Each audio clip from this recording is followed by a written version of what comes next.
Why, hello. Good morning, good morning.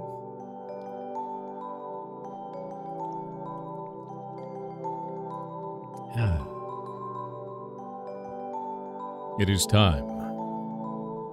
Time for pigs. By the way, go look at the show.games website. We have a mascot now. He's in the top left corner. Looking good. Looking good. Yeah. I'm actually really happy with it. Pigs, pigs, pigs, pigs. It's pigs time, dude. Time for pigs. What do you mean Minecraft, Sephiroth? What are you talking about? What? No, Kick TTS is fine. Please go read it. Troy Tech, you went over from Kick Chat to Twitch Chat to claim this and can see my messages in Kick Chat. You goblin ass. Why are you like this?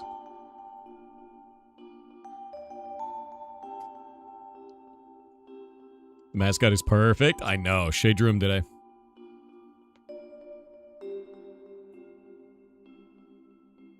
Need a pig mascot sticker? Maybe we'll put them up in the merch store, man. If Show.Games has the pirate logo in the top left, hit Control F5. It means you're cached. Shouldn't be, though. Pigs, pigs, pigs.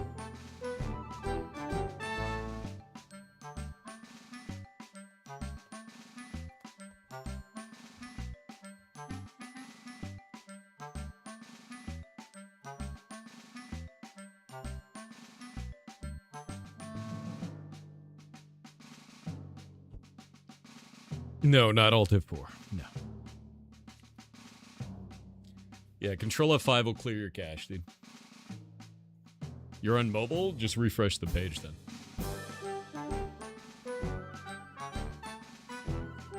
Alright, I need to go get water, then we're going to start up. But the first indie game is going to be on in about 2.5 hours, so we're going to chill out until then. and probably do other things. Mostly the things that I have to set up.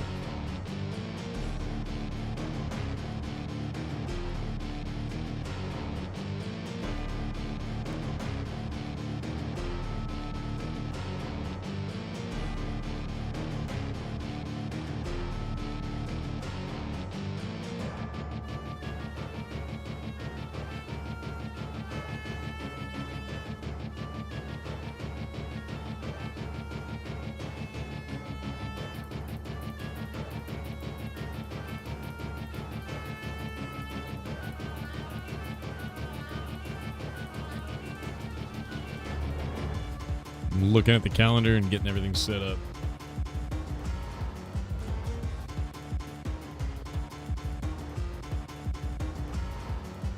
We have such a good system this time. A Wawa. Are you a Wawa wing? Is that what you're doing?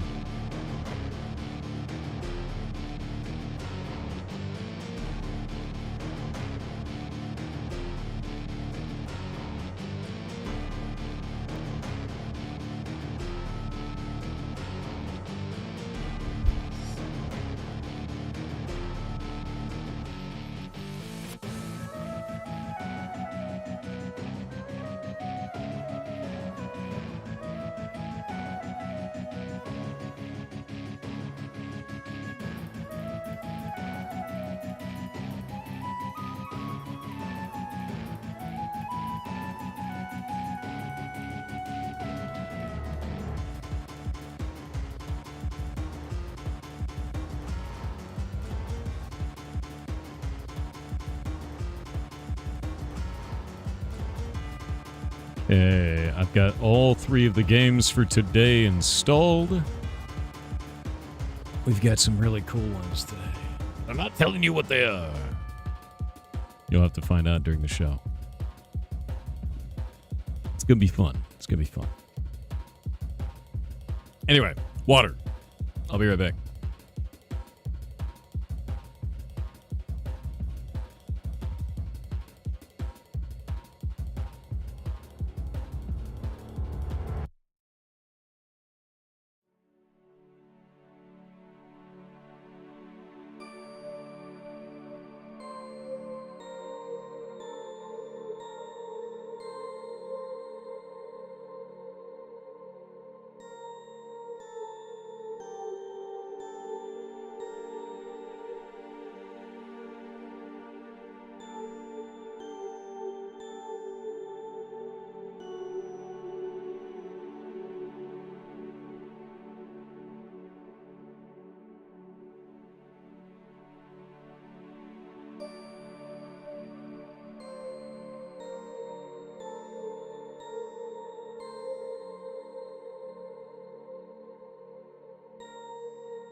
And I'm back.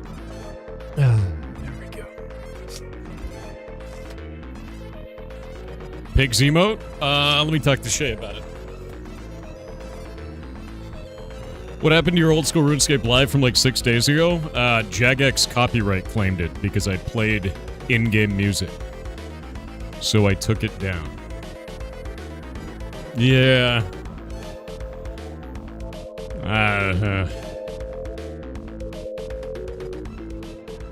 Yeah, like I wish it wasn't that, but it's that, you know?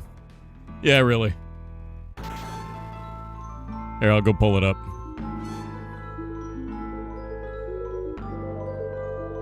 Yep, ineligible for monetization, ineligible for monetization. When I pull it up, it says it's ineligible. If I see the details, it's because the song Sailing In-Game by Alan Walker. And it was played for 3 minutes over a 12-hour broadcast, and, yeah. Yep.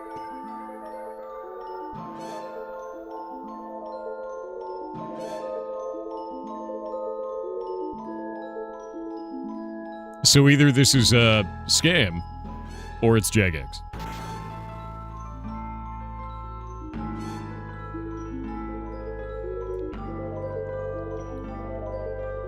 I just took the video down either way. I had to take 2 of them down because of it.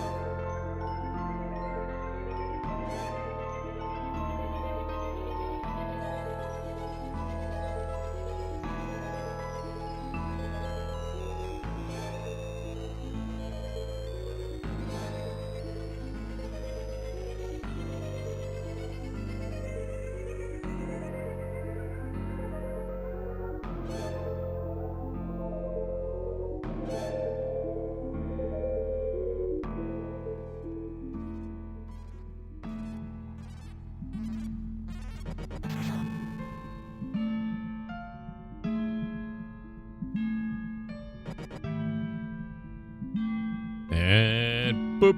Oh, I exist. Is it the remix version you were playing? I never played a remix version. All the songs that I played were from the in-game player. Yeah, there was never a remix. Nothing like that. So, yeah, no, it's just them hitting it, so. I could risk a copyright strike on the account, or I could just private the video and not care. You know, like that. That is nuts. Yeah, I'll show it to you guys, actually. Here. Hold up. Behold. Desktop. There you go. Wait. There we go. But yeah, so it says Sailing In-Game by Alan Walker. A video can't be monetized, ad revenue paid to claimants, product tags not allowed. If we see the details, let me go pull the details up real quick. It says that it was claimed by Audio Salad and Fuga on behalf of World of Walker, which is a very large organization. So, I don't know why that happened, but it's only old school RuneScape, and it's only that 1 3-minute area.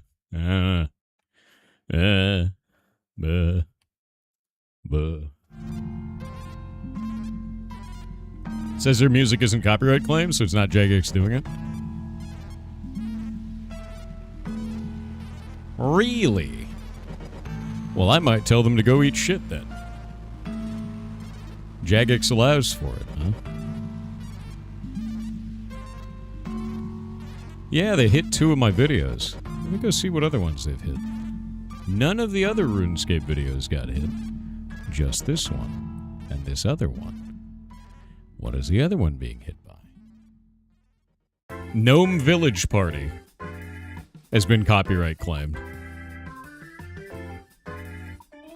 That's the other one. And that one got claimed by Bath Shock. On that one, I actually don't have the ability to change it. I can't fix it. On this one, I can. I'm gonna tell them to eat shit.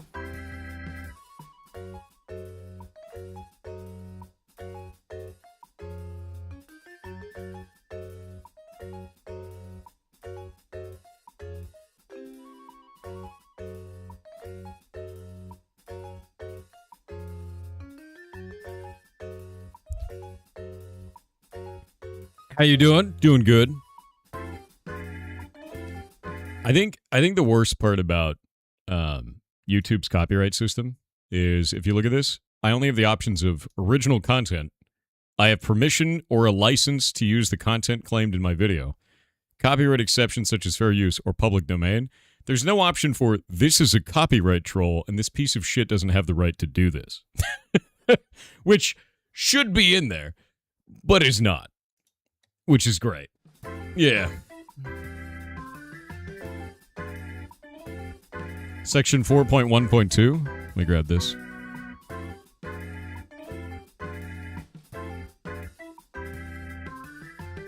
Yeah. I'm gonna dispute it.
Yeah, I just disputed it. Because, like, nah. They write it very clearly in their TOS that you're allowed to do this.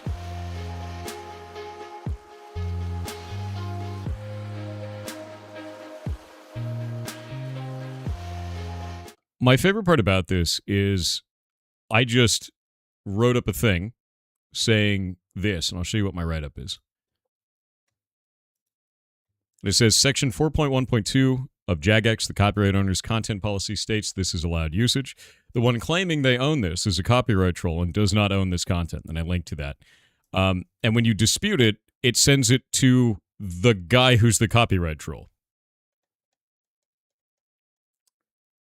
Great.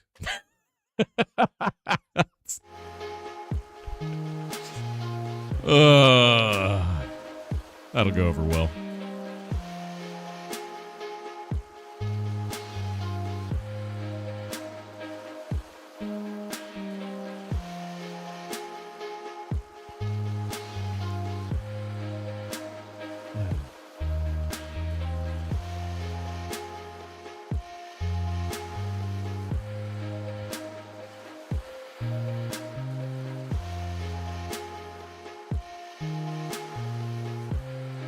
Oh, that's exactly the problem.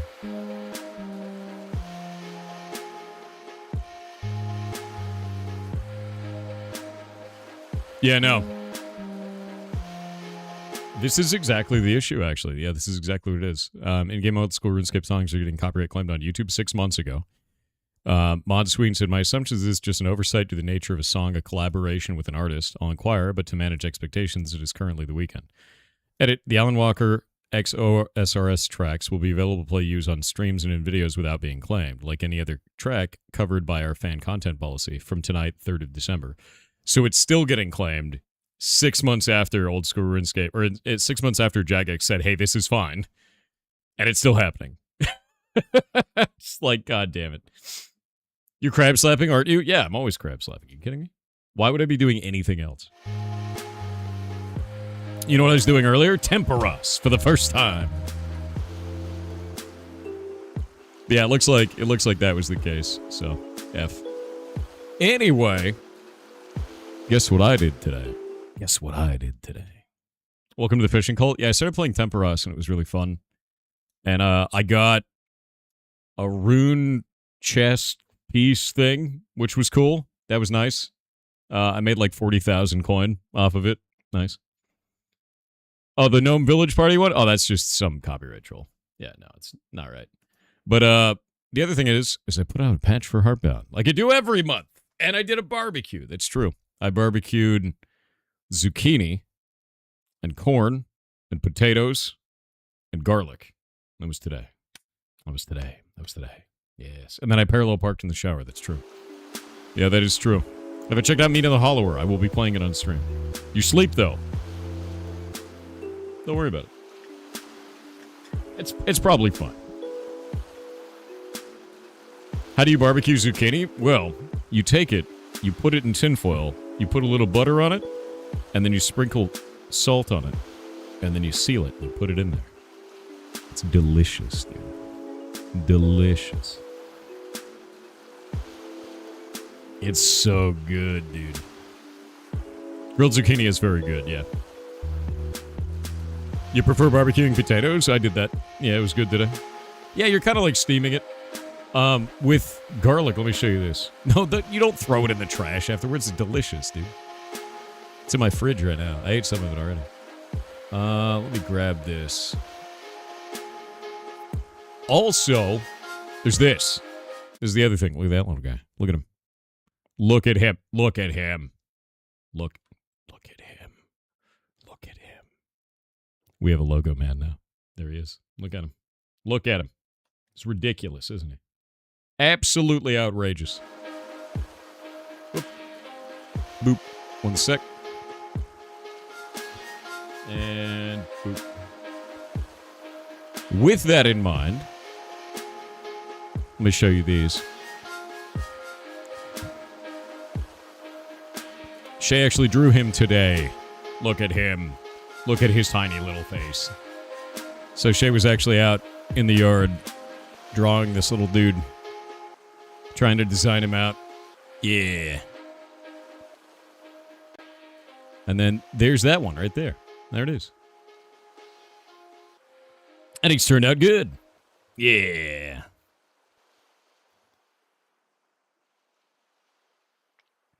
Is this for pigs? Yeah, this is going to be our little mascot for pigs.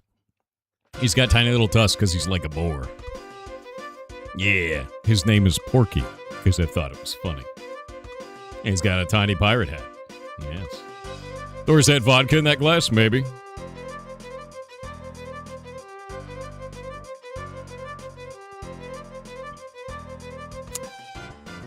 Maybe. Pirate Pig becomes the steamed hams. Dude, he might be steamed hams. No, we named him Porky. It's a good name. Porky the Pirate, dude. Yar Oink? Oh, we could do a Yar Oink. That could work. We could do that. Need to know if your TTS went through? It did not. Because Kick's API was broken. It's fixed now. It's fixed. It is now fixed. The one at the beginning of the stream did not. The one later did. Let me go pull this up. I'll show you. Yeah, all these ones are through now. You're good. You're good. You're good. I'm going to start hitting these. Evil Notion on Twitch with 500 bits said Q test greater than disregard. Or don't. 77,777,777. How about Crispy Software? Dude, what if we named him Crispy Games, dude? Oh, wait. Oh, shit. This is the first time you can have both bacon and games.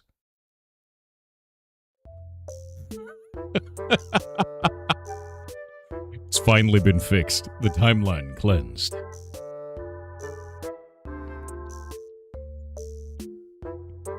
We've done it. We've done it. By God. Yeah, no one tell Jay Schlatt, dude.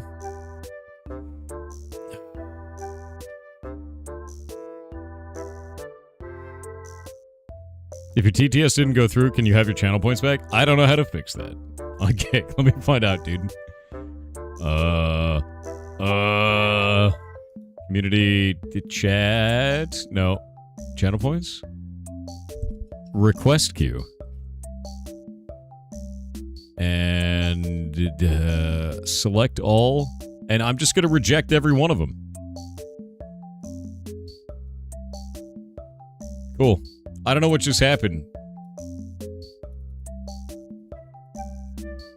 Oh, it put them in the wrong order. Here, everybody, just have your points. There you go. Yeah, I don't know what just happened, but it's fine.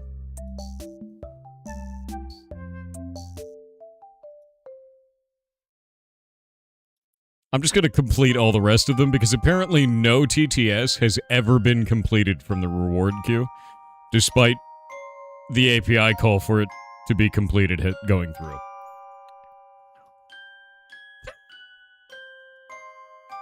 F.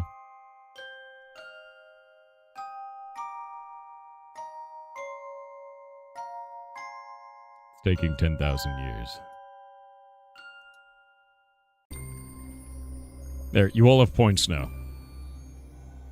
And I've completed all the rest. I don't know why it was doing that. We'll have to figure it out. Alright.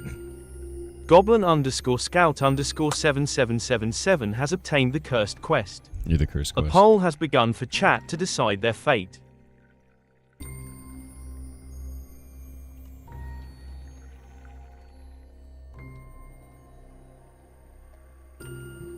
It's happened. What is this? You still play retail off stream? You mean World of Warcraft? No. I haven't played WoW. I haven't even had WoW installed in over a year. I play RuneScape. Like this. Crab slapping. For 10,000 years. That's right. That's right. Always crab slapping.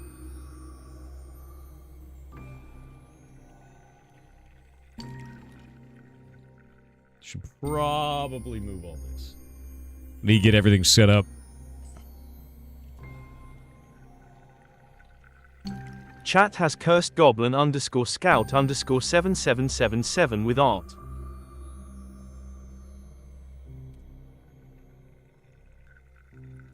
With art. With art. Dude, you're gonna have to draw something ridiculous. It's gonna have to be something ridiculous. What are we gonna have it do? It's gotta be an art thing. What is the art? You guys wanted food? You didn't even vote for food. It's like in the middle, right? Yeah, what is the art? Let's think about it. No, kick TTS is fine, guys. What? Why is it when I say the first couple of TTSs on the channel didn't go through, it's fine now? Does that mean, so the kick TTS is broken? No. No. Please listen to the thing that I'm saying, not the thing that you made up while half listening to what I said. Please. It's like, he's a bacon seed? Oh. Little baby bacon seed.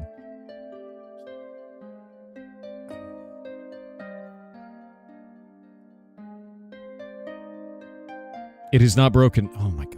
I'm gonna delete all of you.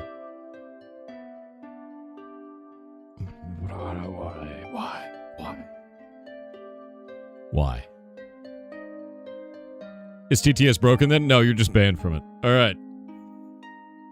As Porky slapping Porky crabs. No, no. You have to draw me as the gem crab. That's the way. You know it's awful. I know it's awful. You have to do it. Yep. Yep. More 103R on Twitch with 300 bits said "Yar cheer 300 oink oink." Oink oink. G-Scout _7777 on Kick said "I sent you something cursed. Curious if you were gonna add it. I'm not good with secrets or patines SRY. What? Wait, let me look at this. Let's see what you said. Please. What did you send me? What did you what is it?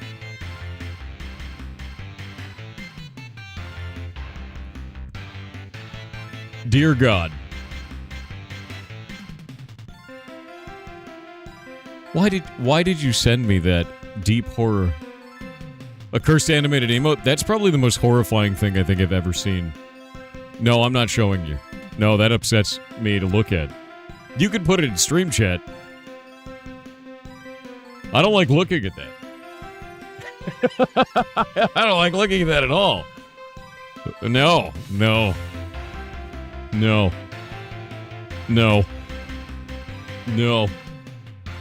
You shared the Thormaid? This is worse, somehow. No. That's awful. Alright. Here we go. Zugs Wayne on Twitch said since it has turned over to June, I would like to wish everyone a happy Men's Mental Health Month and Pride Month. Reach out to your homies if you haven't in a while, maybe give Em a kiss. Maybe give him a kiss, dude. Already the game show.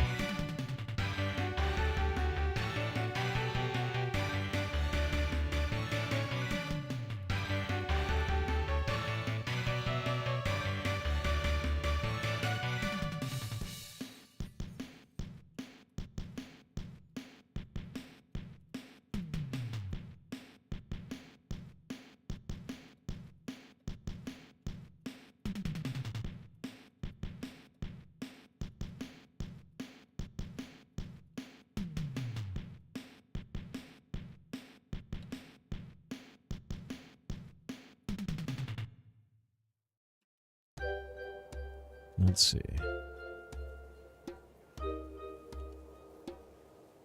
Writing up the tweet for this. Is that the new Bezos? You're the new Bezos. I don't have a pig Bezos. Oh, no. No.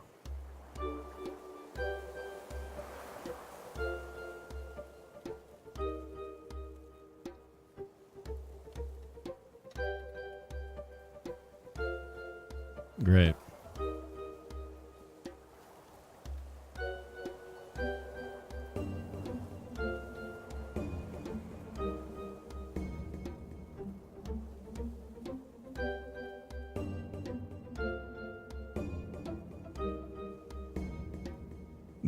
We're having we're having a problem with the font.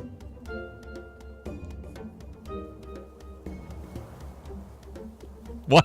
Why? I hate it here. Shay's making up a splash for the website, and the font makes it look like there's a dong right in the middle of the word. It's period I period, and the font is just. God damn it, dude. Why? Of all the things that you find out, I'm not sending it. We're not doing that, dude. It looks outrageously bad. That's not happening. We're not shipping it. We're not shipping it. Can we move Porky to the right and make it bigger? You mean like on the right side of the entire thing? Like over here? Maybe slide him around, maybe? No, because he pushes the UI down. I'll find a better spot for him. Push it to prod? Dude, I push everything to prod. I work directly in prod. Add spaces? I don't really want to. I kind of like him there. Maybe I'll make him slightly larger. Maybe I'll make him wiggle when you mouse over him. Yeah? Like the Ferret software one. On ferrets.live, I made it so that when you do this, it goes whoop. And these will go boop, boop, boop, boop, boop. And then these ones go boop, boop, boop, boop. But he doesn't wiggle. Maybe I'll have him wiggle. Make him do that. Because he doesn't do anything. He doesn't do anything. Very good web design. Thanks, man. And I didn't even use JavaScript. It's all CSS and HTML. Wiggly Piggly. He could be a Piggly Wiggly. He could be. Yeah. Why do you see dicks everywhere? I don't. They're just there. I live on the internet. What do you want from me? JPsycho57 on Kick said hello Thor and chat. Hello. As an unofficial representative of Ferret Chat, I am delighted to announce that we hit the Partner Plus goal for May, meaning the ferrets will get even more money from Bezos. Boss. Here's to hitting the goal for June next. Less than 3. Actually, boss, dude. Thank you for doing that, by the way. You are awesome. Boop. Boop. Hey, look, it's all the stuff for Chop Shop, which is almost done. Everything I'm doing this month is pigs. We have Porky. We have the Chop Shop pig bosses. Why is it all pigs? Why is it all pigs? Everything is pigs. Fish for the ferrets. Do not fish. What's the partner goal TTS mentioned? Oh, so channels, if you are an affiliate or higher, if you want to get a 70-30 from Twitch, you need to hit 300 partner points, which tier 1 sub is 1 point, tier 2 sub is 2 points, tier 3 sub is 5 points. Gifted subs do not count. Prime subs do not count. So it's only your own personal sub that counts towards it. So if you hit 300, you get a 70-30. If you don't, you get 60-40 or 50-50 on all your subs for the month, which is like, but like if you, no, it's not 6 points for tier 3, it's 5 for it, as far as the UI says anyway, unless they change that. Maybe they changed it.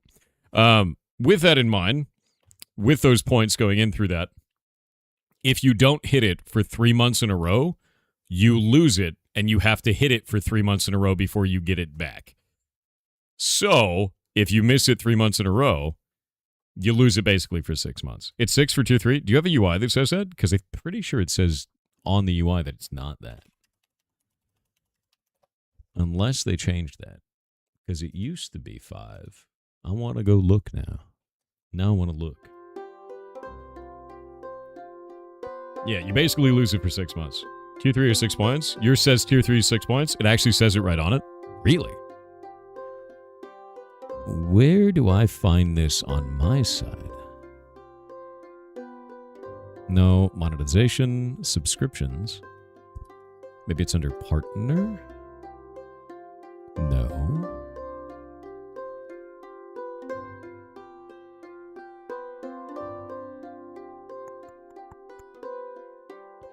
Huh.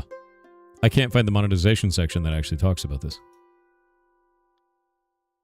Yeah, I can't find it.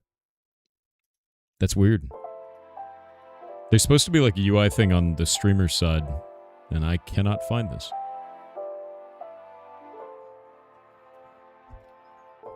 Twitch Article Plus program? Aha! Aha! If it'll load. Yeah, here we go. Level 1, Level 2. The enhanced net revenue share rate lasts for 12 months from the qualifying date. Longer if the affiliate or partner continues to qualify. Wait, they changed that too. This used to be 3 months. This enhanced net revenue for subscriptions is earned in connection with recurring monthly subscriptions and gift subs. The enhanced net revenue share rate lasts for 12 months from the qualifying date. Longer if the affiliate or partner continues to qualify. To qualify the Plus program, streamers must adopt the monetize the streamer agreement. Yeah. Level 1 is 100 plus points. Level 2 is at 300 plus points. Gift and Prime subs do not count, but it is eligible for the net revenue subscription. Oh, that's interesting.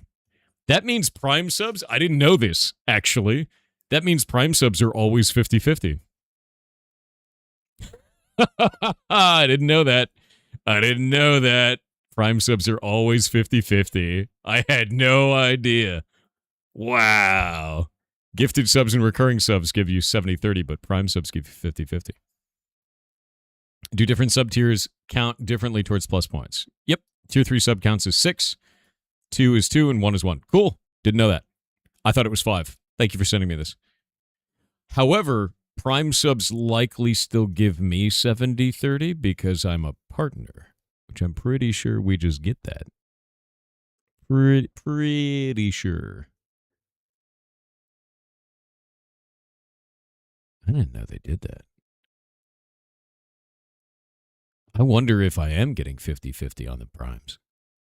Now I don't know. Now I want to know. Oh, you know how I could find out? I could just go pull them up. Hold up. I'm pretty sure Prime subs count differently. Oh, you sneaky shits. Twitch is really sneaky. When I mouse over paid subs, it shows me the number of paid subs that I have and every one of the tiers. When I mouse over Prime subs, it just shows me the amount of money I make off of them. It doesn't show me how many. Ooh.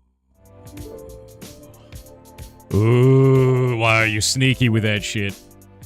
Why are you sneaky? I can see the gifted subs. I can see the paid subs. Why can't I see the primes? You know what? I have a better way to do this. I can download my subscriber list and then sort by prime. I'll still get it from you. You may have made it harder to find, but I can still find it. Now I want to know. It's downloading a CSV right now. You just do total minus the non-primes? No, we're doing it even better than that. Alright, hold up. I've downloaded the entirety of the subscriber list. Subtype recurring.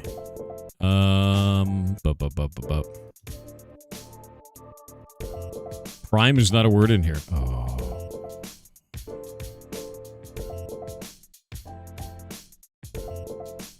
It's either listed as... oh, there we go. Prime. Hold up. Format. Sort by... Man, where's the option for this? There we go. Sort and filter. A to Z.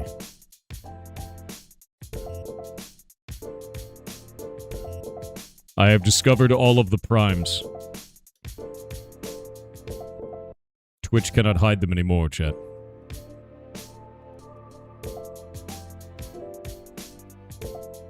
Let our data blot out the sun.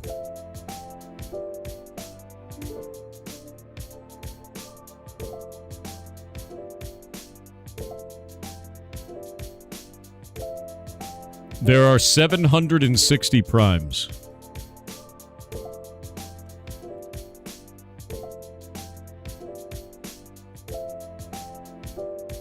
How much does a prime count as? $5? I think it is. Actually, wait. Tier 1 is Tier 1 $6 now? Is Tier 1 $6? I don't know how much Tier 1 sub is. I have no idea. Kicking chat, hello. Hey, Ethan, what's up, dude? Tier 1 is $6 now. Okay, so times 6.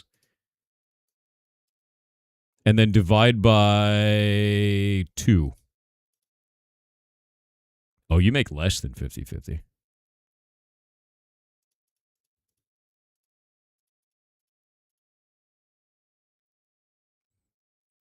Huh. That's weird. I have questions now. I have questions that only Twitch can answer. Because if this CCV, or CSV rather, if this CSV is correct, and there are 760 primes, I'm making about 30% of a prime sub. Twitch, I would like some answers. I would love some answers on that one. Yeah, I'd like some answers, I think. I'd like some of those.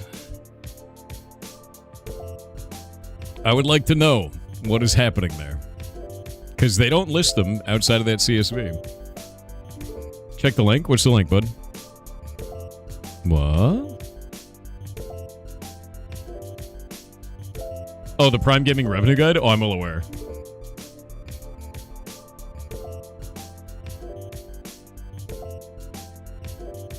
Oh, this is why. Okay. I know what's happening. I know what's happening, chat. I understand now. Are you ready for the ultimate sadness? This is what I forgot about. They localize the prices of Prime Gaming. That's why. So if you... Get out of here. If you do this, you can actually see it's based on the region that person used the Prime sub from. That's why. That's the reason. So I'll never know the exact amount. And yes, right, I know. Yeah, Ethan, if you didn't know, guess what we're doing today? I have a whole month of June event. It is enormous. So we did this back in December. It's called the In December event back then. And what I'm doing is we get a whole bunch of devs onto the show. Each one of them, I play their game for 1 hour while they look horrified and are unable to speak. And I play it badly, as you do as a streamer. And then right after that, for an hour, they get to berate me live on broadcast about how badly I played their game. And then you all get to learn about them in their video game. And none of them pay a dime for it, is the idea. I basically kept seeing all these indie game shows. And I kind of got sick of like indie devs paying like $5,000, $10,000, getting 2 minutes of broadcast time. You just watch their ad and then that's it. And maybe they don't get anything out of it. So we did this, and we found that every single one of the devs got between 100 and 15,000 new wish lists from the show. And I'm just going to do it every 6 months, and that's it. So, like, basically, this is the second one of it. We have a little logo man now. His name is Porky. He's up there. And this will be the second time that I run the show. Last one was in December. You heard about this from the Kick Talk? Great initiative. Thanks, man. Yeah, no, I'm super excited for it. It starts today. We have 3 games set up for today. First one starts in 2 hours. And hopefully it doesn't explode. How many wish lists? Between 100 wish lists at the low end and 15,000 wish lists at the top end, which is pretty damn good, dude. Because a lot of these games, like we try to prioritize games that don't have a publisher or don't have any other way of like getting the word out for their game, or maybe a very small team or a solo team, like all that kind of stuff. You know, all of that would be really nice. And like those are the people that we look for.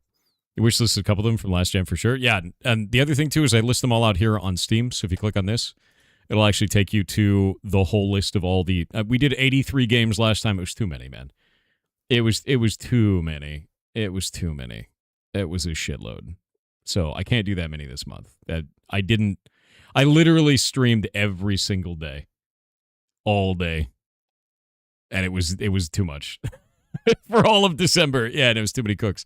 But this is the cool thing is on Steam, when I make a curated list like this, nobody gets the top slot, like the Kingmaker slot, because if you look at these up here, if we control F5, it resorts the whole page every time it loads. So for each user, they have a completely different like set of games that are displayed first, which is kind of awesome.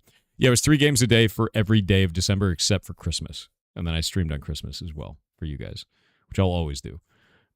This one is going to be 60 games total, so I'm cutting 23 off the top. Might be a little bit less than that because a couple people dropped out, and that's it.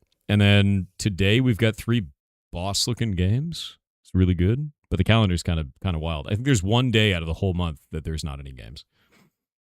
Yeah. Do you like Thor better in green or purple? I don't know. How's long this one going for? The whole month? Yeah, we'll do the whole month. Thursdays, I will be doing my Kick exclusive streams where I'm not doing this, and then outside of that, it'll be every other day. I think there's only one day in all of June that's not like that. But the idea is like every June and December, I am doing this. Every June and December. And the cool thing is we were able to do this time really more, like a lot more efficiently. I set up a Discord for all of them. Everybody chose their slot on the calendar. We got everybody set up. They submitted all their keys to it. Everything just was really easy. It was really, really easy. Yeah. Yeah.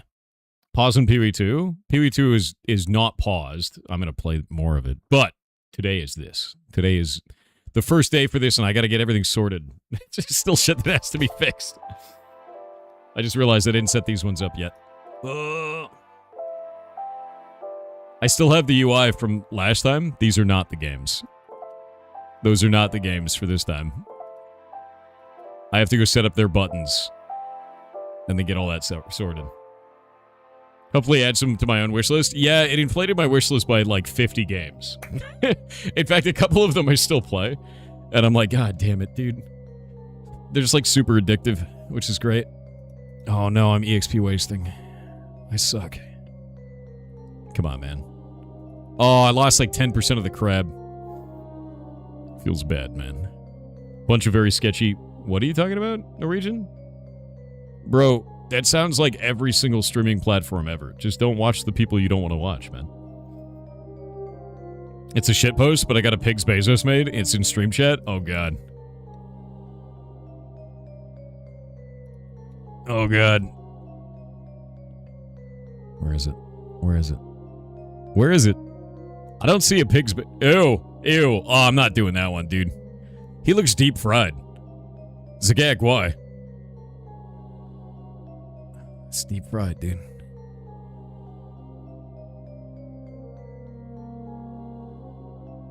It's deep fried, dude. Try kick green stream for a while? Hell yeah. Why do we do anything? Dude, you guys create goblin creations. They're horrifying, to be honest with you. Oh, by the way, also, I have another thing, too. Pause this. I have another thing, too. Today, at 1:30 p.m., I think it is, I am meeting with a company And they're going to show me a demo of an ultrasound device. And then hopefully, if it doesn't suck, we're getting it for the rescue. That's because of you. And that's actually because of the Kick exclusive streams on Thursdays. I took all of the money from those, and I'm buying an ultrasound with them.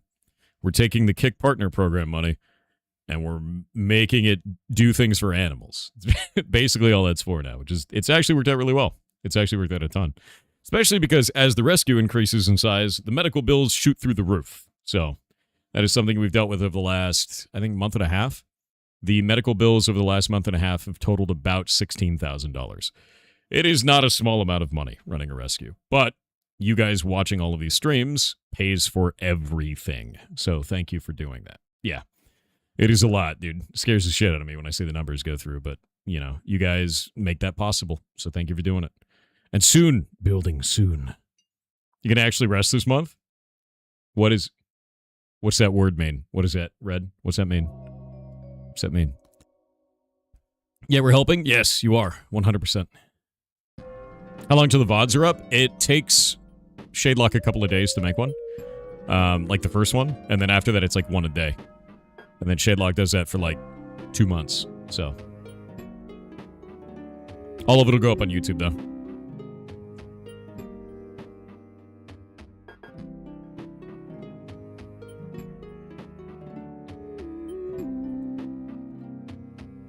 Ban the man so he'll actually have days off. I'll just stream on the Purple app then. You can't just ban me to sleep. I'll just sit here and I'll stream to TikTok. What are you going to do about it, Ren?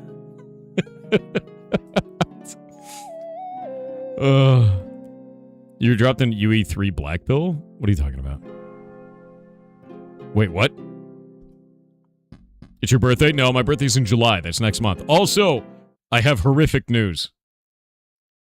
I'm going to Open Sauce, which is a great convention that I think you should go to and is amazing.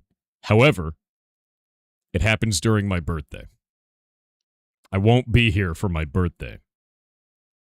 And I don't know what to do about that. It's horrible, but it's literally on my birthday. So, what am I supposed? I'm going to have to stream my birthday late or some shit.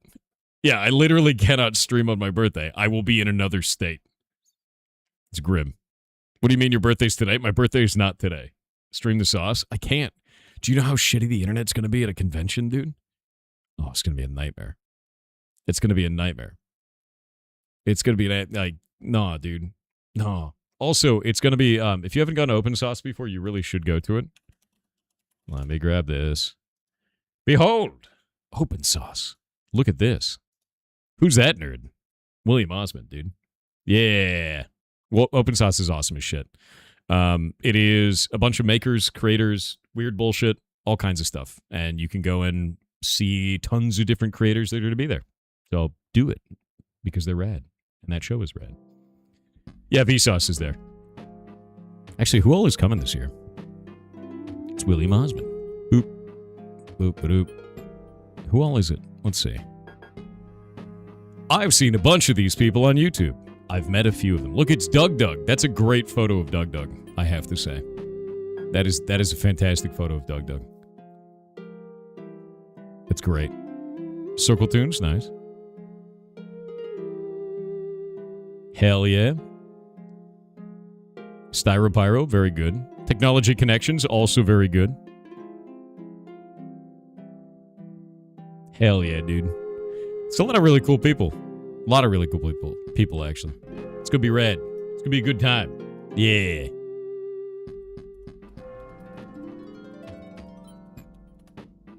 Ta-da. Alrighty. Sick. Electro Boom, yeah. Why do you have the skull of William Osmond? Did you kill him? Didn't kill him, but I do have his skull. That is true.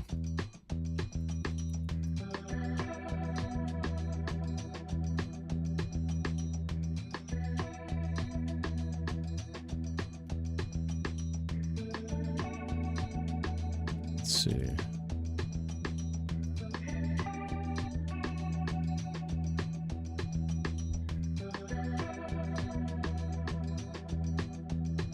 get all this set up.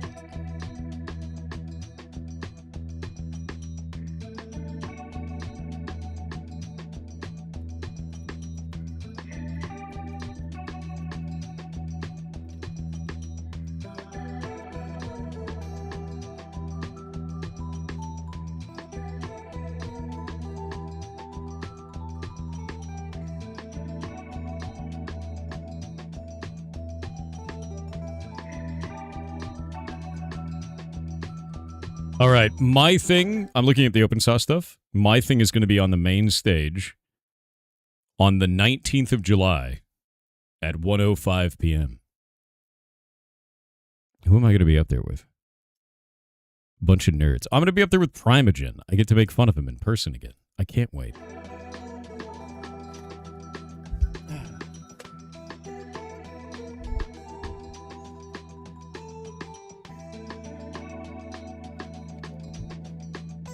Will they stream it somewhere? Likely. They will likely stream it somewhere. Block game, please. Okay, I'll get block game back up. One moment. Yeesh. A little far from me in Melbourne, but looks good. Honestly, dude, it is probably the best convention I've ever been to outside of DEF CON.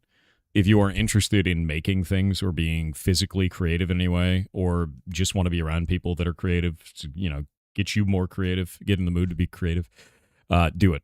Like, go. It is phenomenal, dude. It's got all the feel of like a small maker fair that is not small at all. And you're surrounded by all the people that do all of those videos that you've ever seen on YouTube. They're rad as shit. Like, really goddamn cool. Any what in the games we're playing? What are you talking about? Any tower defenses? Is that what you mean? There are tower defenses. If that's what the TD means. In the Pirate Indie Game Show, there will be at least one. I know that much. But I won't tell you which one. I don't know if there are any today. I'd have to check. I need to set up these buttons. Whoop. But yeah, there's a couple of, let me see what kind of games we have today, actually. I've got them set up on my Steam. And then I'll accidentally leak the list. It'll be great, dude. Okay, server's up. Red is going to open source? Yes.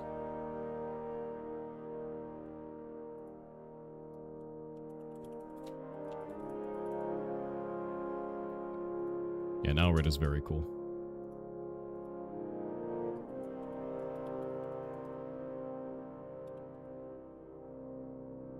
Okay.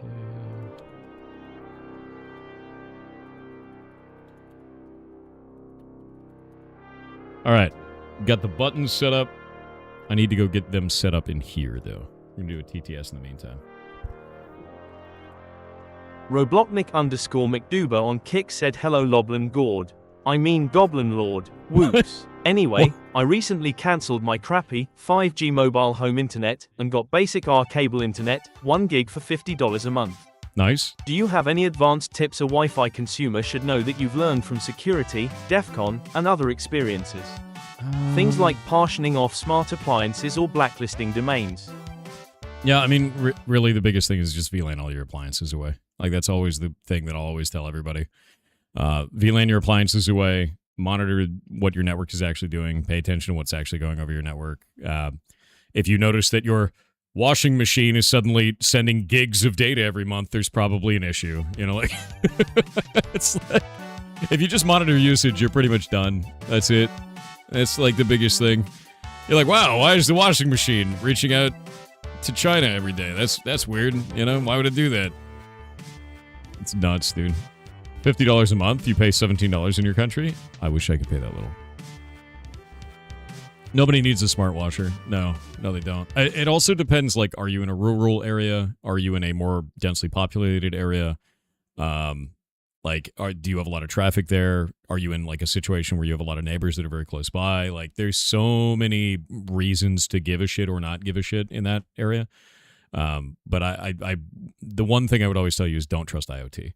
IoT is the Internet of Things, also known as the Internet of Shit, because all of it is going to be incredibly vulnerable eventually. Those devices either don't get updated, or they have 0 days for them, or you're just putting a vulnerable device in your network. That's all you're doing. VLAN that shit. VLAN it off, and then monitor it. Watch it like a hawk. What are we on about? Devices in your house. While I set up these buttons. Duplicate. And then move. Group. None. Do I have to add a new group? How do I add a new group? Oh, God. I have to add a new group. Pigs. Default queue. I'm going to name this Butts. My God, he's done it. I had to make a, I had to make a stupid event called Butts in order to make a new thing called Pigs. So we have an event called Pig Butts. It's done. Alright. Game. Let's see. Call this Pigs. And then the game name. There we go. Getting each of these games set up.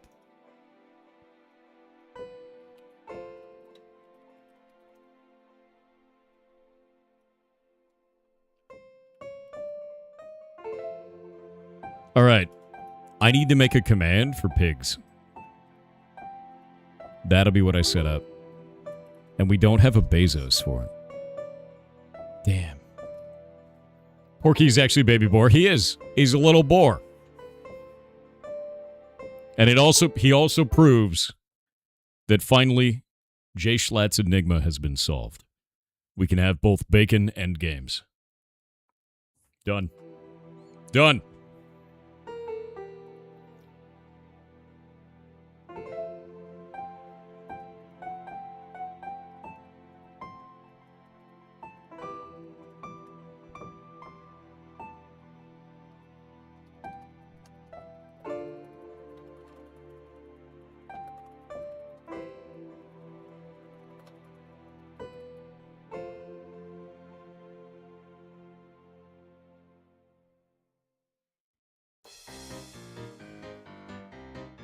You played Midnight WoW yet? Nope. I don't really plan to. I don't like the monetization in retail WoW. Shay has released some ferrets, yes. And messaged me about things. We're talking about the logo.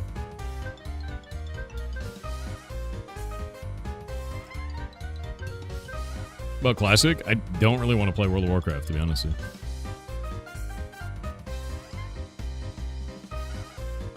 If people haven't seen Gameverse yet, go and see it. I immediately saw it because Rubber Ross is a good dude. There's a new game where you play as a baby boar.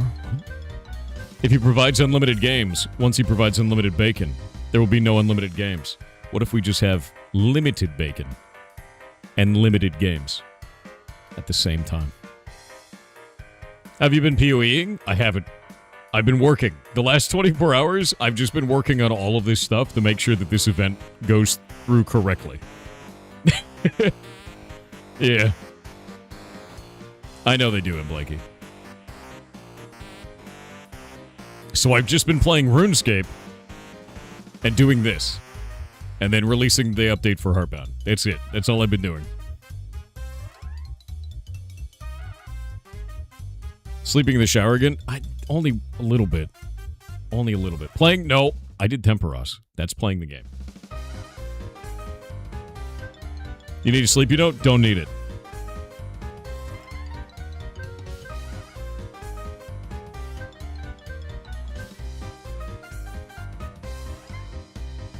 Shay's putting this together. It'll look like this. It'll say S on it, and the text will have black around it. It'll look better. You'll see. You'll see. It's getting there.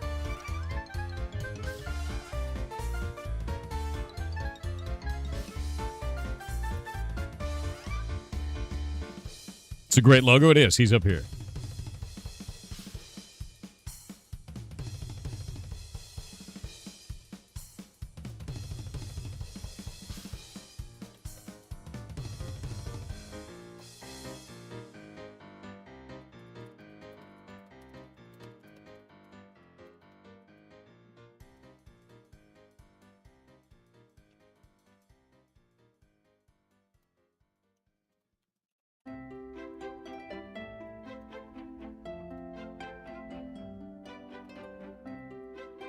Shay is sending over some. I'm actually changing some stuff on the website real quick. It'll be good. You'll see. You'll see. We just got to open all this shit up. Whoop.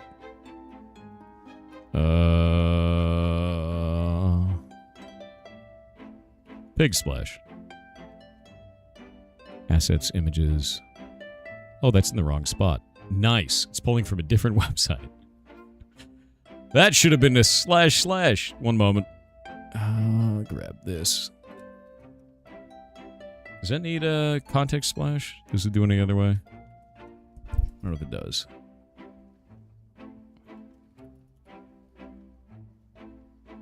I don't know if Twitter images can actually pull from that way. I'm not sure if I can do it like a /assets for it, if it has to be a full domain. It might actually have to be a full domain.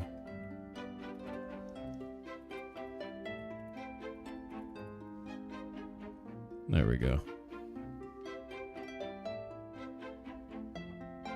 All right. One moment. We're pulling it all of it together. It's all coming together.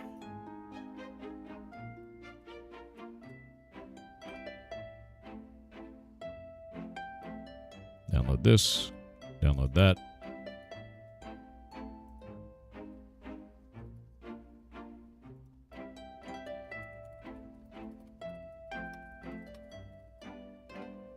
It's in the void. We're in the void. Don't worry. It'll be okay. I promise.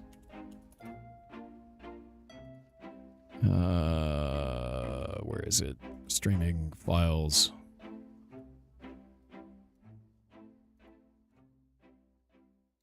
God damn it. That's not the one. Do this.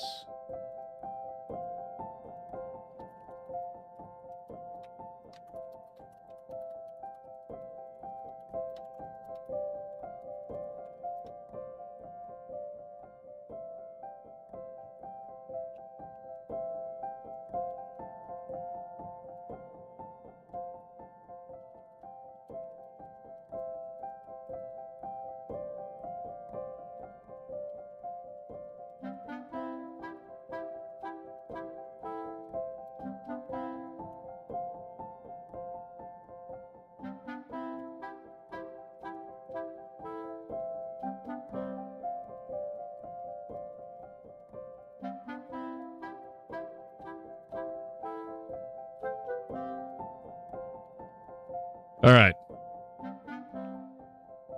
I'm sending things over to Shay so we can get a Porky Bezos. But it won't be Bezos. It'll just be Porky. Doing the thumb.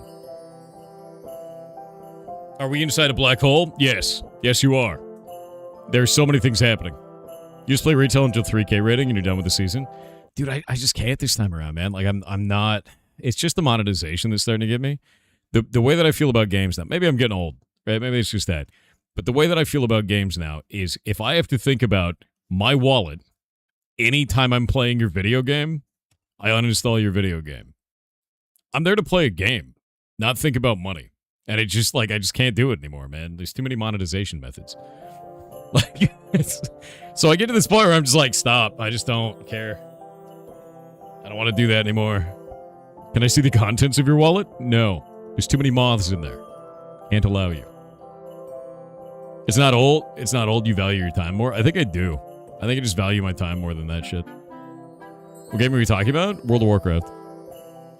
I never think about my wallet in Path of Exile, dude. Literally never. Not at all.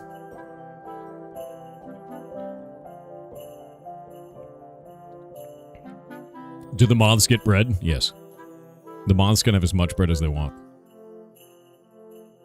I want you guys to know that on the outside I look like this. But on the inside right now, I look like this. Just maybe even a little bit on the outside too. Maybe a little bit. Just to let you know.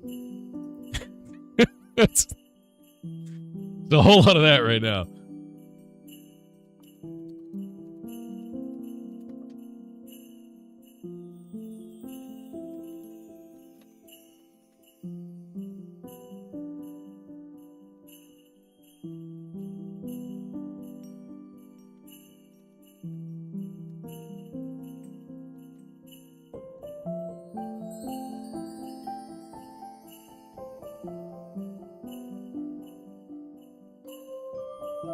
All right. Getting the splashes together. We're almost there. It's almost time, chat. We almost have all the things that we need. Wait, what the hell was the name of this? I have to name the asset. It's Porky Splash. All right. Game show assets. Images. Yes. Is it PNG? PNG. What did I name it? Rename. No, stop. Rename. Porky Splash.png. There we go. Put it there. Take this. Go to the Bezos file. Put it in here. Wouldn't it be great if all these things were just automatic, you know? Bezos Porky. Done. Okay, hold up. This might work. I don't know if it will work, but it might. And we're going to find out during the first game. Because we do it live, right? Oh, actually, I just realized, like, a whole bunch of these games probably don't even have their own categories yet. Now that I think about it. See if these guys do. Do you? Twitch's search does not work. Oh, wait, this game has one. It has a category. Does it have a category on Kick? It does not. Question, Ethan, since you might be able to answer this.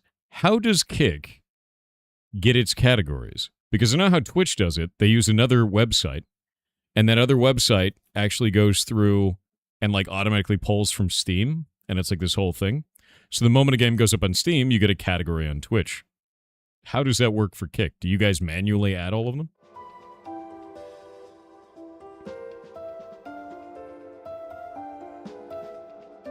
Right now, you're manually adding on request. Would I be able to do a really cool thing and DM you our list of cool games this month?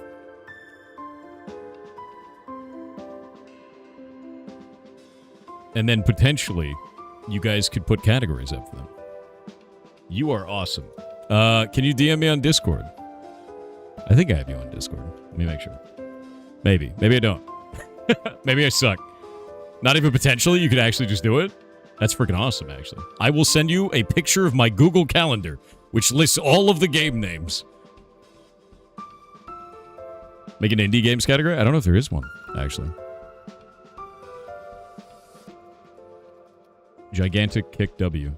Oh, there is one. It's called Indie Games. Team will get it done within 24 hours of you sending it. That is, you're insane. That's wild, dude. That's awesome.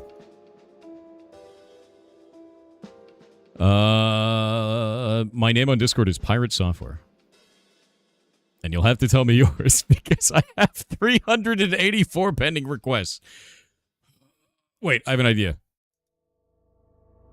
No, I don't want to click that. There's too many people in here. You're going to have to tell me what yours is.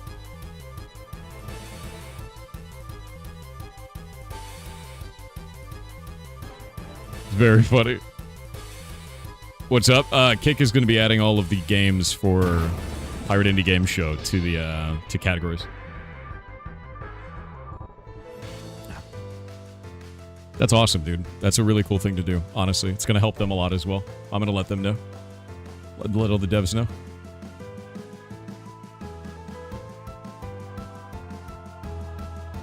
Are you oohing? Ooh. Is that a hype train? You guys are awesome.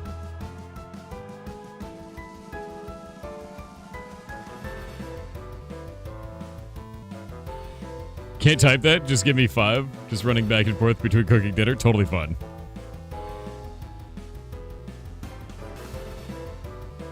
If only there was a way to fix this.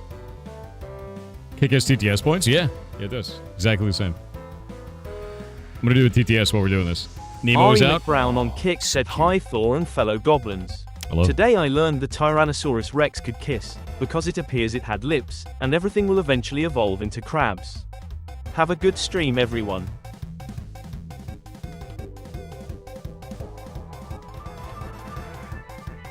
What? No. No, I don't think it had lips. Don't say that. No, that's upsetting.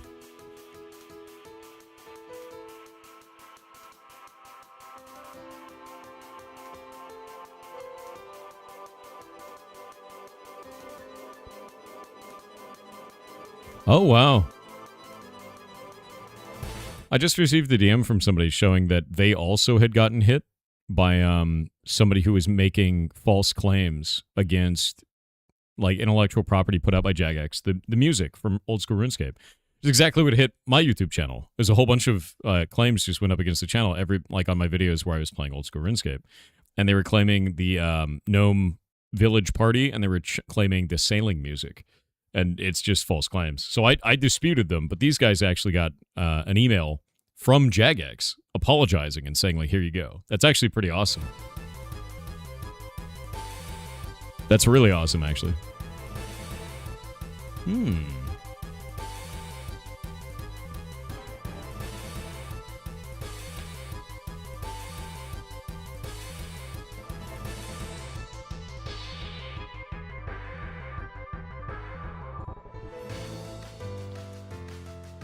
Oh, no. Hold up. That wasn't... No, Fae Viking Princess. I refunded like 2 pages of them, and then I just completed all the other ones.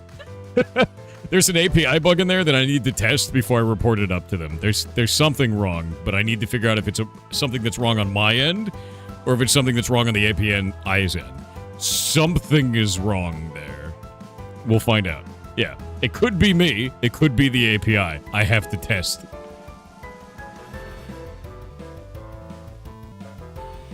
You never know, because it's first implementation, right? Like, this is the first time I've set up anything in terms of TTS for Kick. For Twitch, it's really easy. Their API is a lot stronger right now.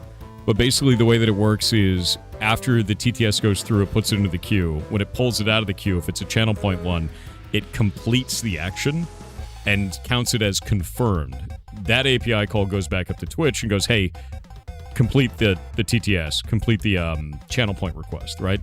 When I do that to Kick, it didn't do anything. I may have set it up wrong. I haven't tested yet. I only just found the page that listed my whole queue. And that's the problem. Yeah.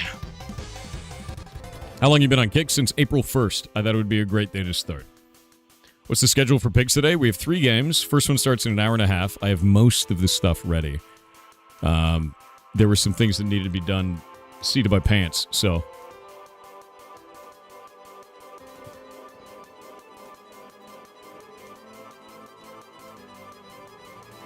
Yeah. I've got almost everything ready. Dear God.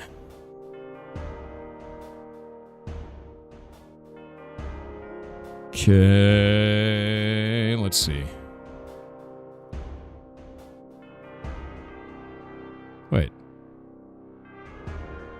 That's not the right name of that. Oh. Delete that action. And now we have pigs, and everything should be set up.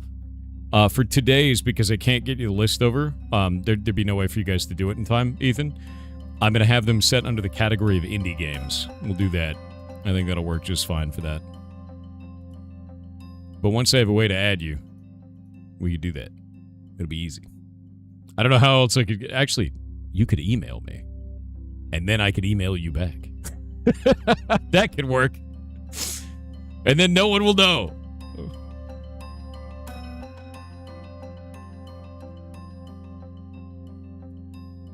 Yeah.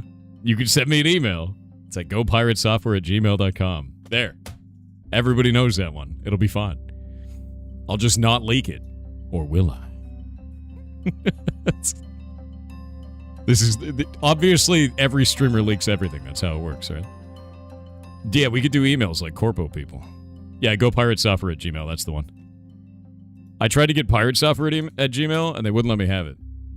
Another guy has it, and he wanted a bunch of money for it. Let's see. All right. And we have no news from this. This is good. Everything is good. Yeah, we have to synergize our outcomes. Also, we need to circle back. Maybe do a walk and talk. Right? That's part of it. It's part of the process. Don't worry, the email is the precursor to a meeting-making meeting. So that we can sync up. Align our goals.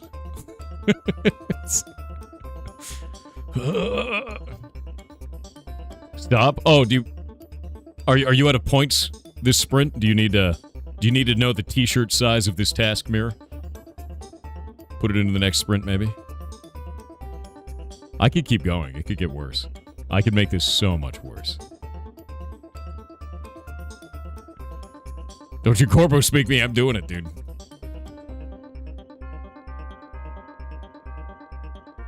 I can't wait to get stuck in my spam folder. That'll be the best. Sent? Alright. I'm gonna control F5 it. Nope.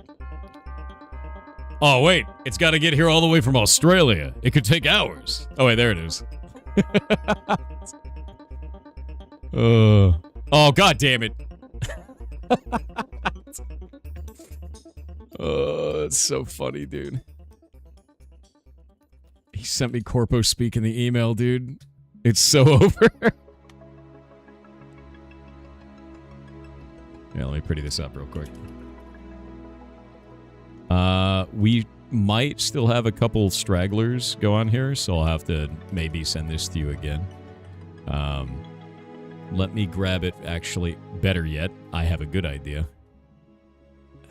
I won't send you the calendar. I'll send you the actual list. Where did I put that? Google Sheets. It's too many Google websites. Ugh. We have boots on the ground and the bandwidth. God damn it, dude, no. Where are our approvals? Okay, I'm going to make sure these are all approved. These are the right ones. Scheduled in Discord. Did this guy ever get in there? Hold up. Let's do A to Z on that. There we go. And these are all the games. Name. I'm going to send you not only the names, but the Steam link to every one of them. So you too can have a wall of video games.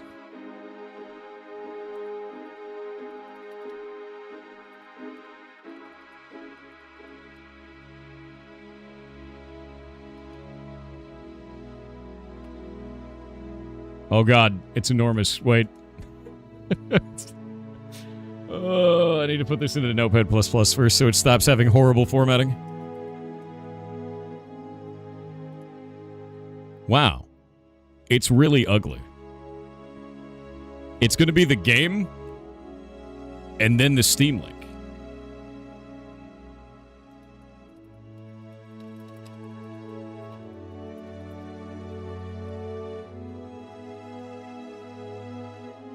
Do you want just the names? The expert and prettied up if you need it before setting the team. That's perfect. I could also do this.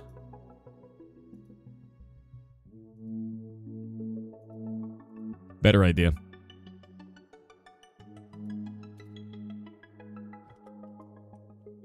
I can give you access to this. And then your life will be much easier. Share with a specific. Grab your email.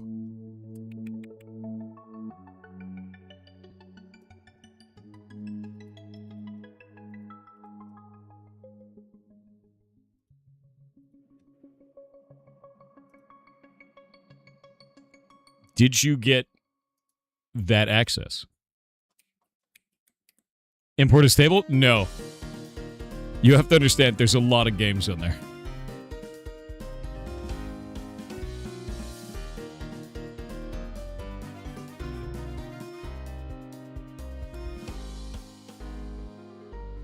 We're not doing a table in Word, no.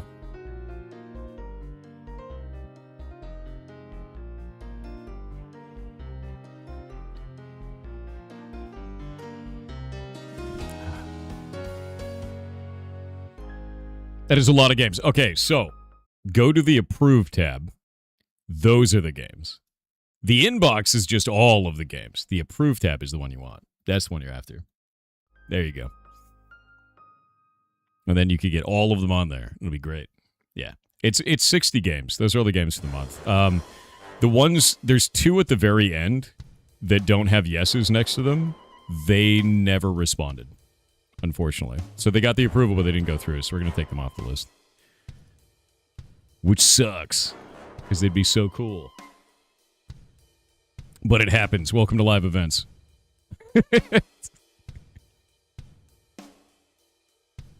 Yeah, not in. I'm making sure that they didn't get in when I wasn't looking. Nope. All right. Removing both of them. So we have 58 games. Perfect. You think you can make an N64 game? Because you test the ROM on your phone? What, dude? That sounds cool. You can see me working the tab? Yeah, there's a ton. It's just the approved list, though. Reviewing is all done. Inbox is all done. I'm actually going to get rid of that soon. Yeah. It all got dumped in. Perfect. Actually, we can leave that up for now. But yeah, now you can see we had 500 submissions. It's a lot of games, dude. Huge amount. I'm going to let everybody know.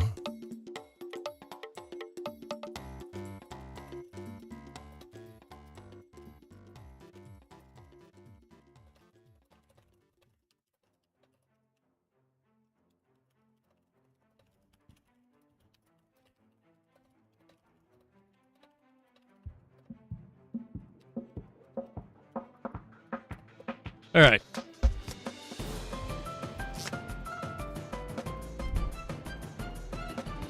Cool. Also, I want to say thank you for doing that, dude. That's a really awesome thing. It's going to be a really big deal for them. A lot of the indies that we chose, the grand majority of them either don't have publishers or they're a very tiny team, like 1 to 3 developers.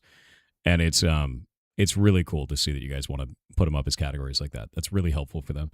Anything that you could ever do to increase the visibility of an indie developer is, like, hands down, it's like solid gold. It's the most important thing for them, especially to keep them away from any type of, like, predatory investment deals. You know, it's a big deal. So thank you for doing that, man. Seriously. There's no shape other than tramp. You got to get your power curve, man.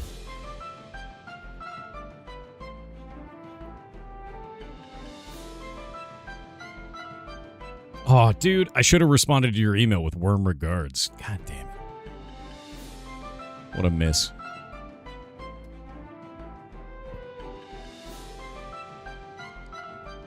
Every gaming news? What are you talking about, dude? What are you doing over on YouTube?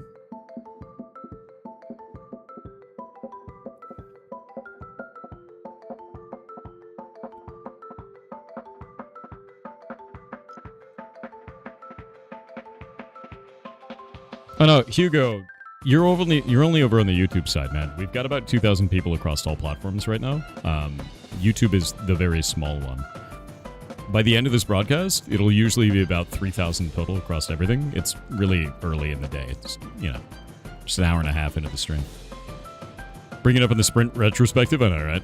Twitch is my primary platform, though.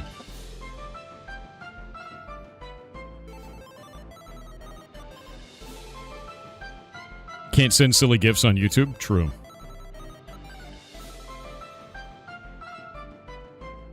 You reach the age where getting up and untramping hurts. This is proof that the power curve is good for me? True.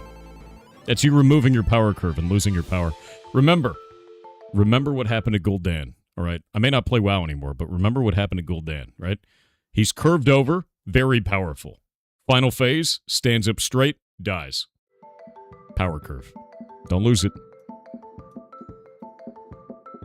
Don't let it happen to you. You need emote that's the fish, but Thor face? That's horrifying. Alright, let's get all this stuff set up. I've got 2 other games to set in this. Okay. And then we'll be good to go.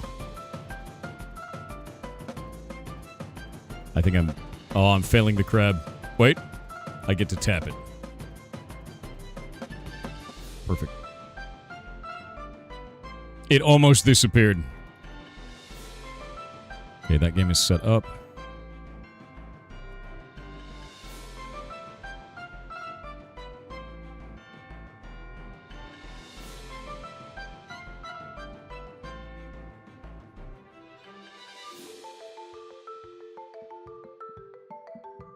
Yeah, I think it's interesting.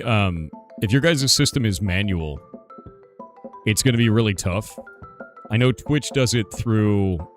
They have a website that scrapes Steam and then goes from there. And I don't know if they're doing it through like Steam's API or not. I'll have to look into it. It's pretty interesting, though.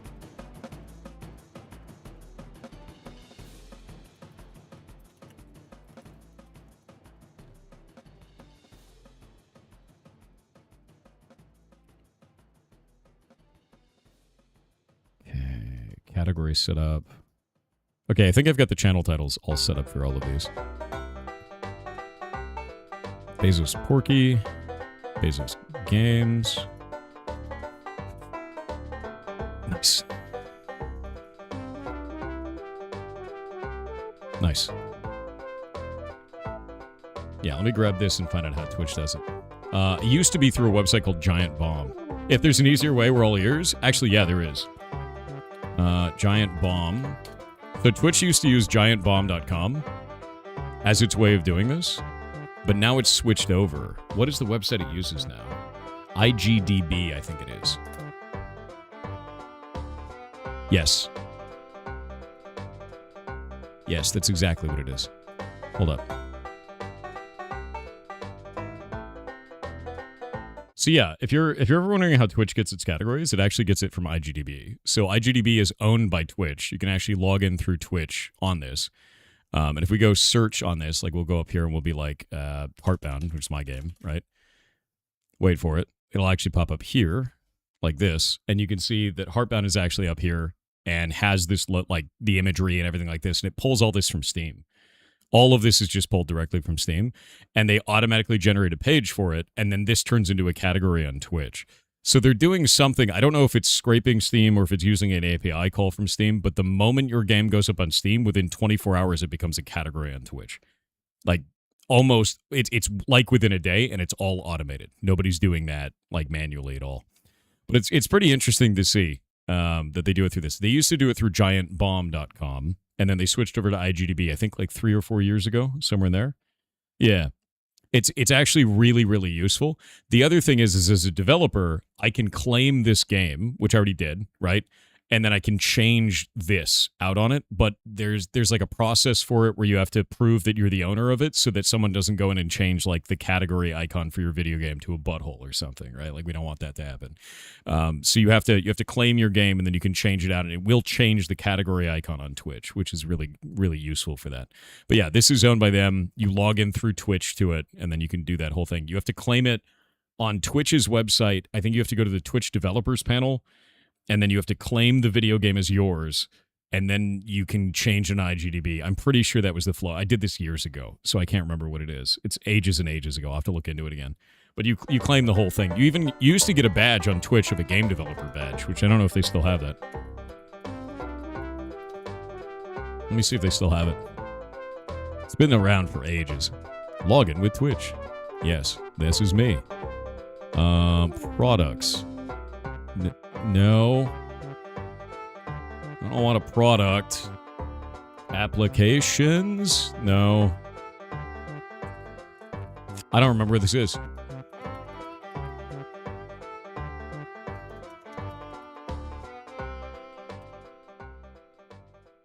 Yeah, I don't know. I don't know where it is. It's somewhere hidden deep in the armpit of Twitch. In an area I don't remember. From like years ago. And it's not listed anywhere on the Twitch developers website. I don't remember anymore. But yeah, no, it works through that, through IGDB, which is really useful. I've been saving crypto up forever to buy the demo. God damn it, the demo is free, you goblin. Yeah, I'm trying to see if it's in there anywhere. Yeah, the only thing that's on here is that. register your application. Because you used to be able to register an application. Did they really get rid of this? Ah, wait, I found it. Oh, shit. Hold up. This is through the Twitch developer website. Check this out. So I've got Champions of Breakfast, Heartbound, and Kill the Moon, which are video games, right? And I don't know what happens if I click on this. I'm not going to show that. Let me see. Okay, yeah, no, it actually shows all the analytics for people playing our video games in those categories across all of Twitch. So this is kind of like, this is funny because nobody plays my game on Twitch, right? Like very few people play Heartbound. But if you click on this, you can actually see all the people that played it, and it'll show you the actual analytics for your video game on the platform, which is really good, actually. That level of analytics is freaking rad, 100%. So I think that they've done a good job with this. But you add your games on there, and then you own them. You have to make an organization, and then add your games to the organization, and then prove that you own it, and then I think you can change it on IGDB. It's a whole thing. It's an entire thing. I know Kill the Moon will be a thing eventually. That's what I want to work on after Heartbound. Eventually, anyway. Champions of Breakfast. Wait, somebody was playing it yesterday? Bro, I need to find out who was playing it yesterday. Who the hell was playing Champions of Breakfast? Yo, what? Now I want to know. Now I want to know. But yeah, the cool thing is you can see all the clips made of your video game and all kinds of stuff. It's actually really awesome. It's a really good user interface. Spoke to the team. They'll have all the games up in the categories circa in 3 hours max. God damn. That's freaking awesome. That is amazing. You are rad, dude. All right. We're going to do a test. Maybe this will blow up. Maybe it won't blow up. I'm going to try something.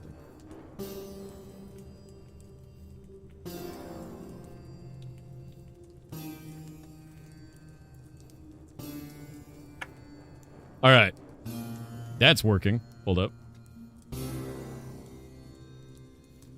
We've got a couple of things that are functional. Stuff is starting to go through.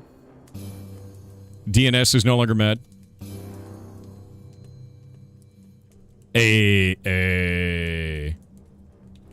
So, when you link show.games now, it will do this. Let me show you. Because I've set it up as a Twitter card. Hey, look at that. Look at that. So now it actually shows up with this. There it is. It's looking good. And then I can change that to something else later. It's cool for now. Yeah. It's the Pirate Indie Game Show shows up there, and it does all the Twitter card data. If you've ever wanted to do this for your own website, by the way, if you don't know how to do this, let me show you. You just go into here. At the top of your page, go put it up in the header. And you can just say Twitter card, Twitter site, Twitter title, description, and Twitter image. And you're good to go. That's it. That's all it is. It just links it all up. So we could say Pirate Indie Game Show, and that shows up right there. It does this across most websites, which is funny because, like, it's called X now, but this is how all these websites work because Twitter was so ingrained into the internet forever. When we play the first indie game, 1 hour from now. It'll be 1 hour.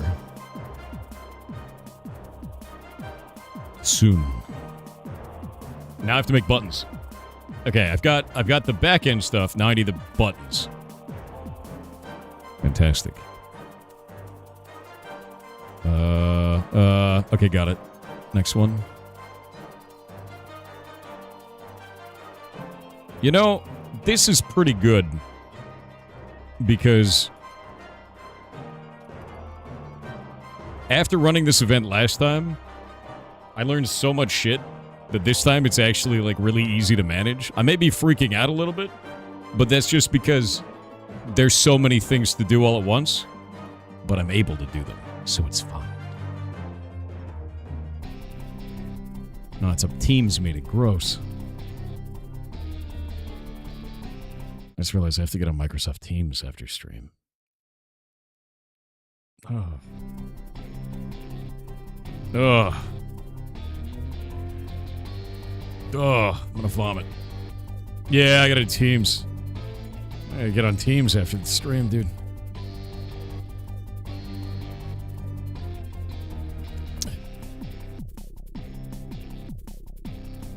All right.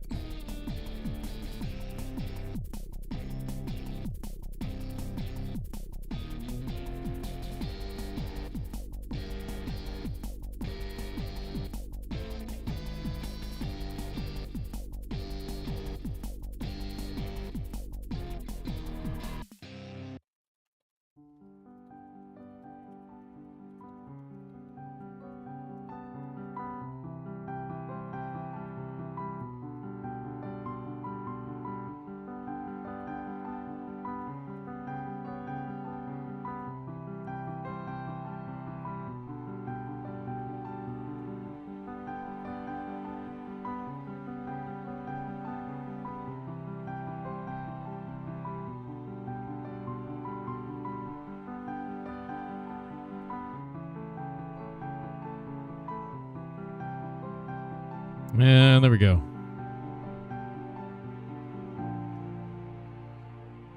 So the June Pirate Indie Game Show, Pigs, has begun. We'll be showcasing 60 games this month, and none of them are paying a dime for the spot. We've prioritized games that have no publisher or from smaller teams. First game in an hour. There we go. And I'm going to put this up on all of the websites. Got Twitter, Blue Sky, and Club all at once. Boop. I love that Twitter still has the old cached version, and it doesn't work, but Blue Sky is using the new one. Great.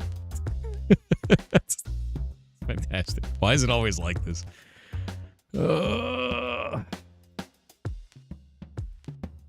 Posting.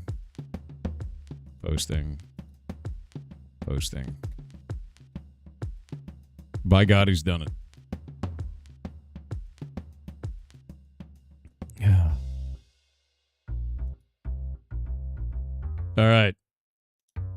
Everything is posted out. We've done it. The announcements are out. The buttons are made. The logo is done. The last piece to check is to make sure that Bezos is done correctly. Let's find out. Let's find out if this works. It's kind of ham-fisted, but also he's a pig, so I guess that's appropriate, right?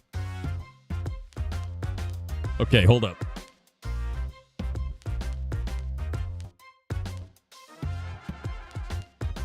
Does this work? Okay, that works. Good. Does... Is it this one? It is this one. Hold up. Wait for it. Wait for it. Wait for it. No, I don't need all media files. I need all files. Give me the right one. There we go. Wait for it. Wait for it. Wait for it. Wait for it. Hell yeah. He's looking good. Also, the UI is there. Hold up. Let's go to this UI. Yeah. Yeah. Look at that. Look at that. Look at that. Look at that. That'll be great. That's going to work fantastically. It's going to be great. It's going to be great. I like how there's a tiny RuneScape in the corner. Why a pig? Because it's the Pirate Indie Game Show. You know, pigs.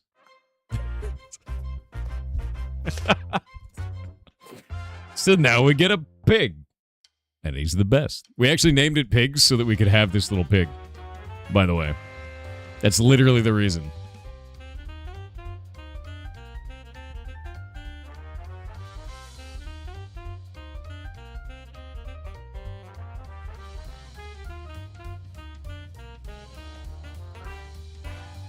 Let me grab this. I need to send one to Mirror. Dude, one of the things that I'm actually really excited about Kickabout is that you guys are still... You're still able to pivot and change things when you know they are good changes instantly. Like, just the fact that you can be in here and add 60 categories to the website for one streamer's event that's going on is a big deal. Like, that's really goddamn cool.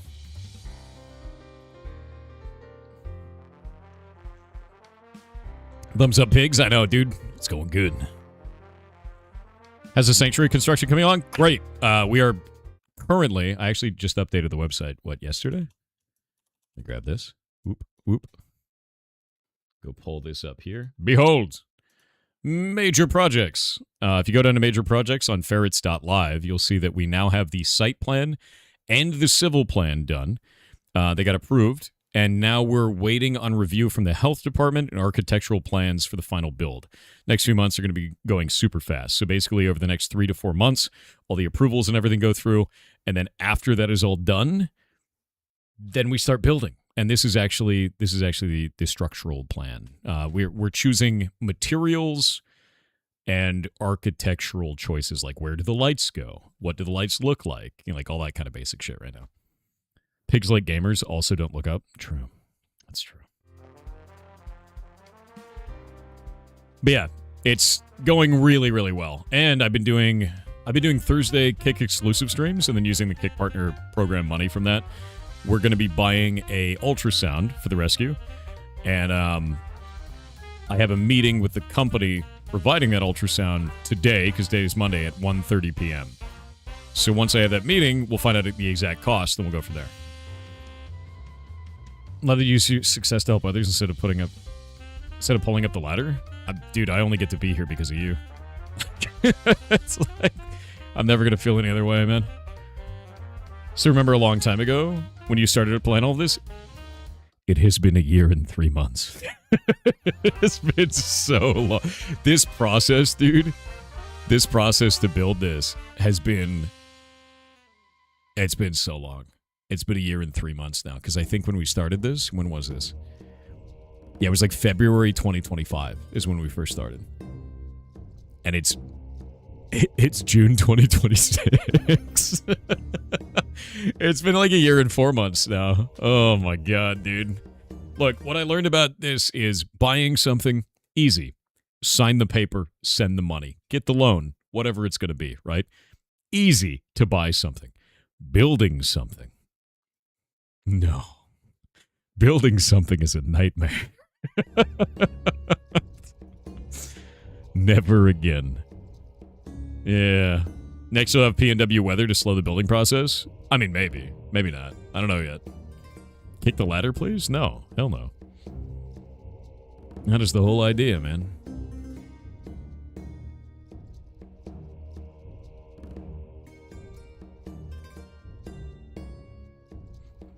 All the red tape? Yes.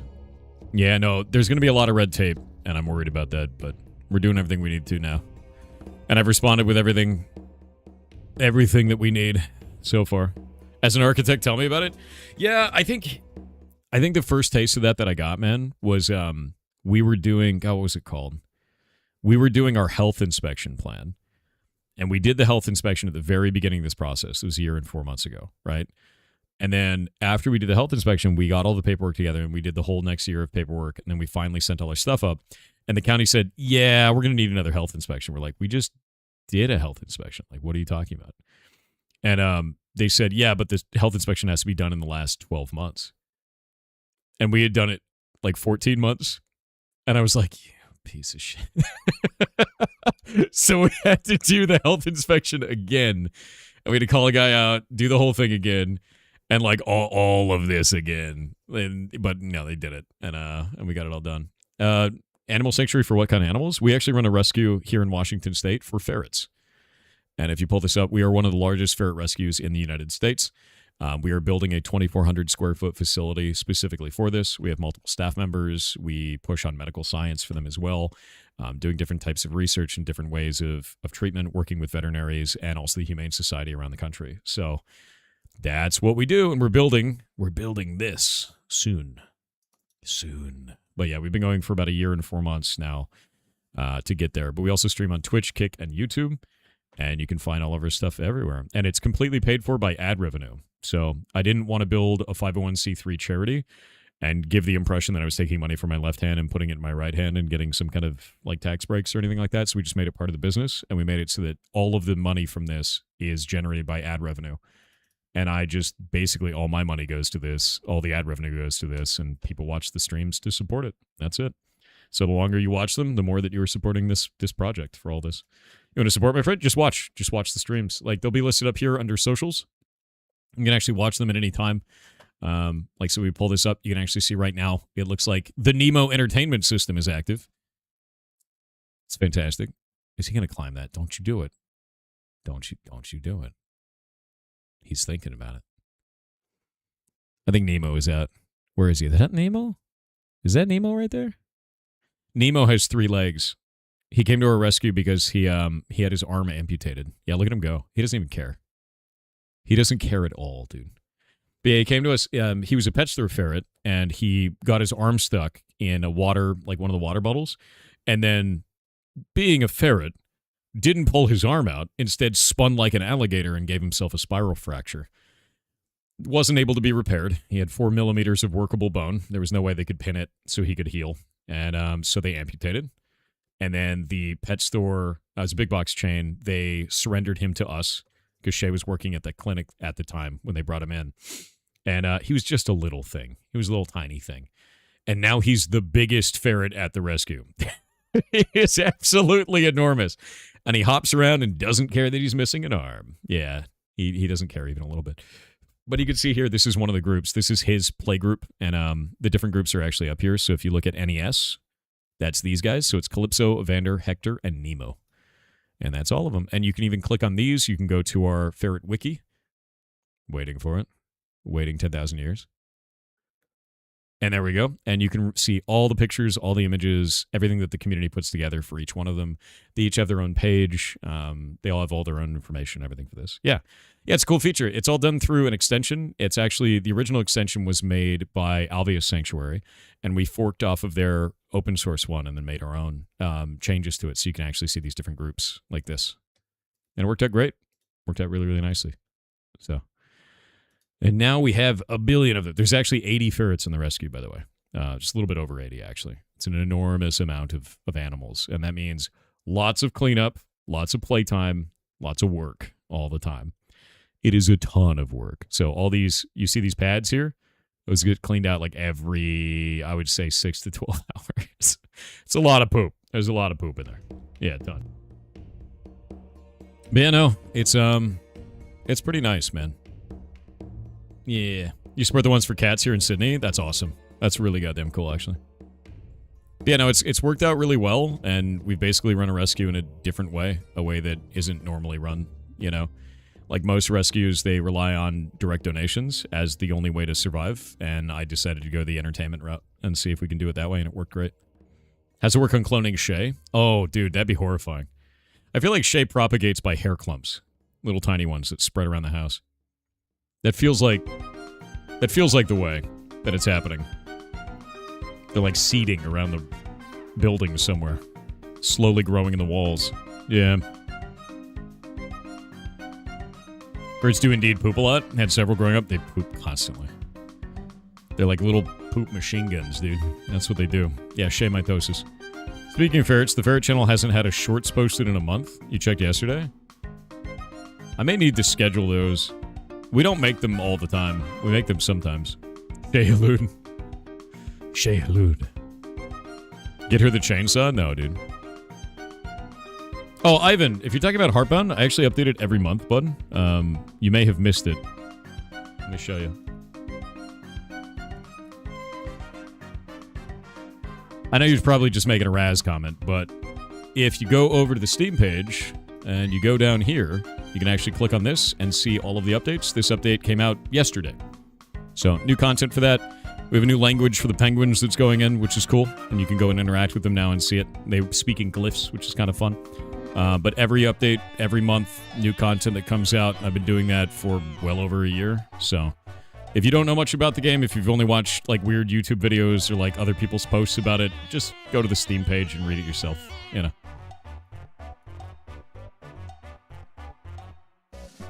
Imagine the mess of a hedgehog rescue. That'd be awful. Oh god, wait, it's still a pig.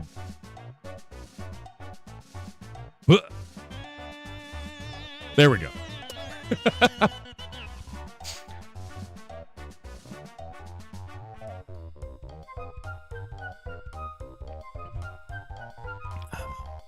Have you seen the minion monkey build in Pee-wee 2? No, I've not.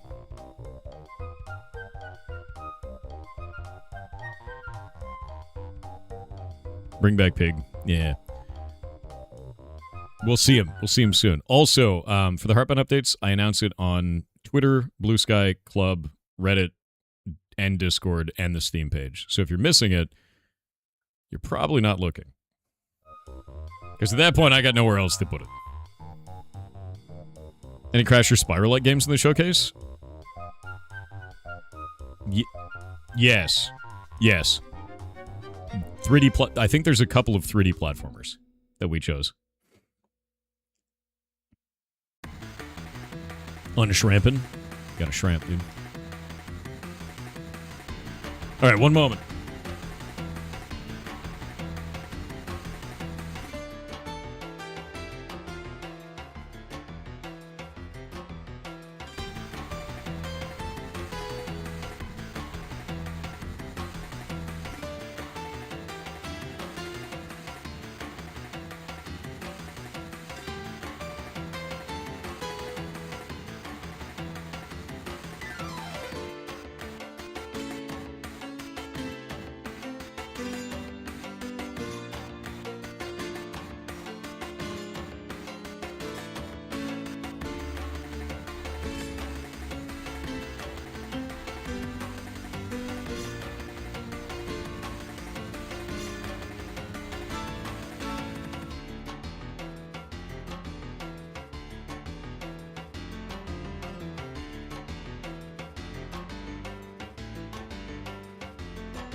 I have returned.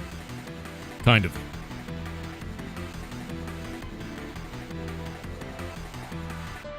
No, there's no hype train on Twitch. I wish we had hype trains on Kick.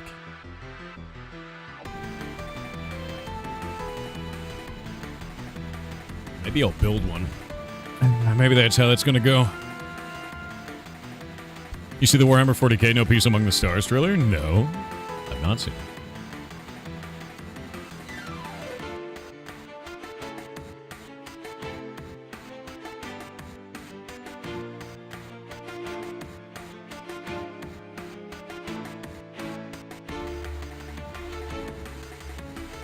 Just ask Ethan for one. Maybe. I give them feedback all the time. I've been sending so many things to Santa Maria. The Emperor is moving? Wait. What do you mean the Emperor is moving? What do you mean the Emperor is moving? I'm going to tell you this right now. If they awaken the Emperor or kill the Emperor, Warhammer 40k will jump the shark. That can never happen. That ruins all of it. Everything goes to shit. They can't. They literally can't do that. There's no way, dude. Watch the trailer. What is this shit? Is this official? Is this actually official? There's no way. They can do it easy? No, they can't. If they awaken him, dude, it's over. It is the 41st millennium. For more than 100 centuries, the Emperor has sat immobile on the golden throne of Earth. They can't wake him up, dude. There's no way. No, they can't. He is the master of mankind in the war between gods.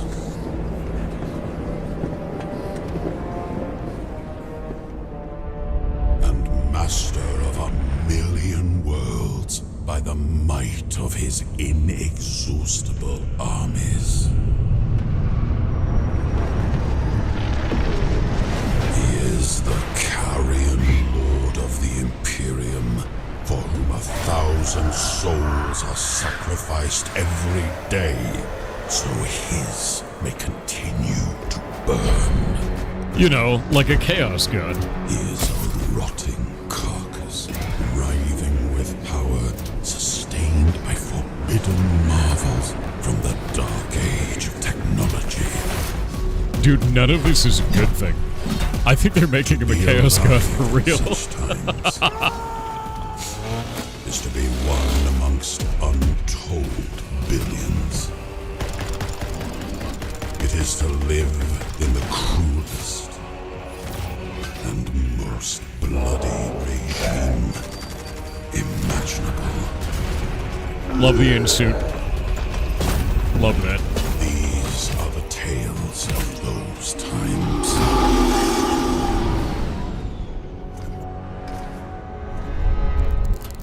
Yo, what? Forget the power of technology and science. For so much has been forgotten. Never to be Love the Necron. learned.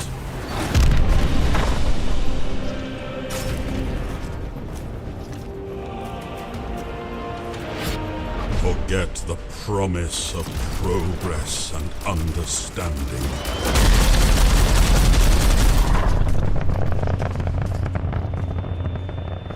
For in the grim darkness of the far future, Oh, there is only war. yeah, kill him. Kill that Chaos Marine, dude. Imperial Guards are awesome, dude. They're really showing all the factions of this. This is crazy. Amongst the stars.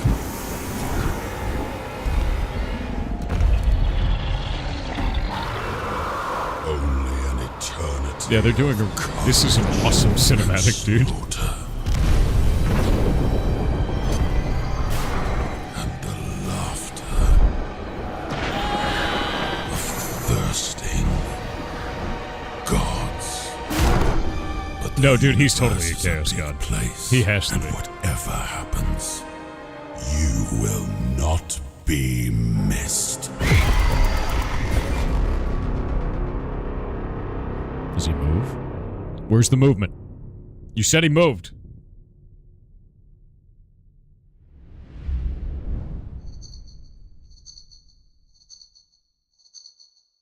Where did he move? You lied to me. He didn't move. He didn't move. Where did he move? You lied to me. His eye moves, and in the quick flashes earlier, he moves. That sounds like cope.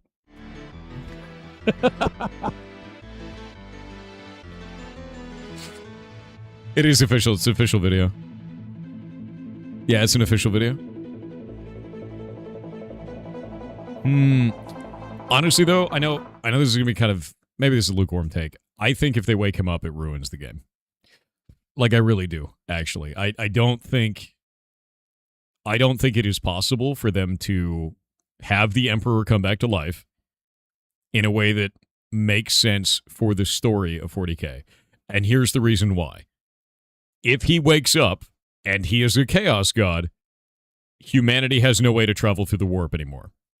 If he wakes up and he's not a Chaos God, unlikely, by the way, he kills all of his own people because they did exactly what he didn't want them to do.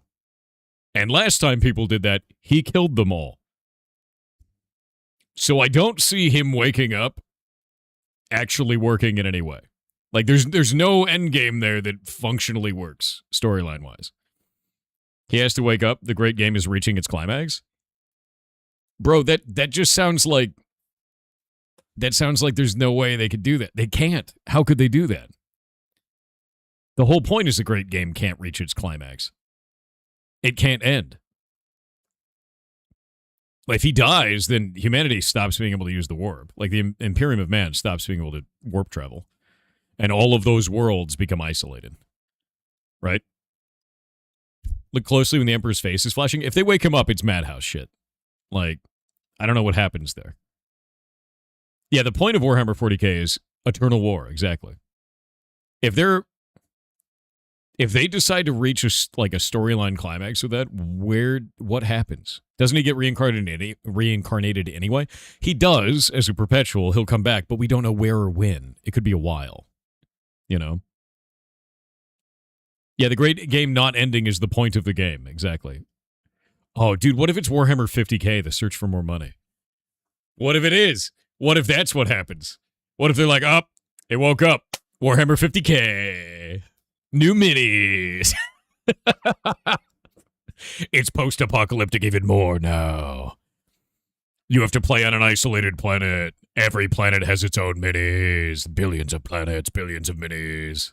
Warhammer 50K, the great DLC. Dude, maybe it will be. Maybe that'll be it. I don't know, man. Yeah, your 401k wasn't enough, so we invented a new one called a 501k. We took money out of it prematurely. You already owe us. I'm totally in. Dude, I'm in. Stop giving them ideas. No. God damn it, dude.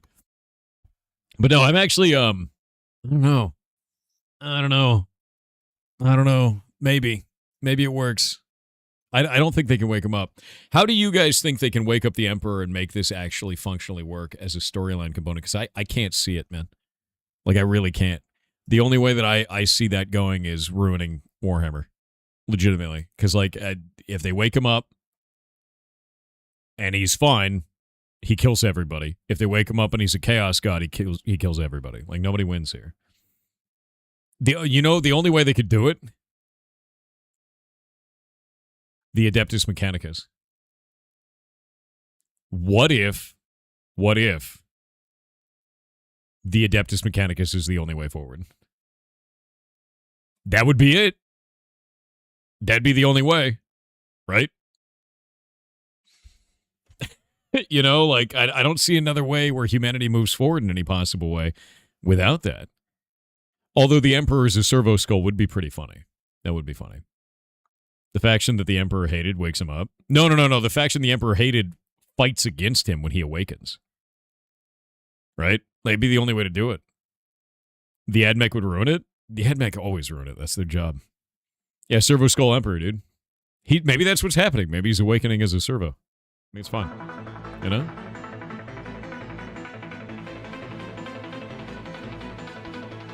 You know the Eye of Terror? That's what happened the last time a Chaos God awakened. If the Emperor awakens as a Chaos God, Eye of Terror centered on Terra. Oh, no, Terra's gone then. Yeah, it's not good. Oh, yeah, that's the other thing, too. Didn't the Grey Knights get a note or some shit? You see the Twitch streamer who walked all the way to TwitchCon, then got denied entry, facepalm moment? Yeah, I was actually talking to a friend of theirs who alerted me to that and let me know what was going on before it hit the news. And I was like, that sounds really awful. And so I sent it over to my partner manager to see what they could do anything, but they haven't responded yet, probably because they're at TwitchCon. But now it's news everywhere, and it's like super shitty. I don't know what happened there or why that happened, but this streamer basically walked all the way to TwitchCon. It's like hundreds of miles, like some insane amount. Let me go look up how long.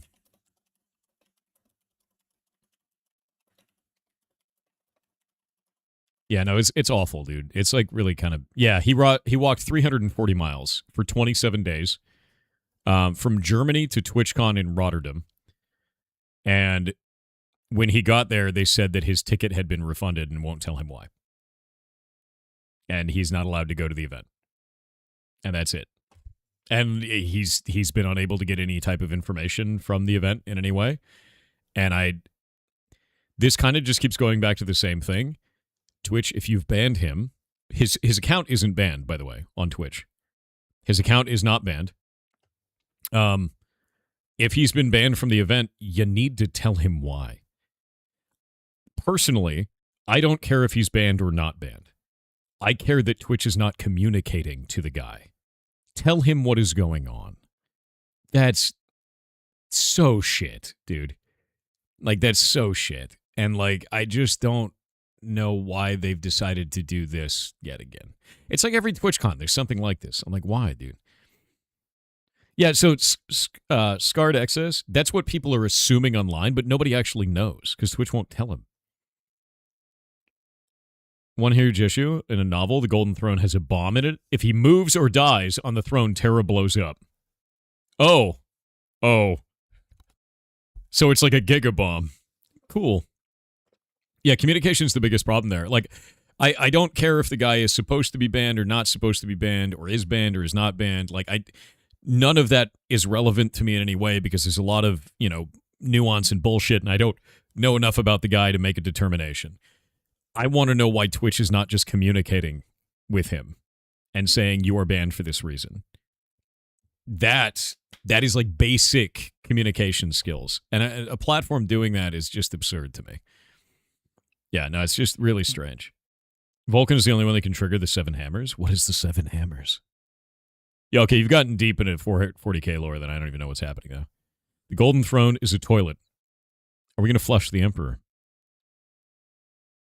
I'm ready. I'm ready to do it. Let's flush him. Oh, that's why the Ultramarines have a toilet seat on their shoulder, and why their armor is blue like a urinal cake. The Ultra Latrines. It's all coming together now. The Golden Throne is a toilet. I knew it. Yep. It's coming together, dude. It's all coming together. The Talisman of 7 Hammers collapses Terra.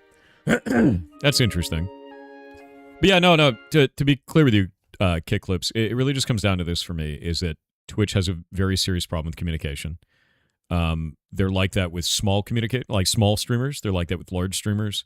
No matter how many thousands of people you have watching you, like we have between 2,000 and 3,000 people watching here every day, right? If you're in the top 300, if you're in the top 100, if you're top 500, you could be like the smallest streamer on Twitch. The communication is a pain point for Twitch, no matter what your size is. And I've seen that through my whole time streaming. I've been streaming for 9 years. I started with a very small amount of people. Now I have a lot of people watching me. The communication problems have always been present. So to see this kind of a thing happen, it's upsetting as shit to see what happened here, where this dude gets banned after walking all this time and is not told why, right? but I'm not surprised. And the fact that I'm not surprised, to me, is worse than it actually just happening. Yeah, it was bad even back in 2013. Yeah, it was. I think Twitch could do a lot better in communication, and they were supposed to. They their new banning directive thing was supposed to change a lot of this stuff. Where if you got banned, they were supposed to show you why you got banned and give you a clip of what you had done that got you banned, and then communicate it to you. And then you were supposed to have like a strike system where as you got banned more and more, they would get longer and longer.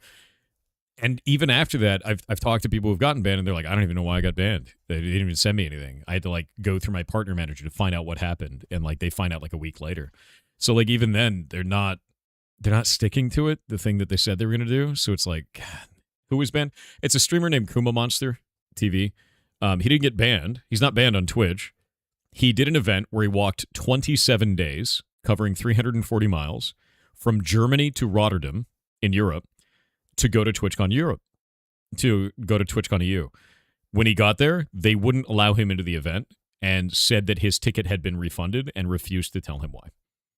And now it's all over the news. And it's like, dude, even if you banned him for a reason, you need to tell him why. I don't even care about any of the other drama around it. I don't care about all this, like, people coming up with reasons of why it could happen. Twitch just needs to tell him why. That's all they need to do. It's just, it's like you're choosing the path of bad publicity for the sake of having bad publicity. There's no benefit in just tell him. I don't even care what it is. Just tell him what it is. Wild to me, man. Yeah. They need to have more synergy in their communication. Yeah, I mean, it's just that, you know. I think that's the thing that's really upsetting to me, though, is like, just communicate. That's all you need to do. Chris Roy 6677 on YouTube with $20 said 2 years ago I was in a terrible place. I didn't know what I wanted to be. I now am the #1 salesperson in my district doing something I love. Hell yeah. And I am running my first D&D games. It's due to your encouragement. All love. You can't blame me for that. It's due to you kicking ass and wanting to keep kicking ass. Good job, dude. Don't ever stop. Proud of you. Lucanus, on YouTube with $2 Australian said I'm dying to know. Did you get the Ouse Care Pack? I did.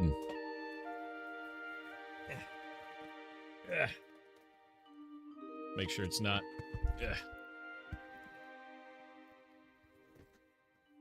But yeah, it's right here. It's a whole massive box of stuff from Australia. It's a huge. I have tried to stop Shay from eating all of it so that I could show it off on stream. You send me these weird things called TV snacks, which I've never seen these before. I don't know what these are. Was it full of spiders? It was not. It's full of all kinds of weird things. Harvest snaps. We do have these in America, by the way. We have those. But it's also got these things. Let me grab this. Peppermint dotties. Never seen those before. Those are actually really good looking. Yeah. Oh. And then a Stone to Space RPG called Those Who Dare. And there's like a book in here for it. And this tin for it. And so we're going to play that. And there's a mat for it and all kinds of stuff. So it has this. I've never seen this before. You didn't see the spiders? Oh, no, I ate them first. Yeah. They were delicious, by the way. But no, there's all kinds of stuff. And there's a letter in here that I haven't read yet. That says, "Greetings, Thor, an Australian care package." And you sealed it with a wax stamp. My dude. I don't even want to break that. Oh, it's so rad. I have to break it. Break it. I want to break it cleanly. I'm trying to break it clean. Oh, time to heat up some water? No, I don't want to break it. I'm going to try and break it really clean. I'm doing it. Use a knife. My fingernails are good enough. Aha. Basically good. It says an Australian care package. A few weeks ago, I offered to send this through. Sorry it's taken so long to put together. Don't apologize. This is awesome. But I've tried to include a bunch of stuff you probably haven't tried before. There's actually quite a lot of stuff in here.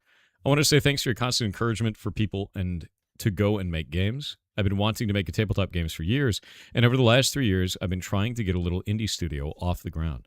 I published my first role-playing game, Those Who Dare, a couple years ago, but recently failed to crowdfund my second game. That's okay, though. I'm still going to keep at it, as I have a lot more game days. Wait, this is your game? I had never heard of this before. This is your game.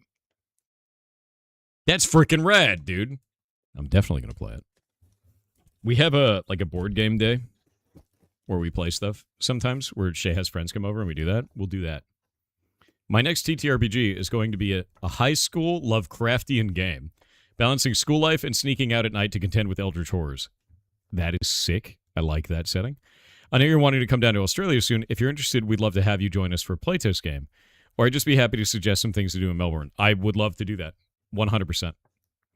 Feel free to reach out to me, and you've sent me your contact information. Oh, and you actually wrote a snack menu in here. Because honey. The honey is in there. Harvest snaps. Grain waves. TV snacks. Darl Leia raspberry bullets. Kit Kat Milo. Oh, by the way, the Milos did not survive the trip home. I immediately ate one, and Shay immediately ate one. The Kit Kat Milo's gone. It's Melbourne. You're Melbourne. Now what? Haze chocolate and cocoa black chocolate. Yeah, no, the ferrets don't get to eat any of it. No, that's cool, dude. I didn't know it was your game. That's freaking awesome, man. Melbourne. No, dude, it's Bourne. What do you call the Bourne identity? The bin identity? Bullshit. Bullshit.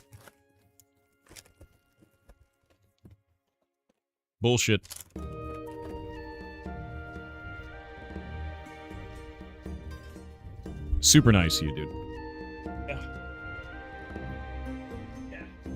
And now I can start eating these. Because I know that if I don't eat at least part of all of them, I won't get any because Shay has been slavering to eat these damn things. How do I even open this? It's so fancy. Jimmy Bin? No, dude.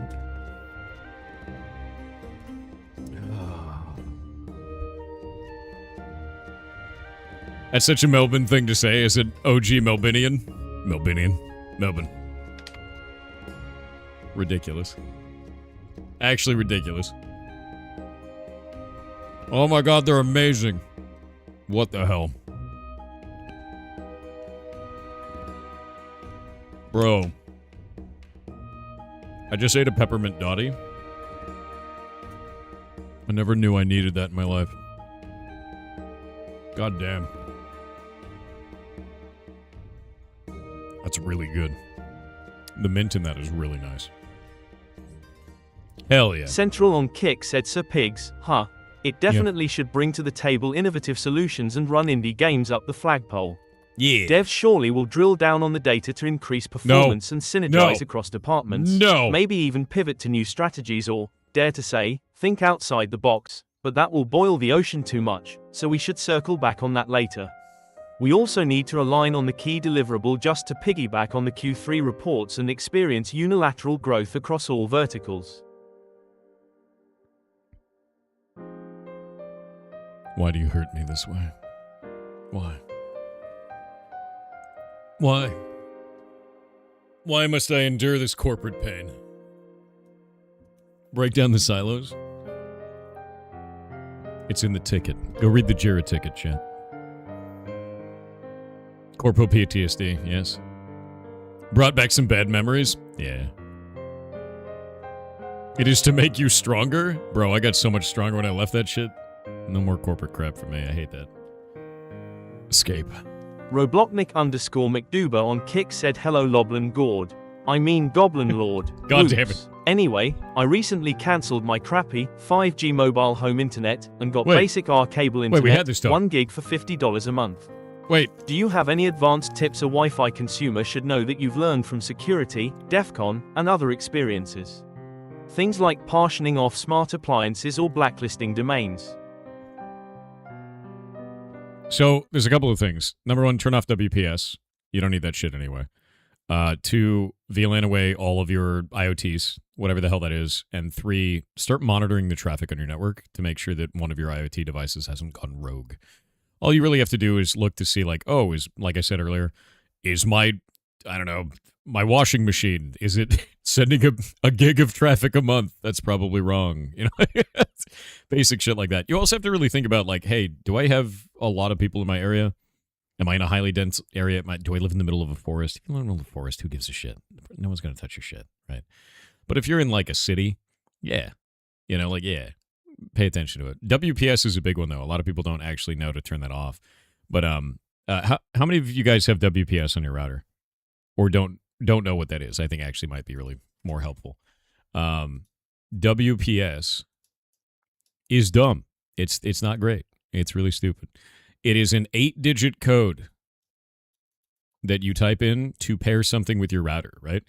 But it's not an 8-digit code. It's 2 4-digit codes that are individually authenticated, which means it's 1 in 9,999 and another 1 in 9,999, and can be brute forced. There are protections in place for it, but there's no reason to leave this on. Just get rid of it. Turn that shit off. Yeah, it's just a pin. It's trash. Yeah. They're individually authenticated, by the way. So you only use WPS push button. That's fair. Yeah, that's a good way to do it. Honestly, though, I just turn that shit off. There's no reason for it. I did see Shade Protocol gets that. Whoop, one moment. I'm trying the TV snacks. They're amazing.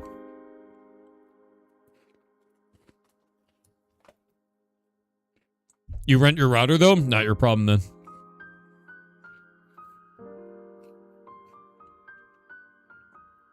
Oh my god, they're so good. You want me to show the snack up close? Here. It's like a little chocolate dude. And then inside, it's like a little powdery dude. It's delicious.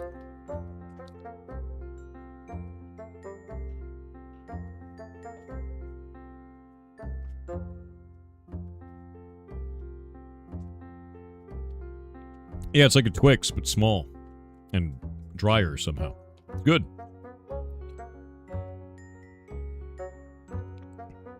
Yeah, it's like Twix, but made out of shortbread. Exactly. It's really good, though. I like it a lot. Red_VT on Kick said, I bring today a weird-looking game, self-published but without release date. https://store.steampowered.com/app/4331110/o_empire_ward_thy_rot/.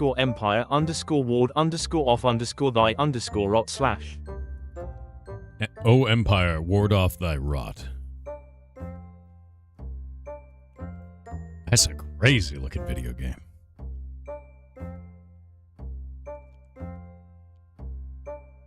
I love weird games, dude. I love weird games. Yeah, it looks real weird. You seen this on Reddit? Looks crazy. Oop.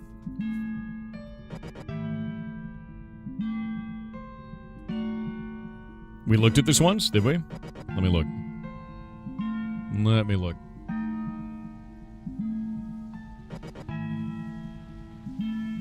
Oh, Empire. No, this is not on my wish list. I don't think we did, because I would wish list this. Because that's right up my alley with weird shit. What's the schedule for indie games today? First one in 16 minutes.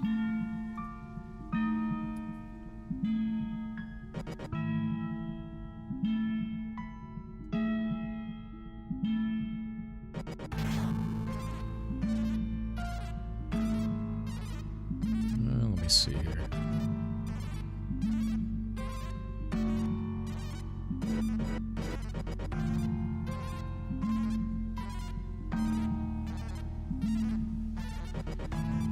Alright, one sec. Grabbing all the things. Waiting on the ads.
I just let the developer know, like, what we're going to do, basically.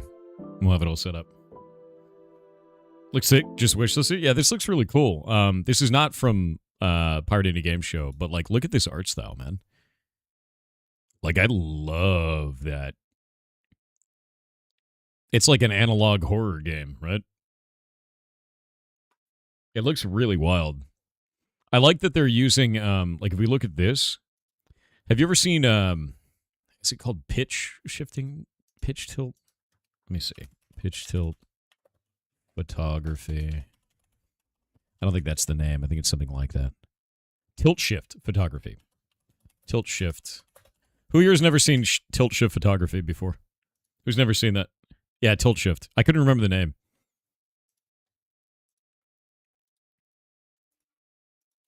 So tilt shift photography makes things look like miniatures. This is a real car. This is a real environment. This is using a way of setting up the camera to make it look like it's miniatures. It's really cool. And that's what it looks like they're doing right here with this, where it's all blurred on the outside edges. And it's the same on this. It's really neat. So if we go in here and we say tilt, shift, like if you saw this, you'd be like, oh, that's a freaking really cool looking mini, you know? It's not a mini. Let me see if we can get some other really good ones. Yeah, here's a really good one too. And it just looks like miniatures, man. Like the whole thing does. Look at that. But that's tilt shift photography. They're not minis. Really interesting. Like really, really cool. And you can see it's got this same kind of a style where it's clear in the center, blurry at the edge and the bottom, blurry at the edge of the top, clear in the center, blurry at the edge of the top, blurry at the edge of the bottom. Reminds me of that completely. Looks freaking rad. I dig it a lot. That's creepy. Love that. Yeah. Is video on YouTube of those? Yeah, no, it's really cool. It's not, yeah, you can crank up the saturation. There's a couple other things. How do the hex grids on this work? Dude, that's crazy looking. We should play this one on stream. Yeah. We should definitely play this. This looks nuts, man. That is painfully bright. My eyes. It looks like it's like death metal. Oh, wait. It is like death metal. Hold up. It says Empire. Oh, Empire. So it says the name. Oh, Empire, ward off thy rot. But it's like done as like a death metal logo. I love that style. It's insane looking, dude. Yeah, it looks like a death metal logo. Pretty awesome looking. Freaking sick. Yeah, no, this art style is cool. Thanks for showing me this to me. I'll link this out to chat. That looks awesome. I need this as a t-shirt, yeah. How much the level 5 dungeon is left to complete on release? It'll be done this week. I needed to do the Heartbound stuff, Zagag, and then I needed to set up for this event. And now I can actually focus on that. After stream today, I'm going to sleep. Then I'm going to stream tomorrow, and I'm going to work on it after stream tomorrow. Today is Thor Sleeps Day. Tomorrow is Work on Stuff Day. And then we'll go from there. I have to schedule out all my shit, basically. I have to schedule around this meat suit, right? That's the problem, is really what it is. Look, I have a limited amount of time, and I'm going to use all of it, all right? Chatty's lying, he's not going to sleep. Don't tell them. God damn it, dude. You're not supposed to tell them. It's supposed to be a secret. They're made out of meat. They're made out of meat. That's right. Meat suits needs regular maintenance. I hate it. I hate that it does. Sleep is XP waste. Actually, I did ask this before. I wanted to know if I could set up a clicker to my heartbeat, because then technically my heart would be beating, that would then be pressing a button in the video game, then be a one-to-one interaction with me, and that was determined to be botting. So I do actually have to press a button, which sucks. So can't do a heart monitor. Wanted to. Was told I can't. Told I'm not allowed to. Yeah.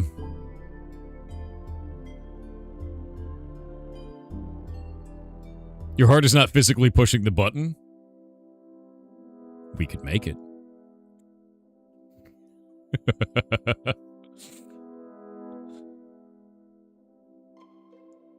We could make it do that. Tiny little spring.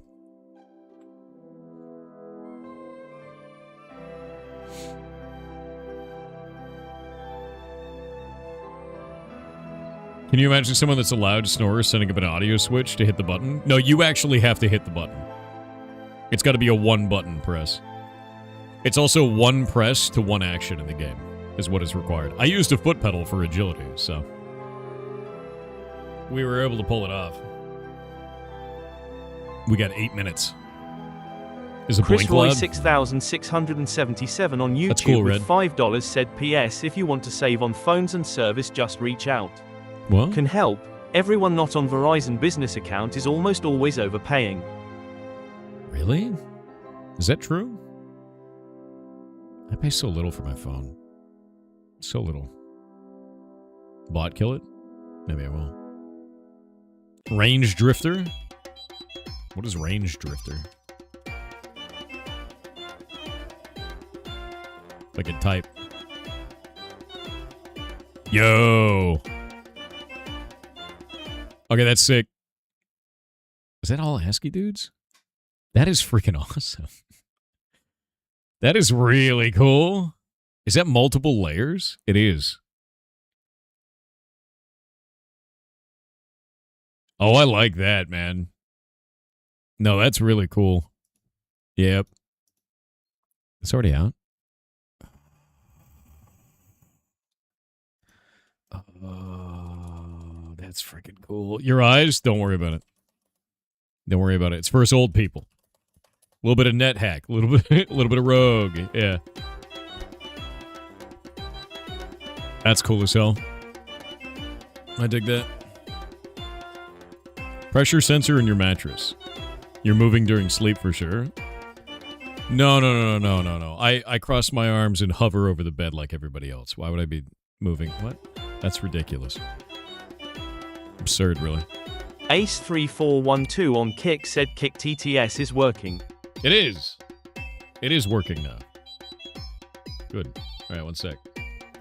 Gotta hide things. Got things to hide. Secrets. No one must know. I have too many buttons, too many windows, too much bullshit open. All right, I think we're good. Think we're good? Close that VM. Get out of here. Think we're good. I got Progress Quest over on the right side. Very nice.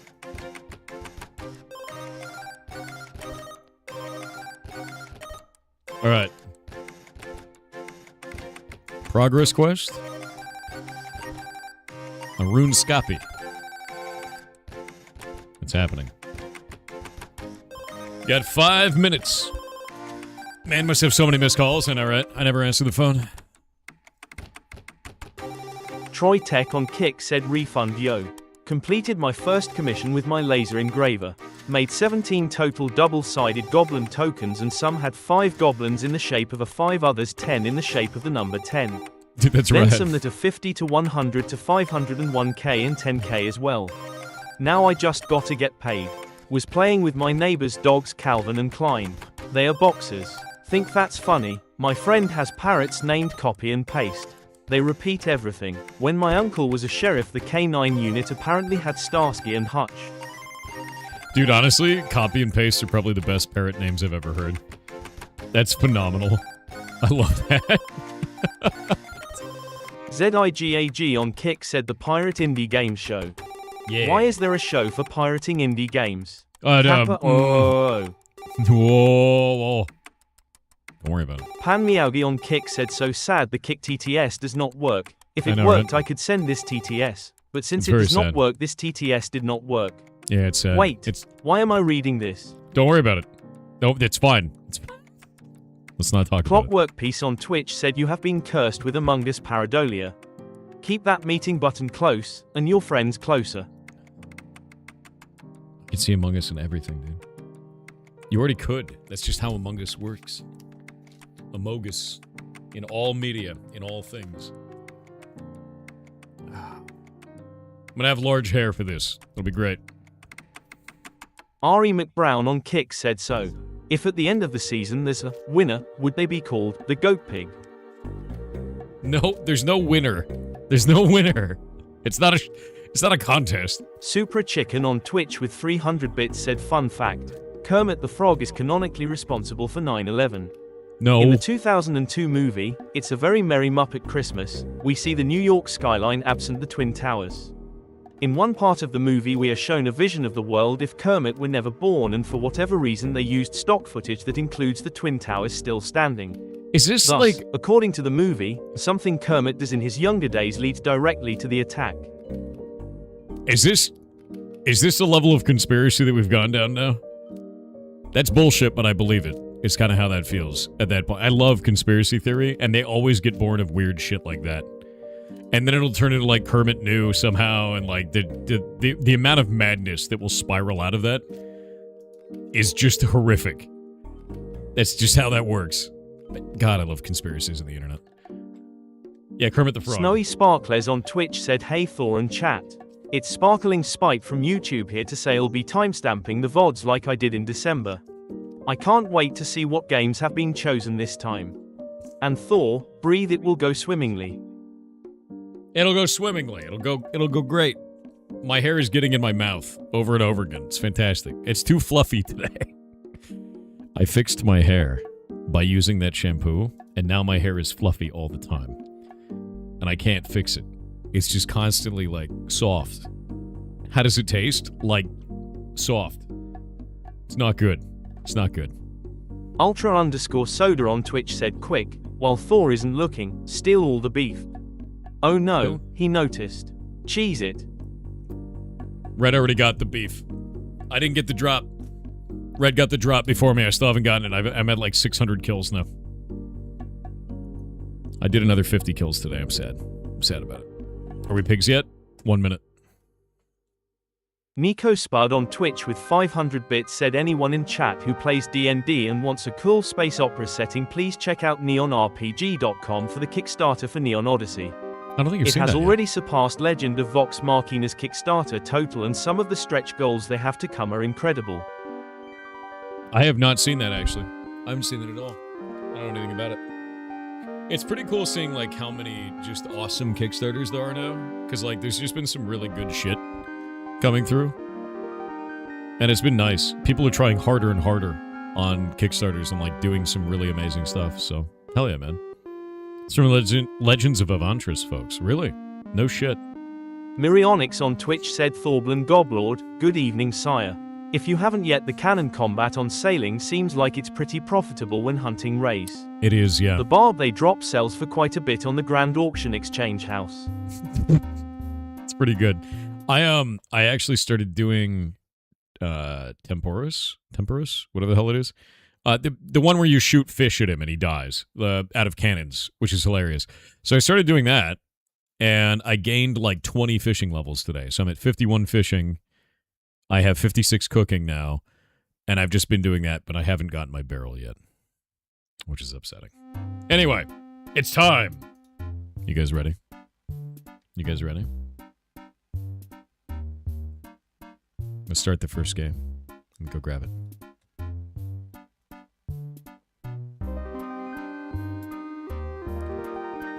Also, to the indie dev that is rapidly fixing bugs on their video game right now because they're getting showcased later today, I see you, and I see those updates going through. Test it before I get it. Oh. Poor lad. I see it like it's like updating. It's like, all right, dude. It's very funny.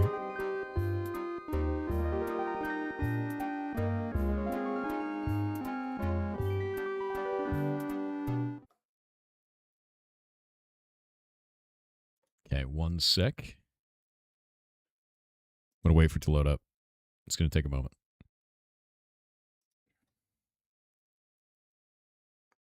Okay.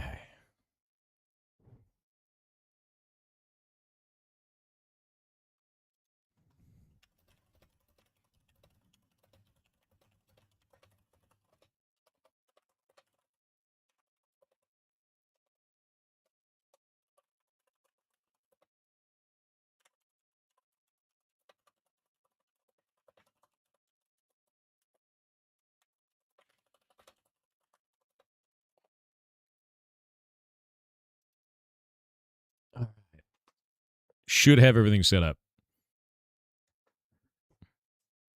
Dude, I love the sound of this. Holy shit. Hold up. All right. The first game for pigs. If it'll work. If it'll work. Oh, wait, no. Turn that thing off. Get out of here, crab slapping. It had RuneScape in the corner. I'm running under the other monitor. Don't worry about it. Don't worry about it. Don't worry about it. Did it update the stream? Is it there? You can't see it. Let me grab this. Listen to that. Listen to that, dude. Isn't that cool sounding?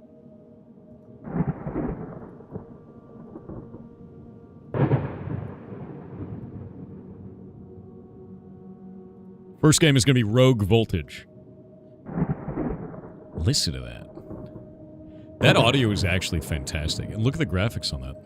Yeah, the sounds are super high quality. Look at the lighting when it goes through, too. Spend a lot of time on that, for sure. We're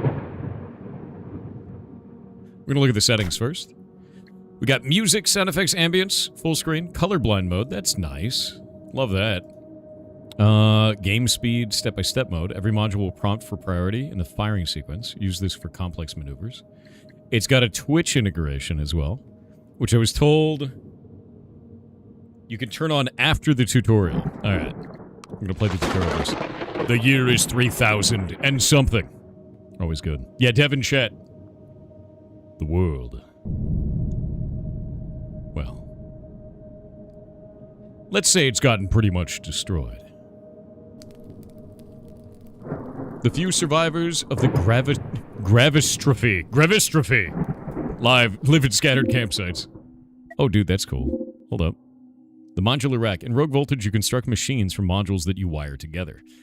This is the part that really got me about your guys' game, by the way. Modules run on energy points. Some generate it, some amplifiers store it, and others consume it for effects. Connect modules by placing wires between input and output. Jacks of matching colors. Boop. Oh, Gravistrophe is pretty good. Yeah, the art is very dope. Connect modules by placing wires between input and output, like we just did there, and then we can run it. Isn't that freaking rad? In the backpack, you can store modules and exchange them between characters. Take the healing potion in your rack, but you don't have to use it just yet. We can put it out, but we don't need to use it. Got it. We're going to use this for the gun, this blaster right here. And we can move that around, and we're just going to fire it, because this will heal for... will be destroyed after activation, so I'm going to wait. Nice. Take the loot module into your rack. It's an amplifier. Changes the color of a current. Amplification adds +1 to the incoming energy. Will be destroyed after activation. It's like backpack battles, but also building... It's like a deck builder. It's like backpack battles, but you're building a machine. Story begins on a day like any other. Slopper Johnson. Our post-apocalyptic parcel carrier, is looking for modules to bring back to his camp. Alright, let's do it. Chain reactions. Have you noticed your cure sensor? Sensor modules react to what happens during combat. They can produce a lot of energy and allow powerful chain reactions. Let's build your first one. Let's do it! Use the healing potion with the generator. So Slopper Johnson will receive 1 healing. This will trigger the cure sensor, which will generate 1 energy. Cure sensor then generates 1 energy, and we take that over to the gun. Oh wait, no. Then we have to do this. Let's move some stuff around. Make this nice and tidy, you know? That will then activate to that, which will activate to that. Because this is where the generator starts. That heals us. The cure sensor detects that a healing took place, goes into the amplifier. The amplifier changes the color of it to red, and then goes into the blaster to do damage. Hey. Boop.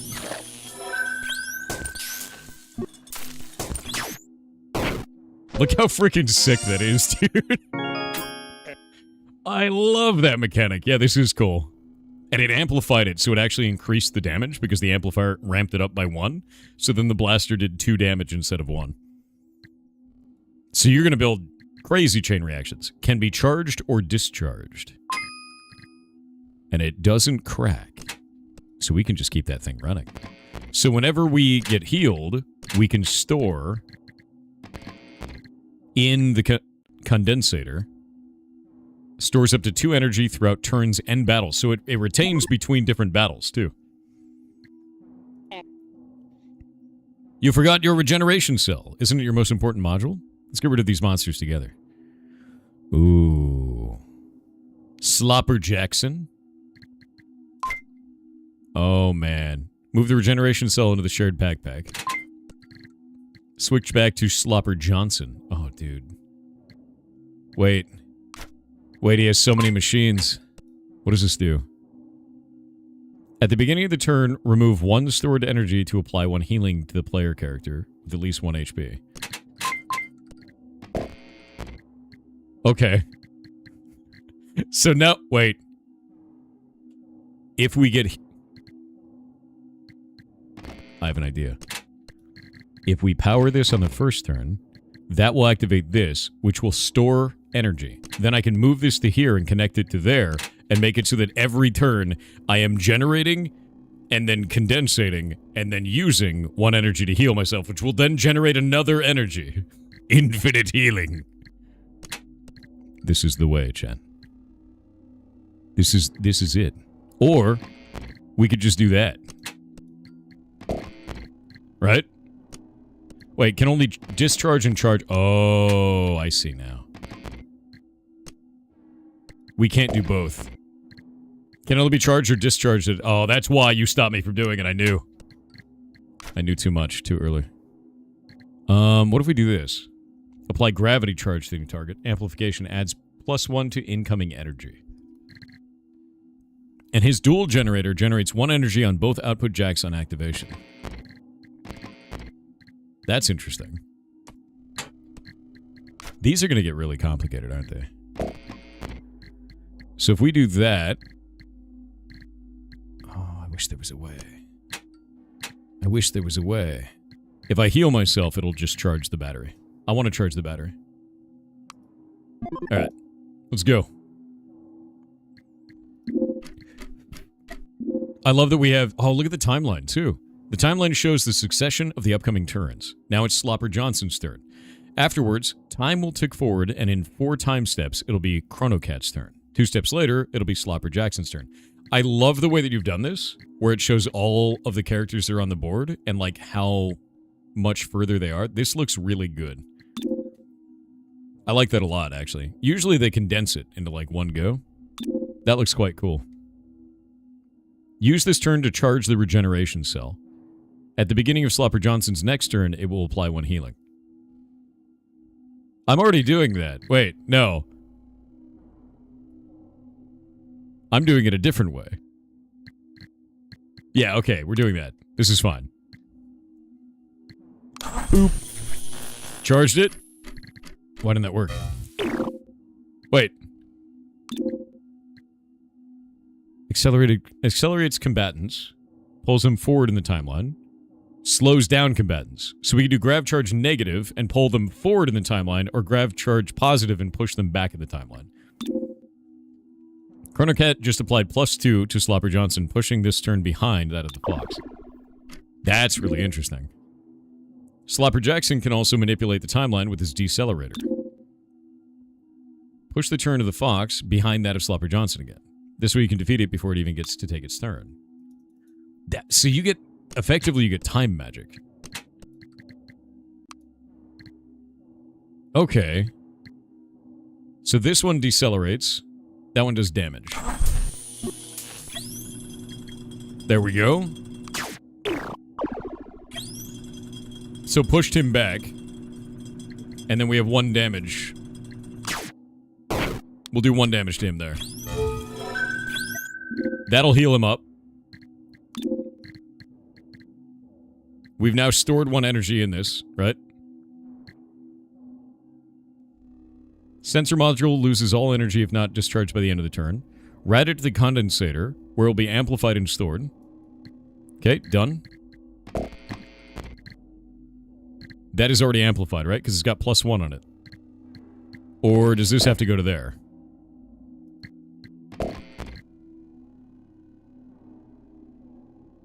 Let's see. Idea. Route it into there. Route this to there. Okay, that's what it wants me to do. So I'm going to take the energy from our generator, fire the blaster on it, take the energy from our cure sensor, because it detected we healed ourselves, and put it in the condensator. And then we can run our regeneration cell again. Boop. Your cure sensor has overload, which means that discharging it will set it on cooldown. Okay. Modules on cooldown cannot be activated for 1 turn, and sensors will not react to triggers. And the fox is dead. The earlier you end a battle, the better loot you will receive. The rating bar above the timeline shows how many steps you have per rating. Got it. The special rating offers rare modules, while bronze rating offers mostly scrap. Oh. Well, that is unfortunate. Pop 'em. Oh, wait, we can change... We can move modules between characters each turn. Oh, that's cool. Okay, we got ads. We're gonna wait on it. Hey, it worked! And by the way, for everybody who doesn't know, I run everything through ads. We pause for the ads. Even during the interview, we're gonna pause for the ads, and that'll be that. Very easy. They go off every 30 minutes for 2 minutes, gives us a chance to chill out. And that's it. You love Porky? He's great. He's turned out really good. Yeah! He's the pig's pig, dude. Can you pin the Steam link? We could definitely do that. It says an error occurred on my screen. Very nice. Let me grab the link to their game. One moment.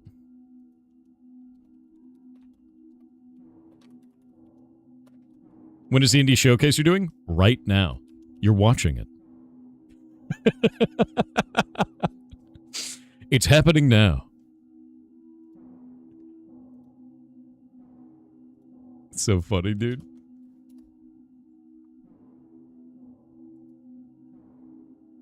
Where are you? I don't know. How long for each game? I play the game for an hour or until we finish the available content. Then we have the developer on. We talk to them about their game. And that way we get a feel for it as new players, you know, without knowing what the hell is going on. And then we talk to the devs a little bit, you know, and get a feel for who they are as developers. That's the idea for it. But my hope with this was to make it so that you guys would be able to learn about the games and not just watch a trailer, you know? Oh, I don't have a pigs command. I'm dumb. Hold up.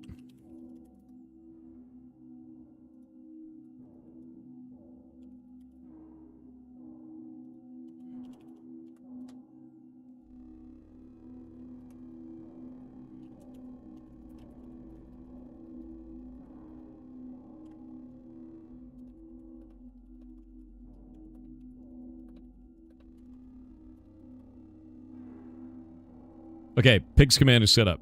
Should be good now. Pigs.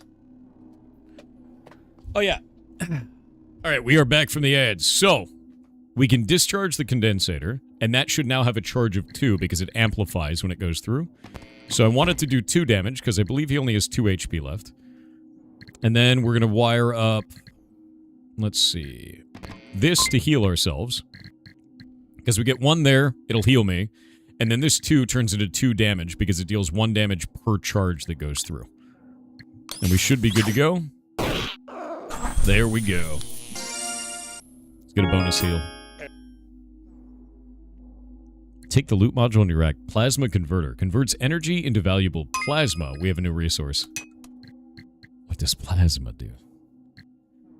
Plasma Converter with a universal input jack. Jackson will be rich! Put it in the backpack for now. I'll let you know when it's a good moment to use it. Alright. The strong gravioactivity in these swamps must come from the scary giant mushroom. If we keep to what we've learned, we can defeat it. Yeah, let's kick its ass. Alright, so we got Jackson first. Jackson's gonna slow down... We're gonna slow down the fox. Boop. There we go. So then Johnson will go first. The regeneration cell already went off. So we're going to hook up that to this. We're going to hook up that to nothing. We'll hook that to there. We're going to have him do 1 damage using the generator onto the blaster. And then we're going to have the condensator take our heal from last battle. And the cure sensor will then charge up the condensator. We'll be able to do 2 damage on the next turn. Yeah. And now we have a big horrible mushroom to deal with. It's not great. Push him back.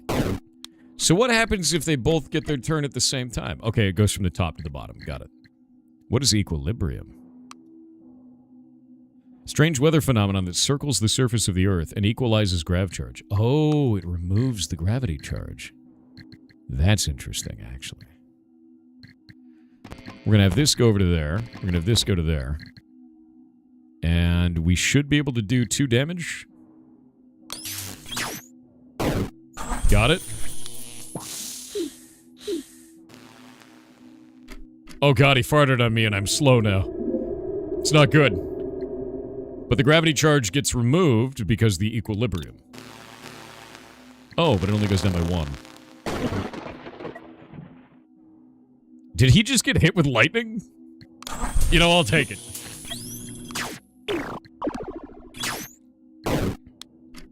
I love that you can click on them and then see information about what their abilities are. Producing plasma. This time let's convert our excess energy to plasma, the currency of this destroyed world. With plasma, you can buy modules or revive characters after the fight. Yo. So if you have somebody die, you actually have to revive them. And we got to use that information, or use that energy for that. Let's grab that, put it up here.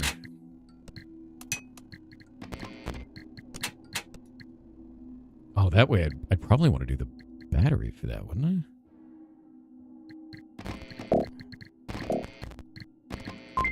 This is great, dude.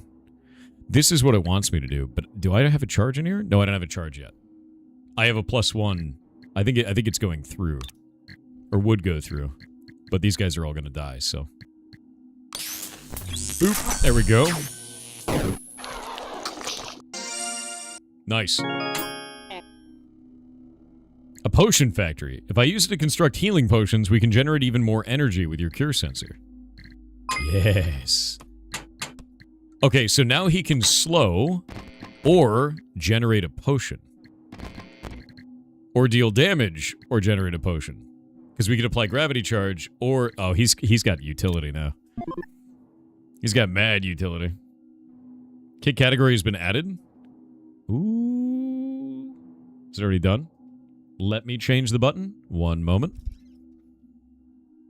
Yeah, we reached out to the Kick staff during this. And Ethan there, over on that side, has added all of the Pirate Indie Game Show games as categories on Kick. So it should be about 60 games. I think it's 58 over the whole month. Thank you very much for doing that. That is fantastic, dude.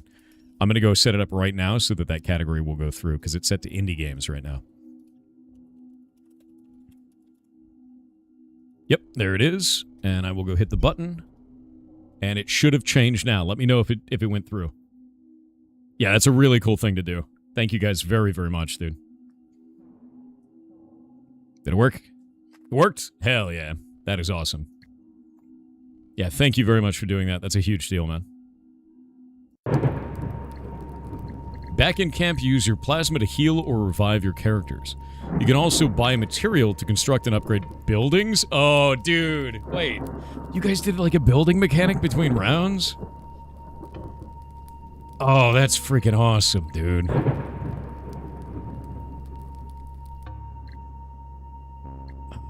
man.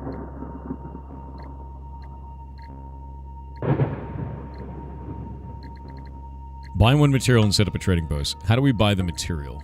There we go. We can set up a trading post. Buy modules with plasma. Amplifier. Changes the color of a current. Malfunctioning. When activated, receives out of order until the end of battle. So you'll only use it one time for the battle, and it's like all crispy looking. I love that. Another cure sensor. When discharged, receives out of order until the end of battle. Accumulator can be charged or discharged. Stores up to 3 energy. Will not become locked after activation and can be freely exchanged between characters. Really? So it's another accumulator. It's a different kind. We have a condensator and an accumulator. The output jack on this one is blue, though. So that would have to go into there. And it's green interior. So if I take this...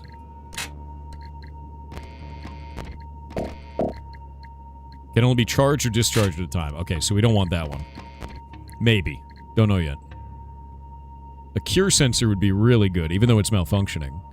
We might be able to get 2 cure sensors on this side, and then he can generate 2 energy. Because we could do this, and then have another cure sensor over here. And have that... Oh, that's a blue one, isn't it? Ah, better idea. Because this one doesn't care what energy type it is. That'll work. Yeah, there we go. So now we could have 2 cure sensors. This will always generate at least once every time he heals. And we could take this and pop it into there so he heals in the first round. Amplifying both of these, and in the second round he'll do 2 damage because this can then hook up to that like that. Dude, I love this game. The way you have this set up is so compelling and interesting, dude.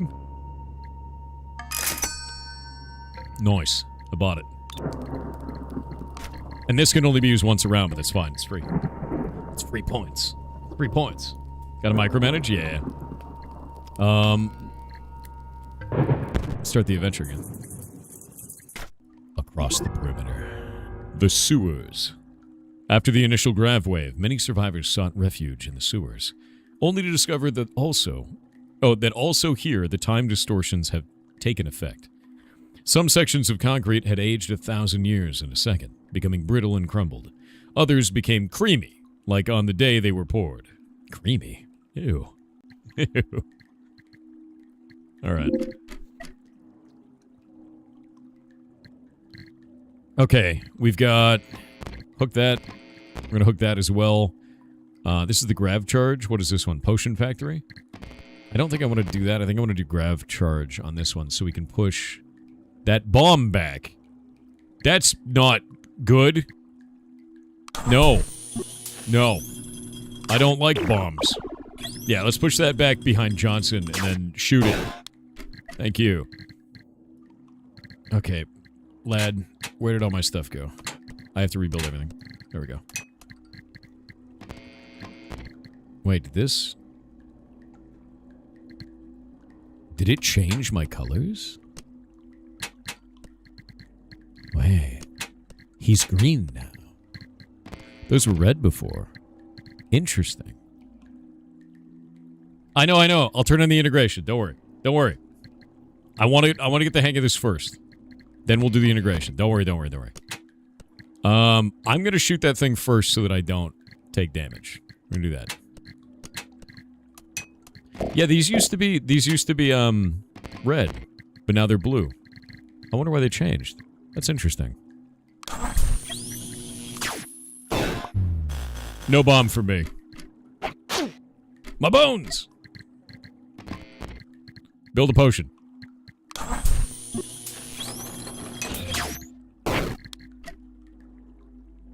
Applies healing to the owner. Amplification.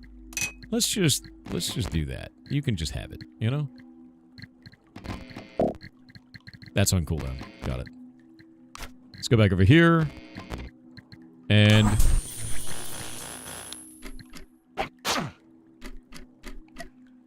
And then on this one, we're going to do... I guess that.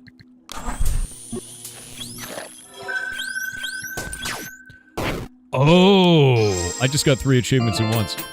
I didn't realize that it detected healing on either character. That's actually really... So, cure sensors go off on either character, not just on one. That's freaking awesome, dude. When activated, receives out of order until the end of battle. Applies grav immunity to target combatant. Another cure sensor. We need even more cure sensors. We're just gonna... We're gonna cure max, is what's gonna happen, though. And it's gonna become really silly really fast.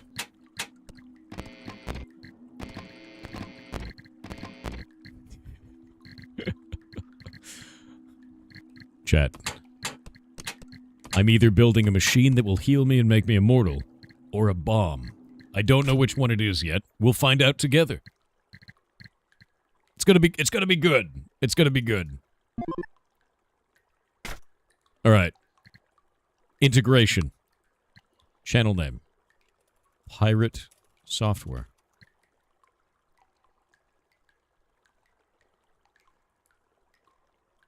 Enter the code given to you by your device to link it to the Twitch channel. Where do I put the code? It says activate your device. I'm activating. Authorize. I think it went through.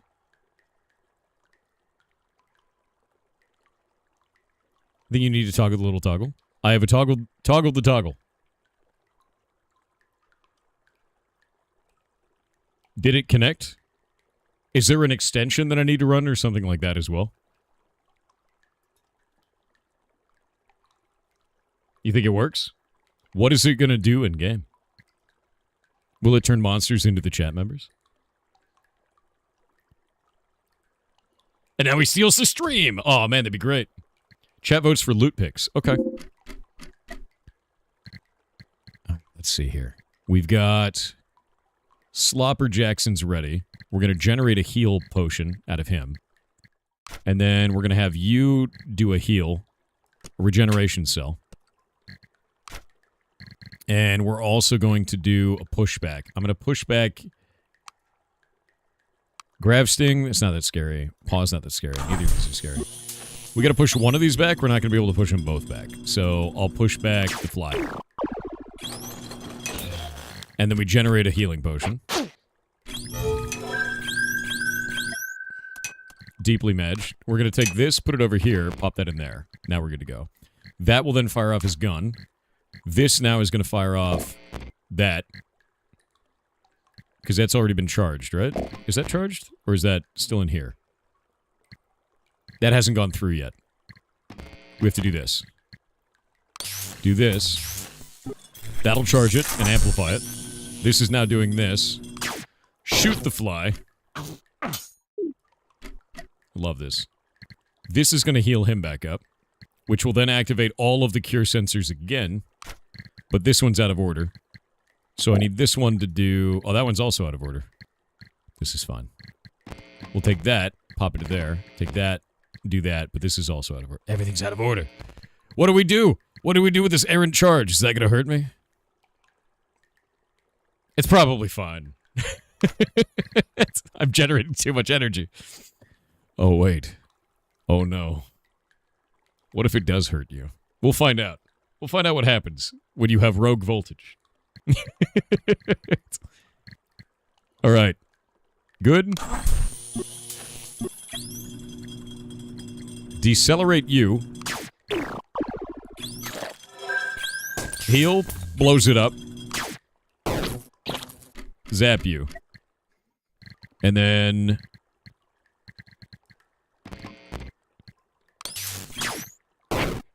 two-shot. And then heal. Oh, Twitch gets the vote. You guys have to do exclamation point vote 1 or exclamation point vote 2.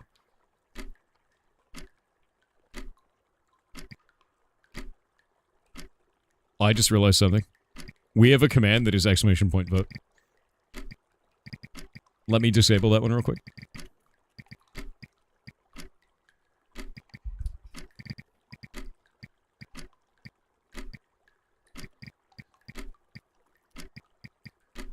Okay, I fixed it. Oh, I love that you can do this in real time. Look at that. Look at that. What are they, though? A converter, change the colors of the current, or a gravity sensor, generates 1 energy whenever grav charge is applied? Oh my god, it'd be amazing. Chat, please vote 1. Chat, please. Chat, please. Oh, there's so little time left. I should have moused over them earlier. No! Oh, wait, am I forced to take this? Can I go against the will of chat? Can I go against the will of chat? Or do I have to take it?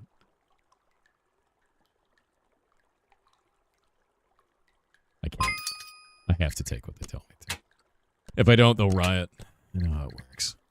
This turns blue into any color. So that means if we take blue...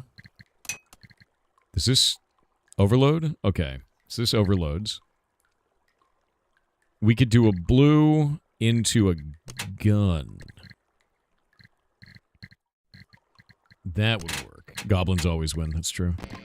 Because we could do blue into white. White goes anywhere, so that's any color at all. Which is interesting. But we don't really need that converter. I'm going to hold on to this. I've got enough stuff that just works because blue to white already works. White takes anything. It's a universal. This would be a universal color, so if I need to change blue to something else, I can now. Which is kind of enormous. And is going to be very, very helpful. I've got a lot of healing options right now. And a lot of things that work with healing, which is very good. Let's do Potion Factory on that first one. Potion Factory is nuts. Alright, off we go.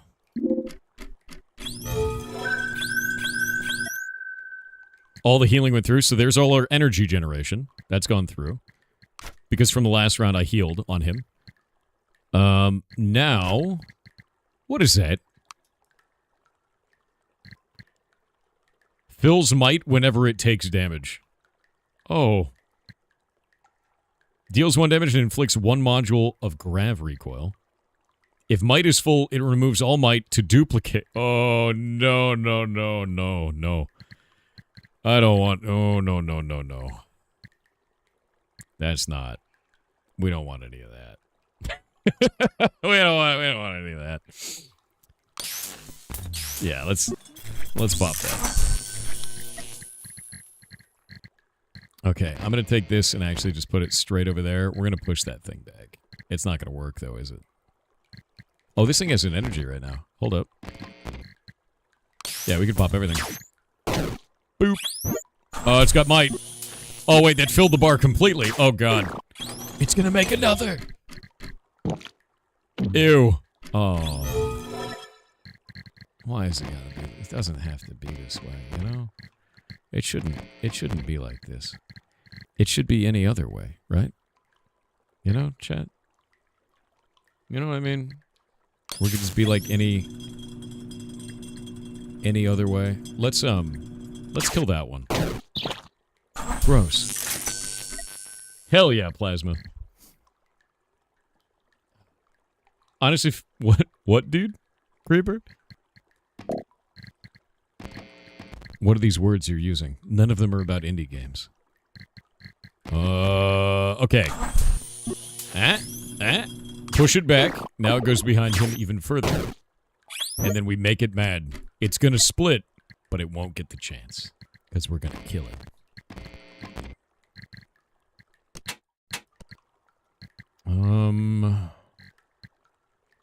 You know? I think we're good. I think we just kill it. So then we get the gold rewards. Sick. Alright, chat. We have a baseline amplifier. Changes the color of the current and amplifies it by 1. This one down here only converted. And a vulnerability ray. Applies vulnerable to an enemy. +1 to the incoming energy. So it increases the damage the enemy takes. Vulnerability ray. Amplifier. Choose. Looks like chat really wants the vulnerability ray. Also, that does look cool. It looks like it takes green energy, so I can put it on Slopper Johnson. Great name, by the way.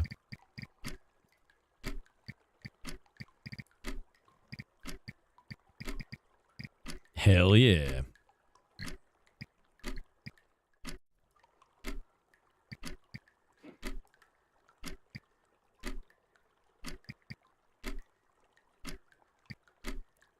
Voting skip is rude.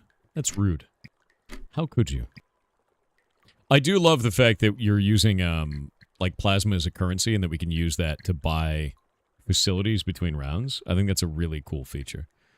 Vulnerability rate is... Thank you for the 5 gifted subs, dude. It's very nice of you. Thank you very, very much. Okay, so we're going to hook this to that. Hook this to that. I can do a heal on the first round. So we can really push for that. We can go over to Slopper Jackson, pop this, pop that, and we should be good to go. I've got a lot of outputs here. Does he have a green? He does have a green. Let's actually give this to him, because he can be our utility guy. We don't really need the pushback. If we can put a vulnerable on it, that'd be huge. Ooh, okay, so there's a shop down below, but there's an upgrade station in the middle. I'm going upgrade station. We're going to fight first and then do upgrade.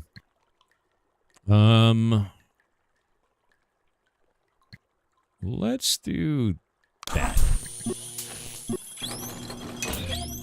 That created a potion. And now we can vulnerable this guy. He's vulnerable. And now we can take this. There we go. And we can go and pop. I'm not going to do a setup this round. I'm actually going to kill the fox. We have so many potions now. Which is great. And just pop him. Because he's going to take 2 damage. Because the vulnerable. Hell yeah. My bones! Okay, now you heal, causing all of that to go through. Pop that there.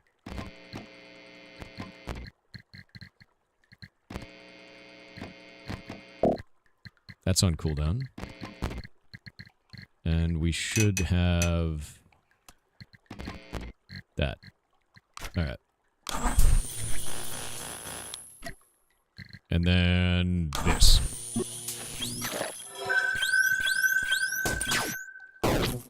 I love that it just turns into an insane cascade, man. God, that's fun. Look at it go. I want to get at least a little bit of plasma off of each one of these rounds.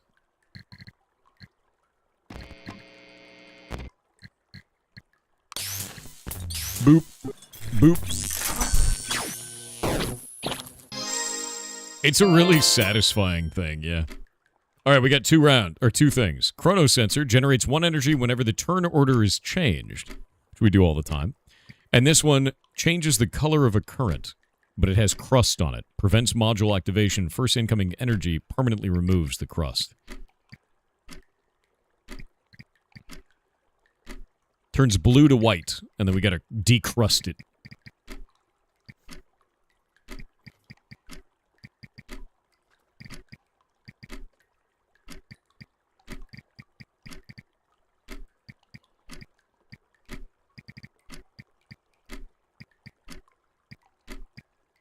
I do believe that the chrono sensor is working. I could probably put that on Slopper Jackson. Yeah, put it on Jackson. Because it's blue output. No, it's not going to be blue for that, because he's got all the blue devices. Actually, I might be able to pop that into the potion factory. So then he could do this, and that. We'll take that, pop this into there, so every time we slow down time, which we do all the time, we do that. Which is kind of sick. And oh, we can do all kinds of shit now. Do we need a red on this side? I don't think we need a red over here, do we? We need a green here. Do we have a green? No. No, we don't have a green. Wait. Blue.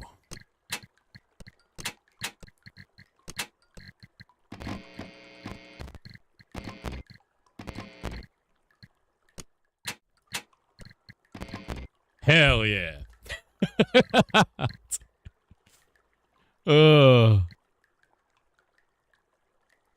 What are you about, Mr. D? What are you talking about, Mr. Deacon? This is a good combo.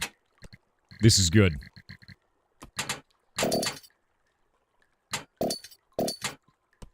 Yeah, it's a really cool combo. So basically what we're doing is whenever we slow something down, we convert that energy from blue to white, use that white to apply vulnerability ray. We always slow something down here, and we always shoot for 1 damage. And whenever we heal, we also create a new potion. So, on this guy, we're going to cause this to heal. When that heal goes through, it'll activate this one that hooks up to that to do a sensor for it. This will go over here to do 2 damage on the next round. Actually, do I want 2 damage? I want 2 damage. And this is always generating that as well. This causes the heal. So that'll activate this whole chain and that'll start going off. Yes. It's posting chat messages in Twitch chat? What is posting chat messages in Twitch chat? The game is posting? Streamer is blind and never reads? Oh, it's saying like voting ended and stuff. Yes. Yes, I can see that. Yeah. That's normal. That is a normal thing when you hook up to like an integration or something like that. I'm not worried about that, if that's what you're wondering. Oh, what is this? Painter's Workshop. Changes the color of a target non-universal jack to universal. Really?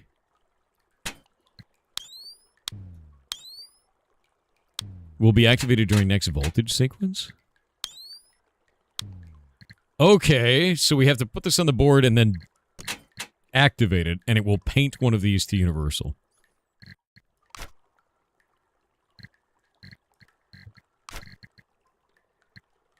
We gotta make one of these universal, don't we? That would be the way, right? Right?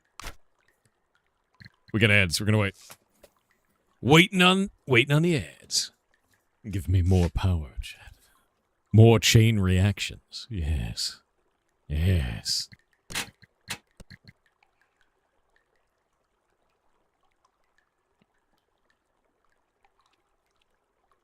Yeah, I'm really enjoying this.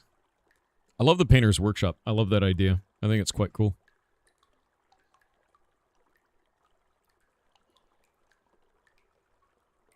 Love the pig. He's pretty good. His name is Porky. He's up on the website now, too.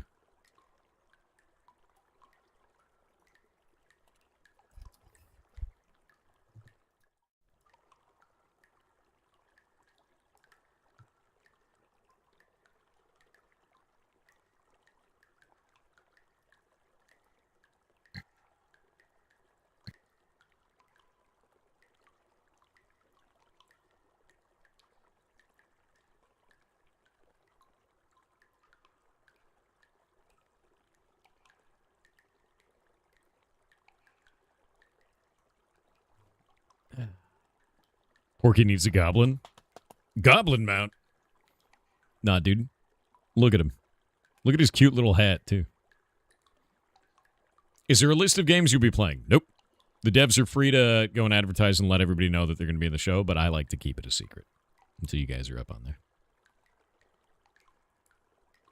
The hat is definitely cute. Yeah, the insanity of the builds in this is really satisfying. Will be a list at the end of the month. Absolutely. In fact, I'm going to be creating a curator list on Steam that you guys will be able to peruse. It's going to take me till tomorrow to start setting it all up, though.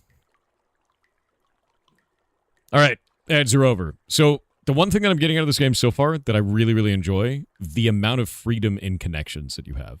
It's already rapidly going out of hand. I'm already creating a whole bunch of like weird connections and stuff, and it looks hectic, but it feels really controlled and feels really good. Like, I'm super happy with this so far. And it's just as cool as I was hoping it to be. It is very cool feeling. So we're going to pop this. This is going to make time move back for... What is that? In the early days of gravitonics, people would use those to power their homes. They tended to discharge when they weren't properly grounded. These ones do not look grounded. Okay. And the Gravigator. It just hits you. All of you. Great. Fantastic. We love to see it. I'll probably push him back. Then it'll do 1 damage. And this chrono sensor will then go off, which will cause a vulnerability ray. That'll probably be after the damage dealt. I wonder if we can chain it a different way. Is there a way to chain this differently?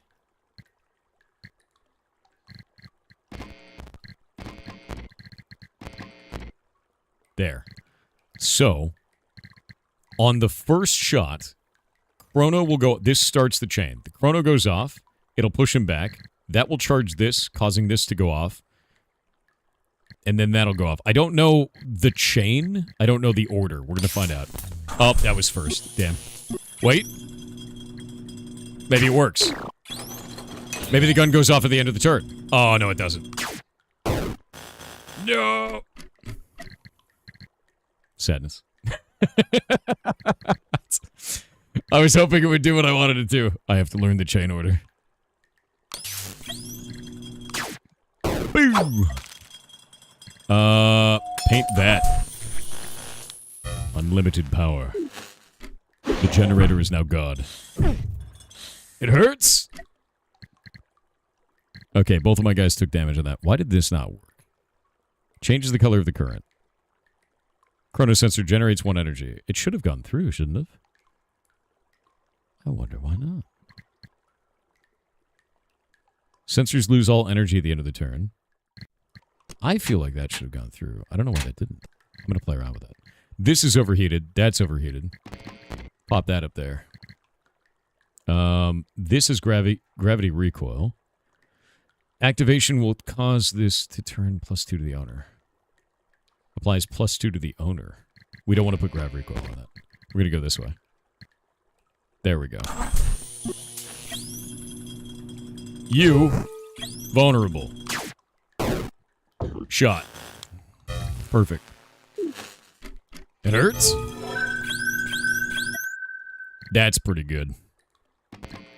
Do this up there. We're gonna must wire the input jack. Wait. Okay, there we go. I was like, wait a minute. That should work. This should be just fine. I'm gonna blast him. He will die from this. Perfect. Generated. Got him. Now I just gotta kill that damn pylon. Okay. We should be able to do this, and I should be able to hit him with the debuff first. Yeah. Perfect. Aren't all generators gods of the machine? They breathe synth life into them? We're basically being AdMech. It's exactly how it's going. Whenever this module receives energy, apply +1 turbo to it. Adds 1 to the incoming energy into the end of combat. So this just amplifies. And this one is toggled nitrous bottle. Applies 1 boost to target pass-through module on this rack. When activated, receives cooldown for 1 turn. This one doesn't have a cooldown. This one does have a cooldown. That one is just always running. The coil.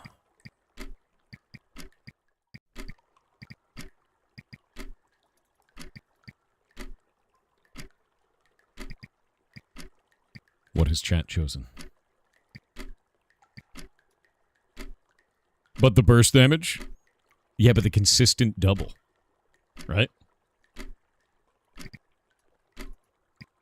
It'll go from green to red. So he can always have bonus. Alright, looks like I'm taking the coil. Let's see what we're going to do with this thing. One moment. Where did this go?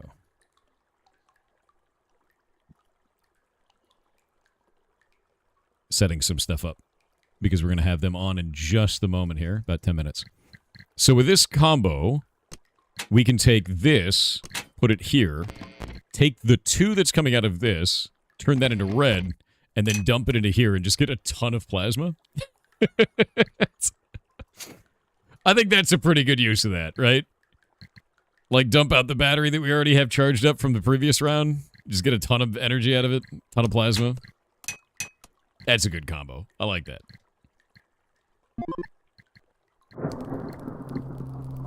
Oh, it won't discharge yet. We need to buy that. What can we build? Additional modules has options for loot. Or, get additional modules as options for loot. So both of these, a telescope or quarters. Buy modules with plasma, or module upgrades with plasma. Module upgrade sounds really goddamn cool.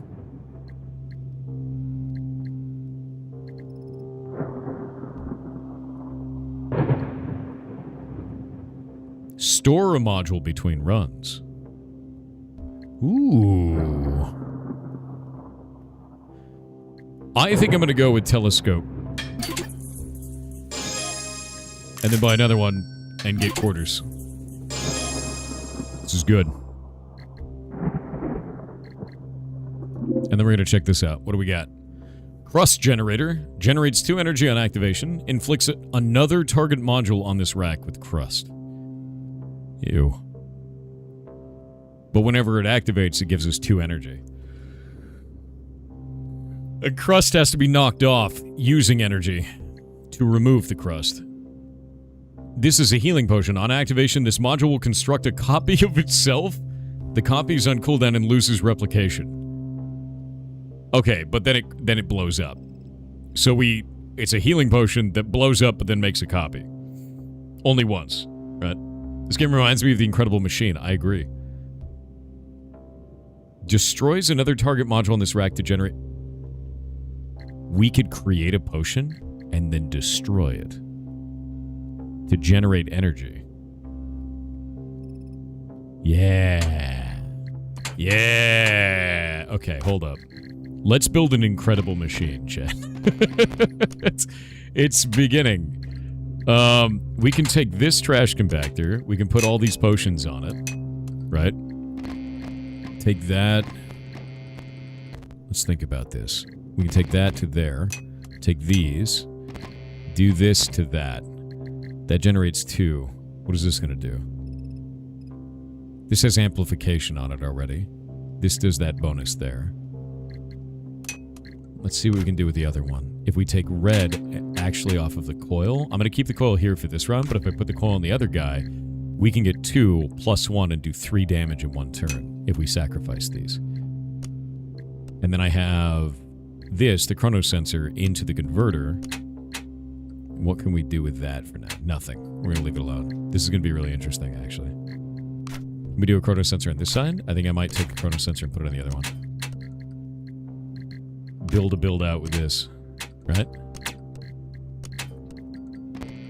Because this is green, we can't hook to it, but we can hook the white to it like that. Nothing gets wasted. I think that works great. I think it's going to work really well. I don't want to get the crust generator. I think this will be fine with this. We've got 3 plasma left. Ooh, I don't have enough. Alright. Oh, it's going into... Okay, so you do deeper and deeper levels as you go. We're now at stage 2, the Crystal Caverns. And you retain the amount of health that you had between rounds, and the charge of your items. That's gonna get rough.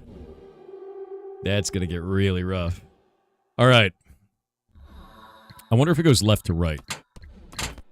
I wonder if we could do this. And have this go off first. We'll find out. Nope. Okay. Who gets pushed back? I don't know what that thing is. I don't like it. And now we're gonna kill that one. Ooh. Oh, wait, no. Now we are gonna destroy this. Select the next module to activate. Oh. Okay, we're gonna select the blaster to activate. We're gonna kill that thing. Then the trash compactor is gonna trash compact this healing potion. Generate that, and then vulnerable that thing. And then on this one, we have 1 charge into there. We have 2 into this. That'll just generate a bunch. This will cause healing to go through and 1 damage to go through. Big plasma! Double damage. Oh, it made gross, dudes. Grav anemone and grav polyp. Okay. Gross. Not a fan. Not a fan of that. I don't like that. It's gross, you know? How gross it is. Okay, so now we need to do... That has no charge left. We need to do... This is overheated, that's overheated.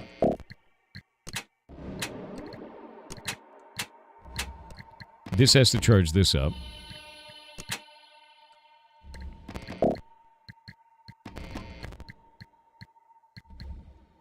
this is going to go... Locked on the rack till the next turn. Okay. So he's locked in. We've got blue from this one. I think he can just do his basic damage. That's all he can do from that one. This one's going to have to sacrifice that again. Let's do that. Yeah, I'm going to do that so we can sacrifice that to generate, I guess, 2 potions. Oh, leads to a better constructed module. That's really interesting. Okay. We can make an even stronger potion, I guess. Or we just have this not activate. And we can have this one go to there. Because right now, this can't generate energy over on this side because it's overheated. Let's do that. That heals him. Pops all of those. Makes all of this go off. And we can use this to... Does he still have vulnerability? He does. Dead.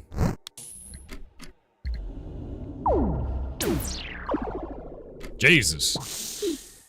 I didn't expect that. That grab is rough, dude. Okay. So, with that now, we can now pop that into... This will get +2. This +2 goes over there. And we have to wait for this to go into the battery. And then I think we're good to go. Charged it up. Gives even more plasma. Pop that. And I won't get as good modules, but I'm going to get a bunch more plasma than I normally would. Way, way more plasma. Okay. Grab it. Actually, we can still get the gold.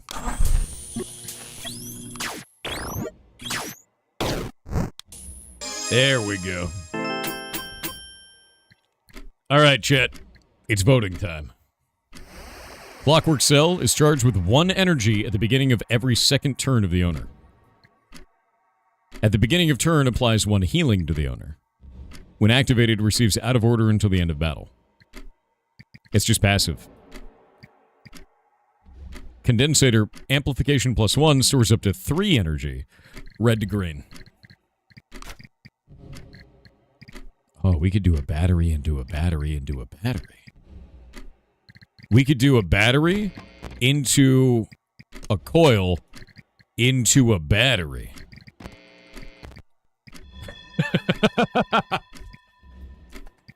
How much battery can we battery, chat?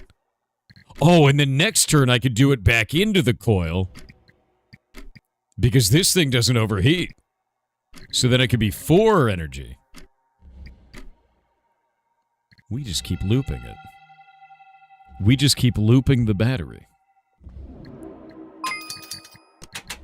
Because we could just do it like that. This battery amplifies and then discharges into this battery, which then amplifies through this thing into even more plasma. What is that? That shows it as a shop, but there's also a big creepy eyeball on it. Of course I have to go there, obviously. Potion factory. Vulnerability ray. Healing potion. Trash compactor. More potion factories. We need more potion factories, of course.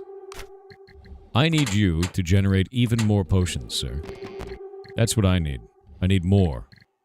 More potions. Constructs a universal healing potion with cracked. This one has amplification, that one has amplification. This one overloads, that one doesn't.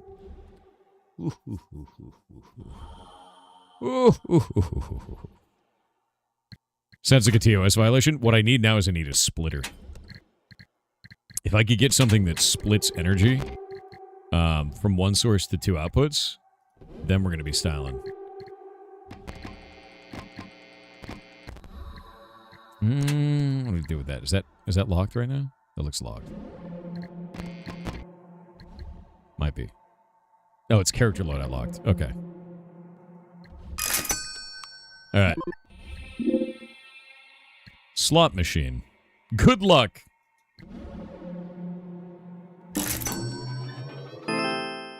Oh! Hey, sick.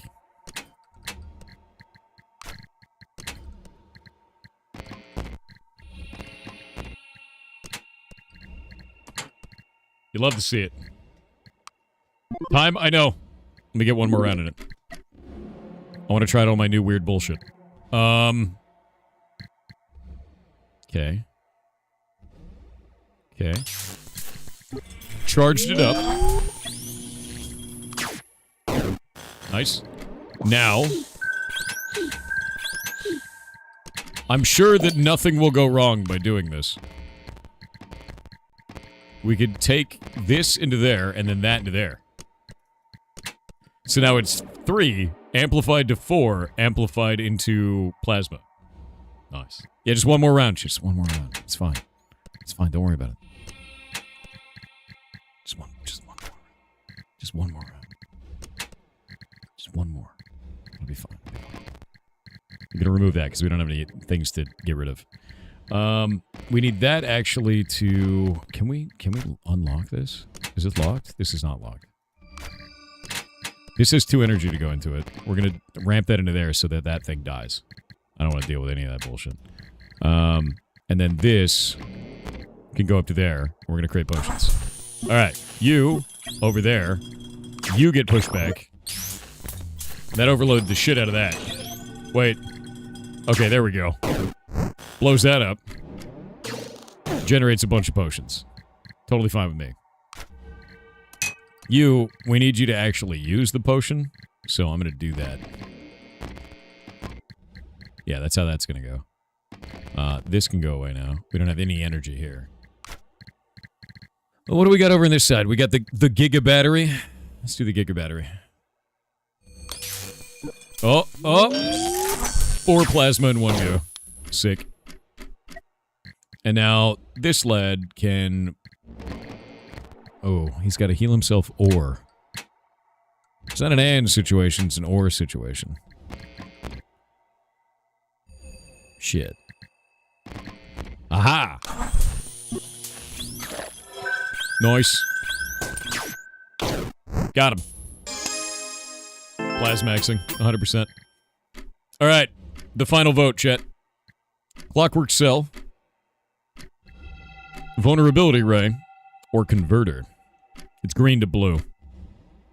Oh, activation applies 1 minus to the owner? That's interesting.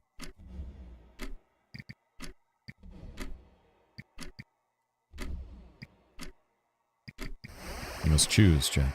You must choose. And then I'm going to call the dev. We're going to talk about it.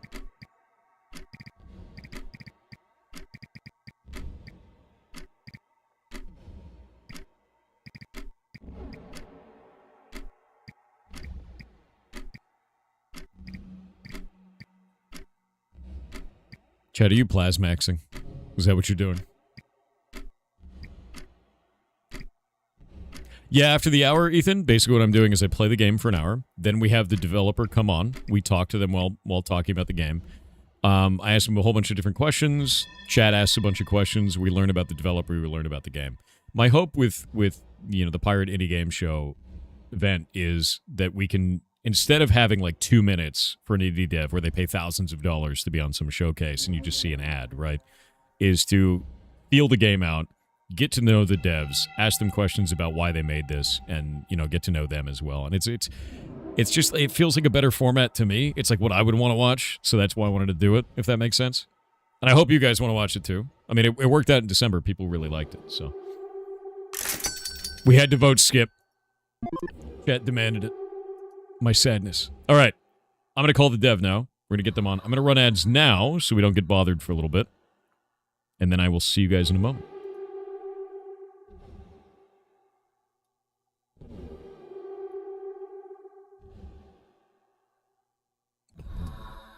Permissions on this.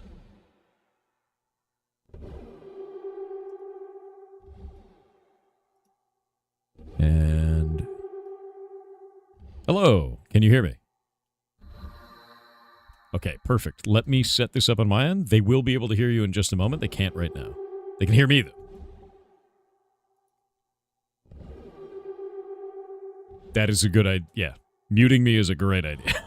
It's- Is there my... Am I going to be on video as well? yeah, well, you won't be on video. You'll just be on audio. They can Okay. hear you now, by the way, but we're in the ad break, so. Okay. Yeah, great run. I mean, this was cool. You can also continue playing if you wish. I mean, I can I just will. like give you some background info. I 100% will. I'm having Awesome. a blast with it. I'm going to wait, though, Cool, because awesome, we yeah. have 1 minute left on ads, and then we'll just wait for it. Okay. Don't want them to miss it. Yeah, I mean, you're really getting it. This is not regular. Some people really don't click with it, but I think it's quite your specialty This is in a way. Games like this. 100% a game for me. Nice. It's fun as hell, dude. Thank you.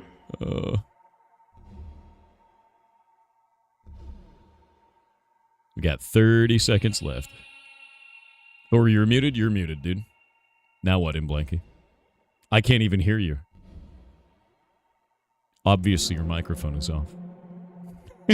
Wait, we can mute Thor? No, definitely not. That's a terrible idea. You're 4 muted, you're 5 muted. God, so many fish in chat. It's ridiculous.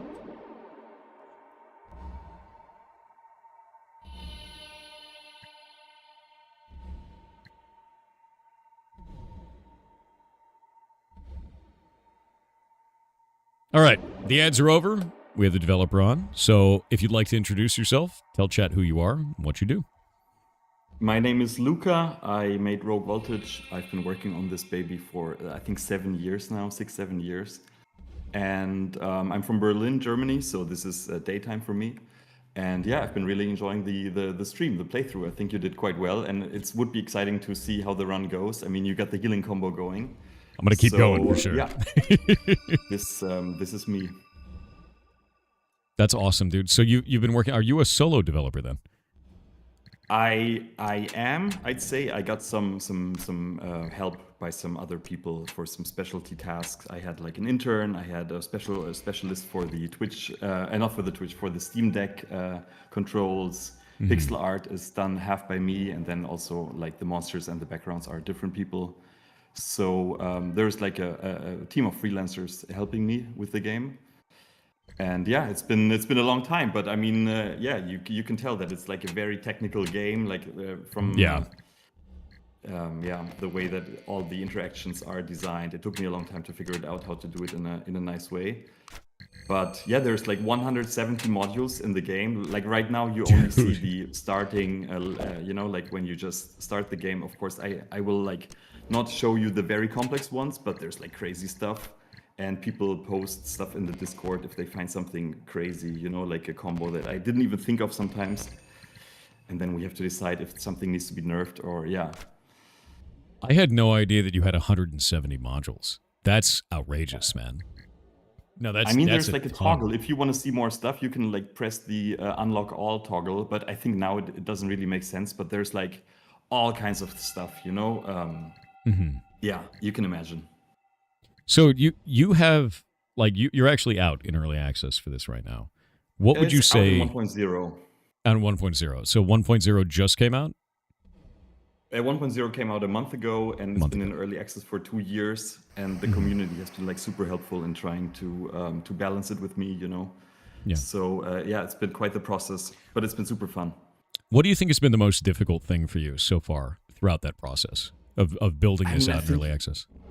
All the devs can relate to that. Of course, getting visibility for a game is the most important and most difficult thing, right? Just being a person in your bedroom and then trying to get the game out. This, of course, is, I think, the most difficult thing. But then, of course, like the whole technical, the technical side of the development, there's been some struggles as well. But yeah, I think the visibility on Steam, marketing, those are the issues that are really cursed. Yeah, I mean, to be honest with you, that's exactly why we're running this show. I've seen it far too much. We see so many different cool indie games on here that are just, you've never heard of them. Really tiny things that are just awesome. You find these gems, and it's like a game that came out 3 years ago. So you're like, why didn't I know about this? It's so freaking cool.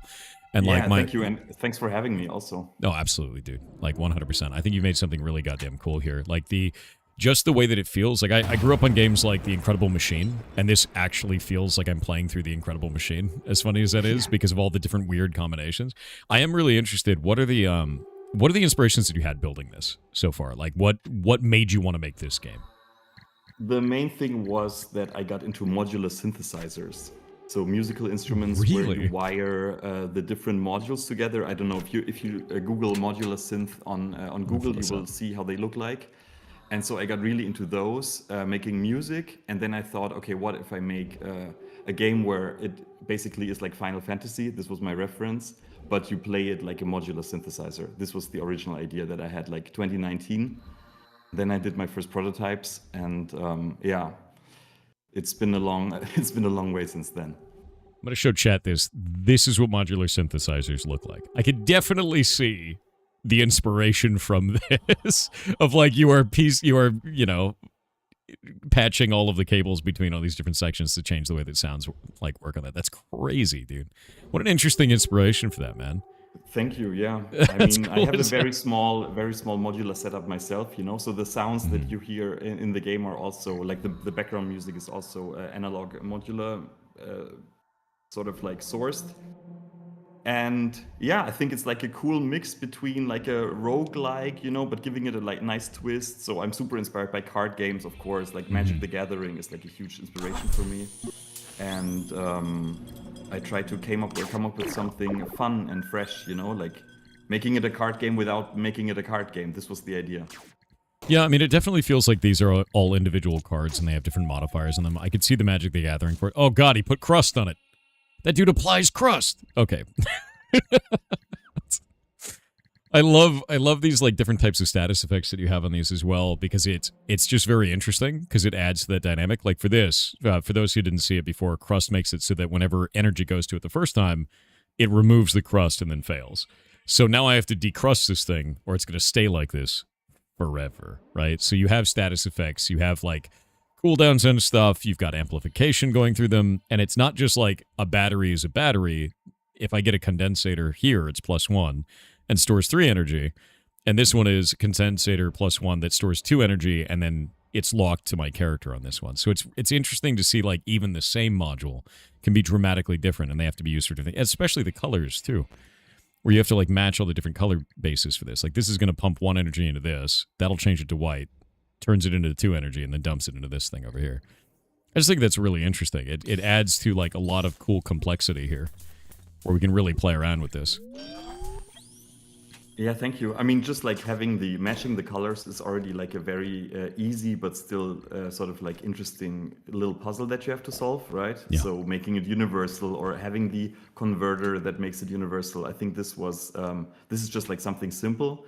And then for the status effects, I think it's like in the beginning I had status effects on the characters as well, you know, but I think it's just much more fun if you have to solve the problems on the rack itself. So what you didn't see in the beginning was there are time bombs that are on your rack, you know, or like later in the volcano stage, there's like enemies that put bad stuff in your rack, which is like a lot of fun. Like in Slay the Spire, when for the first time you get like a bad card in your deck, you know, it's such a brainfuck moment.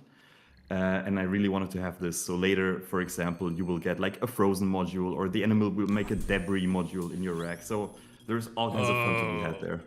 I actually love that too, like a bunch of debuffs and different things like that. And it's cool because so far it's given me the tools to overcome those. Like I don't feel like I'm, you know, getting overwhelmed by it. I don't feel like these are unknown because I've been building this deck basically. It's kind of like a card deck slowly over the run. So it doesn't feel like it's hitting me in any way that's like overcomplicated. It feels really nice. So you've done a great job here, man. Thank you. Yeah, I mean, obviously it's like a very heady game, and some people just don't click with that kind of game, which is fine, you know? Like, it's a game for the tinkerers, it's a game for the people that really like a complex, a little puzzle game, without it being too much of a puzzle game, right? So it's a tactics game with a fun mechanic, and yeah, the community really likes it, and the community is also super creative in coming up with like new module ideas or new enemy ideas. So it's a fun development process as well. So I'm going to ask you a difficult one. I want you to call your baby ugly. What do you think your game does the worst? I think like the tutorialization and the whole onboarding is always a bit of a struggle. You know, like you need to get people quickly to a point where you can play the game without giving them too much information that they don't need right away. So I think this is like bit of a threshold that people hit, or it hits people sometimes very hard. I mean, obviously the juice and the art could always be more juicier and much nicer and more animated. Like if you look at the enemies or the characters, it's just super bare bones. But I kind of like it. It's also it's kind of like, you know, like restrained on purpose, because I just have to spend my resources in the right places, and the right place is always like gameplay, right? So I think there's obviously it's not a perfect game, but I think it's also changed quite a bit throughout the years. So just like early access was so good for me in that I could launch a version that was still a bit rough around the edges, you know. It's kind of funny to me because like I had a great time with your tutorial. So I think you might be a little bit too harsh on yourself with that, legitimately so, because like this very much so made sense right from the outset. It was very well explained, and the mechanics started simple and then gradually became more complex in a way that was, I guess, understandable, you know, identifiable, very easy. So I don't know, man. I think you did a good job with that, legitimately. It's true, but I think it's also because you played a lot of indie games and you played Fair. a lot of I have roguelike games. that bias. So I think you have this sort of, you have this this inherent understanding of game mechanics, you know. So if somebody just downloads the game because they think it's like an automation game on Steam, and then maybe they think it's more like a Factorio, then sometimes it's a bit of an expectations mismatch. Have you had a lot of that, would you think? Would you think that's like maybe the majority of your negative reviews, like people just thinking it's a different kind of game? Maybe, but I think the communication in the trailer makes it quite clear what it is. That is more like a tactics thing. So I think the reviews are pretty good. I'm super happy with like the reviews. It's like Nice. 93% positive or something at all times. So the people that click with it really click with it. Like I have one guy in the Discord who played it for 700 hours or something, which is just crazy. There's always just one. so much stuff you can discover. And That's yeah, amazing. it's so cool if it's really people's sort of like main game, you know, or if it's their pet game of some sorts. No, that's really cool though, man. 700 hours in the game. Yeah, there's always one, you know, like some dude that's like really into it. That's awesome as hell though, the fact that you have that. And you have a Discord, right? Where people are able to join up to that? I have a Discord for the people that really want to follow the development as well. Like sometimes I post module ideas or prototypes. There's a beta branch.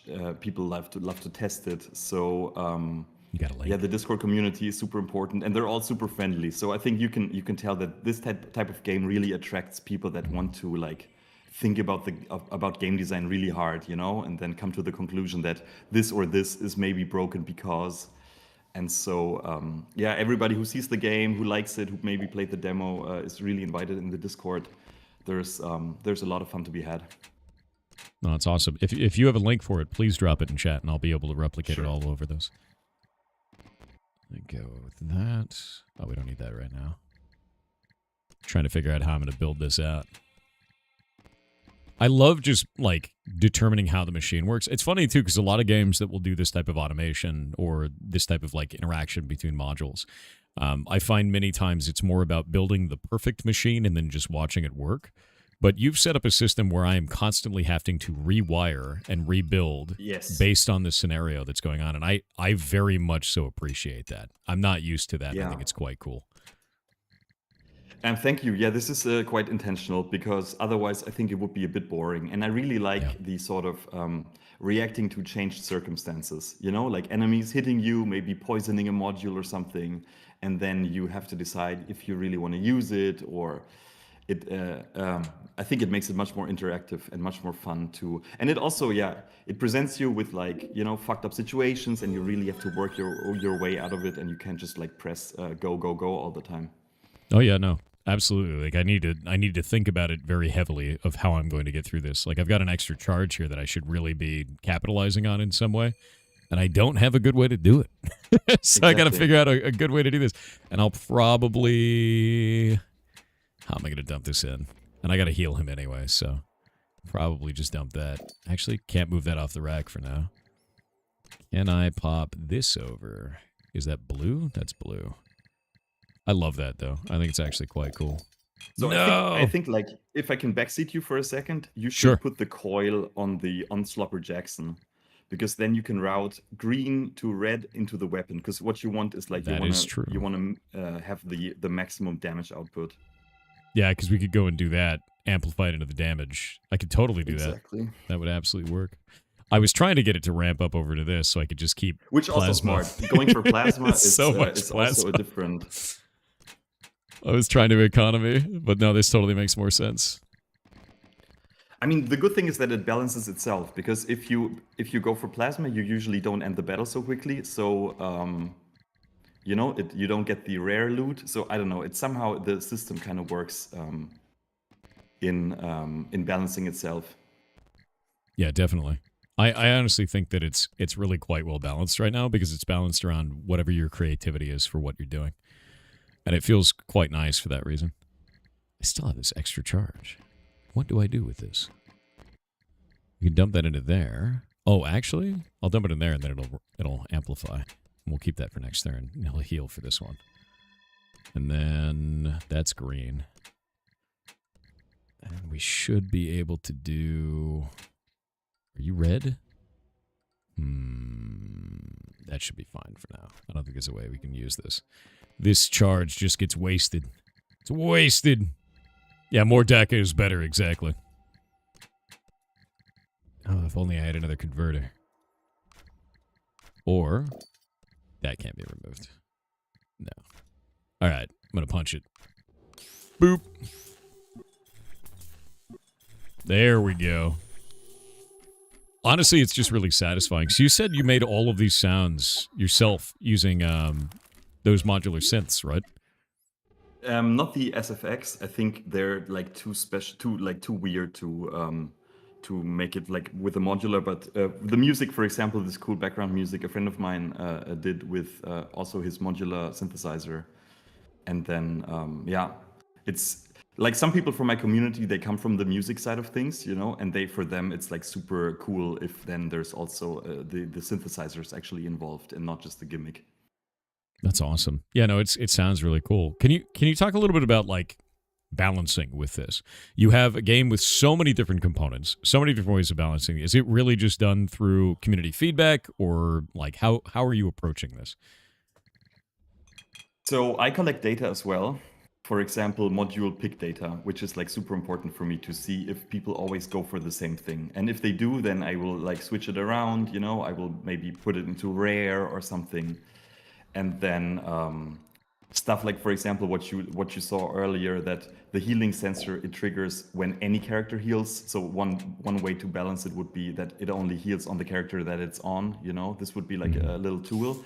But then, of course, like maybe some game devs in the chat, they know that making a game where the values are 1, 2, 3, you know, instead of like going for something that 7 to 8 fire damage or something, is almost like it's like another discipline of game design where you have very little you know, like knobs to twiddle, because 2 is definitely twice as much as 1, right? So if I give you a module that makes 2 energy consistently, it's very, very strong in this game. So I will need to make it have a downside.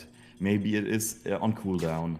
Maybe it gets like crusted after you use it, you know? So I have like those little ways of basically giving you 1.5 energy on average, but it still feels juicy, because then maybe what if you can decrust it, you know, with another module, and then you can actually like make it consistently to, I don't know, this is this type of stuff that we're discussing all the time.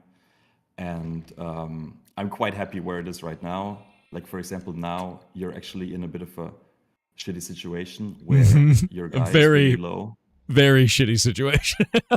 So what you can do is you can decelerate yourself off this environmental effect, right? Because you're true. on the effect right now, on the impulse. But then your issue is the big claw, the purple claw, which is making you crust. I can also healing potion him, maybe. True, but he's not. It won't be his turn for a while. Yeah, his turn goes either before you the can claw one shot here, right? you can one shot the pink claw maybe for 5. I don't know if that's a possibility. Maybe you can. Let's check it out. I don't think I can. I can ramp here. We could do that up to 2. Can we get? We'd have to get an amplification beam. Where's the coil? Ah, the coil is here. Yeah. Okay. We'd have to do 2 to make... That's 3 damage.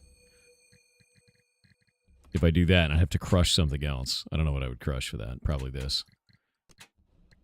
And then, is there anything else that would happen? No, not in this turn. This I mean, it's a happen. 50% chance. So first, you need to, though, decelerate your guy off the impulse as well. So you need to hook the decelerator onto the generator. This one okay, on yeah. the gen. Oof. Yeah, you're in a tough spot. I think I can make But it you can through this. also... Because I think I can heal him, and then he can absorb the hit. But how much damage is this, right, Claw? It's 1 damage. Right claw's 1 and plus the crust. The left claw is going to die. Because I can do 1 damage with him with the gun. Okay, what are you gonna sacrifice to the trash compactor? I don't think I need to sacrifice, because this only has 1 HP. So he just shoots Okay. that. That thing's dead. We actually just need a 1-to-1 on that, actually. Then we can take this Okay, thing. then maybe you can make potions. Probably make a potion with that, yeah. And that'll be an amplified potion as well. And then move the trash compactor off right now. Make that one an amplified potion. And then he needs to probably eat a potion, so we'll put that on him for his turn. Okay, if There's he this lives, part. then I think it's a 50% chance. You think it's 50? I think he lives. I think he could live. But then I it's believe. the blue will be okay. Let's see. The blue will do that. Like the blue will I can die. also tell you how to cheat yourself the extra HP, the missing one. No, Okay, let's we not go- cheat it. we go No. real. If he dies, he dies. I wish I could heal another character from this guy's turn, because he's just That's going to another- generate a ton That's of another potions. character. Oh, there's another one. So there's 11 characters in the game also, and they all have their unique gimmick. 11 characters. So not only do you have all Yeah. of this, And insane there's, like, build your own modularity. character also. Can you trade those around on like Steam Workshop or something? Anything like that? Not really. Would be interesting though. But you can basically there's this hangar, and you can basically build your own character, and then whatever you put in the hangar will be the starting loadout of this new character. Really? Yeah, it's a mech. It's a mecha, of course. A game like this needs a mecha. It does. I agree with that entirely. Big robots always make everything cool. There we go. Got a +2 potion. Got a Giga potion. And 50-50 chance, I believe.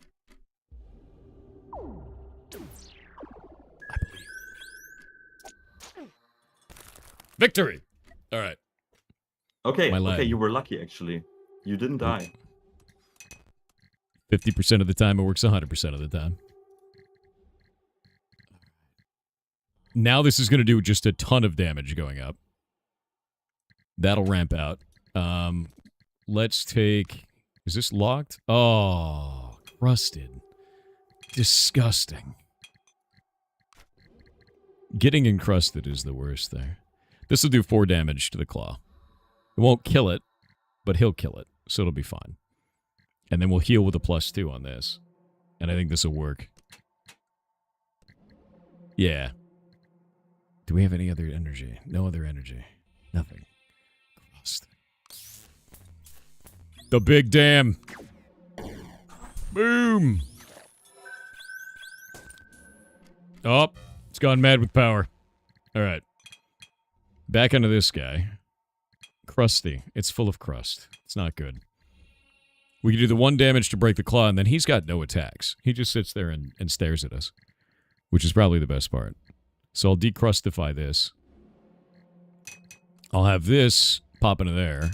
I'll have this pop into there. So he full heals. Boop. It's a good day. Giant enemy crab is very upset now. Okay. Ramp that. Pop that. And I think we're good to go. Hey, see? 50-50 shot 100% of the time. Feels good. Very nice. Wind up mushroom. At the end of the turn removes +1 from the owner to apply +1 to all enemies. Interesting. At the end of the turn, if no generator has been activated on this turn, Perform induction 1. Charges a random non-cracked storage module on this rack with one. Oh. Okay. So we could. This is an interesting one. If I turn off my generators, then that would work. But I use a generator basically always, but then he wouldn't have a generator. We'd remove his gen. And so this would be like a good idea or a good example for a balancing thing where it gives you 1 energy per round consistently, but only if you fulfill the condition. And I think that's like a very cute design.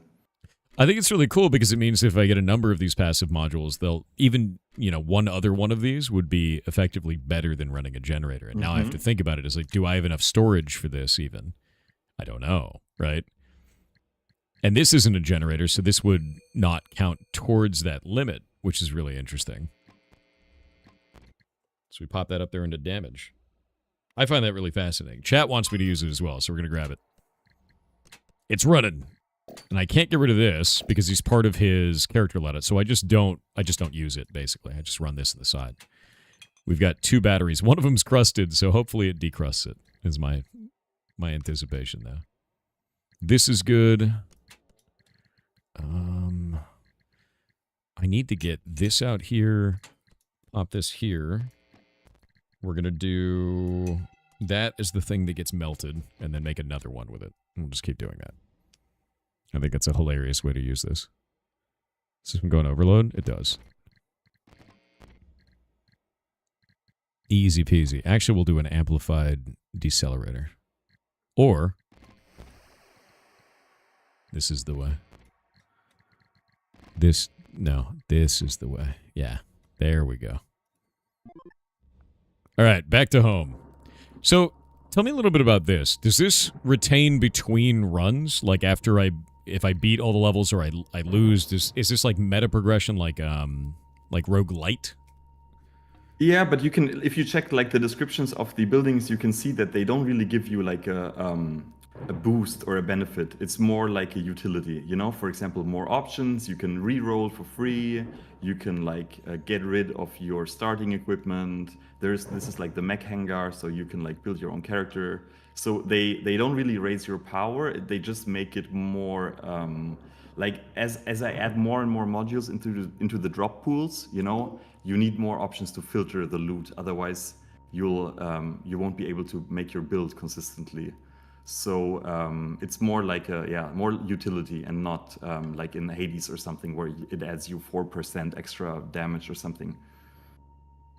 Oh, this is a crazy module. Converts plasma into energy or converts energy into plasma. I don't know if I want to spend my plasma just yet. I think that's really cool, though. I love the idea of base building. That actually really got me because a lot of the times I'll find games like this, like roguelike games, and they don't have, like, the meta progression just ends up being a menu, if that makes sense. Like, just kind of like a grid of options. I love this so much more, even though it's effectively the same thing. You're just buying, the upgrades on it. It feels more interesting when it's a town that you're building. So I really and very much everybody loves a appreciate good isometric camp. I'm also of course like a Diablo player, so I really love this sort of like visuals first. Every game needs a campfire. Like this is the Deckard Cain experience. No, I love that, dude. I really do. Can we improve? No, I need more. Getting close. This run is starting to get completely insane, and I'm loving it. Oh, you can heal with plasma as well. I like that. Cool. Yeah, no, that's really neat. How many stages does this go, by the way? So this will be the last stage, but then if you are further along in the progression, there will be a final boss, and then if you are further along the progression, there will be a final boss. Obviously, after Slay the Spire, everybody wants this sort of hard, thing. So there is the final boss now, and spoiler, it also has a module rack. So the enemies also have racks.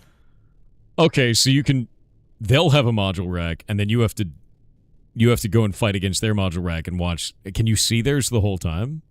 You can see theirs, and it will react to what you have. So if you go for the healing build, right now, the enemy will come with a anti-healing build.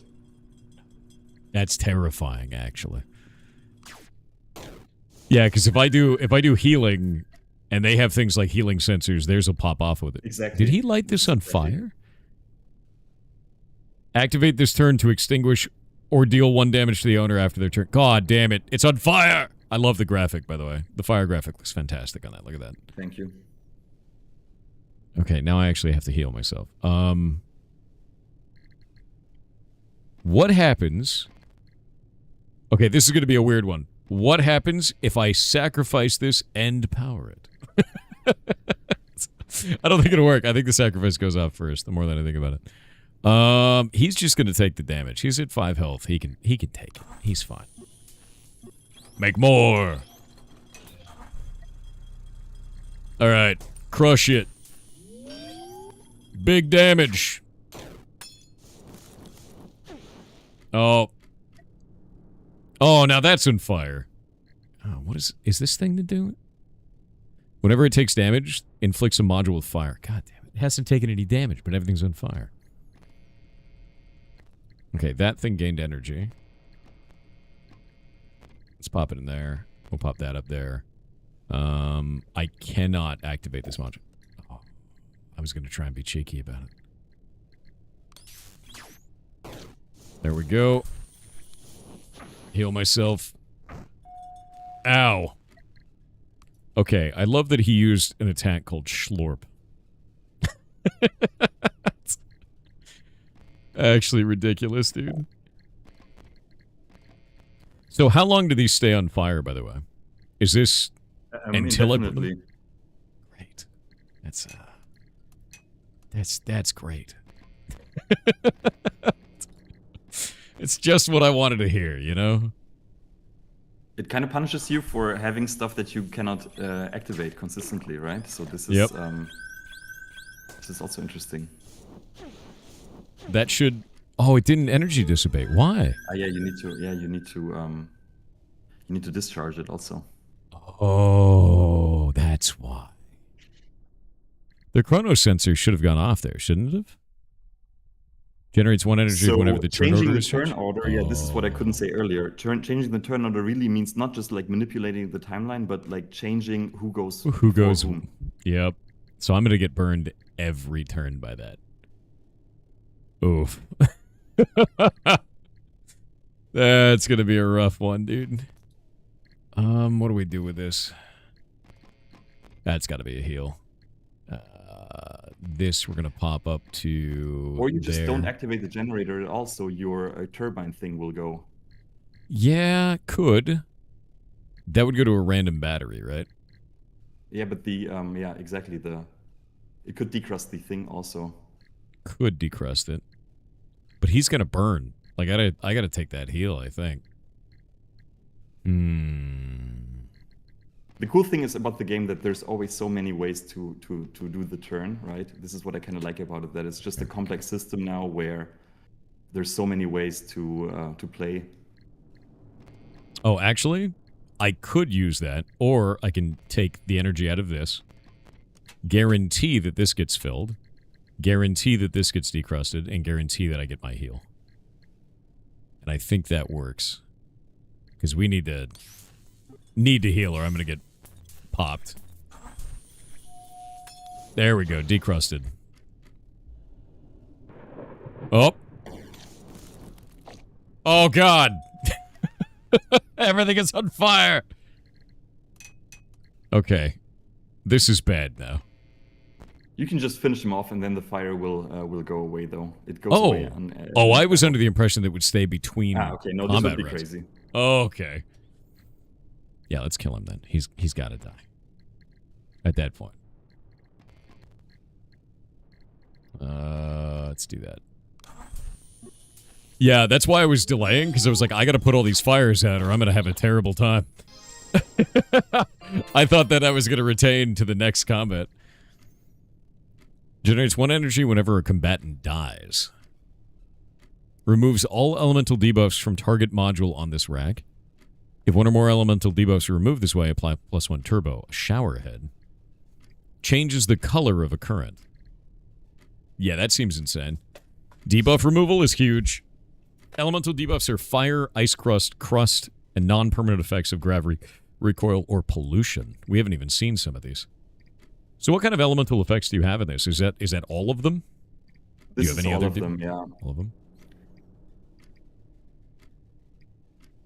With this being your 1.0, what do you think you are focusing on the most in terms of new mechanics for this game or new direction? And even if it's nothing right now, that's fine.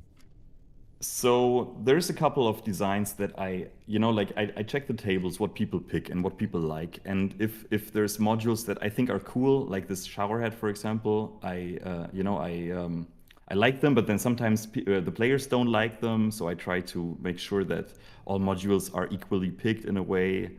And then sometimes I have to redesign them or put the effect on a different one. So I'm constantly iterating over like the tables and make sure that no strategy is dominant and no strategy is really underplayed. When you find something that is overpowered, what is your first approach to that? How do you determine, should I nerf this thing, maybe buff something else? Like, what is your process for going through that and determining how you interact with that? So there was like a moment, like maybe I think a year ago, where you saw those nitro bottles earlier. And there was a moment in which the tables were tuned in a way that the bottles were like just way too strong, and then everybody would play the bottles, and I could really tell in the stats that basically, yeah, if you didn't play bottle, I don't know, people played it like 3 times as much as the other ones, and I kind of didn't like it. Mm-hmm. Can we continue talking, or should I wait for the ads to? I was going to let you finish your thought, but yeah, we've got ad break now. I should have said something when it was about to pop up. I wasn't looking. I was looking at the combos for the game. Yeah, we'll wait till the end of the ad break, then we can continue on that. And don't worry, they can still hear you right now. It's just we usually edit out the ad breaks on the videos at the end.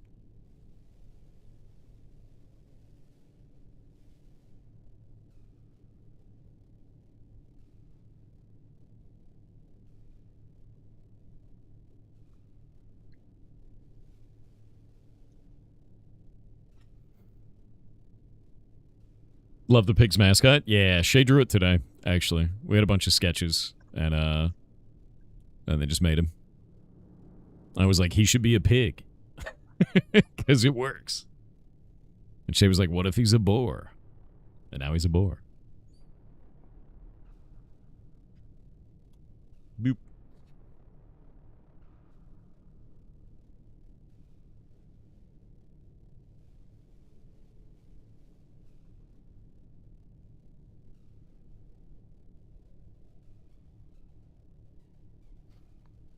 You doing an interview with a dev? Yeah, Aegis Arrow. So this entire month, we're doing the Pirate Indie Game Show. We've got about 60 indie developers. We're playing their games and then showing them off and then talking to the developers to ask them questions about what they make,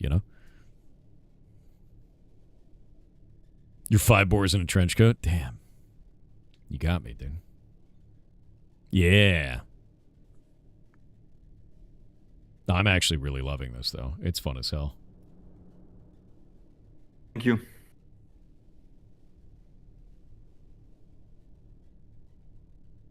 Be gone. All right.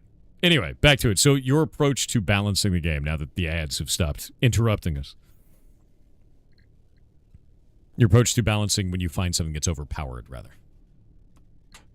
Yeah, or if it's like a dominant strategy that kind of like dwarfs all other strategies, and I kind of just don't like it because otherwise it really makes stuff that I think is super viable, makes it less viable because people are focusing obviously always on the stuff that feels the most powerful.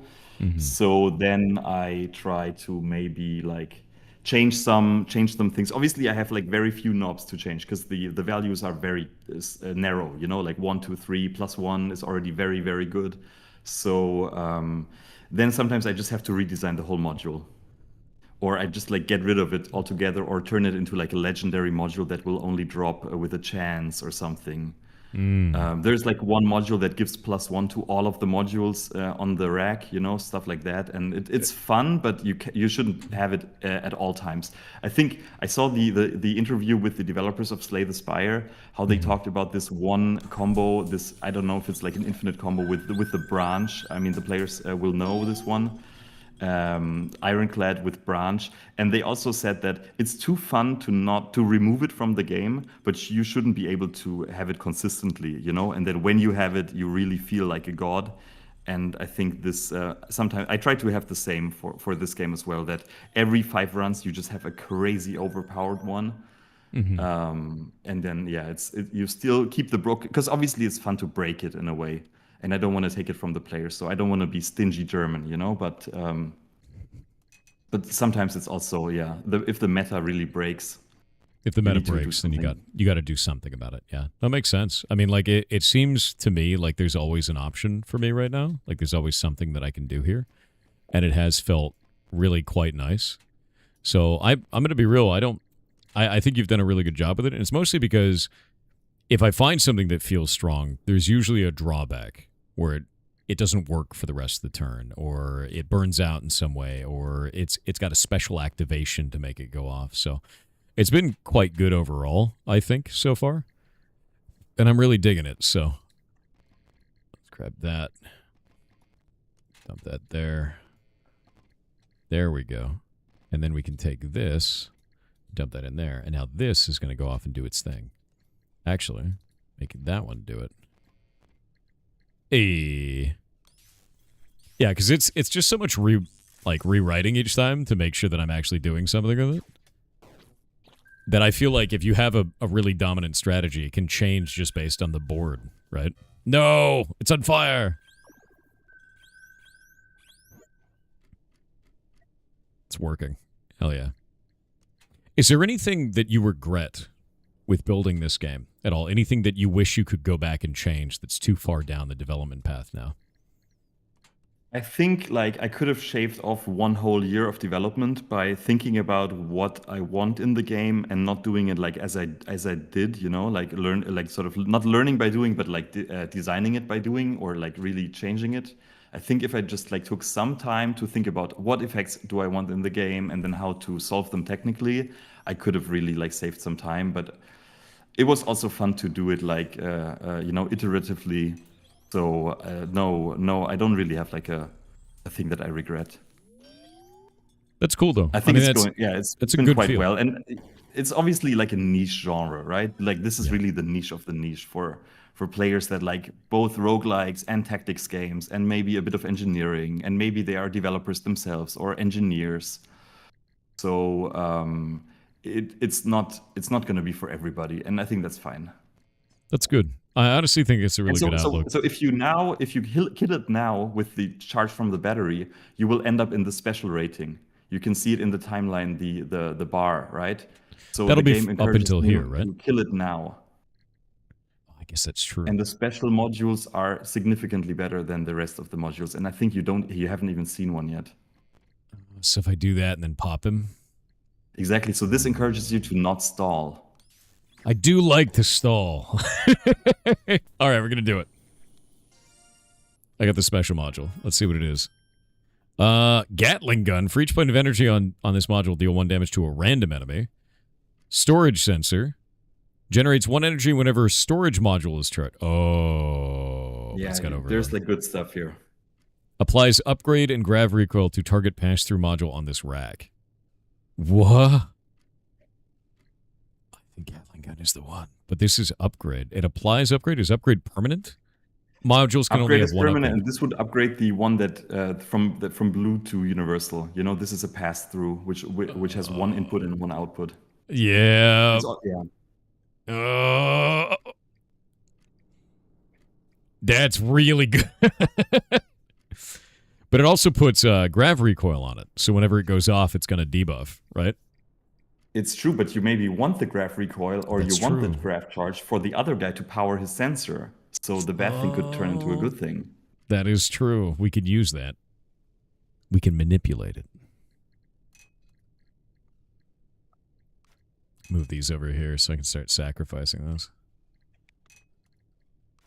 Looks like I'm taking the upgrade. Oh, and this just activates. We can just do that. Interesting. They can only upgrade the pass-through one. So yes, so this one? Exactly. Yeah, this one.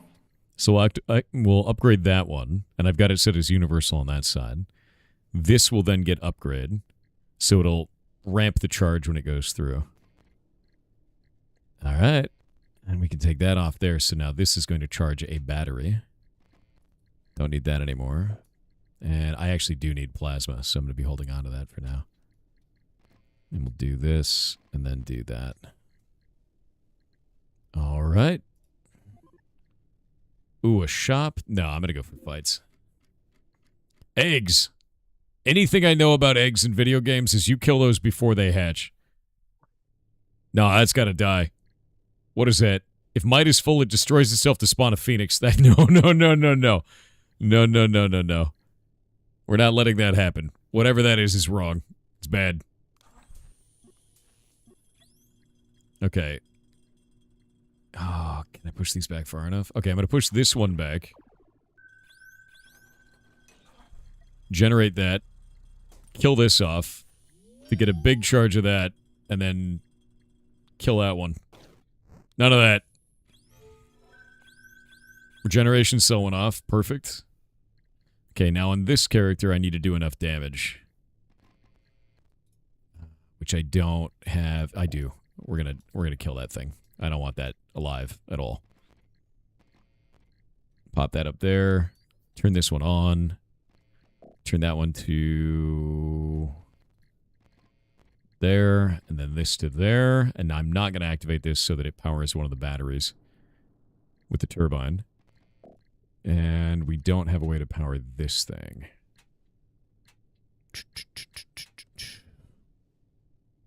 Should be good, though. Is this green? Yeah, it's green. All right. No eggs. Hell yeah. Oh god, it's gone mad with power. I absolutely love this, dude. And also, there's something about, like, it's kind of like a dopamine rush when you see the combination going off. Like, all the different interactions. It feels nice. Let's see here. Yeah, thank you. I mean, it's a constant process of making it like jiggle more and jiggle harder if you if it has more energy, you know? And I don't know, making the lightning effects stand out more. And obviously, if you have 9 damage on the blaster, it will turn into a huge nuke. So I'm not sure if you're going to see it this run, but you can imagine that the 9 dopamine damage. really needs to flow. That means I'd have to get, like, probably a vulnerability ray on it. It'd probably be a whole bunch. Oh, man. 9 damage. Maybe if I ramped it through this battery. No, I'd have to double it somehow. There'd be no way. This is amplifier in it now, though. If I filled this battery completely, 3, then amplified out of it by taking... No, I'd have to take green. There's got to be a way. See, now I want to get that done. Oh, I'm going to have to think about it. 9 damage is pretty wild, though, I have to say. Okay, this is pretty good. I have all this wasted energy, though. Oh, you can use the vulnerability ray in the backpack. That's true. So you can finish it this turn, and then you get the special rating again. Because this will do 2, amped up to 3, and then vulnerability ray. Is there a way that I can determine that the vulnerability ray goes off first in the stack? The system is pretty smart, so it will go off first. Okay. So this was like also one of the biggest, like one of the most technical parts, that the sequence is sort of like checking constantly if it should, you know, hold the module back. I love that I can destroy an item in the backpack as well with the trash compactor.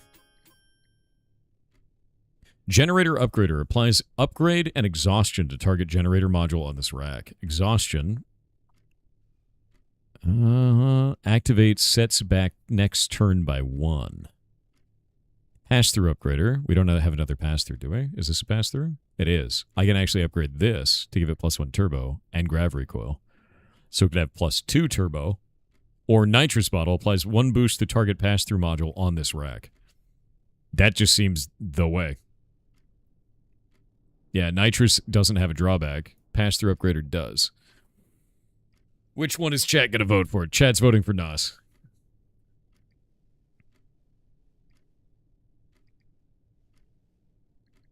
So you told them Also the coming NOS up is with the overpowered. metaphors for the modules, right? Because I'm not an electrical guy, so I thought, okay, which one could be the one that boosts it, right? And then obviously it has to be the NOS. Yeah. So like I think in the beginning it was just a random whatever called, I don't know, a booster, but then obviously it's much more understandable if you latch onto things that people know. Yeah. No, that makes sense completely. I think it's very intuitive that way. Like, nitrous is supposed to, amp something. Durability enhancer permanently removes overload from target module on this rack. Ooh. Yeah, this is for the bottle now. Yeah, perfect. Ooh, yeah, because then I can Or for remove this overload one. on that.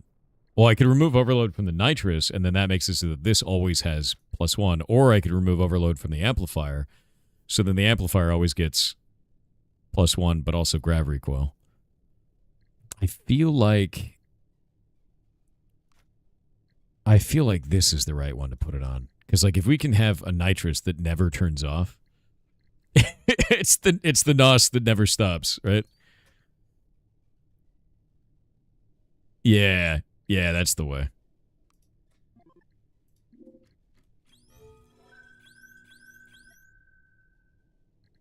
Okay, it's gone mad with power. This thing is still reloading.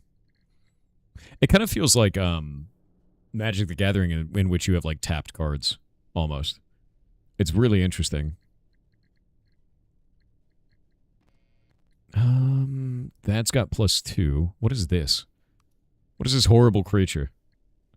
Heatsink may remove 1 from itself, inflicts a module with... Oh, so we don't want to slow that thing down. Removes all might to deal that much damage to the enemy. Incoming damage by the volcano is transformed into might instead. Okay, so we really, really don't want him to go after the volcano. And we don't want to slow him down anyway. Great. What does this do? Molten exterior? Whenever it takes damage, inflicts a module with fire. Got it. So, is there a way I can ramp this? Looks like the answer is no. Is there a way we can do something with this? You can use some more healing potions to trigger the sensors again. Yeah, that's what I'm thinking. That's the only thing that I think I can do out of this. I'm gonna get 1 plasma out of it because this is free charge. This will charge something up in here. Does this charge first, or does that happen at the end of the turn? At end of turn. There we go. We've got these set up. All right. I think this is pretty good. I get my 2-shot, and I'm just going to pop him. Because if I hit the other one, he's going to light my dudes on fire. There we go. And now we've got this whole contraption. I think this one is set up well. What do we have to do with this red? We can just pop the red into there. I've got this.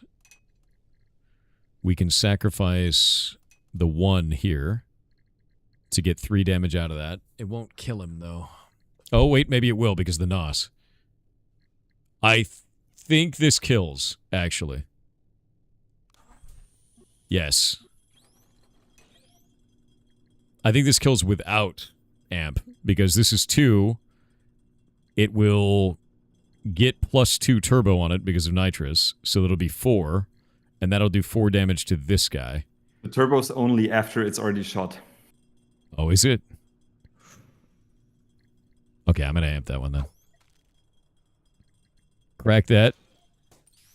Done. Make a potion. Boost that. Eat that potion. Into that. Ramps it up. Kill it. Hey. All right. That was a hell of a turn. That worked out great. Yeah, really nice. This guy does not have the good combos, right? He's having trouble.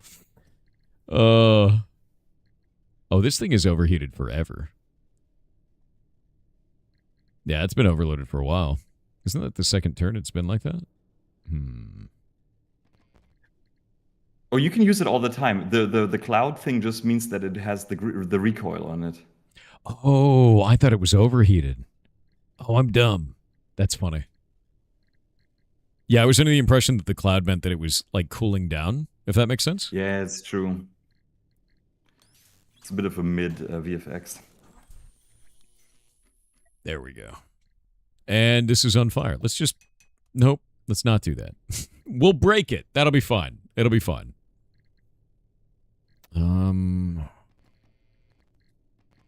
Yeah, this is a win. And I'll get in the gold slot. Trash can back that. I honestly feel like Slopper Jackson has the insane combo right now. Okay, chat. We have 3 new modules. Splitter transmits 1 energy to the right output jack, transmits the remaining energy to the left output jack, so we can actually split off. Pass-through vacuumizer applies gravity vacuum to target pass-through module on this rack, which makes our character go faster. Cure sensor generates 1 energy whenever healing. So we get a splitter or the ability to rewind and go faster. So how's it been for you working as a solo developer? And you're working with contractors, you said, but mostly solo. Yeah, I mean it's a way of life, unfortunately, right? I mean it's super demanding. I have an easy time doing it because I used to work alone, basically also before I did the game. So I have a lot of experience in like, you know, making my own schedule and making sure that I do breaks and stuff. But it's been like 6 years of development and I think like 3, 4 full time now. So yeah, it's a grind from time to time, right? So you really need to make sure that you are taking breaks, stepping away from the game, seeing enough sunlight, having a big social circle as well to kind of balance it out. Otherwise, you're burning out, and then maybe you even risk your health and the health of the game. So yeah, it's not easy from time to time. Yeah, no, I understand that completely, man. Like it's really tough a lot of the times, and I think some people don't realize, you know, and it's even scarier too because like you're making something on your own, you may not realize that people like it or not. I'm glad that you were able to find a community to rally around you because that's not something every dev gets, you know, and it's a tough thing, but you did, and that's freaking awesome, and I think you made something really cool here. So you've got a lot to be proud of, legitimately so. Yeah, thank you. I mean, it's been like an insane amount of work, obviously, and yeah, it's cool to see that it really moves people, you know, and that some people, like from the very beginning, I had people say that, wow, this idea brings a lot together from what they love, you know. For example, also the art style, which is a bit nostalgic. Like for me, it's just like old school Final Fantasy looking, you know, and growing up with like Super Nintendo JRPGs, obviously, it's a take on that, and then also the modular thing, which is like a hobby of mine, and yeah, just making like a tactics game like this. I mean, for me, it's a bit like Into the Breach or something, you know, with the tactics, but you don't have a board, you have this timeline as a tactics field, so there's a lot of things that are similar to some games, but then it's kind of fresh, and yeah, I'd rather make something completely weird than making a variant of a game that already exists. This is just my approach, and I think this also helps with visibility, you know, on social media or something. If you have something that just stands out because it's a bit weird, it's much easier than telling people, hey, this is like Hades 2, but it's actually like this, you know? So I can recommend this a lot, this approach of just going for some weird niche thing. That makes sense. So whenever this module gets energy, that ramps up turbo each turn. And that worked with...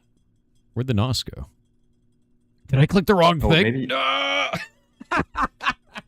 You can reset the combat if you want. You can like save and load and go back to the combat if it happened this time. No, I will eat my failure. That's so funny. I thought I was paying attention to you, and I clicked the green, and I was like, yeah, green bottle. Wrong green bottle. Oh man, that's so funny. What are you gonna do? That is hilarious. Absolutely owned. Owned myself. Oh man. That should ramp this. I'm gonna take this and do something with it. Heal myself. There we go. Pop that. I love the monster design of this as well, because you've made something that you have to solve using all this machinery the whole time. Like, the fire that they're doing to me is terrifying. And the I have monsters to are throw quite myself. smart already in that, like, with the volcano, you know, they really play around it. They know where the volcano is. They will try to push you in the volcano. They will save their friends from, like, not ending up in the volcano. So there's like some sort of projection going on in the background. And then also when they target modules, they will try to make a decision which module they will target with their crust, you know, to really. Because if you're a smart player, the enemies have to be equally smart. Otherwise, it's like it's imbalanced. It's not And very so fun I that really way. have to, yeah. No, I super agree. I think that's one of the most difficult things is make sure that you are building it in a way that feels right, you know, because like you're just going to run into these problems where you give the player all these tools, and if you don't give the monsters equal amounts of tools, it's not challenging anymore. But this definitely is, and it feels like it just keeps trying to kick my ass, which is hilarious. Like right now, you don't even need to activate this debris thing. You can just trash compact it. Oh, I could trash compact it. You're totally right about Or that. you I was gonna shower use it, this. which is also it's also a way. So you have 3 different ways to solve the same issue right now, which is I think is a cute design. Yeah, I like that. That's actually even better. There we go. Do that. So maybe, yeah, exactly, slowing down the boss or giving it vulnerability or something. Yeah, what can I do with this? I think vulnerability might be the better option here. I don't think we need to do a slow. Actually, no, doing a slow would put him behind him. I'm going to do that. Slow him down. And that will activate my chronos when I do that. Makes another exploding potion. We're going to eat that. I love that I can trash compact the debris that the monster put on me as well. I think that's fantastic. The idea of being able to do that is quite cool. I love that. Yeah, it's always good with like axes in game design that you can like solve it from two different angles, right? And there's also another one. For example, you could give it crust. Remember this crust generator you got offered in the beginning? Like you could also encrust it, and then it wouldn't hurt you, or you can put it on cooldown or something. So there's like many ways to sort of like put debuffs on a module to save yourself. I also love that I have to think about how much energy am I converting into plasma for my meta progression between rounds. You know, like that is actually a thing that I'm constantly thinking of like, am I routing this power in a way that makes sense? You know, is it being used correctly? I think I can just make the debris not on fire. Let's find out. Pop that one. Wait, it got turboed? I have turbo debris. Hell yeah. Love to see it. Oh god, he almost died. Okay, we got a +3 on this.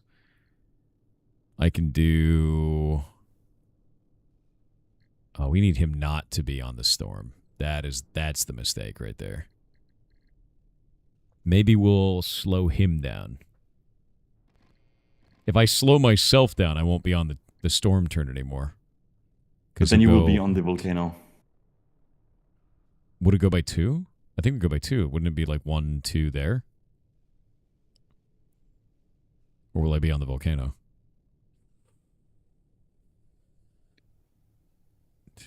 Yeah, I think it would be on the volcano in this one. So you can not activate the generator, which it has this exhaustion property. So if you don't activate it, you will end up on a different time step. On this one? Yeah, like the generator is the one with the 2 outputs, right? If you just don't activate it, yeah, you're right. You will be. Yeah, because it has exhaustion on it. That works. We could pop this there then. Yeah, I think that's because he's got to heal himself. Otherwise, he's gonna die. And then I'll trash compact this one, and that'll do the damage there. Does this thing have? Okay, it doesn't have any armor. Wait, it's got grav armor. Inflict the attacker with +1. Okay, so that'll just move him forward by 1. We still won't be on the storm. That'll be fine. I love the timeline system for this. It complicates it even further. That's a big heal. Crush that one out. Ramp that. Big damn. And he gets to go again. All right, so this one, if I do that, he'll be on the storm in there, unless I ramp myself. I need to do... Actually, I need to do this. We're going to do that, push him there, which is going to activate this, because it's a chrono sensor. And then I will do probably probably do that one. Heal myself, so that way I can get him back up, because he's going to take a little bit of damage. This should be fine. And then we'll take one of these and pop him. By doing that, chrono sensor goes off. Heals himself. Trash compact the bat. That to charge this up and do 5 damage. Kaboom! And that moves him out of the storm. But he's in the storm. Feels bad. Okay. You. That's on cooldown. This sucks. These get destroyed at the end of the round, though, so that's fine. We can do this energy into there. Wait, Ryan, impossible. Okay, this energy into there. This energy into this. This is going to be a stall. That has to be a stall turn. I can't see a way to get that to work. Heal him.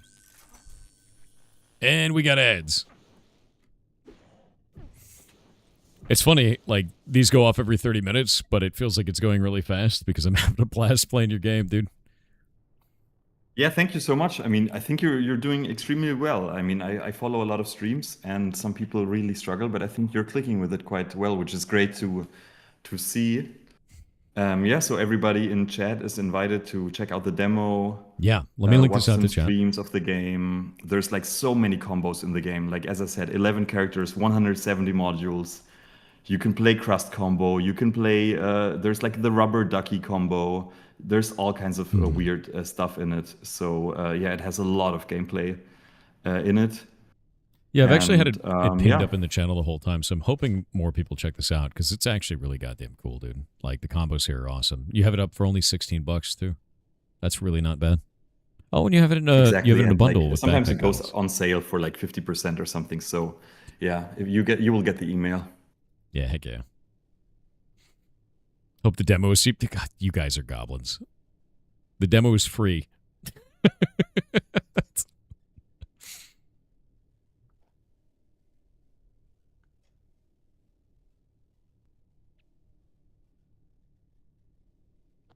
Yeah, I'm seeing from the trailer you have so many different characters in there. That's wild.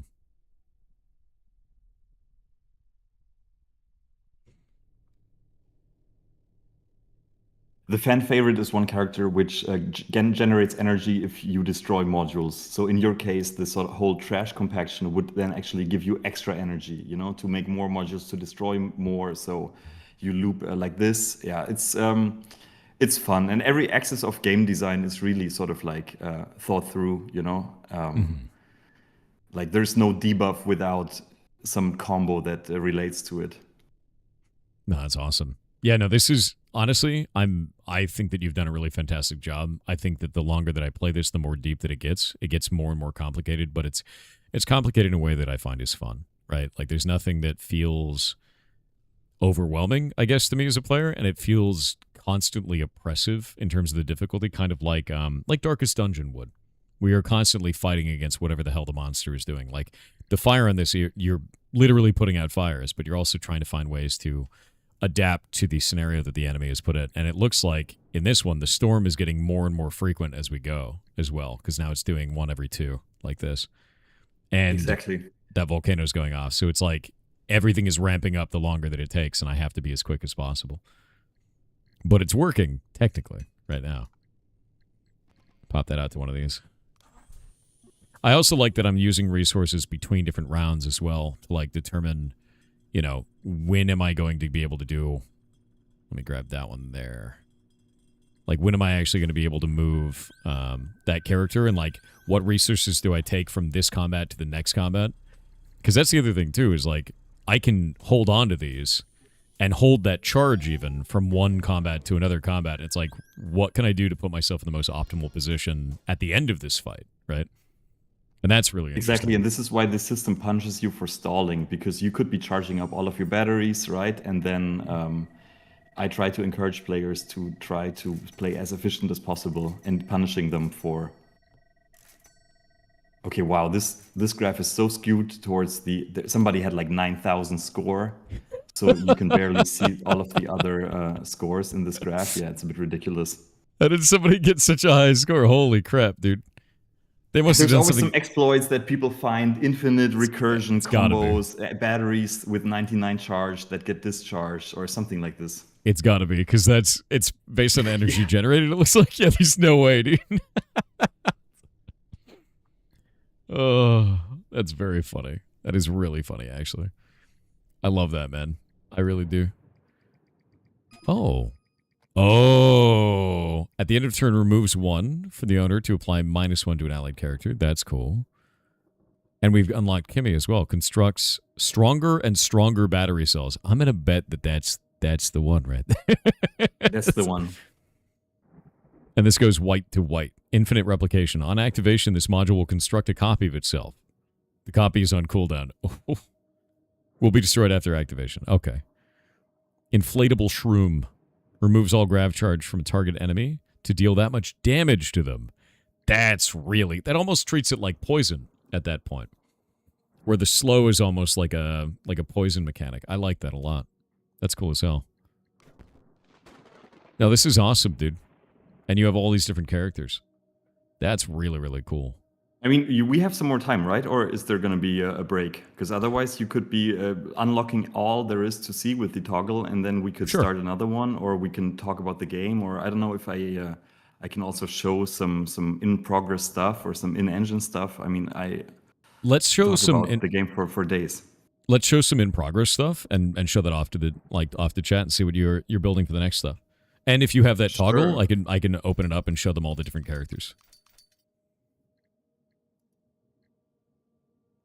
So the toggle is in the settings. So you go back to menu and then you toggle unlock all.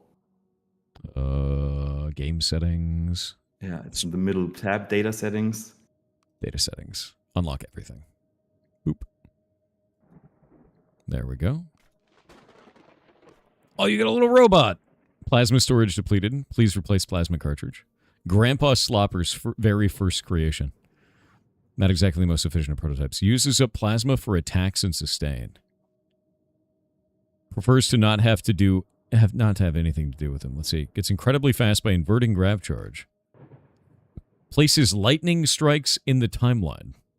So you can push and pull the enemy into lightning strikes to make them take damage. Exactly. Charges auto turrets to deal damage. Construct blasters and remain a pacifist until you don't. The mecha. Build your own mech with a hangar and camp. Mech is missing modules. Launches strong attacks by breaking crust. Oh, so you can build a crust build. Intentionally inflict yourself with crust, and then break that crust to do bonus damage. Exactly. That's cool. I love these different combos, man. Slices aligned monsters. Basically everything that is in the game needs a character or some sort of combo that revolves around it, right? So if there's plasma, there needs to be a plasma combo. That's just a given. And then it's been a lot of fun to also come up with like the different characters, you know, and like the mechanics. And there's been some tuning also, like sometimes it needs to be shifted around a bit, but I think they're all fun, which is like, they're not for everybody, but they're all fun, and that's cool. Yeah, no, they are. Like, I honestly, from everything that I'm seeing, even thinking about the different combinations that I already went through, and seeing these other characters, I can see how really interesting this is. Like, I love the idea of being able to make it so that slices aligned monsters with the blade module, and if I paired that up with, say, Jackson, because he can accelerate and decelerate the enemy, so I can line them and then smash them. Exactly. And I think that's really interesting right off the bat. Just the idea of being able to combo that. It kind of reminds me of Bollock's Pit, if you've played that one. Like, being able to do the different combinations between the different characters like that, because you're building a team of two. And I like that a lot. That kind of dynamic is very, very cool. I dig that, man. And this was really like it really comes from the back in the days playing Super Nintendo, where you would have like Final Fantasy, or I don't know, like many characters that try to interact with each other, right? Yeah. And then of course with Slay the Spire and the roguelikes or roguelites, people got so used to just playing one character that I think I always like this sort of like combo play where like an alley oop type of thing where one decelerates and then the other one can like whatever implode the charge or something. Yeah. Kind of like Chrono Trigger had stuff like that. Super Mario RPG had stuff like that. I really dig that. Yeah, 100%. I'm trying to think of like more modern games that have done that, to do that kind of combo between the two. I mean, I think Darkest Dungeon is like it was a great example in yeah. that. I haven't played it when I started developing it, so it came a bit late for me. But I really like it's such a classic. I think. Yeah, Darkest Dungeon is incredibly brutal too, and this feels like you've taken a great deal of time to make sure that it is well balanced. In that it is hard, but it's hard in that way that you have an out if you're paying attention, if you plan ahead, right? And I think that's quite good. So yeah, if you want to show me something that you have in development, what you're I working mean, on. can I? I mean, I don't know if it's so interesting, but Yeah. maybe you can just like start another run and see like how far you can go with two different characters or something. I don't know. Sure. Maybe we see. We more. have about 30 minutes before the next game, so I probably won't get through a full run, but I will play one. Stronger and stronger battery cells. This is a good combo. This is like a crazy. This will be crazy. Yeah, we'll do that. Nana Slopper. You're beginning to learn about the mechanics of the And road. then, yeah, the difficulty. So you've been just playing on beginner, so I think you could move up to normal. Yeah.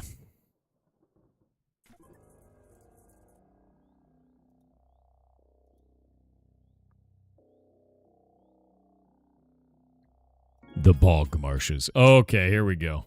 Twitch's got a vote. Changes the color of a current from blue to green and does 1 amp.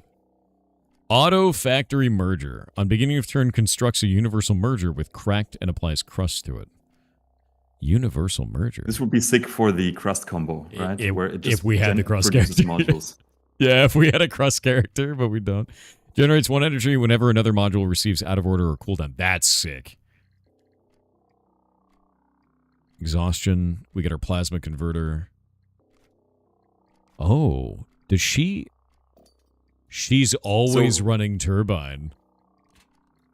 Exactly. And And she wants to not deal damage. So you create the blasters for the other character, which is funny because the other character creates the storage cells. So it will be quite wild, I think. Universal storage cell with cracked and cooldown. Oh, this is going to be nuts, dude. So now with the module pick number 3, you will actually get rewarded for making the one because it comes out with cooldown, so you get 1 energy. Oh, this is going to be busted. Does this take 2 and it merges them into 1 current? Okay. I'm really interested in seeing how we can play with this. Okay, so for this, I probably want to... I don't know if I want to build. I think I do want to build. You want to build. Yeah, I want to try the build. But then it wouldn't work like this exactly because of the way they activate. So right, the sensor didn't trigger. Mm-hmm.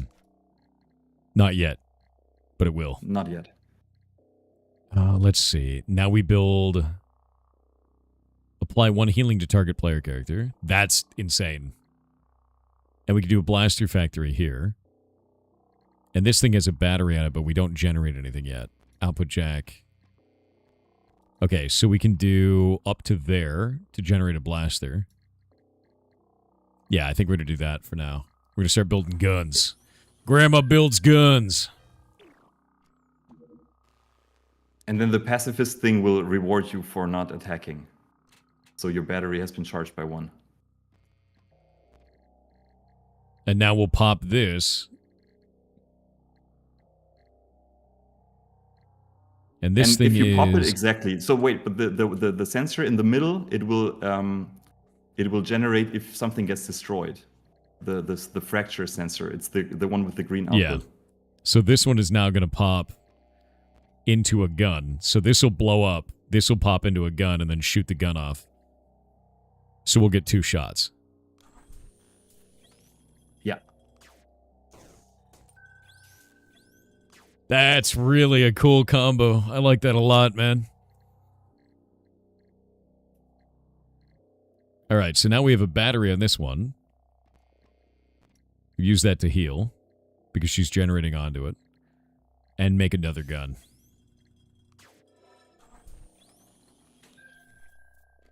And she generated yet another one. More. And now we can take this. So now you can ramp. Now you can ramp with the storage cell into the merger. And you can make a battery for 2 if you put it on the other rack again. Battery for 2? Yeah. So if you give the battery to the other character, you can also use right click on the module to switch it to the other. And if you put the battery in the merger and the generator in the merger as well, you can basically make a battery for 2 and still shoot. So like this? Yeah, and with and powered, yeah, exactly like this. That makes the most sense. I can see what you're talking about there. And yeah, exactly. This will be sick. Boop. And then it'll generate the battery. And then we're going to do... Wait, what are we doing with this? Select module to activate. Yeah, it senses a conflict there. There's the conflict there, so you need to decide which one you want to shoot first. And I want to create this one first. Yeah, exactly. Make the battery, which causes that to go off. And then that causes that to go off with 2. All right. Because it already had 1 charge on it, we popped another charge because we blew up 2 modules in one turn. Yes, very well done. I like that a lot.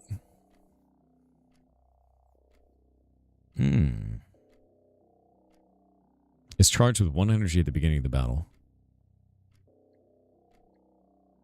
It's a weird one.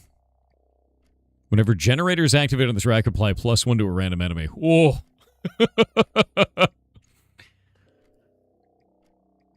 I think that's the one right there. Exhaust pipe.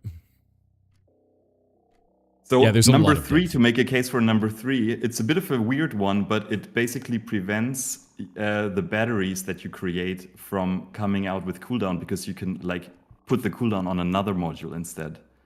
So you have the energy more readily available. You know, if you, for example, put this plasma ball on the rack, you can basically use the plasma thing as like a buffer for the cooldown.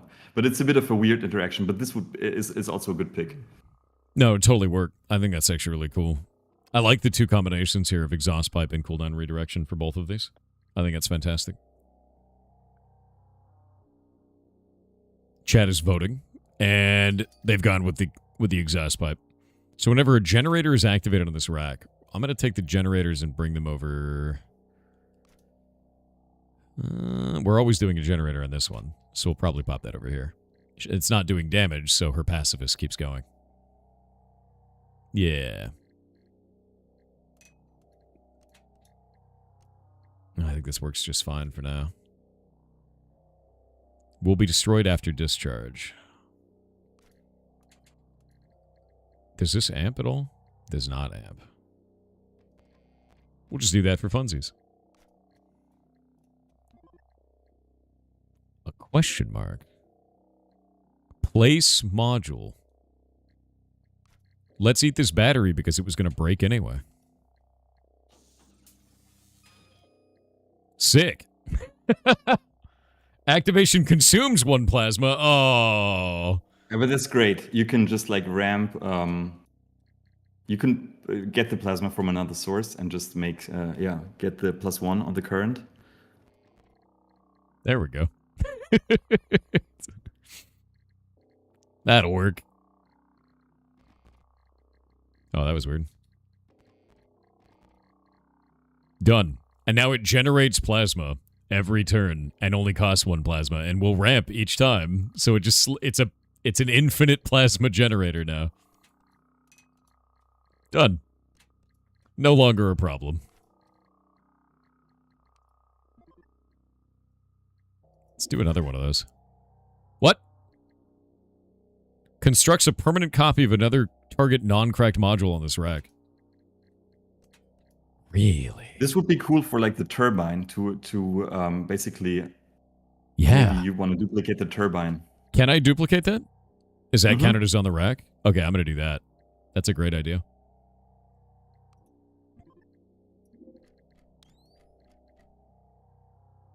Yeah, this is looking good. I might do the heel. Oh, wrong color.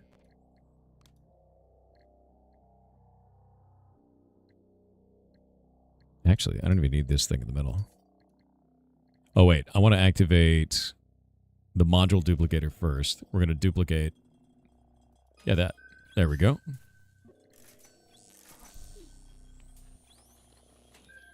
What a hilarious combo. What an absolutely hilarious combo. I'm actually loving that, dude. Let's see. So this is going to go off. We'll construct a universal storage cell with cracked and cooldown. We'll do fracture sensor here. That's going to fire off. And this is a malfunction sensor. I don't think there's anything we can do with that, but we're going to try it anyway. We're going to activate this, which should construct that. That'll fire this off.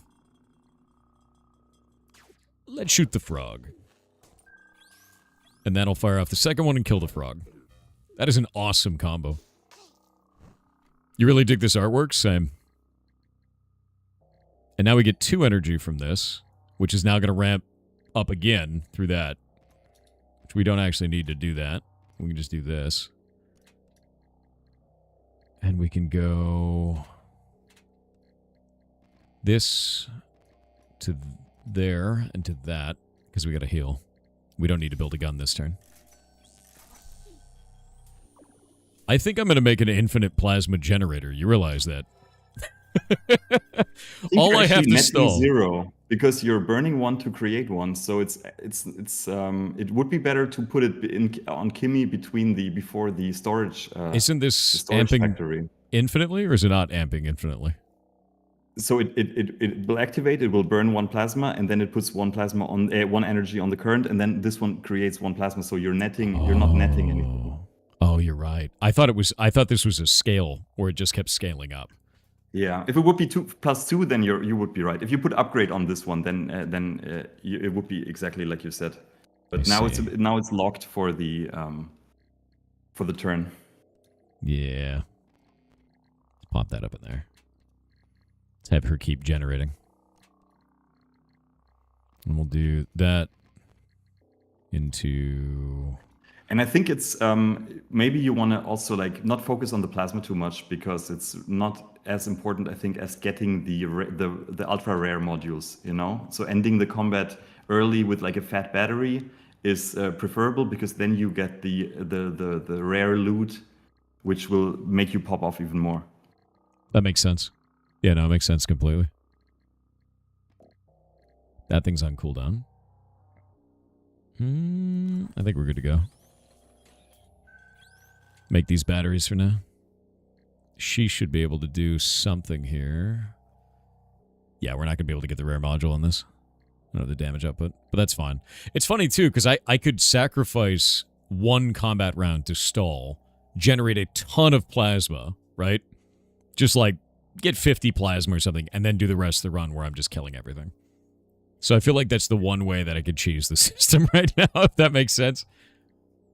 Yeah, it's like a self-balancing thing. So the system is actually working quite well, because if you end up in the bronze loot, you know, so if you're already in the storm and you've been stalling, it will correct the time for the next combat. You know, how long you have for the gold, etc. So it's like it makes sure that you never end up in an upward spiral or a downward spiral. It will always try to put you in a corridor. So it's been working quite well, actually. That's actually really interesting. I didn't realize it would do it that way. I dig that. Yeah, it seems like you've thought about quite a lot of different things. Well, we are almost at time while I'm showing this stuff off, but I'm interested if you could give any advice to any developers out there, people who are just starting out, what would it be? I mean, my main thing is that I tell people that I think coming up with something fresh and something unheard of and something a bit outrageous is always better than trying to one up something that already exists. I think if you have this sort of like standard, like for example with this game, right? If you want to play a game with wires, you don't have so many options. So if you see this, maybe you see a tweet of mine or you see this on Reddit, you have to get this one because there's nothing like it, you know? And if I'm making like a Vampire Survivors thing, there's a lot of competition and a lot of things. So I think coming up with something fresh and unique is always the best choice to stand out as completely. an indie guy. No, I completely agree with you. Yeah, no, this is starting to ramp into a crazy combo. Like, absolutely absurd. It's funny, too, because it's a very different way to play than the last characters. Another battery. Even more batteries. More batteries. Well, with that being said, is there anything else you'd want to leave chat with?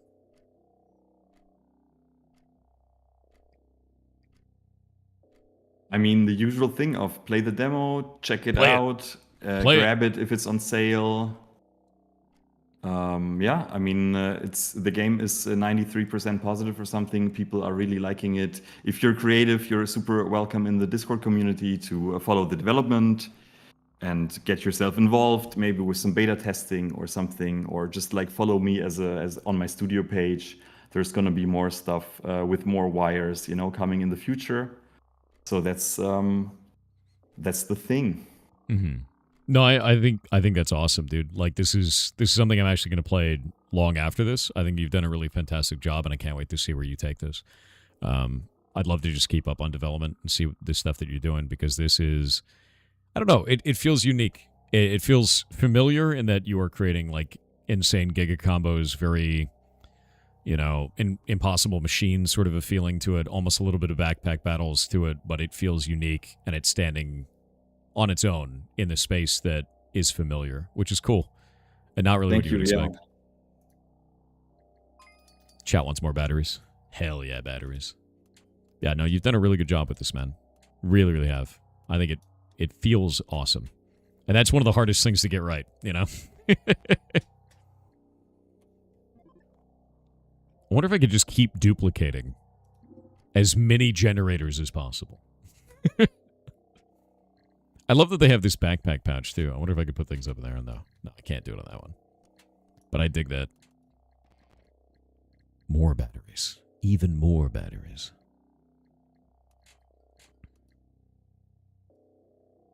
And did you make a gun yet? No, she didn't make a gun. I'm going to run into this point where I'm not doing enough damage, though. It's going to get rough in a minute here.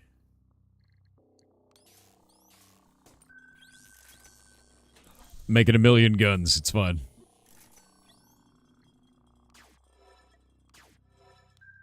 That is an awesome combo. Because now I can get the first character to make a 2-pack battery each time.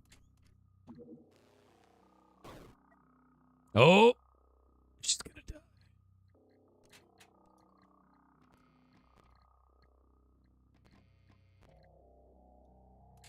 That one's stuck on here.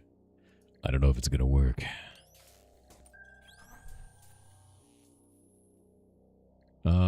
Activate that. That's a 2. That'll kill that thing off. Here we go. Boss spores. We're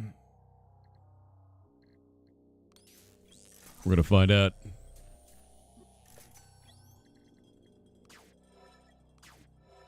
I love that I can do that, and I also love that when she does the healing, she pulls out her shotgun, by the way. Nana's got a shotgun in there, dude. Actually terrifying. Oh, it is an infinitely scaling battery, isn't it? It is an infinitely scaling battery. Yeah, Granny didn't come to play around, that's true. Well, with that in mind, we do have to get ready for the next game. But I want to thank you very, very much for coming on. And I really dig what you're making here, man. And if you guys have not seen it yet, it is pinned in all of the chats right now. This game is called Rogue Voltage. And it is incredibly tactical. Really, really fun. With a lot of awesome combinations here. So definitely check it out. There's also a demo. So if you're on the fence about it, you don't know if you're going to enjoy it, go check out the demo. Play it.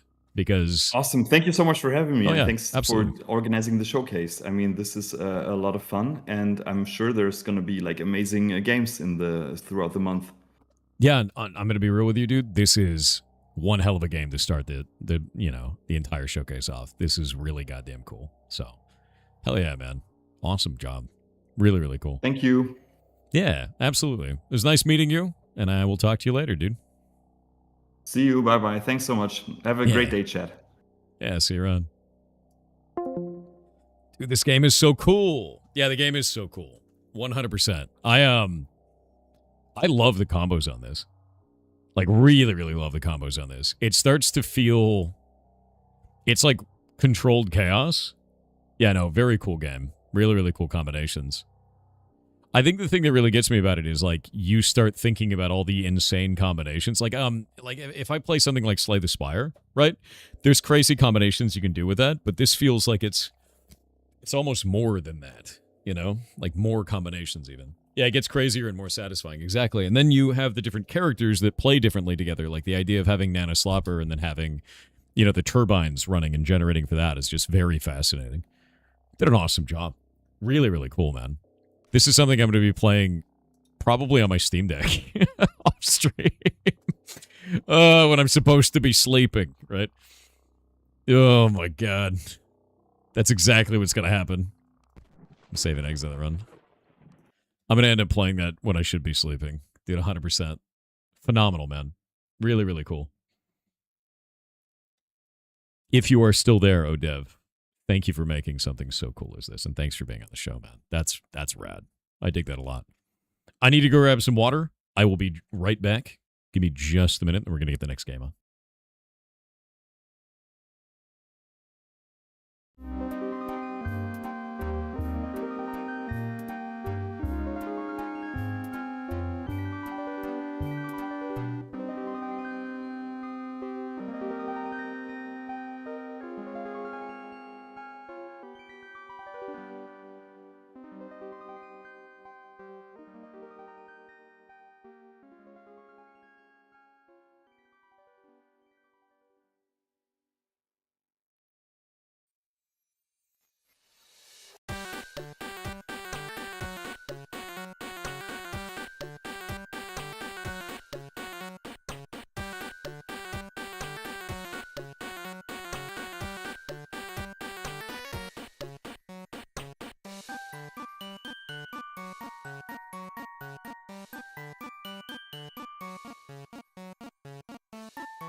I am back. Hello, chat. So what did you guys think of that one? I really, really liked that, personally. Like, this game is cool as shit to me. I think the combinations in it are really, really awesome. No, I dig this. Can you add the iLadies command? I'm not doing that. What's wrong with you? But no, I think this is actually cool as hell, man. I really do. And I really want to see what else, he adds to this. Because it's just fun as shit.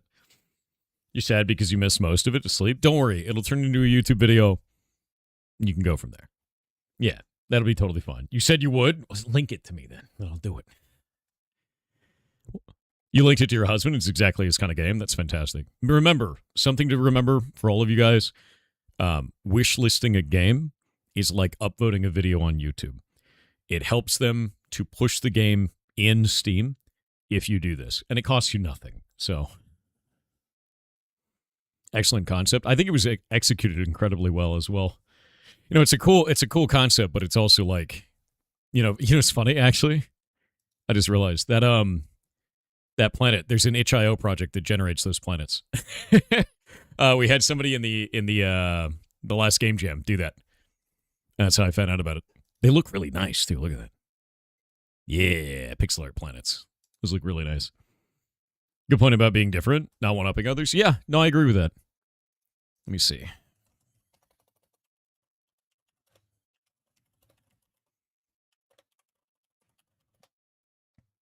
Yeah, I think it's this. The one by Deepfold. There it is. Found it. Yeah, this thing kicks ass. If you've never seen this tool before, if you need a planet for your video game, there it is. See that? You can just set up all the different features for this. I was like, I'm pretty sure that's what it is. But yeah, you can actually set anything that you want to on these. It's really cool as well. Yeah, it's a really useful tool, and you can export it as a GIF or a sprite sheet or anything you want there, and like change all the layers out and everything like this. I'll link it to you guys. Awesome tool. I noticed it immediately. I was like, wait a minute. Pretty sure I've seen that before. Can you make cheese? Dude, you could probably make cheese out of it. There you go. Yeah, really, really cool. Somebody used that. I found out about that tool because somebody used it in our last game jam, and I was like, that is wild looking. How did you guys build that? And then we talked about it, but like, look at all these planets you can make with it. It's freaking rad. Yeah, it's like really, really cool looking. So, good shout. Nice stuff. Looks rad. Love the effects on it too. But yeah, all these monsters look really cool. The interactions look really cool. It's rare. I'm pretty sure the characters were using mixels, but they look nice. They look really nice the way that they were portrayed like that. I dig that, man. Awesome job. Oh, that's badass? Yeah, that's really cool. A friend of yours is super into modular synthesis. It's cool seeing a game, direct visual inspiration from that. Yeah, that kind of blew me away. I don't know anything about that world, and seeing a game that is designed based on that is very neat. Like, I'm not like an audio guy at all. I'm like really shit at audio. Like, it's way beyond me kind of stuff. So seeing somebody take that as an inspiration to develop, like, look at these combos, dude. Look at this. I love this. Absolutely love that. That's so fun to see. And there's a ton of modules. I don't even know what that one is, or that one, or I think I know the rest of these because this is Kimmy who's generating batteries for this. I think it's actually a really awesome game design concept. And this makes me want to play all of it. What the hell is the rubber ducky doing on this board? What does the rubber duck do? I have so many questions.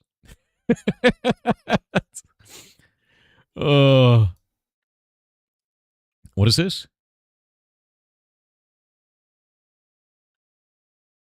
Contact Matt Colville and share this game with him. He will love the game. And Rogue Voltage said he didn't react to any of my emails. Oh, no! I'm going to be honest with you, man. Anyone who's a content creator, we get millions of emails. We just do.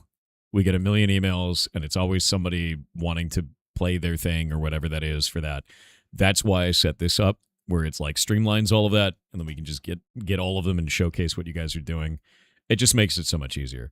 Because outside of an event like this, I get like hundreds of emails a week. It is so many. And you can't read them all. There's no way to. You'd have to like hire someone to read them all. And like maybe 5% of those are like them trying to take over your account with malware. So it's never good. It's always really rough. The rubber duck summons the Jeep. I have so many questions. I believe it. That's bullshit, but I believe it.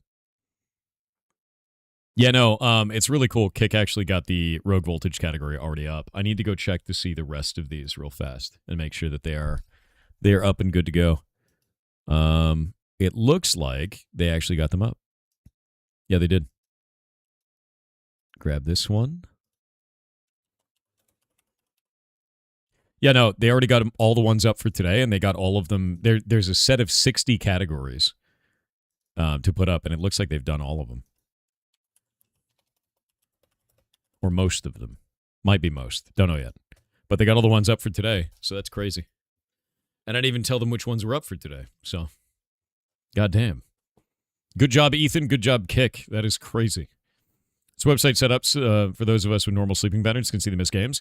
So what I'm going to be doing is I'm going to be setting up a curator list on Steam today, right after the stream. I'm going to start putting the games on there and doing, I write an informational review for each one of them. And then after I do that, I will be putting that up on the website, and then we'll have a section for 2026, and we'll go from there.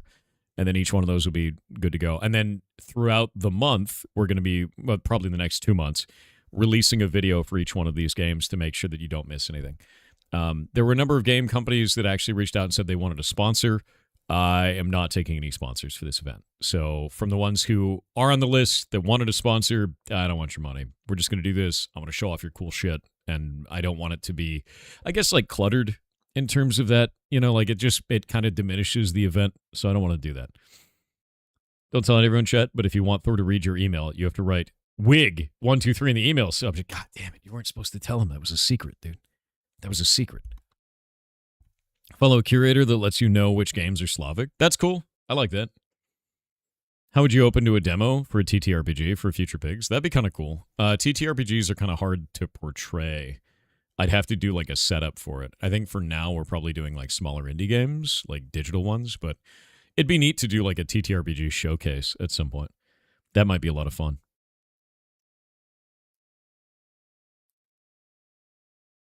Today you learned you're still vaguely allergic to nuts.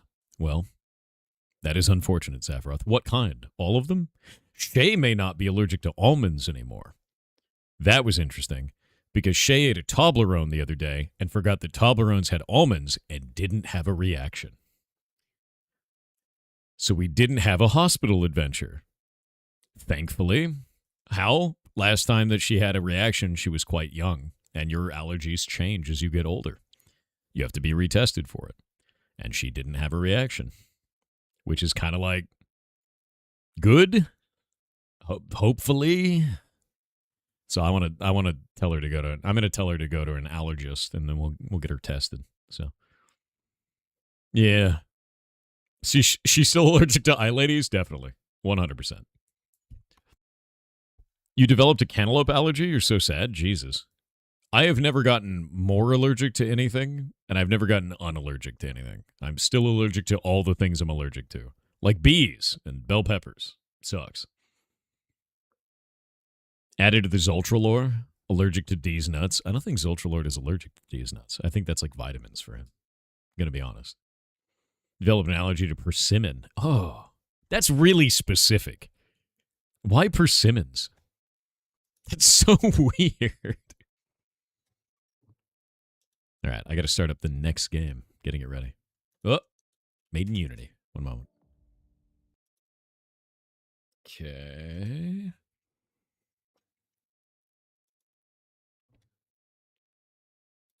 Audio for this.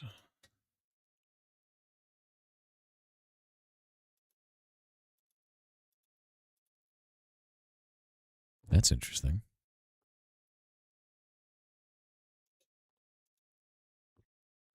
Huh.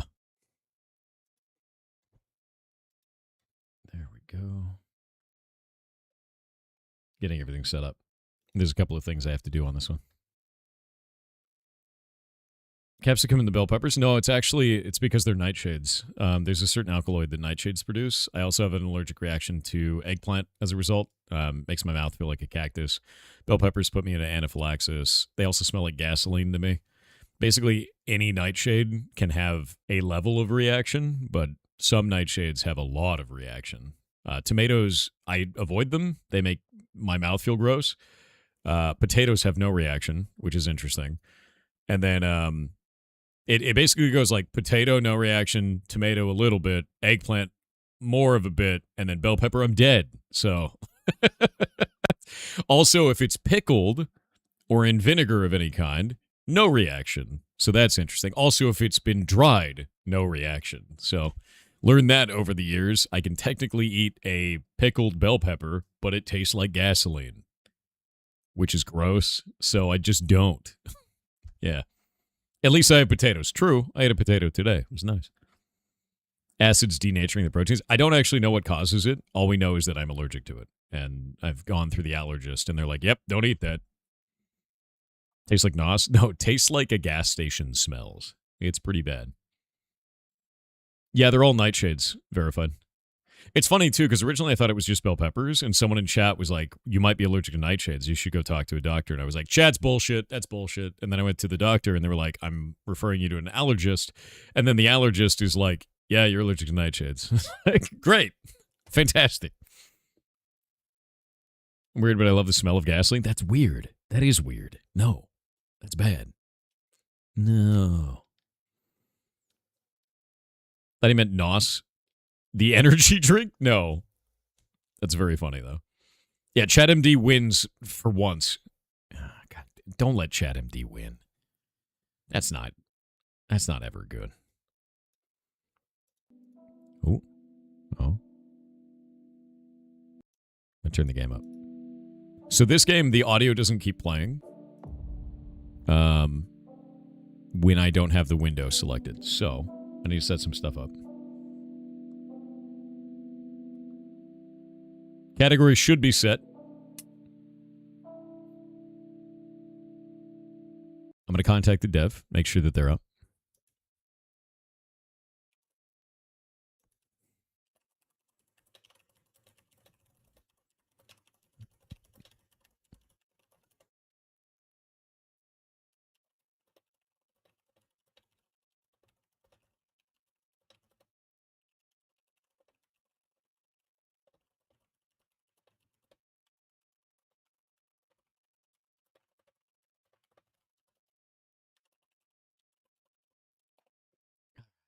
Let's grab this. And we'll go over here. And then I will at the dev.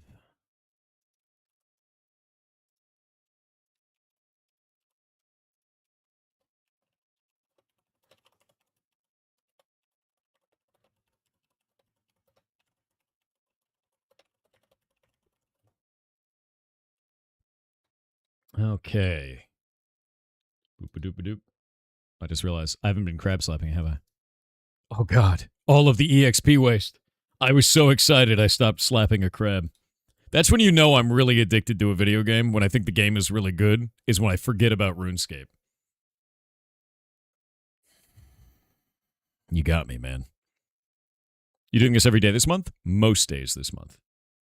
I was EXP wasting, legitimately, for like 25 minutes. That's when you know, dude. Oh, no. Yeah, I forgot about the crab. Yeah, it was like 25 minutes, dude. I missed 2.5 crabs. That's how bad it is. Okay, grab this. And the next game. I may butcher its name. The next game for the Pirate Indie Game Show is Ad Iterum. Could be Iterum or Iterum. I'm going to say Iterum. We'll say Ad Iterum. Also, I love the dither effect. I really like this. If you look really closely at it, it's actually like 2 dots, like 2 pixels. Normally you get a dither that's just 1 and 1, right? Iterum, Iterum, Ad Iterum. But yeah, I like the way that the dither looks like this. It's quite nice. It's really, really nice for that. Alright. New game. Look at that art style. Look at that. Look at that, dude. This feels like I'm playing on my NES on a CRT. Oh, another spice raider. Greetings. Have you found any cartographer eyes by any chance? I pay well. I'm also open to get my hands on some chimera entrails as well. I've heard it helps to pacify creatures in the deeper levels. Horrifying. Love the graphics in this, man. Really, really do. And the sound effects to go with it as well. Reminds you of Animal Well in terms of the graphics, yes. Safeguard unit. Careful around the safeguard units below. What were once security beacons are now corrupted and extremely dangerous to anyone without proper gene access. Okay, so we're using genetics as our access. Requires 2 blood keys. Another one of my little puppets stumbling through the dark. WASD moves your strings. Space makes you act, interact, consume. But there is more to you than movement and action. Press escape sometime. You might learn what else your strings can do. Interesting. We can skip our turn. We have an inventory. I love that we're like some weird puppet, right? We have stats. Attack, defense, dodge, and luck. Fair, low, low, and none. We actually have gear and an inventory. Mutagen progress. Active mutations. Oh man, I can't wait to grow like 12 arms. I'm ready. I'm ready. Kills, items, spice, and scraps. Unknown location. Alright. Monument of the Fallen. No deaths.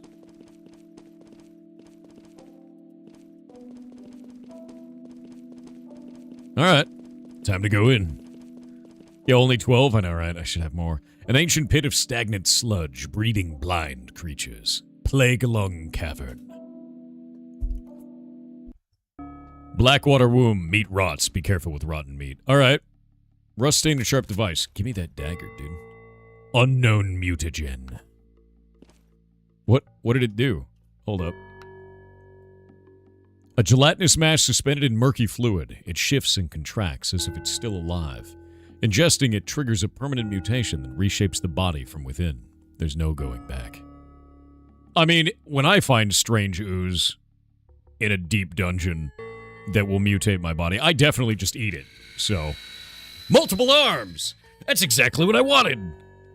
It was foretold. 12 arms are mine. What did it do? Additional limbs sprout from your torso. Muscles and nerves weave into functional appendages. You can strike multiple times per attack. Yes! It's exact. See? I could see the future, chat. The mutagen allowed this. Streamer Gulak. Yep. Exactly. And I have a dagger. Dude, I have so many arms. I'm arm maxing. I wonder if there's secret walls and stuff. Oh! I melted that man. He got turned into meatloaf. Butcher him. Fresh mutant flesh. Yes. What do I do with that? Bits of meat extracted from sentient creatures. Spoils quickly if not eaten. Some say certain meats change those who consume them. They said that meat rots quickly and beware rotten meat.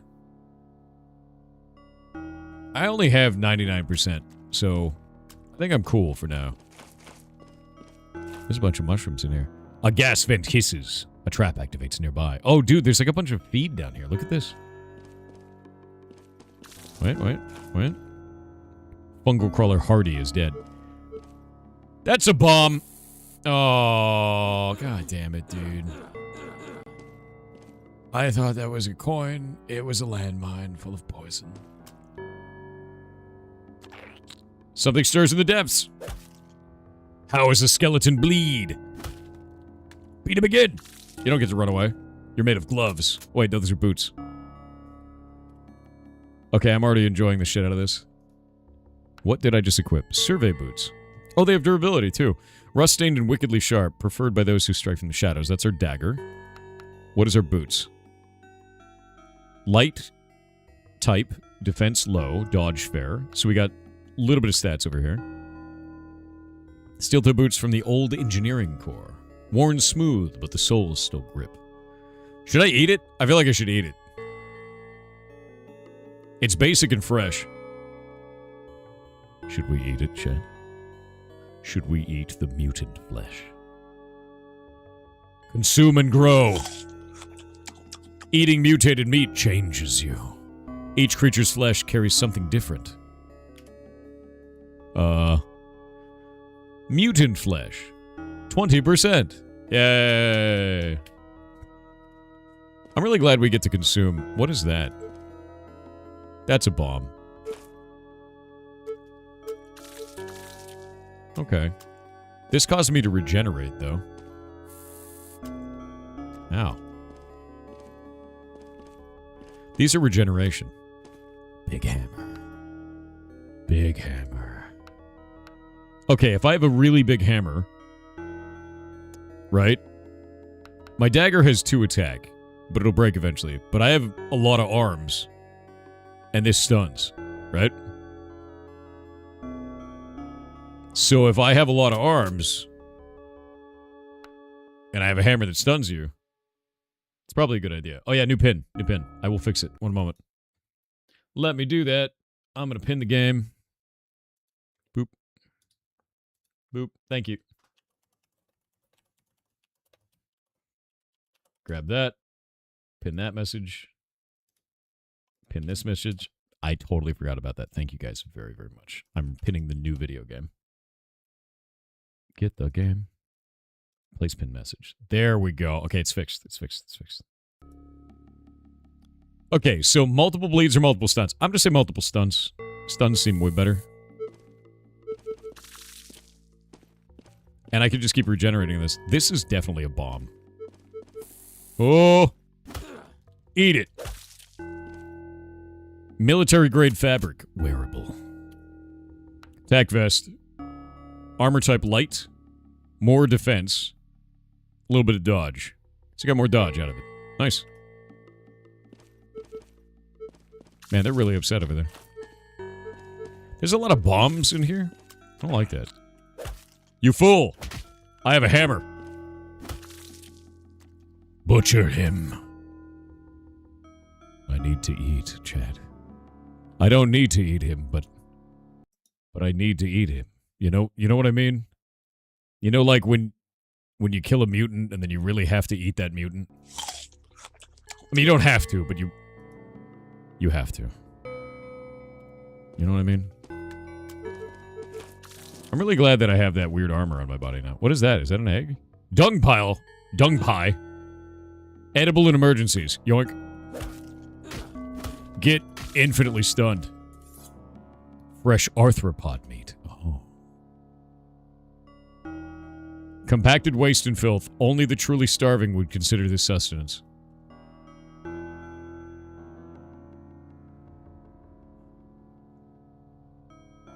I have to eat the arthropod. Oh, dude, wait. I'm mutating into an arthropod. Will I mutate into poop? I am not mutating into poop. I made a mistake. I don't know why I ate that. Let's never talk about this again. Yoink. Mutant. I think I'm gonna put the dagger back on. The stun did not work that time. Dagger does way more damage. Yes, ambush me.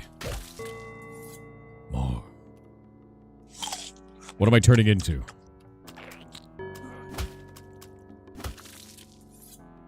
I want to turn into something. Oh, here we go. Hardened shell reduces damage taken. Dude, I'm turning into a crab. That's freaking awesome. Chitinous plates spread across your body like organic armor. The hardened shell absorbs impacts, increased defense. Wait, did I lose my cool arms? Did I lose my arms? Or do I keep them? Did I mutate differently? Arthropod. I did lose my arms. Oh, I was hoping to, like, arms max. What?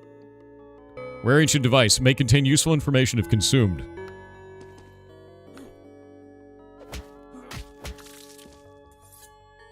Okay, hold up. I'm gonna eat the floppy disk. Memory unlocked temporal anomaly. Okay. What does that mean?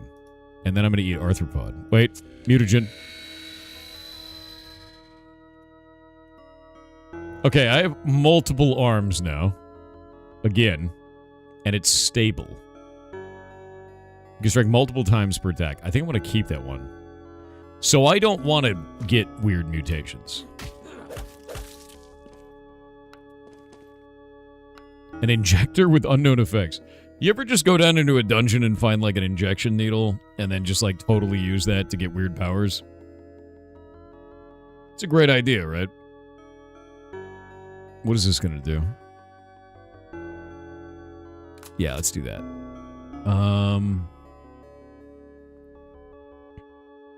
I mean, what's the worst that could happen? Try disassemble? I mean, you know, like, maybe I'll disassemble it. Let's try disassembling it. It turned into a scrap. Boring. No, I should have eaten it. Oh! Fire hurts. News at 11.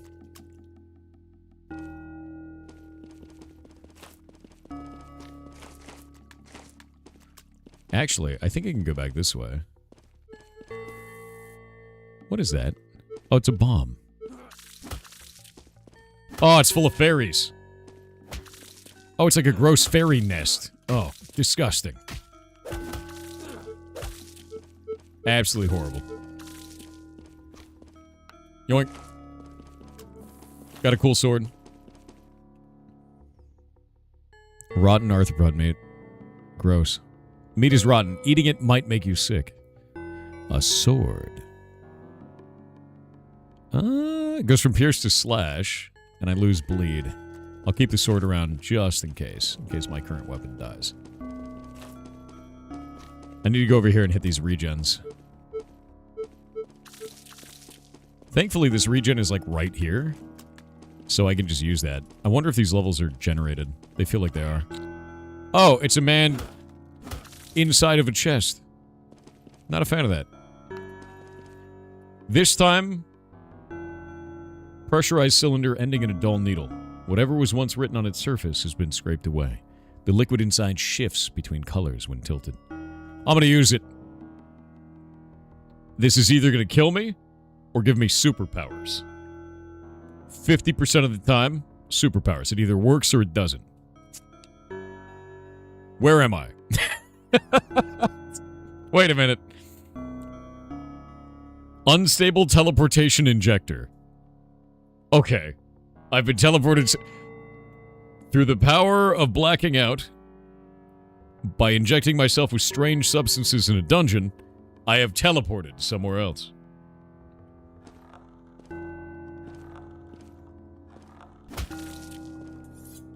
I should eat that arthropod. That's a great idea. I'm full of good ideas. And arthropods. Really good ideas right now, chat. Only good ideas. Okay, that's a weird bomb over there. Oh!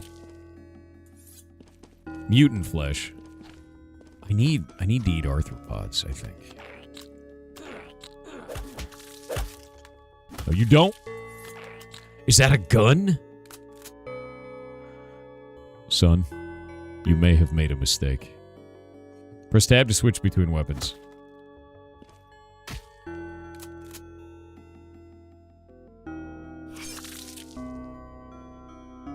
Alright.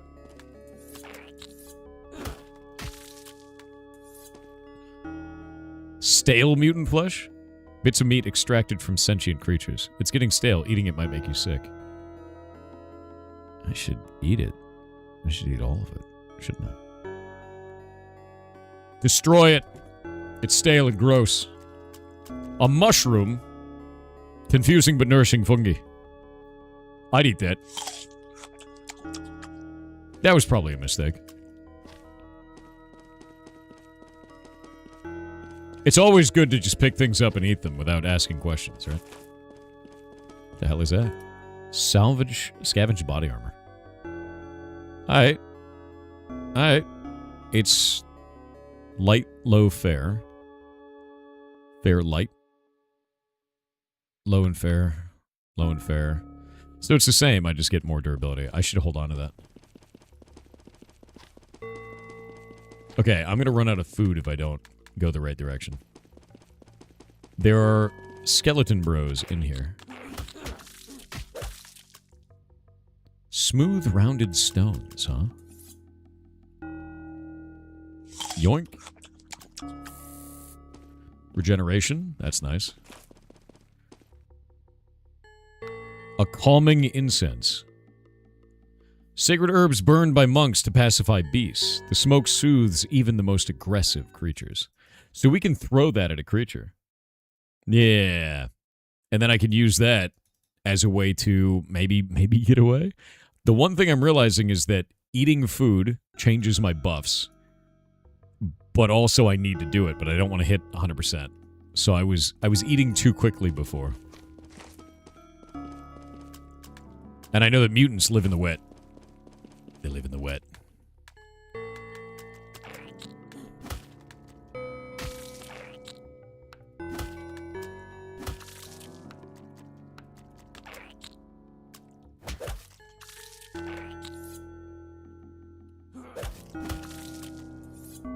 Okay. Oh, we're gonna wait on the ads. Oh, dude, I'm not getting enough food. This is gonna be a problem. Oh. I need to get out of this level, dude. You have spice to cure it? Yeah, I should probably use spice. I should probably do that. I don't know if I have spice, do I? I've gotten a lot of memories, though. The memories are kind of interesting. That looks like meta progression. I have 26 spice, do I? Ah, I do. No, that's scraps. Oh, spice 28, scraps 1. They were kind of merged together, I didn't realize. I'm going to start cleansing it. The 28 bits. It's very nice of you. I'm going to do a TTS during the ad break. Nico Spud on Twitch with 500 bits said, and now that I have publicized time for some weird knowledge. In WW1, while a US battalion was surrounded, they sent out multiple homing pigeons to ask for help. All were shot down. Then they sent up the last one. It gets shot down. Then the army see this gigachad of a pigeon get up and fly on with a lost leg and blinded in his eye. The pigeon was taken back to the States and is now stuffed in the Smithsonian. He was called Cher Amy. Wait, really? Hero pigeon. That's outrageous, dude. What a badass. Yeah, I had no idea about that. That's terrifying. Poor pigeon, though. Jesus. Yeah. Giga Chad pigeon. Honestly, surviving something like that is outrageous. I've never heard that story. That's crazy to me. Janzu118 on Twitch said, found out in the weekend fishing is an extreme sport by having fishing hook big enough to catch salmon stuck in my finger. We had to pull it out with a fishing line like you pull out a tooth. If someone says fishing is boring, they are doing it wrong. Also, I hope the event goes well this month. Can't wait to watch all the games. It's actually been really cool so far. The first game was incredibly complex and very interesting, and this one is also turning out to be the same. I'm really liking this so far. Very, very much so. Ooh, knob carry. So that's like my heavy hammer, but more damage. Yeah, I'm gonna do that. We love unknown injectors. I'm gonna hold on to that, and I'm gonna hit the next level because I'm running out of food. Descend. Bottoms up. No effect, not suffering from poison. Oh, it would have been an anti-venom. F. Unknown mutagen. Do it. Mutate me. Drain life from slain enemies. I'm parasitic now. That is amazing. Nerds. I can heal from them. Okay. I need to cure this. Cured meat. Safe to eat. What's my percentage? 58. Okay, up to 70. I gotta use that spice, man. Yeah, this is good.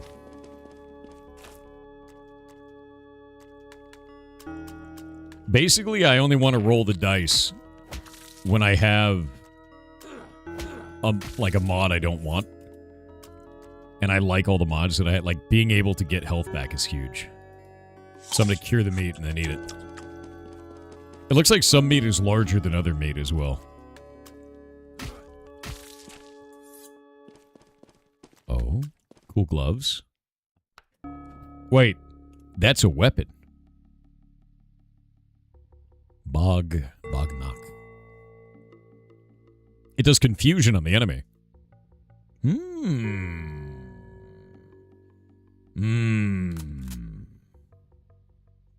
A ranged weapon. Ammo cost is 0. Yeah. The Eruptor is just a gun. The bolas are a ranged weapon that it does stun. I think I should start disassembling some stuff. Heavy hammer, disassemble it. Survey boots, gone. Dagger we're keeping. Anything that's 1 damage, I'm going to get rid of. Fresh arthropod meat. Let's look at the status here. We're only 60% of the way to an arthropod, so I'm just going to eat that. Now I'm 80% of the way to the arthropod. I'm oily right now. It's not good. Hey. Memory unit. I'm really glad that I can eat USBs, you know what I mean? Just eat the thumb drive, get the knowledge. Toughened hide grants extra health and resilience. So these are all the memories that we have for this. You learn more about Lost Explorer's Journal. Where is that? Lost Explorer's Journal, there we go. Been walking the circles for hours, the tunnels are rearranging themselves. I've marked this wall 3 times already. I believe the cave is alive. I do love that. Oh, it's an upgrade. It's actually the same weapon that I was using before. I love that. Stop that at once. Interesting. I now have another anti-venom injector. Another suspicious fungi. I feel like I should eat it. I'm at 71%. 76%, so it gives 5% back. And now I have confusion, where my character's doing weird shit.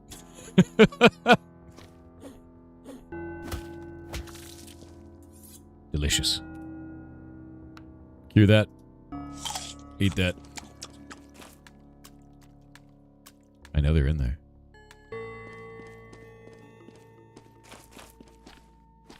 Okay.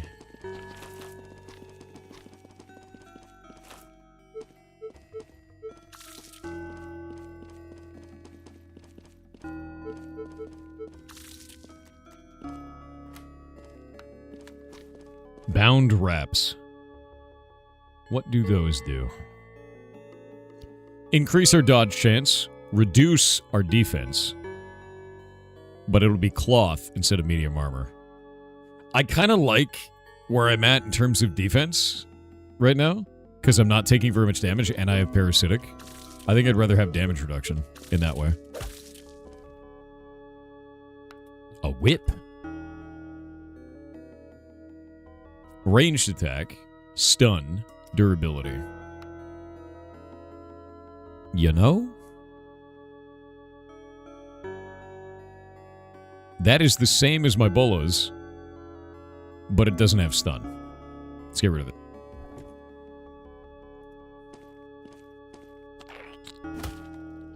Why'd you have to be in that box?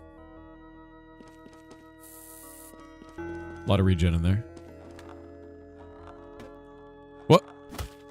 Oh god! The tree was eating me. Actually terrifying. That gave me some chitin gauntlets. Let's see. Segmented beetle shell. Fitted over the fingers. They click when you flex your grip. So now I'm starting to get, like, even higher, like, defense. My defense now is listed as fair, which is really interesting. I don't have any head armor yet, though. Oh, crab time. Brother, I too am a crab. You can tell by the way that I eat crabs. Okay, I've got 31 spice. This is all cured now. 84%. Another bola. Melt that up. Melt that up.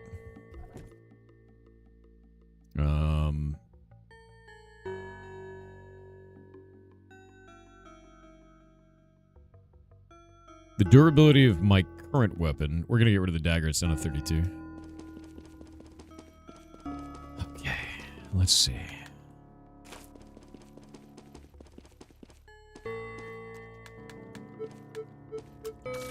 Oh. Wait. Screw it. Oh, of course. It just had to be a guy. He's dead now. Spiked knuckles. Okay, so these add bleed instead of confusion. Mine are kind of like the weirder version of that. Yeah, these ones do slash and confusion. These ones do bleed and strike. I don't know the difference between strike and slash just yet. Oh, it's a nuclear bomb. My favorite.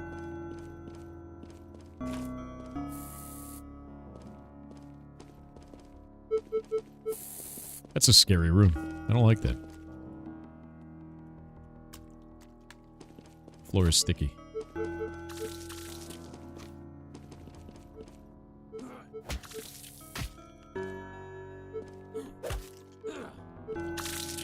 Gross.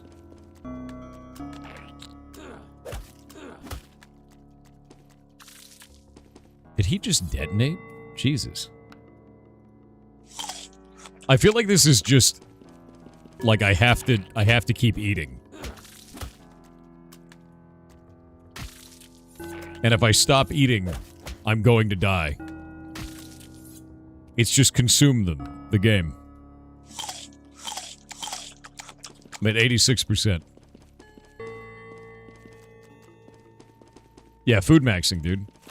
I have to devour all enemies.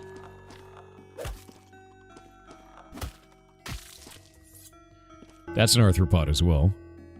How much do I have in that? I can eat one mutant flesh without curing it. I'm gonna run out of spice eventually, though. Like, that's gonna be a problem.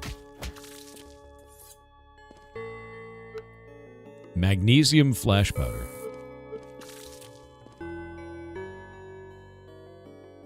Okay, so a small pouch of magnesium powder. With this one, we can actually go through and I guess, ignites on impact, creating a brilliant flash that stuns all nearby. A 10-turn stun. I'm saving that for a boss. If there is a boss, I will do this. Get rid of the spike knuckle. Can I eat the arthropod right now? I can't afford to. I would lose parasitic. We must cure it. Why? Why is it always one of you?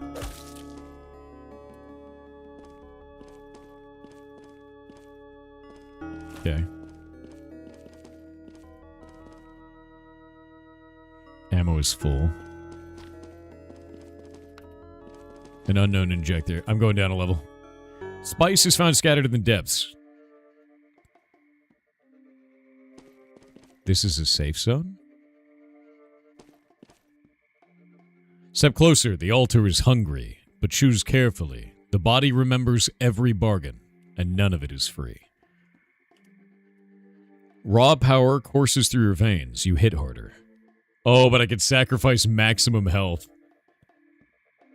Ugh. Your body grows denser, larger lifespan, but sacrifice max HP. You gain lifespan, but your attacks hit weaker. Oh, man. I'm gonna go look first. A key forged from crystallized blood, capable of unlocking passages to deeper floors. The cost of its creation is paid in flesh. Yeah, I need that. Blood key! Done. What do you want? Something old stirs beneath the lowest floors. We haven't found what we came for. Not yet. We dug deep and scavenged what we could. But every step deeper was paid in blood. I mean, I definitely have to keep digging deeper down. There's no way around that. Oh, I'm still losing food in this place. That is unfortunate. Oh, I can repair for scraps. Okay. I can also buy things for spice. Or I can... Yeah, I can buy it for spice. I wonder if I could sell.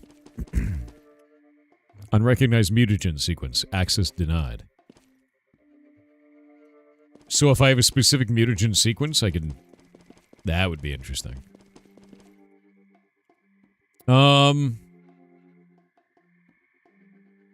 Kills enemies with one touch.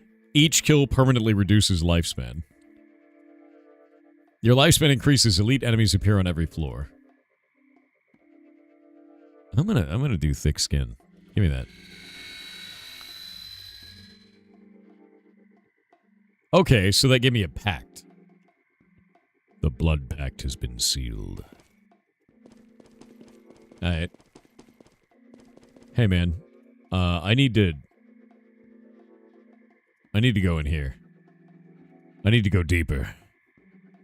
Deeper. This floor reeks of blood. Stay sharp. Okay. Wait. Am I sealed in? Did I actually get... Did I get soft locked? There's no way out! I think I may have gotten soft locked. Uh-oh. Oh no. Developer, are you there? Are there hidden doors or have I been owned?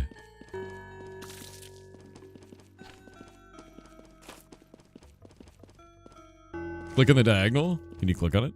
Oh shit! There are pushable walls too. Thank you. I had no idea. Because I'm using WASD to move. Fresh arthropod meat.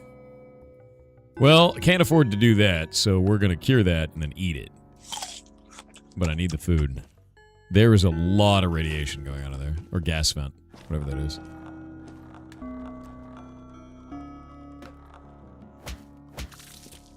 Yoink. Oh. Okay.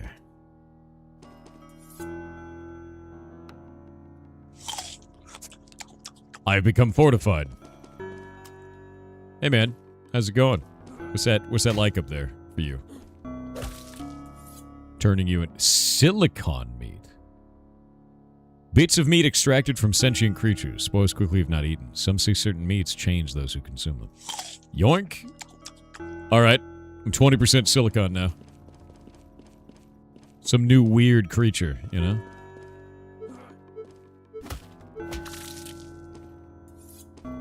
Another arthropod. Cure it. Spike knuckles, we've seen those before. So the scrap plate is more defense, lower dodge. High defense now. Thick, powerful, unstoppably strong. I believe I can actually eat one mutant flesh without mutating. I can. There we go. And then we can cure it. That's a lot of dudes.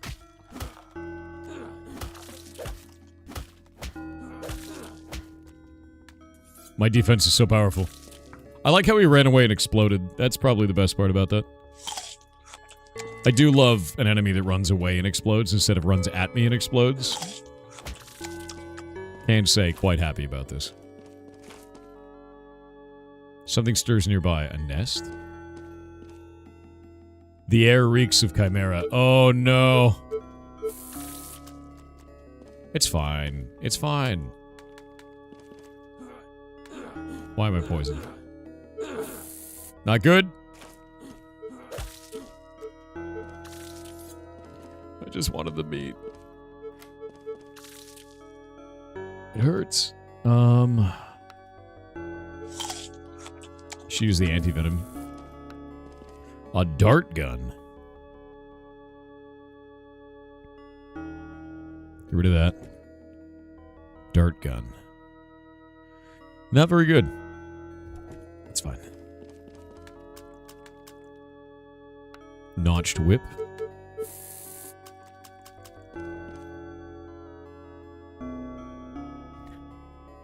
I don't know what's happening there, but I don't like it, dude. You know what I mean? You know?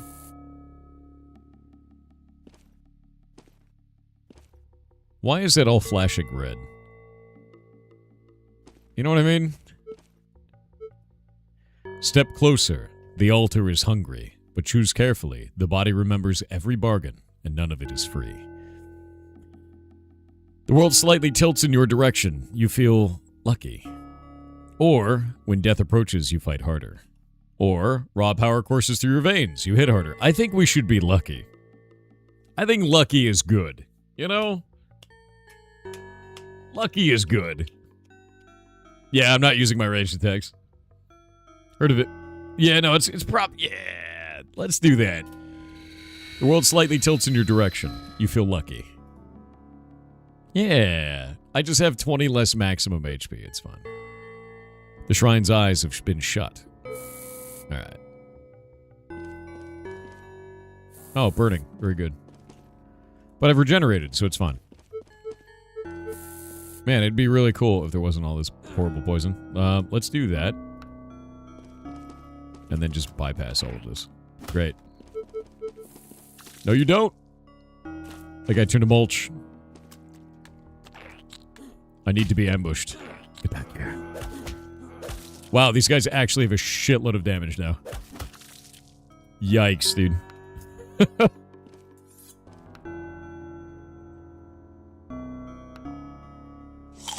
Okay, I need to start using my ranged weapons now. I need to stop dorking around. Your tendrils grow hungrier? What do you mean unstable parasitic 1? Hungry tendrils coil through your circulatory system. Each kill feeds the growth within, converting life force into healing. What just happened? No, that's not good. My circulatory system is full of tentacles now. That's fine, right? Like, this is all a good thing? Right?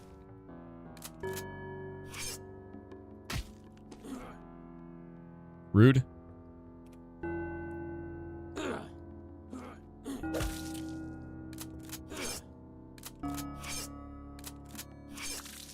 Hell yeah.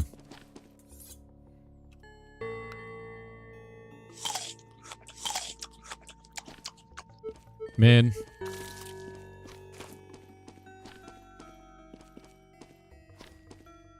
Screw it. Oh, it's just garbage.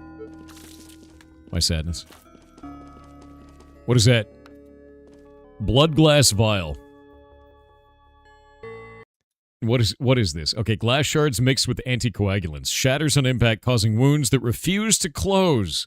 That is actually horrific. What did you throw at that guy? Oh, a bottle of never-ending bleeding. Like, damn. That is rough, dude. You're forgetting about diagonal movement? You're not wrong. You're totally not wrong. I think it's mostly because I'm using WASD to move. You know what I mean? And I have to use the mouse to do diagonal movement.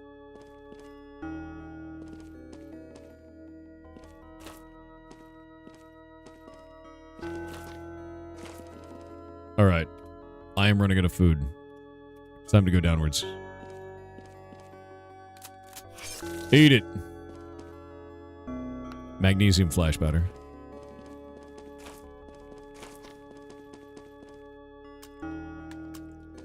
I bet that head's alive, isn't it?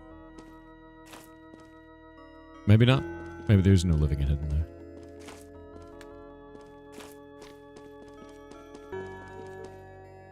Shit.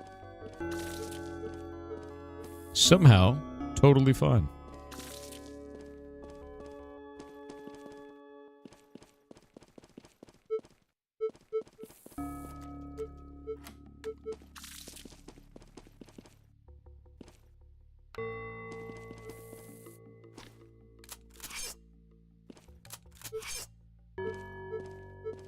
Oh, I think he just annihilated.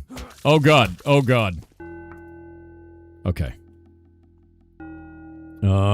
Heavy hammer we don't need. Yeah. Need to eat the meat. Ammo. Made it.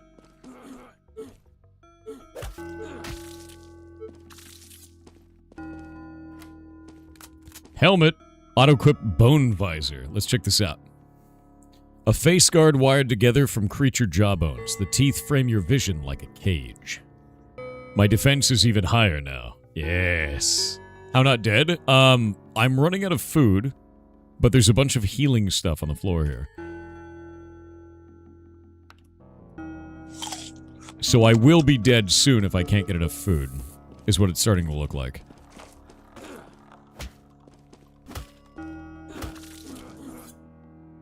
More arthropod, mate. I also have parasitics, so I'm stealing health from everything that I kill.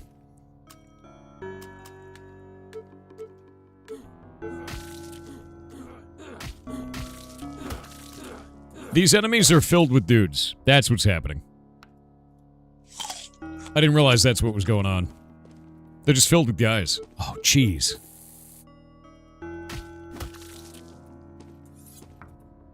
Hold up.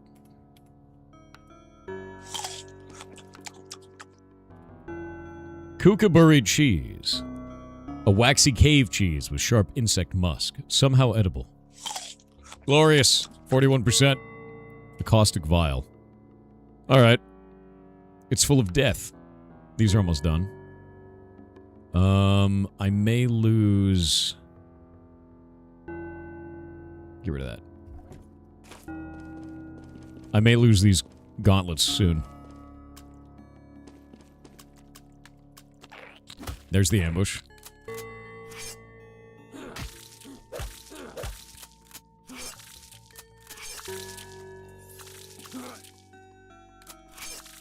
Nasty. Alright, mutant flesh. Let's take a look at this. I don't want to lose parasitic. I've got enough spice. I'm curing it. I'm at 43% food. We need to find a way down.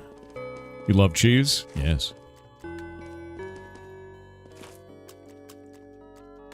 Ambush me. Do it. There's no ambush.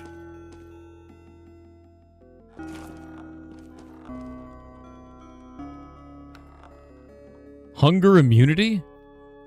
Wait. A metabolic stabilizer that flatlines your appetite. Your stomach stops asking questions for the rest of the expedition.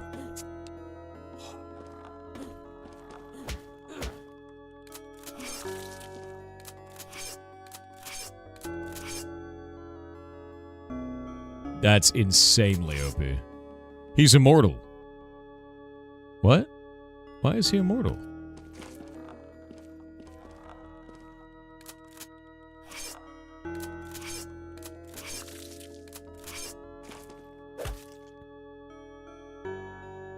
Oh, that's bad. That's bad. I don't like that.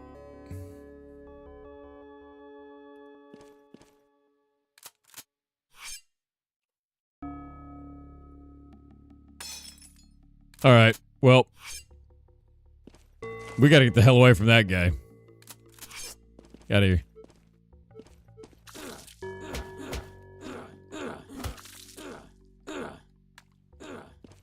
Oh. Alright, I no longer have to care about food. I just have to care about health.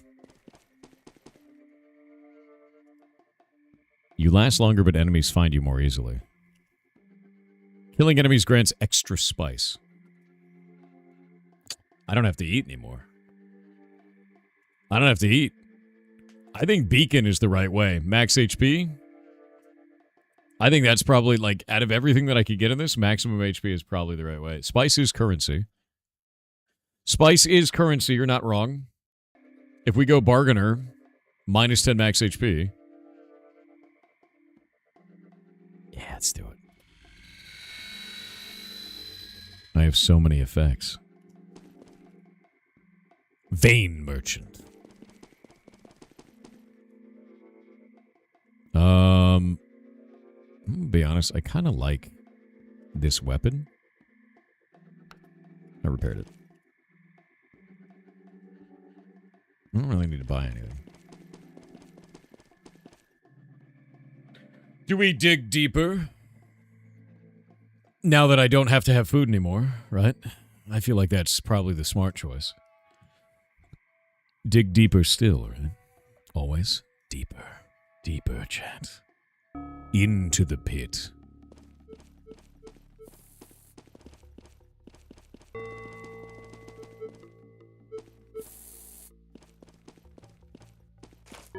Enemies can see me from way farther.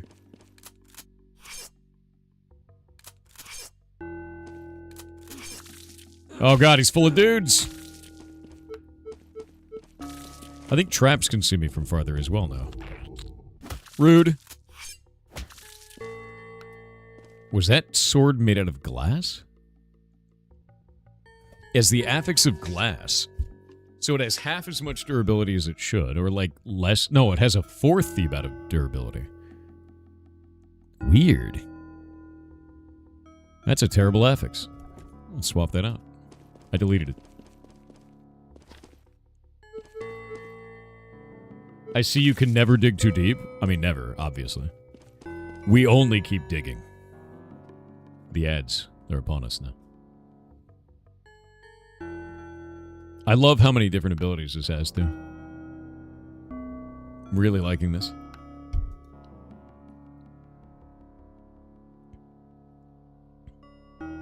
I still can't believe we have hunger suppression. You gonna bet glass does something else? It might. Oh. That's interesting. Is it now time to talk to the devs? At 7 a.m. It is 6:49.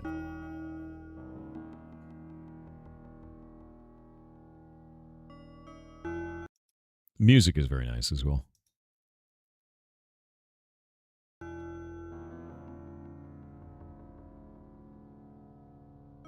It's no Bezos? No. He's a pig. The Varian Gol on Twitch said gut and tag Thor, hey fellow goblins. What was that? I came here to ask if it's possible for you to create an ongoing scam channel on Discord. That's sole purpose it is to warn from current popular scams. Also I cast Mend Ribcage. I kind of do that over news already. Also, Mend Ribcage sounds terrifying. But yeah, I already do that kind of over the news channel in the Discord and try to keep you guys informed about that stuff. The biggest one right now that I see is everybody who keeps getting owned, their accounts immediately start spamming this Mr. Beast crypto crap, which is not the best considering that Mr. Beast is not going to be giving you crypto in any possible way. You know, but it's preying on people's, you know, financial instability. It's preying on their, you know, wanting to get the cool thing from Mr. Beast. It's bad, man. And you don't want to fall for it. Just don't fall for that shit. It's not real. And it's bad. But they keep putting it up. They'll say, bro, and then they show 4 images of Mr. Beast crypto, and then somehow it owns people. We just don't know how. Yeah. All right. So something I didn't realize earlier, before the ad break, armor weight, +4 drain to hunger. So as I was getting stronger and stronger armor, it was draining my hunger faster and faster. That's why I felt like I was falling behind. And then I found the item that made it so I don't have to care about hunger anymore. Your hair's so fluffy? I know. It's back to the way it used to be. I was trying to figure out like why it was so like weird and greasy, and then I figured it out. And now it's good. Because it started to get like greasier and greasier. Oh. That's my... Is that my same one? No, it's not. Overlapping cave beetle plates lash to a leather frame. The creatures grow them. You took them. Are you... You doing that? Is that what you think you're doing?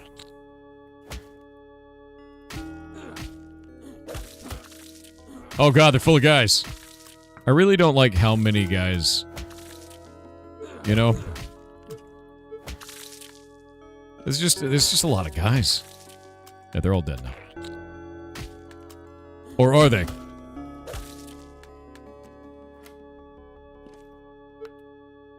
Shit.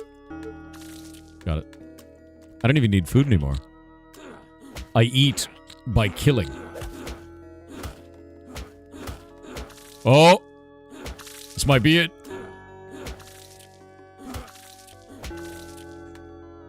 Maybe I do need to eat. Let's get rid of that.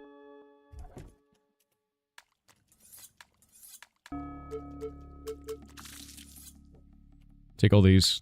Cure them. There we go. Get a little bit of food in my body. Stuck in the garbage.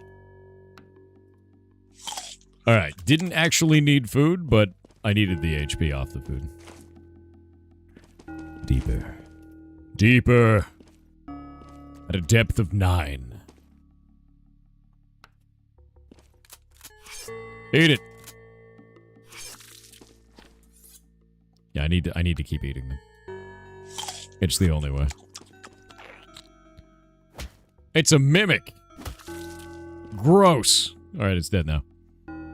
I have 59 spice now. If you fear drones entering your home, just get a wooden door beam curtain. What, dude? Are you okay? There are no drones within this game. Nor homes. We're deep underground. I'm muddy. Slowed may get stuck. Flammable may slip. How's this doing? Okay. Armor's going good.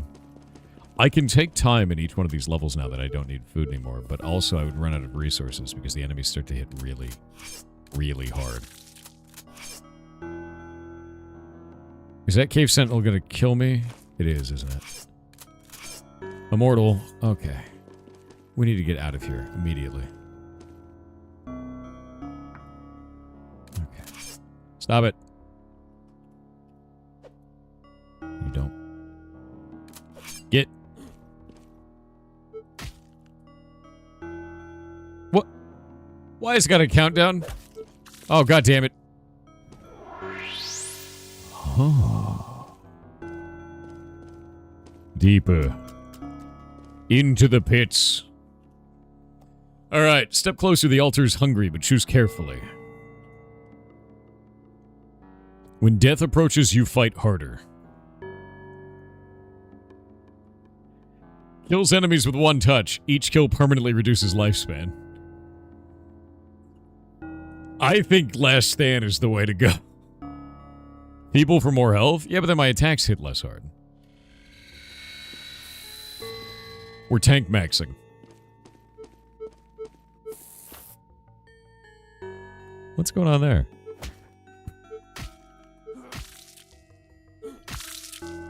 I've been poisoned. It's probably fine. Oh, it's stale arthropod meat? Gross. There we go. And I think I should probably get rid of the eruptor at this point.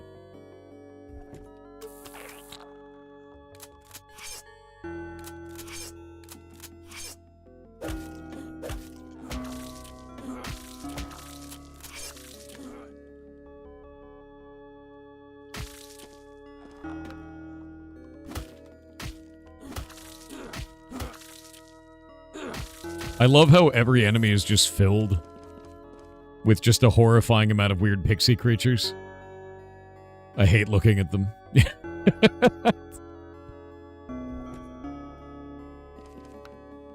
Okay, memory unit. Assembly line shutdown failed. Deeper.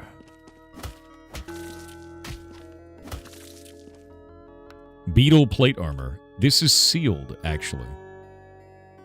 Overlapping cave. Okay, so this is the same armor as mine. But it's sealed. I don't know what sealed does. Let's go look. Is there maybe an active effect in here? I don't know what it does. It doesn't say. Maybe in log? There we go. Airtight seams block spores and gas. The old containment teams wore gear like this in toxic corridors.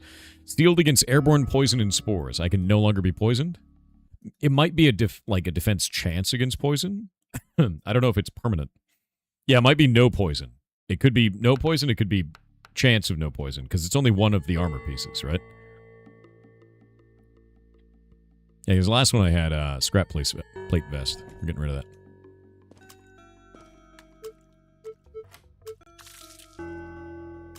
No, you don't.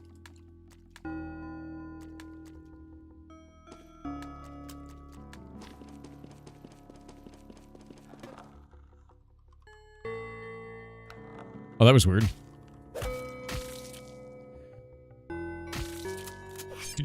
Could you just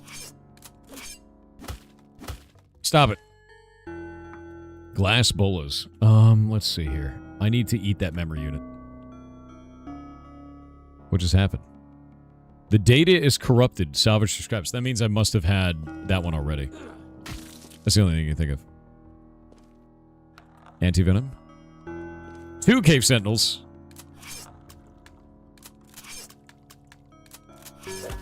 No, no, no, no, no, no, no. Chat, we have a problem. There's many of them. This is not good. I will escape.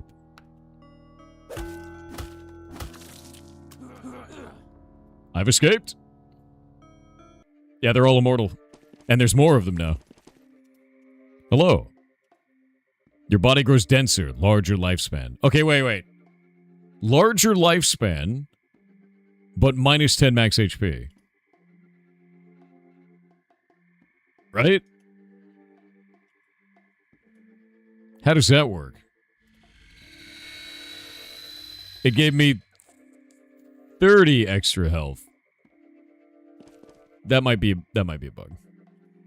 I'm gonna guess bug on that one. Surface time? I don't think I need to go to the surface. I think we just keep going. I think I just keep doing it, you know?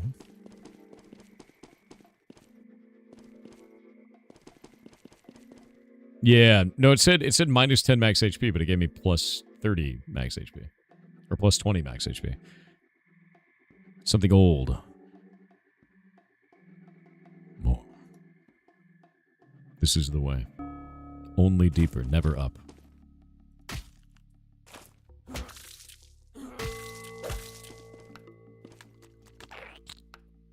I do love an unknown mutagen, you know?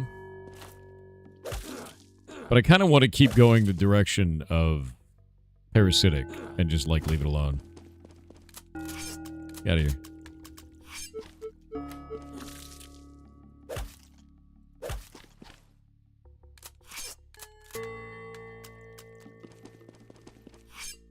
Get.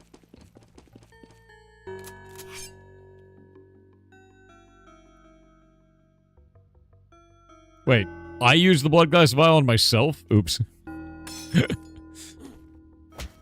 That's funny. Oh, sick.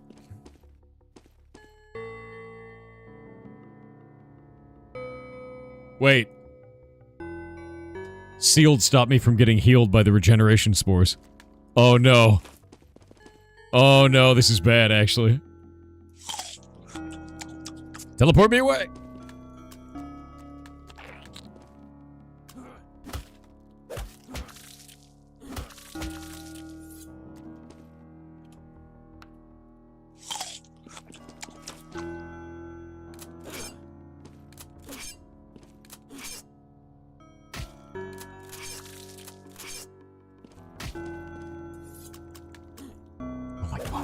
Oh my god, they're everywhere.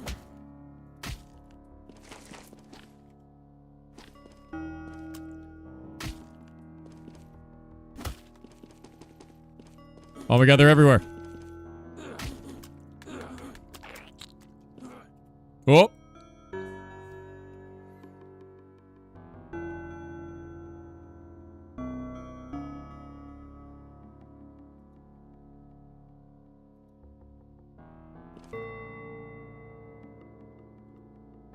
Let's think about this. Throw that at him. And...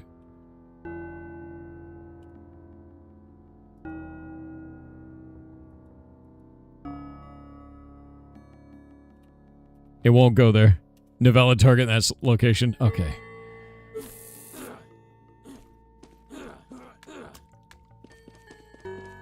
Okay. Let's think about this.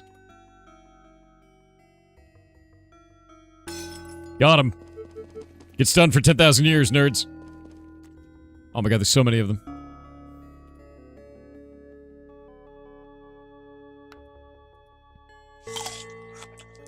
Okay, it's not good. It's not good.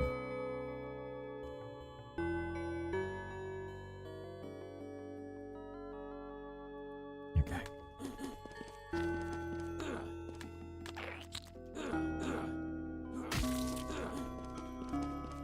There's got to be another way, dude.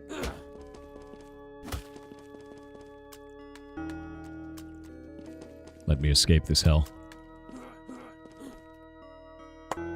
Victory is mine. Should have gone up. Always. Always survive to the end. Marked. No cool thing from the Vein Merchant. The Great Escape, dude. I did it. Alright, now I'm returning to the surface. That was a hell of a run. Alright, let's get the dev on. Oh, great developer of this video game. Let me join in. Okay, I'm going to go... If you jump into the waiting room, I will pull you in. Hello! Can you hear me? 1 second. All right, there you go. Now you are on, and chat can hear you. If you'd like to introduce yourself, say who you are and what you're working on, man. Yeah. I may mute you for a second. I'm listening double. Can you hear me? Yeah, I can hear you. All right. So thanks for playing. My name is Gabriel. I'm from Spain. I'm the dev. Well, I'm software developer, and this is like my side project. Let's see how it goes. I've been doing this for like 6 months, maybe 6-7 months now. Started in December. Yeah. I'm trying to wrap it up within a year. Otherwise, gets too long, and then I abandon the project, which always happens. It does. Yeah, so trying to now work on this like vertical slice demo or something and see how it goes, and then try to finish before the year ends. But yeah, that's more or less it. No, that's awesome, dude. Like this is actually really cool. And if you've only been working on it for like six months or so, what would you say is the thing you focused on the most to be able to get this to ship as quickly as you have? Because there's quite a lot of content here, and it's really interesting to me, especially with this cool art style. Like, I love this art style. That's the art style is mostly free assets. To be honest, it's from Kenny's. I don't know how to pronounce the name. Oh no, Kenny's awesome. Oh yeah, no, hell yeah. Yeah. So it has a pixel. One of the packages is this one, and then I did extra assets on top, but there is not many that are mine so far. So it's the Kenny's one with a little bit of lighting and shaders, and trying to like programmatically you change the colors a little bit so they look slightly different. Like you can see now here you have the like pink colors and orange and whatever. That's because of the lighting, but at the end of the day it's the same asset. Do you actually have that pack so I can show it off and show how you've changed this? If you have a link to it, yeah, because Kenny's somewhere. For those who don't know, Kenny puts out a lot of free assets for game developers, and they are fantastic. It's all visual assets; they're great, and I didn't know you were using their stuff. That's awesome. It looks really good, and it's true too, because like you've set up shaders around this for like lighting and just the particle effects going off and everything like this, and it looks really nice. You know, nice cohesive style for all of it. Should be. It has so many. I'm trying to find the right one. I think it's called 1 pixel or 8 pixel rock or something like that.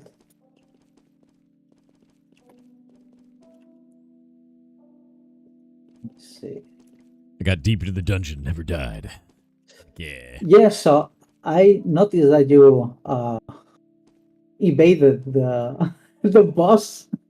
Like I saw a little bit in the corner, and you never access the boss. So how the thing works is like as you go deeper, it gets harder, right? So you saw a lot of immortals every time they come in bigger numbers. Deeply terrifying. And it's specifically so you can go deeper, and there is better rewards when you go deeper. However, there is also more risk. So you got more immortals, which you cannot defeat with the weapons you get in this dungeon. you need to go to next dungeon, get better Mhm. weapons, and then if you want, you can come back and defeat them. So it's this sort of scale difficulty as you go down. And That's then kind of all cool. the normal, yeah, and then all the normal enemies have like modifiers to them. So when you enter, they are normal or they have one modifier, and as you go down, they start to be like poisonous, or they when they explode, they get more enemies from it, or they get random different shit. So yeah, and the idea is like there is a point like around depth 3 or depth 4 that you saw some messages on screen. At that point, there should be also like a boss entrance somewhere randomly spawn on the screen on the level. Mhm. But the thing with procedural generation, right, is like you might miss it, and then it's hard to find. So that's something. So the game is in beta now. So those are things that have still to improve. Yeah, no, it actually feels really good. I think you've done a fantastic job with this. I really like the amount of depth that I have in terms of like itemization, and all like the weird powers and stuff. And I didn't realize I got to keep these between runs. So now Yeah. I've got all of these weird powers. I've got all this stuff set up, and it's starting to collapse in on itself in the UI here, which is great. Oh, That's- I pasted the message on the stream chat, but it got deleted by the moderator. So I will put it oh, in oh no, Discord, it's and the you automod. can post I it. can see it. I Yeah. can see it. I'm gonna post it to Okay. everybody. Yeah, so this is Uh, the one bit yeah, that's thing. the asset Yeah. pack. Basically, it's white and well, you have a variation which is like white and black, like, and then you apply the colors to it and do random shit with different shaders, and yeah, things came up. Oh, so you actually that's one of the creatures that we were fighting too. That's actually quite cool because you've taken what would be built as like kind of a happy-go-lucky sort of city, right, with Yeah, all these assets on this, and you've yeah, changed that over to a nightmare dungeon made of blood. Which is really yeah. I love that actually. I think you've done a really good job with that. And it's cool because like I said before, Kenny's assets are awesome.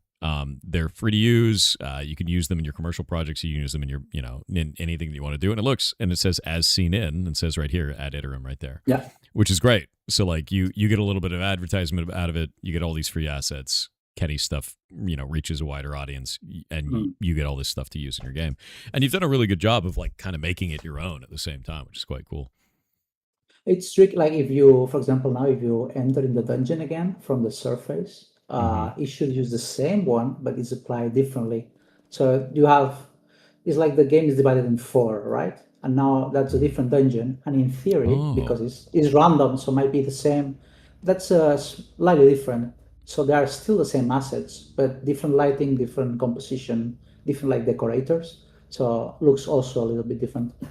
no, it looks really good. Yeah, I'm noticing that here. It's already like that, which is quite cool.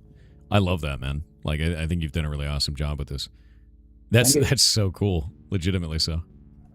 It's nice because like you rarely ever see things like that of like good randomization of visual stuff. Because a lot of the times when you're doing like a roguelike, you'll have level 1, and level 1 always looks like level 1 every single time, and it gets kind of a little boring.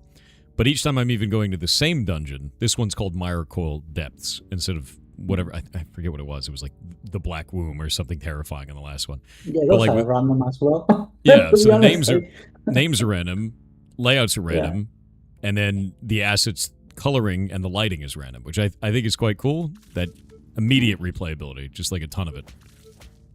yeah, it Also, was these are horrifying. it's pretty hard to make it. How do I say, like, random enough, but that doesn't suck. So you know what I'm doing right now is I have like a general layout of different levels, and the system picks one of those general layouts, and then it goes through a system that tells you, okay, if you're in floor 1, you will get 3 small rooms with a reward, 2 small rooms with a combat, and 1 small room with something else.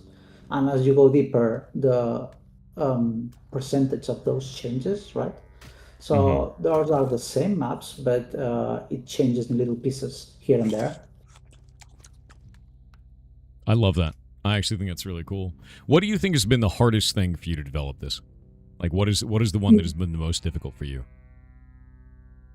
I think if it's development wise or meta Hmm. wise, like meta is like the marketing of it, Yeah. because it's with the graphics and the type of game, you get very extremes on it. Like you have one opinion of like people saying, "Oh, this fucking sucks," and the next one is like, "Oh, I love it." So that's Do you tricky, think but that's it's part of the. is it Tell just me. the art that kind of drives into that? Because I get the same thing. Like when I'll play something like Noita on stream, and it's Yeah, beautiful pixel art, awesome game. People are like, this looks like it came out of the '90s. I'm like, God damn it, dude! yeah. It's I like, I come on, think man. so. I think Uh, I think it's part of it. A lot of the art decisions are part of it. That oh, mhm. this fucking sucks. Also, like for example, I specifically didn't add animations. Like the fire you see there, I added like last week, and there's only like two or three animations in the whole game. Because if I wanted to add animation, it would be like an extra year of development. Mhm. So it's sort of okay. I will call it this art decision, right? Maybe at Yep. some point I will have more animations. We'll see. For now, is how it works.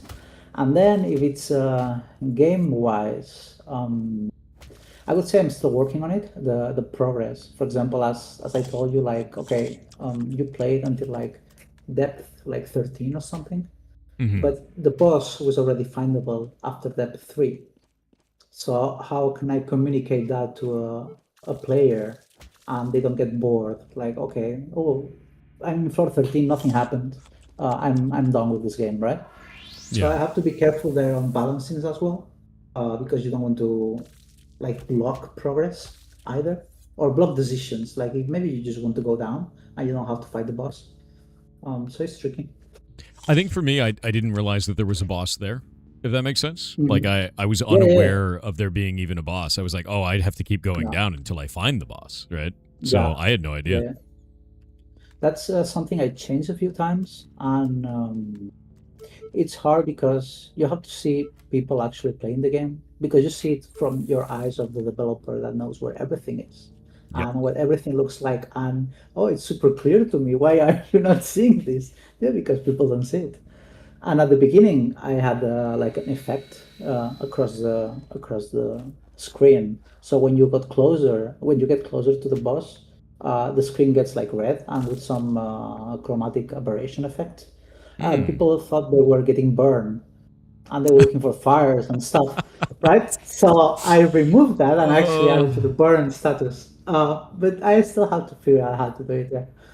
Maybe I have to put more boss entrances and remove, or maybe put less exits to go down and play with that sort of balance, right? To guide a little bit the run. Yeah, no, I mean that's always the funniest thing is you never know how a player is going to react to the thing that Right. you're doing. That's actually hilarious that they thought they were getting burned. I get it Mhm. too. Like it totally makes sense. You're like, oh, the screen's Yeah. turning red. I must be on fire. Like, Yeah, man. oh. So how have you been playtesting this so far? Have you gotten like here? Let me actually go look. I actually need to see. So you don't have it. The release date's in 2026. It's not out yet. Yeah, it's not You out don't yet. have a demo yet. Are you No. planning to put a demo out? Do you have like a Yeah. Discord of testers? Do you have like people that are checking this out? Yeah. Yeah, so I had a play testing through Steam. That's Hmm. I did two already. So every like month or every month and a half when I have a good chunk of changes, I try to Hmm. put a play test out so they can join through there directly. Or I have a Discord like with 20 people. So Yep. anybody is welcome to join to play test it. But yeah, basically that. And some people from different channels also tested it a bit and share feedback, and especially seeing the recordings. It helps a lot Hmm. because maybe somebody, like I had several people sending me a video of like 1 hour playing the game and commenting through. And even what they don't comment, you can see where they are confused or what doesn't work as you intended to do. Like for example, in your playthrough now, I also saw like several bugs. It's like, oops, this shouldn't be there. Totally. That's something I will fix. Yeah, Yeah, no, and in that's theory, normal. Yeah. yeah, and in theory, I want to have demo out maybe at the end of next month on 2 months. I want to have like a solid vertical slice that shows a little bit of everything. Hmm. Um, like for example, the content. Imagine the game is divided in four. right now 20% is made, but the rest of the game is basically content to add. So it's very mechanic, is very straightforward, right? I just have to decide because all the systems are in place. So I just have to decide how the enemies will look like and how the biomes will look like and how the traps will look like. But it's a mere work. You have to do the grind, right? But that's basically it. So should it be too hard? Is just like time consuming. No, that makes sense. I mean, like it seems that you've got a really good vision for what you want to do. You know exactly how you want to do it. You just need time, right? At that point. Yeah. And that's really it. And that's a good place to be in, man. Like that's the best place to be in, to be honest Yeah, with you. the problem is like the job as well, right? Because it's like 9 to 5, and then you have the 5 to 9, I guess, as well. But yeah. I mean, hopefully you're able to do well enough on this that maybe you get rid of that 9 to 5. That would be great, but yeah, I don't think, at least not for the first game. That is always the dream, right? Yeah. So I am actually wondering, and you don't have it listed right now, and it is okay if you don't know how much you would pay for it, like how much it would be. But what do you think you're gonna put the game up for? Oh, we got ads. We have to wait. We have to wait for the ads. We'll wait for the ads, and we'll ask afterwards. Because otherwise people will miss it. I don't want them to. But yeah, it's also okay if you ask chat about it afterwards too. That is totally fine. The suspense, I know.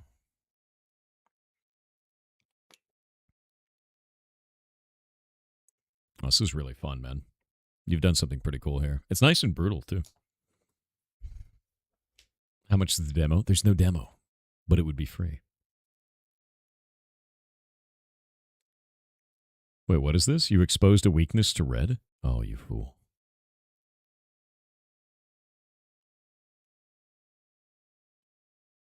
You fool.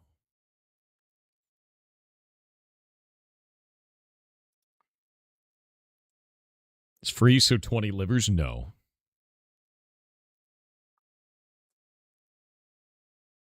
Yeah, Goa, that's been like that for like a year, man.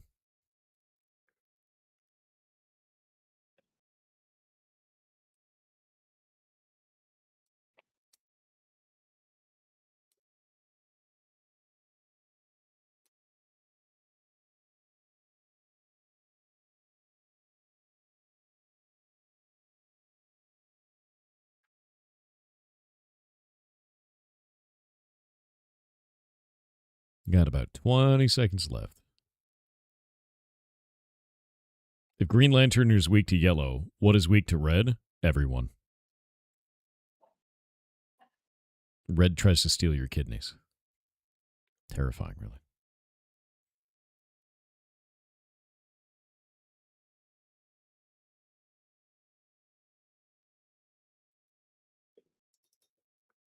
All right. Ads are over. So, with that in mind, you don't have a listed price for your game. Yeah. Do you have an idea for how much you want to launch it for? And if you don't, you can always ask chat how they feel about it. That is also fine.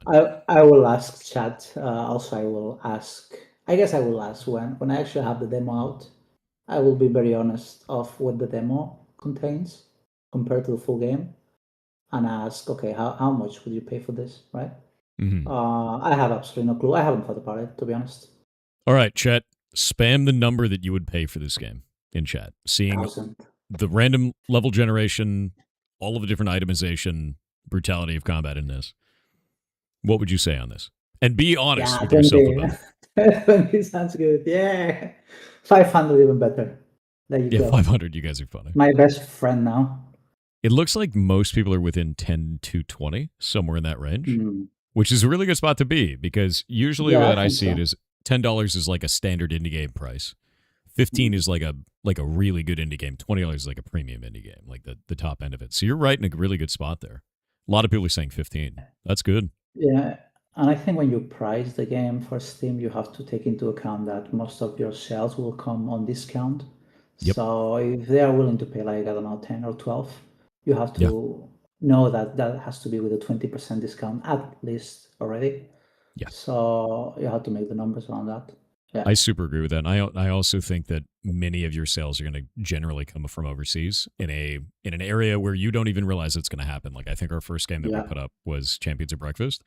Didn't do well in the US at all. Amazing in Germany. Bullet Hell game. Like had no idea that people in Germany wanted a bullet hell game like that. So we actually ended up localizing it into German because I was like, it's like more than half of our audience is in Germany. Yeah, It's like, out of nowhere. Yeah. For some reason, my second country wish list is Japan. So it's like Yeah. States first and Japan second. Yep. I don't know why, but there you go.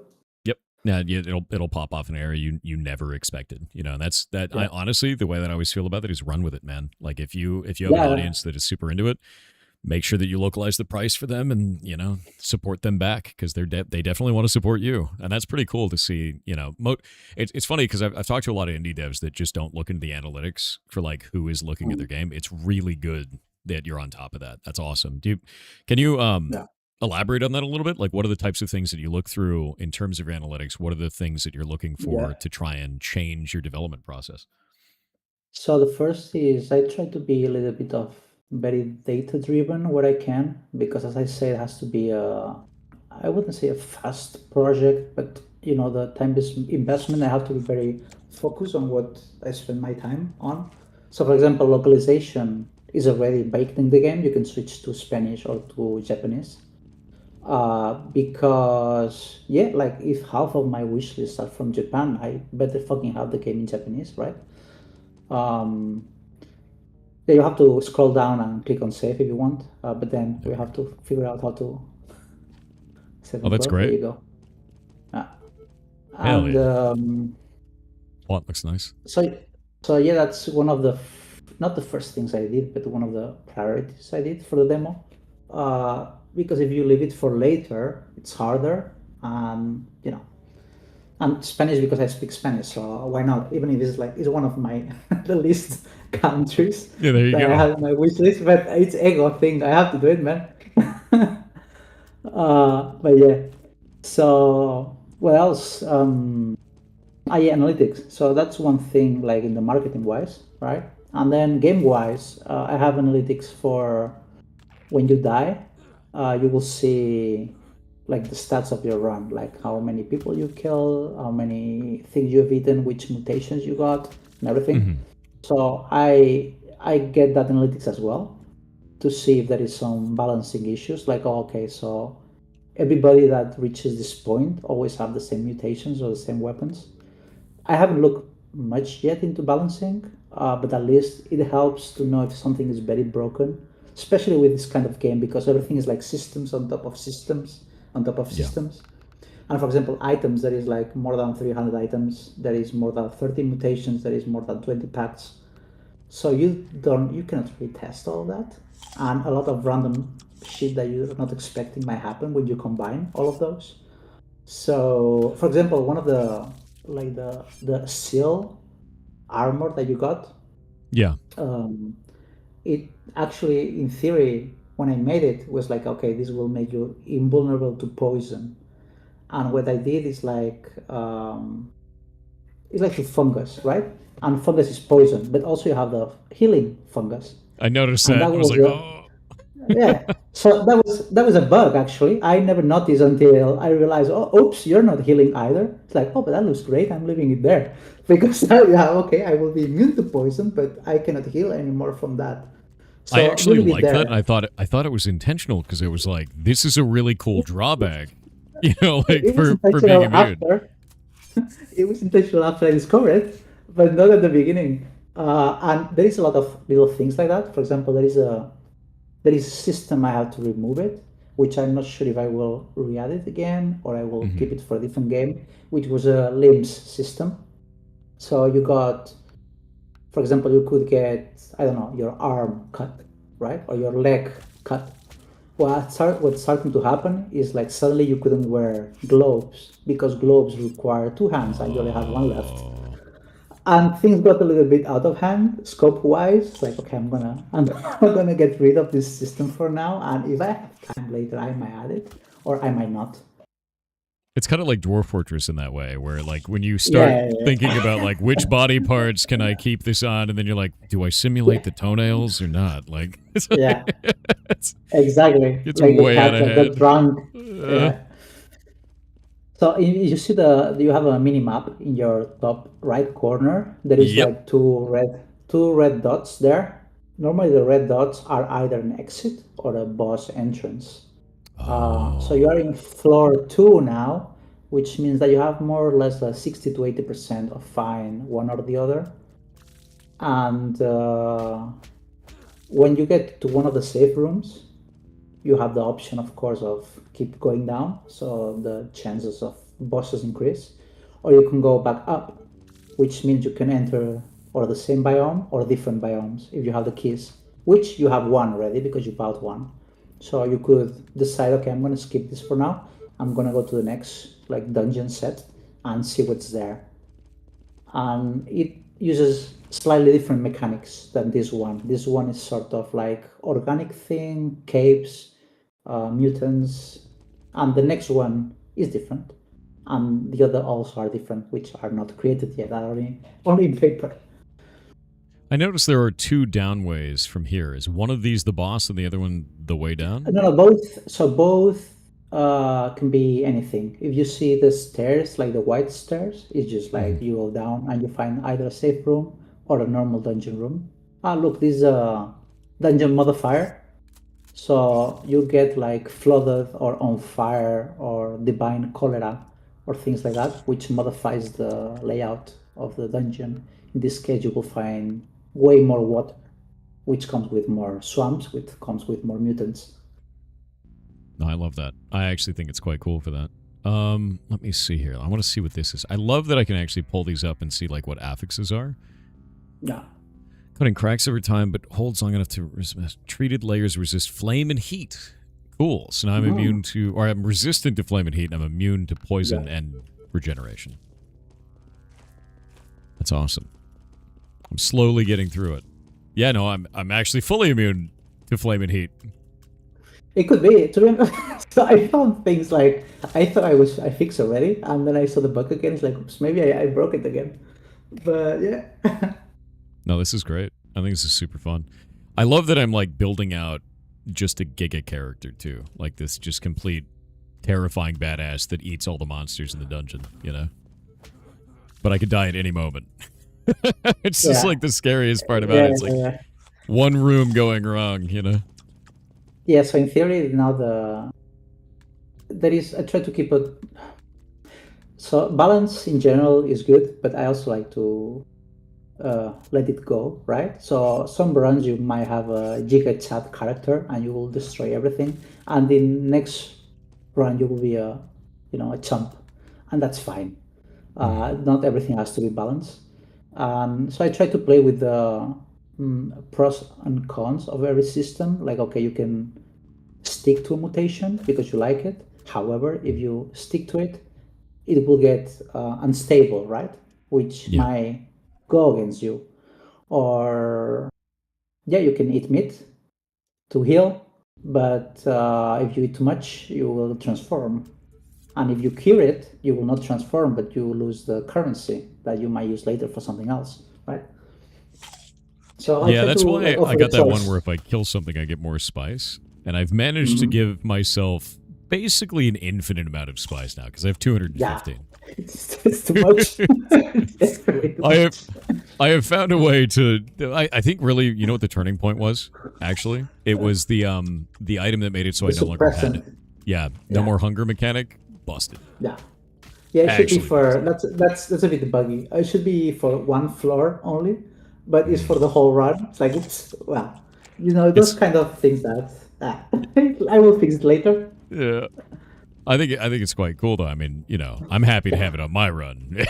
Of course. Of course you do. But no, this is actually really fun.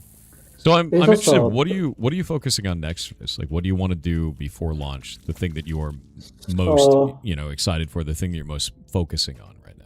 I'm doing crafting now. If you go to the last tab called synthesis, if you open your inventory, and you go to the last tab, you have here you can cook, you can create shit, you can mix stuff, or you can do the mutagen recombination, which is like, okay, I have those mutagens here and this meat.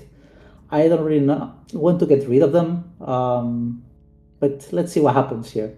and you combine them, and you might get something more special. But also might come with, I mean, more reward, more risk, right? That will be interesting. And yeah, a little bit of adding more content across the board because right now there's only 3 bosses, and you get a random one in the run. You don't know which one you get, and if you die to that boss, you will get a different one later. And I want to go very hard on the number of bosses you can find, That's so no sick. run is equal, right? Like I want to have like I don't know, I'm gonna say 40 or 50, just so you can, because the idea I have about the game is like if you know what you're doing, you can finish the whole thing in an hour. But every run is different, and every run will unlock something, and every run will be slightly like you will discover something, right? Yeah. I mean, like, one of the things that I really liked was unlocking these logs as I found things, like the memories and things like that. That's actually quite cool. So you said you can finish the whole game in an hour if you know what you're doing. But what if you don't Yeah. know what you're doing? How long do you If you think don't that know, would generally take? maybe I don't know. Maybe I expect now, like people tends to, if they find the boss, which is something I have to improve, so you find it faster. They tend to either die or finish the whole thing within 40 minutes, and Really? that's 20-25% of the game. So I expect the first run, if goes perfectly fine, will be like around 4 to 5 hours, and if it doesn't go fine, which never does, it's way longer than that. I now have tunnel vision. Great. Oh, my vision is reduced. But I have even more HP. Becoming a god. Slowly but surely. No, that's cool. No, this is actually really fun, man. Like, I think you made something that feels really good. Because it's Thank one of you, those man. things where like you don't know what's coming around the next corner. It feels really nice to fight the monsters. The sound is good. The different environments feel good.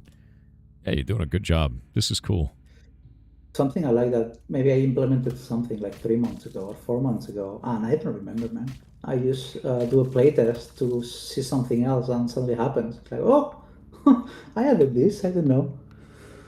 So that's cool. It also helps you because you will know, everybody who made the game will know you get sick of your fucking game, right? You Of do? Yeah. testing so many times. Yeah. So it's cool to have this variation that you cannot select. I mean, I have debug tools that where I can force specific runs, right? But when you just play test it, I get different random shit, which is it's more interesting. Yeah, no, that does make it a lot more interesting. Like, the amount of randomization that you have would make that a lot of fun to play for yourself, because even you don't know what it's going to happen, you know? Yeah. Like, I just got a new sword here that reflects damage back at the attacker, but also draws Yeah. enemies in from farther away. Yeah. It's little spooky. We'll see if that turns out all right. Spoilers, it's probably going to kill me. Oh, this is rad. So is it the heavy armor that's causing me to drown in the water, by the way? Yeah. Yeah. You have more weight. So when you go into deep water, you will get drowned, which is hard to every turn. Something I'm trying to not do is rely on numbers. You will see that on the stats. The stats don't say for like in the attack, defense, dodge or luck. They won't say, oh, you gain 2 points of defense or 3 points. It's like you have fair, you have high, you have none of this. There is no levels, so everything is relying on the modifiers you get and the gear you're wearing.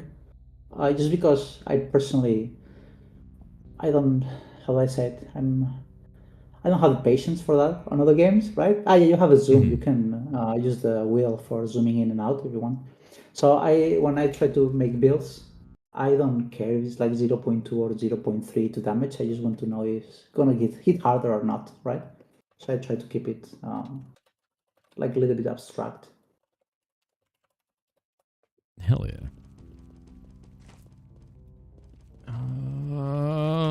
What is that? Is There that you the go. boss? Okay. Dun, dun, dun. A chimera nest. Meat rots. Huh. Oh. Oh.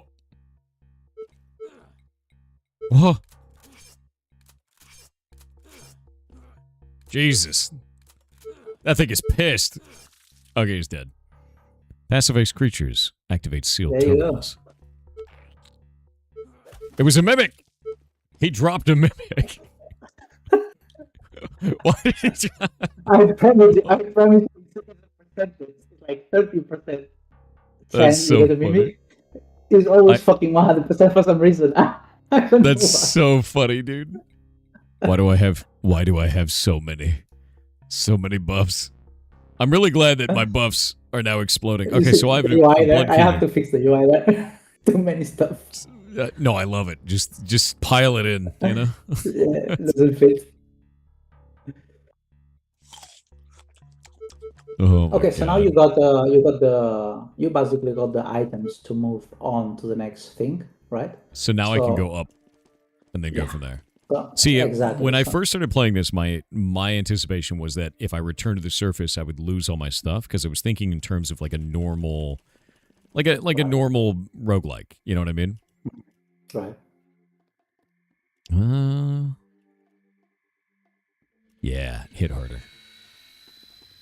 So now that I know that I can just return and then come back and get stronger and stronger, it's a very different kind of feel for that. Yeah. But when I do die, do I lose all my important items like my Yeah, you lose everything. So I Everything? have two modes.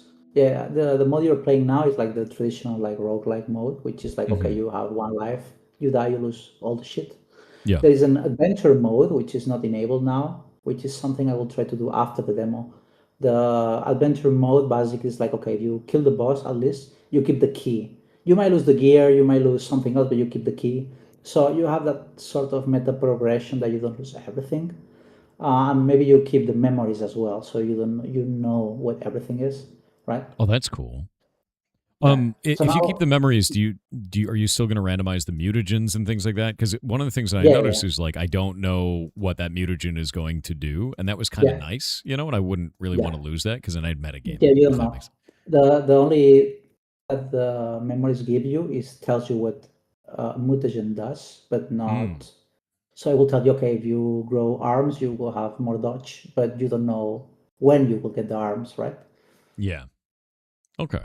I just thought it was really funny at the beginning of the game. I was like, yeah, I can't wait to mutate and get a bunch of arms. And the first Yeah, I mutation thought was arms. that I was was a like, very nice chance that you got that with the first one. Oh, it's so good. I was like, this is the best game ever, dude. Gives me the arms. So now you got the key for this next dungeon, right? Yeah. Because you got one blood key. That means you have access to the next one. So now I can go down into There you this. go. And I also have Yeah. the Chimera entrails, so I can do something with that there. Yeah. Creatures here seem docile. The entrails seem to ward them off. Oh, they're happy Yeah. now. So the Aha, sentinels won't there you go. attack me anymore. And that's Right, an so what automated happens turn. exactly? So what happens now is the immortals were immortal, right? And you couldn't really deal with them. But since you killed the boss of the thing, now they ignore you. Turrets power down. Nearby terminal accepts your trophy. Sector 7 research. Deep water hides terrors. What is this? That's the same. That's still the same kidneys. Tile shit. It's just like different shaders, different colors, different everything. I love it. No, this is looking cool, man. I love that the environments, Okay. even though you're using the same assets or similar assets each time, they feel very different just because of the way that you've done the coloring. What are those? Yeah, it was buttons? intention. Otherwise, you have to cut somewhere, right? Otherwise, the game will take many years. Yeah, no. I mean, yeah, I know you Yeah. know. The thing is, like, I try to. I think I still will work on this after its launch. I don't have any problem working on it after its launch. Yeah. But I think there is a point where I have to say, okay, if I don't launch before some date, I will feel that I will never do it, right? So You'll I just try keep to working on it cut- forever. Yeah, I try to cut the corners where I think I'm allowed to, right? Mm-hmm. Where do you draw that line when you feel like this is something cool, but it's not cool enough to stick in? Is it just gut? Man, Yeah, I'm gonna check now. I have a Excel spreadsheet. That's my my project management thing. So for the demo, I have maybe like 30 items I have to finish now, right? And I have a Mhm. backlog of like 1,500 items. That's terrifying, So dude. See, yeah, I don't exactly, have that exactly. problem. I've got a bunch of story to write in mine, but like this is 1,500 items is terrifying to me, man. That is so That's many. the thing. So when I'm I'm in the mood to add something new, I'm like, okay, is this part of the game right now or is part of the game later? Mhm. And later might mean, okay, that's after 1.0. It's a reprioritization because players really want this thing. So I'm going to put it at the top of the stack. It might be a DLC in the future. Who knows? It Yeah. might be a completely different game. It's a backlog. It's there. It's categorized. I don't know. It's a gut thing. Like if I see 2 or 3 videos and people are getting the same items, Mhm. all the time. I might add extra items just for that variety, even if I thought, oh, there is too many already. Maybe I don't add many more. When you're But approaching something like that and you see something that is overpowered, is your first instinct to nerf the item that is overpowered or create other items that are stronger or like where how do you approach that? that's a good question. I'm not quite sure. I think it depends on case per case basis. For example, Mhm. I saw a run of somebody killing the boss with one touch, and they didn't even notice, just because they have some combination of like multiple arms and 3,000 power ups, and they have an affix in the weapon, which was a riposte. So when the boss attack, you got attack back and counter attack and multiple arms and a lot of bullshit. So what I did basically there is just like pump the pump the boss HP and call it a day, because otherwise it meant like changing 17 different systems. That's But that's yeah, funny, it's man. it's a bit of a case per case basis. I try to, if something is very powerful, I try to maybe add something that counters it, even if it's not directly in combat, right? Like, okay, maybe armor makes you like heavier armor makes you more, the defense is better. However, you will get hungrier faster, and you might not get the buffs like the health that you get in the thingy in the dungeon. And if you step on water, you will get damage because you will drown. So okay, it doesn't affect you in combat, but affects you somewhere else. Yeah, no, that's good. I like that. I'm a big fan of environmental damage effects and environmental like status effects. The idea of finding poison and then like finding the regenerative and then getting sealed so I don't take damage from poison but also don't heal myself, or lighting on fire and then getting insulated boots to like remove that. All of that felt really good, like to me, and like very specifically because I just love environmental effects. So I think it's cool. And Nice. then wearing heavy armor, I'm taking less damage from combat, but now I have to avoid water. I like that. All right. That's really cool. So those types of drawbacks feel great, man. Like I think that you've implemented that really well, and it's very understandable too. You see exactly what's going on with it. Feels nice. Thank you, man. Yeah, heck yeah. What do I you will guys just scroll think? now there. You just Uh, scroll now there. You should see the whole like run stats. hmm If I I should have a bar or something. if I Yeah, just sacrifice it, is it going scroll. to do it? Now, Oh, if you there we go. sacrifice, you will just like die. Yeah, there you go. So that's basically, Discoveries. yeah, that's what I'm cutting right now. The demo is like sort of okay. You see the whole first biome, and in the second biome, when you go down, it will get cut. But we'll Mhm. see. That's just temporary. I might add a second boss and let you let you go a little bit further. I'm not sure yet, to be honest. But you see, for example, bosses defeated, 1 of 5. Tells you a little bit of what you discover, and then in the next run you can go ahead What and is a find more. phenomena in this case? Is that a type of enemy or It's a type of dungeon modifier. So you oh, found I think was flooded? the flooded, yeah. Yeah. And you Okay. have like also the primal fire. You have divine cholera. You have booby trap. Like everything is like trap till the up. Yeah, there is more, and you have like a small percentage of that happening in every floor, so you don't get cocky. No, that's cool. I like that a lot actually. What do the rumors do in this case? Is that like a like for quest related stuff or No, but it's just lore. Little Mhm. lore like the when you find the memory chips. So something I like and I dislike at the same time in a lot of games is like, okay, I like that it has some sort of story or some world building, but I don't want you to force it on me when I'm trying to play the game. So the only thing that you do is just like you consume the memory thing, and when you want to read it, you go to the logs and you read it. Otherwise, it's there. You can just ignore it entirely. Up to you. Oh, that makes sense. Yeah, no, I think that felt very good. It felt really cool, and I was kind of like snowballing as like a just unstoppable machine, you know?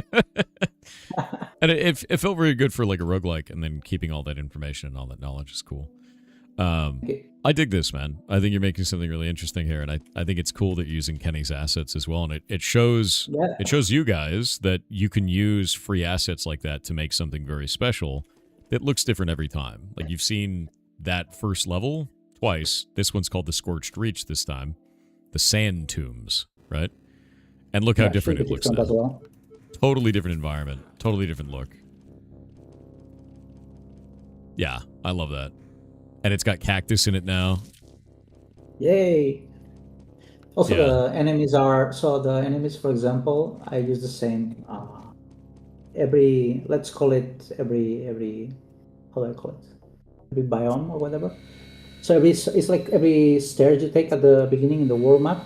You have like 3 or 4 sets of dungeons, and all of them are different. And despite using the same database of enemies, they change. We have ads. We have ads. They're taking over. Gotta wait.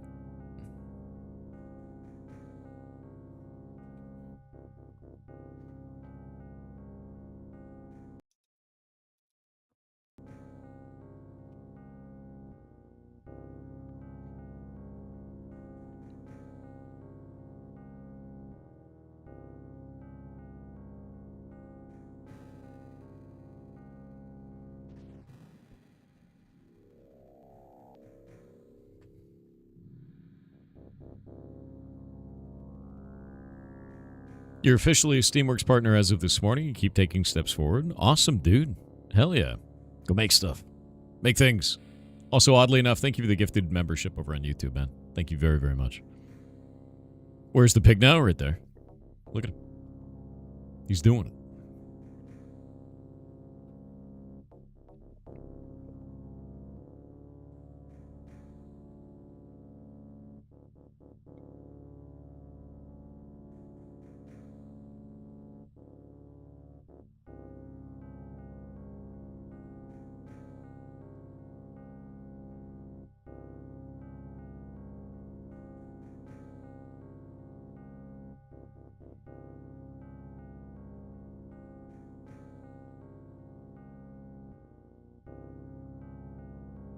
You love that you did get to be part of the whole pigs name debate. I'm really happy that it's pigs.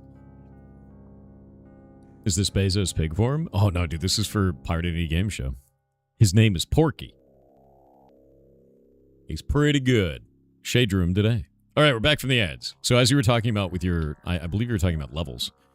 Yeah, the enemies. So when you enter here in like the first level thing, you have different biomes that you saw, like 3 of them, I think. So they share half of the enemies, but the other half are dedicated.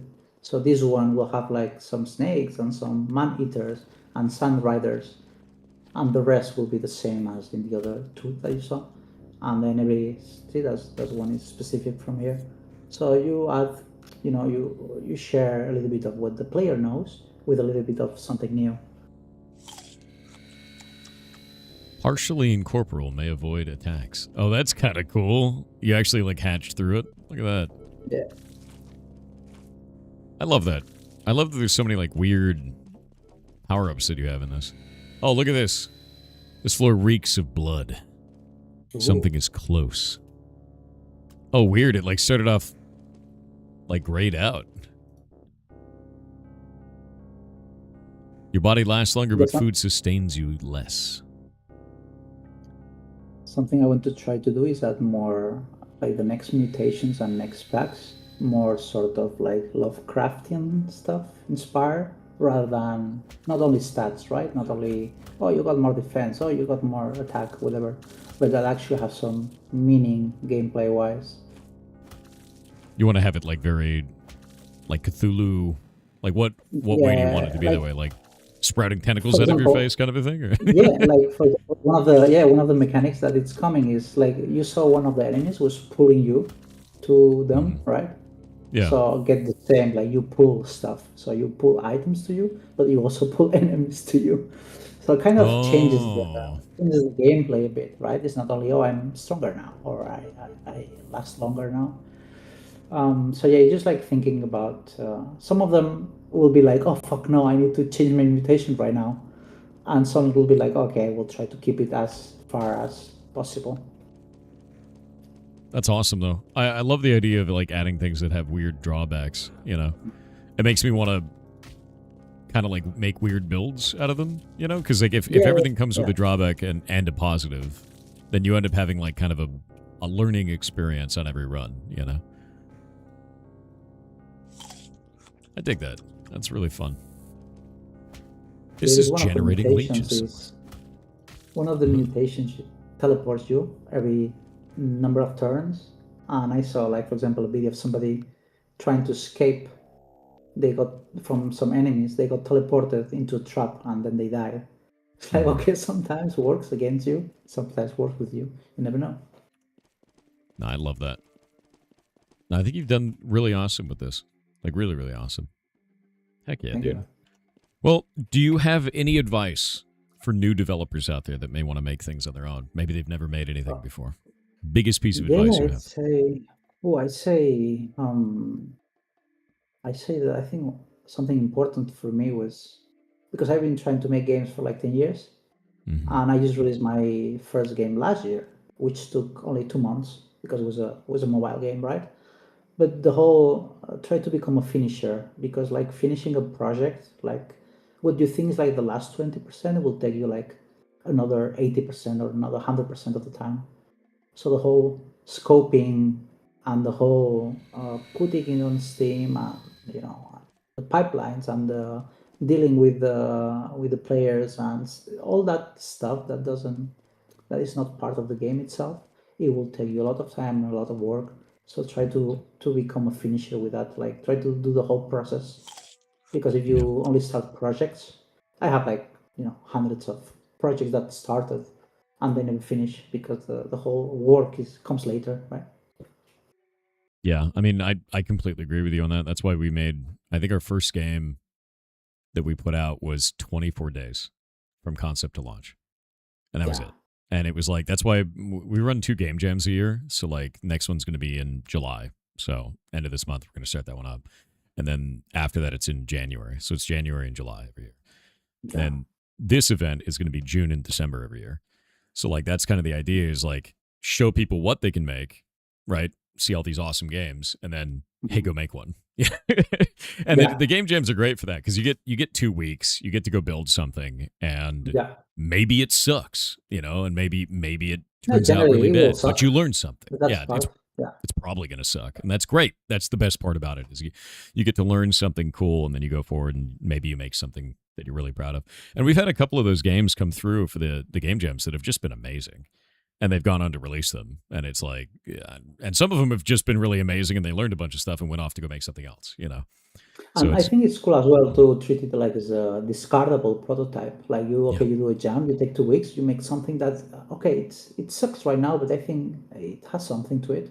You don't need to build on it. You can just okay, and we'll start from zero properly yeah, this time, taking this into account, right? And I think it's pretty cool. I normally don't do game jams just because of the time and also dealing with other developers or with other people is another skill by itself.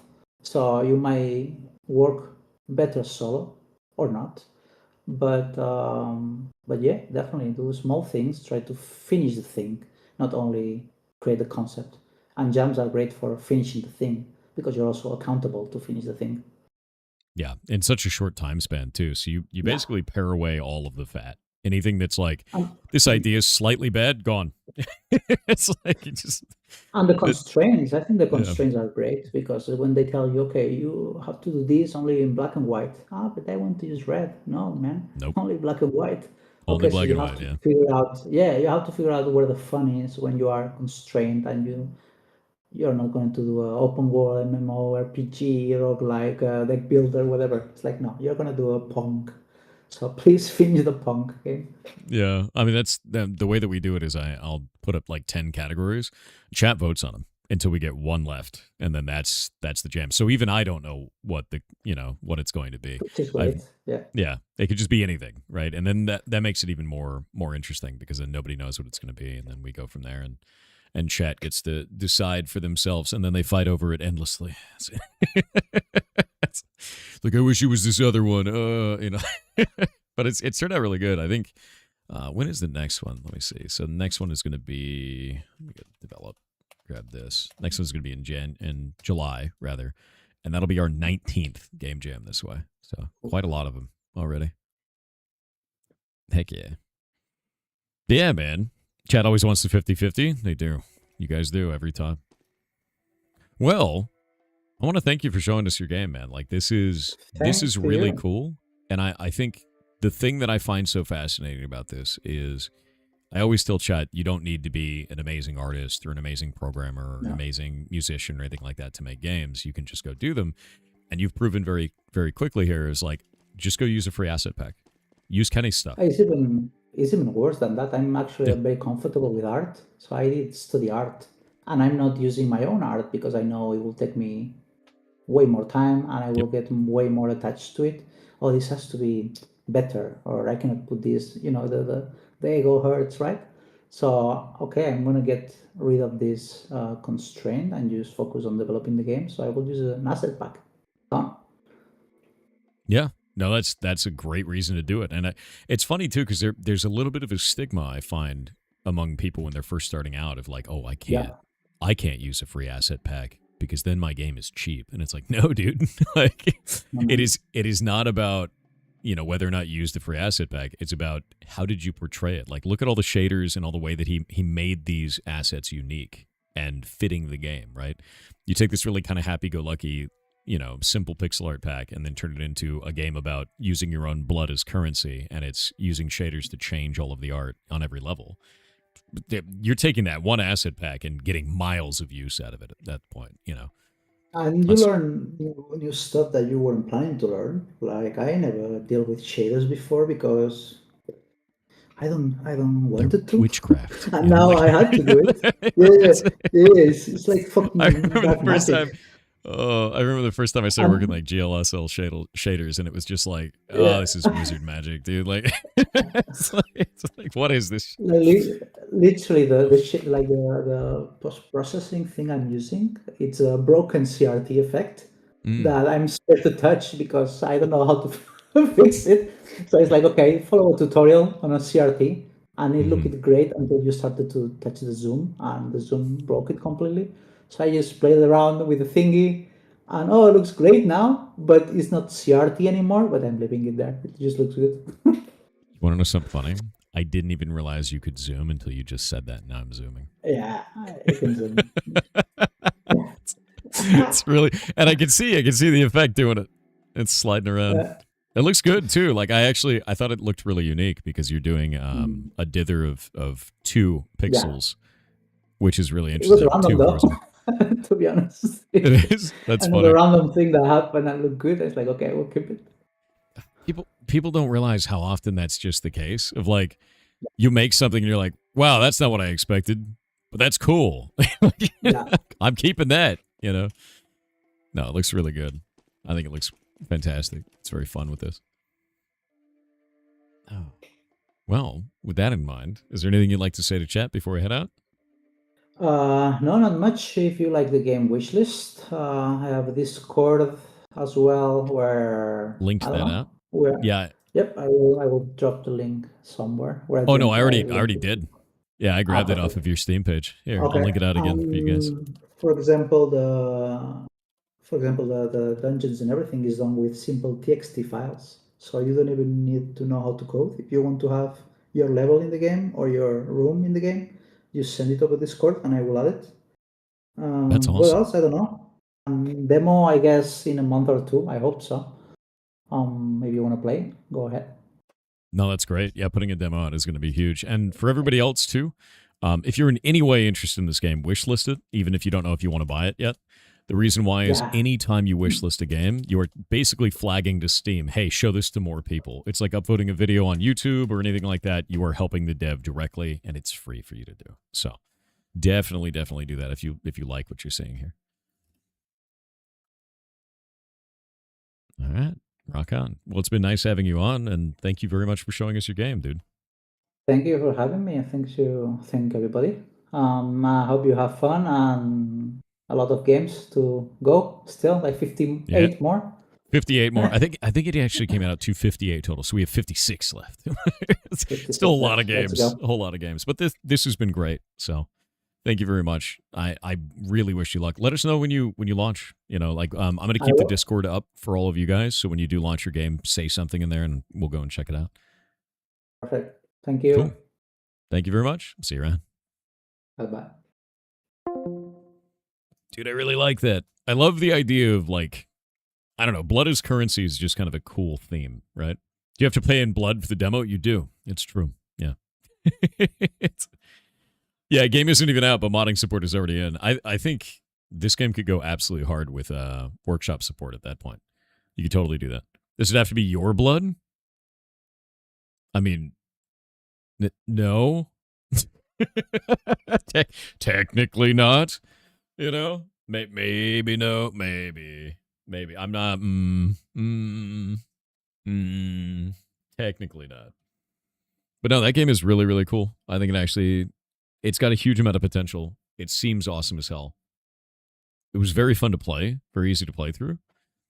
Definitely needs some tuning. I became overpowered rapidly, but that's what this time period is for. It's for finding stuff like that. Sounds like corn propaganda. Could be. I did eat a lot of corn today. Technically today. Just don't ask where the blood came from. I'm gonna ask. All right, I need to go use the bathroom. I will be right back. Give me just a minute.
And I've returned. Also, like, it's kind of weird, but like some dude came in during that interview for that and was saying that I was like Shobek was shit talking me. Bro, Shobek is my bro. That guy kicks ass. We've known each other a long time. Bullshit. And then he went to Shobek's chat and said that I was shit talking him in his chat. So like, nah. Shit stirring failed, my dude. Shobek kicks ass. There. Yeah, he totally got ignored in his chat. Yeah, 100%. Want to shout him out. Shobek's a good dude. Yeah, absolutely hilarious. Nah, he's rad as hell. It's like middle school shit. That's what that is. It's weird, man. It's like really weird. Don't be a weirdo. They seem to be having fun. Yeah. No, Shobek's rad. He, God, when did I meet him? I met him during OnlyFans. And then we played Ashes of Creation together for a while. And every time we've hung out, he's just been awesome. He's just such a good dude. He was doing... Was he? Oh, yeah, no. We had to, like, resurrect him or some shit. I don't remember what it was, man. There was, like, some... I had to do some shit, and he was, like, laying on a tablet. I don't remember, man. Winky knows. Winky remembers the lore better than I do. It was good times. It was. Shobek was hilarious, man. You met him in person like 3 years ago? I've never met him. We've only hung out on the internets. By the way, Winky, have you seen what I've been doing? Have you seen? I've been practicing. I've been practicing, Winky. Let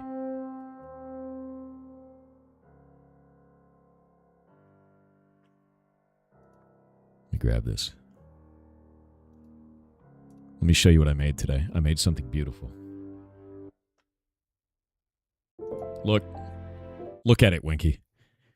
I made that on the barbecue. That is grilled caramelized garlic, my dude. And I know how to make it now.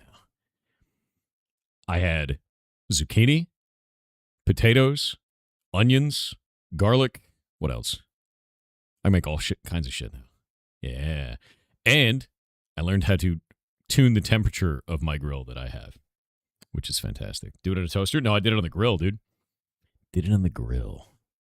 And you could take a fork and just stick it into that and pull them out. And then spread it on toast like butter. Yeah. Yeah, it's so good, dude. I'm learning the ways. Delicious trypophobia. Okay, maybe a little bit. But no, it turned out great. It turned out really good. That's real tasty stuff right there. It is, dude. Like, it's actually turned out amazing. And I ate way too much of it, and I'm a fat ass. Basically, by the time that you get here, in July, I will be immensely fat. Too fat, even. Enormous. It's not going to stop. The fat will continue. Stream your grilling skills? I will. The Grillmeister. I'm going to keep doing it. But no, it's turned out really nice, man. Like, it's turned out really, really good at this point. I won't have any mushrooms ready, though, unfortunately. Winky is visiting? Yeah, in July, I'm having a bunch of bros over. We're going to have a bunch of friends. And then July 5th, we're going to do barbecue. Yeah. Roasted lion's mane someday? I don't think I'd ever roast lion's mane. The BBQ bros, dude. It's just going to be a bunch of bros over at my house eating meat. And it's not weird. We're going to barbecue together. Bro-BQ. It's going to be a bro-BQ. That's right. Yeah, eating meat. Heat meat up. Bro-BQ, dude. I'm calling it the bro-BQ from now on. Seasoning meat. There's going to be a lot of seasoning. I made a Jamaican jerk seasoning. And I also have an Italian herb seasoning. And I have a garlic-based seasoning. And I'm going to keep experimenting with these seasonings. And then we're going to do a brisket on that grill, dude. And I'm going to do something unholy. You ready for this? This is the meat abomination that I want to build, all right? I want to take a brisket. And briskets are pretty long, right? They're pretty long. And I want to do 3 different seasonings on this brisket. So we have like 1 seasoning, 2 seasoning, 3 seasoning on the same brisket. And then I want to pour honey on it. Like that. And then I want to grill that shit and smoke it for like 12 hours. one of two things is going to be happening here. It's going to be, actually, one of three things. It'll be delicious, right? Delicious. Good. Or it will be awful, right? Or it will turn into a meat golem. Two of the three of these are great. I don't know which one. We'll find out. I don't know which one it's going to be. Golem might be the way. We're going to find out. Yep.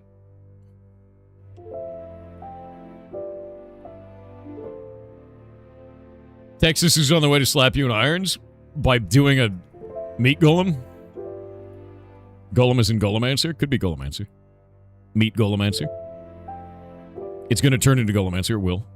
Then it will tank for us. Our taste buds. That's what it's going to do. Also, my hair is too fluffy again. I don't know what to do. Look at it. What do I do with this? It doesn't hold any shape now. It's just like a... It's ridiculous. I can't save it now, chat.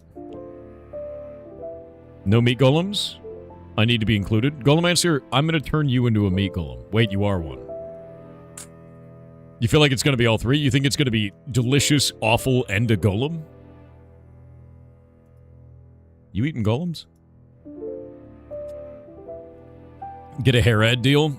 Dude, do you want to know why I can't do that? Do you know what I wash my hair with? Head and Shoulders 2-in-1, so I don't have to wash my hair twice. Oh, Winky, I want to let you know something as well. Just to let you know what's going on my other monitor. I've got a problem. Because I just keep covering my other monitor in idle games.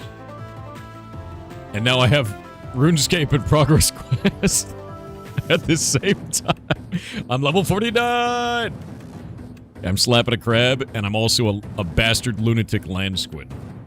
It's a good time. It's good. It's probably not good. It's good. I forgot Progress Quest was running at home. Hell yeah. That's the best kind of Progress Quest character. When you forget you have one.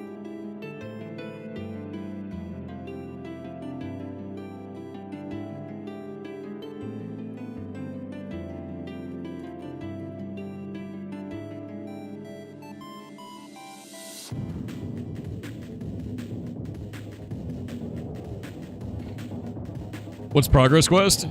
Okay. Since you asked, I'm about to ruin your life. Progress Quest is a game that you don't get to play. It's one of the only zero-player games that exist. You make your character, and then you watch them. Right now, it's killing 3 storm giants. And then it will get items off those storm giants. And then when his inventory is full because encumbrance gets too high, he'll return to town and sell them. And then buy some new gear.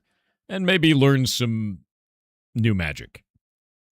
He learned Curse Family 1 recently. And Spectral Oyster. I don't even know what that does. It's probably good, though. Yeah.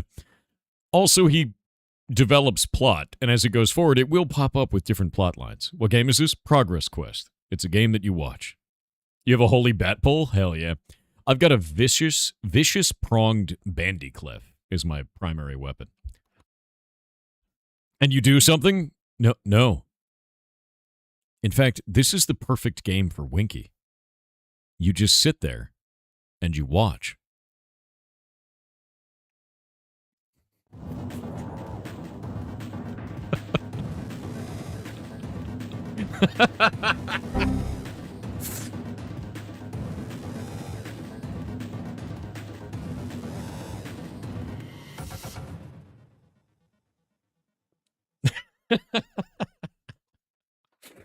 Oh, poor Winky. This poor lad. Annihilated constantly. It's fine, Winky. You'll forgive me when you eat my meat golem. That sounds way weirder when I say it. I'm not taking it back. Yeah, I'm not taking it back. Number go up? Yeah, number go up. You're calling HR? Good. We're not doing phrasing anymore? I don't know what you're talking about. When's the cooking stream? I wasn't planning on streaming it. We're just gonna hang out. I'll take a bunch of pictures, though. We'll do that.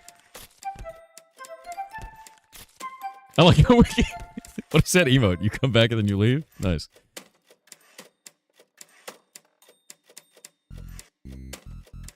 I think I actually put out a short of Winky today. Or was it yesterday? Did I put out the Winky short? I think the Winky short is out. You're immortalized in a short now, dude. Yeah, no, there's a short about you. We can watch it together. It's pretty funny. It's a good short.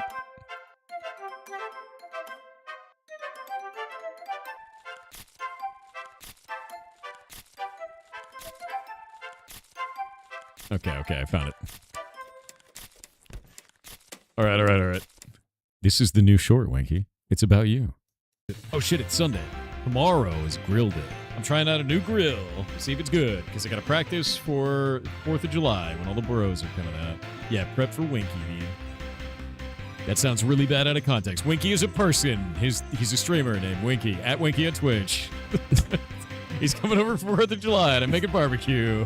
Yeah, hell yeah, bro. Oh, shit. Wait, what day? There you go. That's the Winky short. That's it's out now. Enjoy it. It's too late. It's permanent now. There's never been a day you've regretted your name, my man. Good. Never regret your name. You know what I got for my name? For Pirate Software? If you go to Google and you search Pirate Software, let me show you this. Google, we're going to search Pirate Software Discord. Oh, god damn it. Bezos. Always in the way. We'll talk about it in a moment. Yeah, the ads. Oop, wrong one. Discord. There we go. Oop.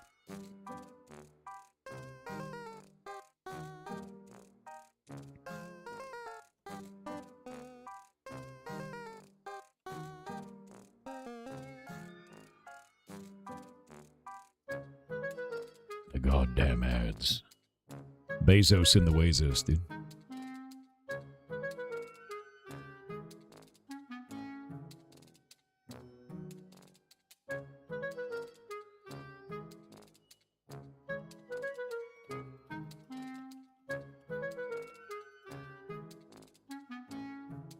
TTS while we wait, you're totally right. Oasis Moose on Kick said Thor, have you ever had pistachio ice cream? I have, love it. Also, why are there so many nut and seed-based ice creams but there is no sunflower seed ice cream? You've hazelnut, walnut, D's nuts, gotti. That's not a D's nuts. That's not a D's nuts. You can't just, that's a Sogma. That's just a Sogma, dude. Every time ads play on Twitch, do you split into a new dimensional self to keep the stream not paused on Kick? Yes. Do you want to know something cool, Winky? I was talking to Mr. Greggles, and we have technology now where I can actually split the broadcast between Twitch and Kick, so I can walk off the frame on Twitch and walk on the frame on Kick. On the same OBS. And I'm really excited to mess with it.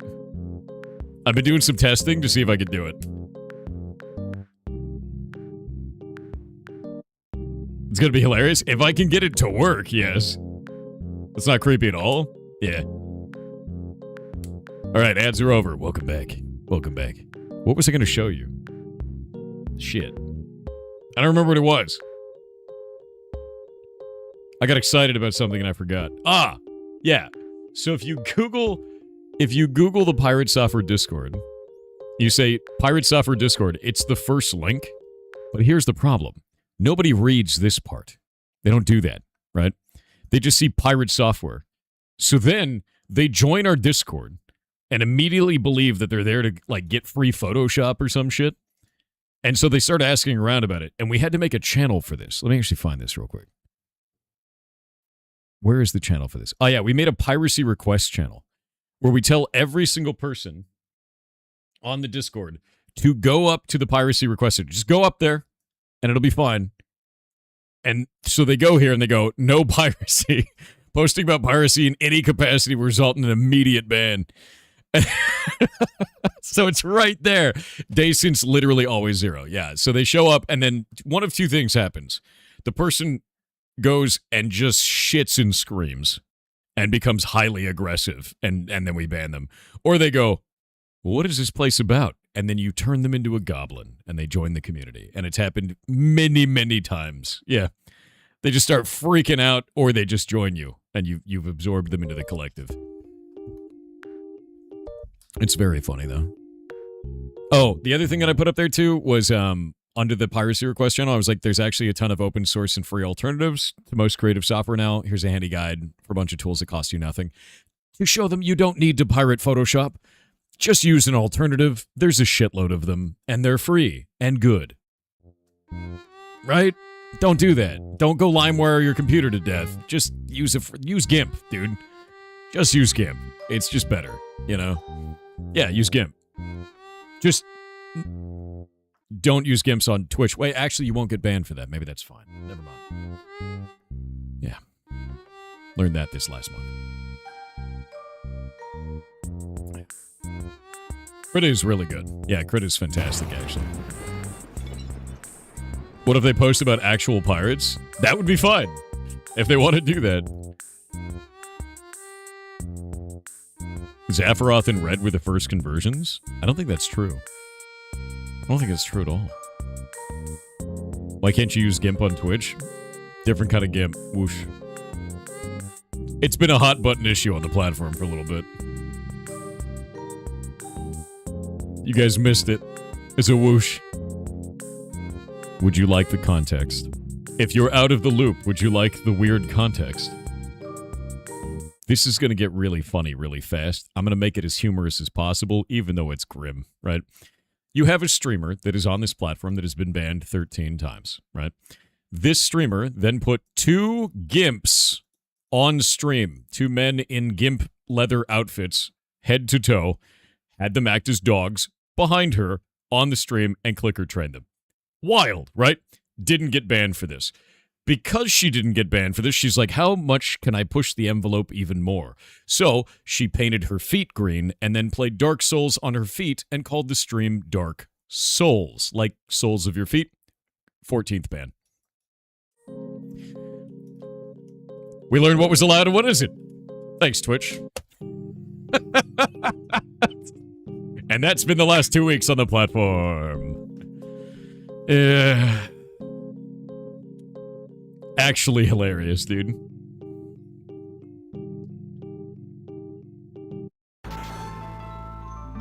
Oh no, that one was really funny, Goblin Toothpick. Yeah, she named it Dark Souls. And if you're wondering who this is, a streamer named Morgpie. I find her hilarious. And the reason why I find her hilarious is because she's always pushing the envelope on the platform. Do I think it's good for the platform? No. Do I think it's a good idea? No. Do I think someone should be able to be banned 14 times? No. That's ridiculous at that point, right? But the last time she got banned, it was probably one of the funniest things. There was a meta where if you had your body on stream and you put a black censor bar over your boobs or your crotch, Twitch was like, you can't do this anymore. We have to ban you for this. So Morgpie was like, how can I do it in a way that's still technically not violating TOS? And she wore panties that were green screened, and then she played Fortnite on her own ass, which was hilarious. Like, it was absolutely hilarious. She just played Fortnite on her own ass, and everybody in chat was screaming, this gameplay is ass. And it was really funny, and then she got banned for it. Yeah. It's really funny. There was Fortnite jokes, and this gameplay is ass jokes, and just like so on and so forth. It was amazing. But she's kind of known for this. Yeah, she's the total ass gameplay. Yeah, it is incredibly funny, but to be clear, her whole gimmick is to kind of ride the line between what is allowed on the platform and what isn't allowed on the platform. I find it hilarious, but I also know it's not good for the platform or for advertisers or anything. None of it is good, but damn is it funny.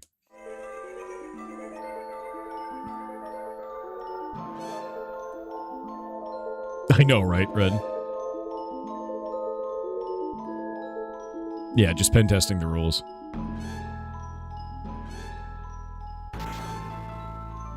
Ferret Software and Alveus Sanctuary Twitch streams play on your TV, but Pirate Software doesn't? I don't know why. Oh, you know what it is? This is a 2K stream. That's why. On Twitch. It'll play on Kick. It's a 1080p stream on Kick. I think it's funny. I don't think it's good, though, but I think it's funny. Major context is that her streams are marked as mature and 18 plus.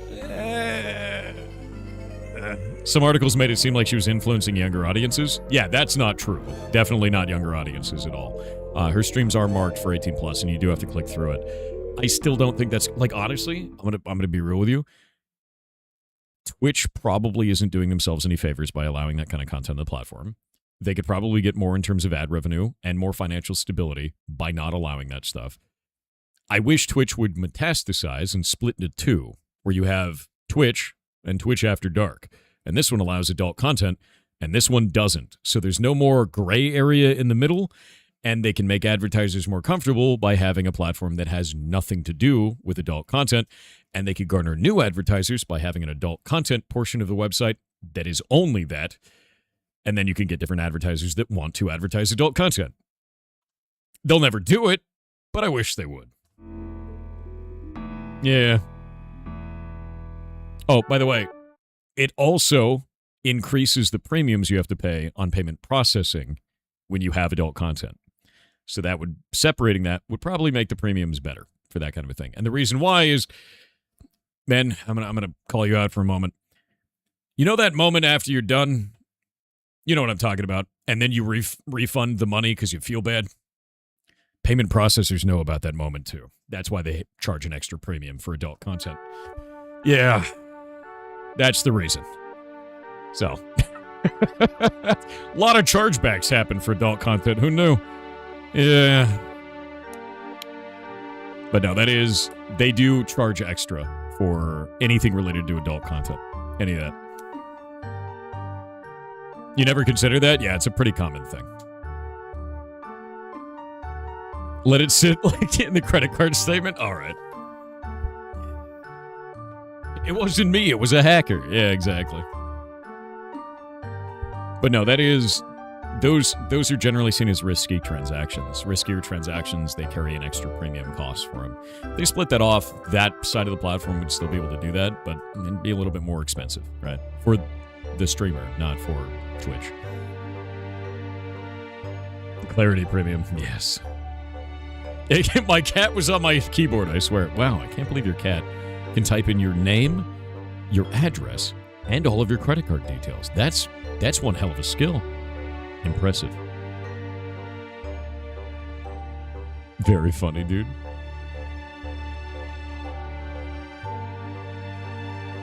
It was autofill. Damn. Can't believe it autofilled every one of those fields. It is a very smart cat, that's true. EXP loss? Oh, shit.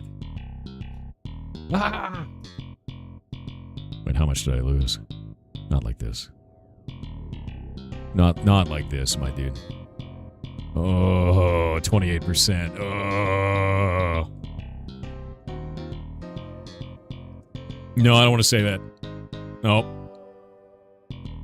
You didn't know how Freakazoid was created, right? No. No. I don't remember. Don't ruin my childhood. Don't do it. Our Lord and Savior Gem Crab? Yes. I want to let you guys know, by the way, I've had a little bit of progression in old school RuneScape. Just to be clear, I now have dragon boots and dragon plate for my legs. Dragon plate legs, because those are the best ones that I can get right now. And I got that by taking all of the gems and then carving all of the gems and then selling them, which is hilarious. Dragon boots, dragon plate legs. Has there been many indie games? Any indie games? Yes, there have been 2 today, and the next one is in 29 minutes. Boop. Wingdocs on Twitch said, "Welcome back to your daily Aussie spider facts. Male Sydney funnel webs are incredibly dangerous and possess fangs that are larger than those of a brown snake, which are so robust they can pierce through human fingernails and leather shoes." Not like this. Not like this. Through a leather shoe? I feel like a fingernail is weaker than a leather shoe. But also... You see mobile RuneScape? Old school RuneScape is getting picture-in-picture. So, fun fact about that, I've already made it so that my old school RuneScape doesn't disconnect me when I'm in another, screen. And the thing that's really weird about it is it queues up all of the bonus XP client side. So I go to the gem crab and I attack it, and then I change to another thing, and I start playing, like, watching YouTube or something like that. And then I switch back and it goes 6,000 strength XP. And I'm like, hell yeah. It's just nice seeing big number for a moment. Your Runelight screams when the crab is about to die? Nice. Good. It should scream. Never forget crab. You met Freakazoid a few years back? Paul Rugg is hilarious, a nice gentleman. He's behind this viral video. What is this viral video? What the hell is this? I don't know anything about this.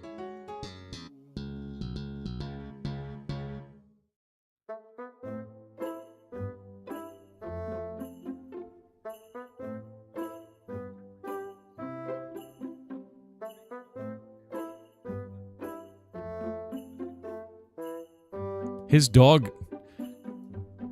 I forgot about this video. Oh, no, dude. Okay, I'm linking this to all of you. That's Freakazoid? I had no idea that was Freakazoid. Have you watched the new Dungeon Soup video? I did, yeah. That shit is hilarious, dude. It was very anime. New Dungeon Soup is incredibly anime. Making a list of games on Steam like you did in December? Yes, I will be doing that.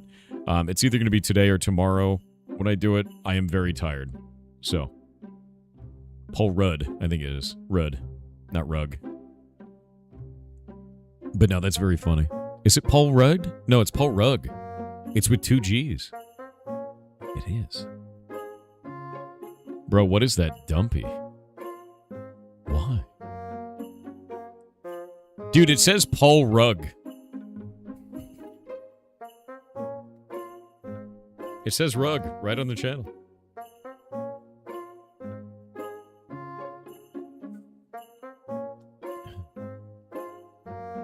What do you mean we lack? You don't lack fish. You have fish. Oh, by the way, I have also been fishing. I was doing temporas. And I learned how to get 6 loots each time. Every time that I do temporas, which is nice. So I can get 6 every single time. And I've just been doing that. And I haven't gotten my barrel yet. And I'm sad about it. And Shay told me that I would never get my barrel. So she cursed me. And now I'm sad. You doing solos or mass? Mass right now. But I'm getting 6 per, so I don't really care. Agility just 44? Yes. You see, Red?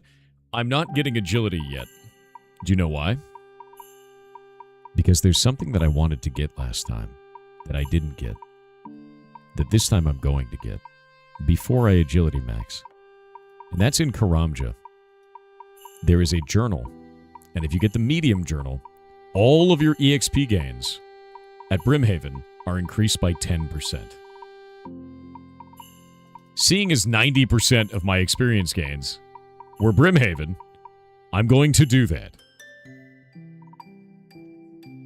Yeah, it's 10%, including the ticket turn-ins, by the way. So I'm going to do that. Troy Tech on Kick said, let's get this series of sprints started. We are proactively aligning cross-discipline stakeholders to ensure our core design pillars remain synchronized with the broader product vision while leveraging a series of iterative blue sky exploration sessions to surface actionable insights that can inform future-facing roadmap opportunities and facilitate cross-functional alignment and potential solution spaces for challenges that have not yet been formally identified but may emerge during subsequent phases.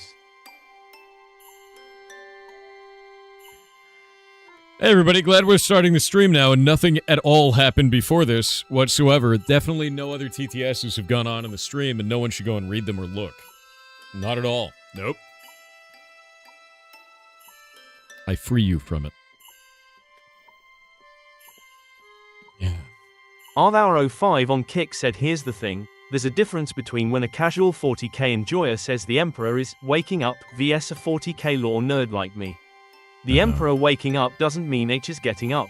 His mind and soul are becoming coherent once more.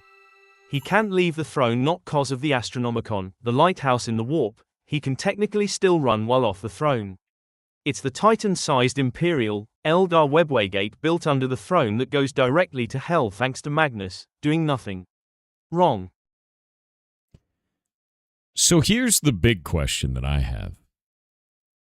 When he does finally wake up, isn't his will going to be so powerful that he can kill people by reaching out with his mind? And isn't he going to find out that all of his followers devolved into a weird religious cult surrounded, around him? And isn't he going to hate that and then kill all of them because they've done everything that he said not to over eons of false beliefs? Isn't he already doing that? I don't think so, because he's definitely blessing people who believe in him.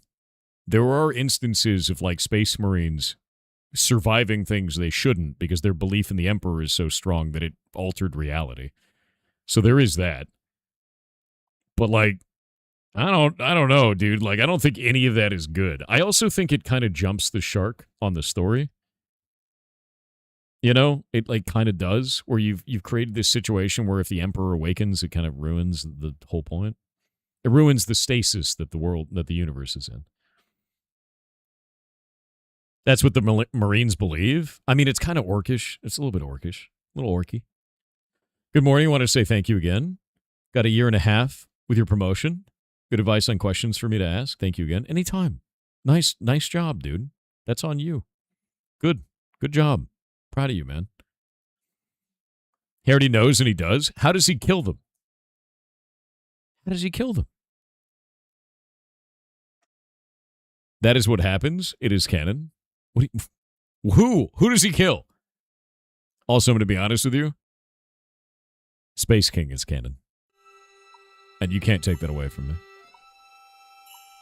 There's 100% a weird faith-based thing working on throughout that. He 100% hates, but uses to his own advantage to try and keep humanity going. So you're saying he's like the disappointed father to humanity? Where he's like, I hate what you've become, but I still want you to succeed. Man, that's harsh. That sucks, dude. I can't believe he's the disappointed dad to all of us.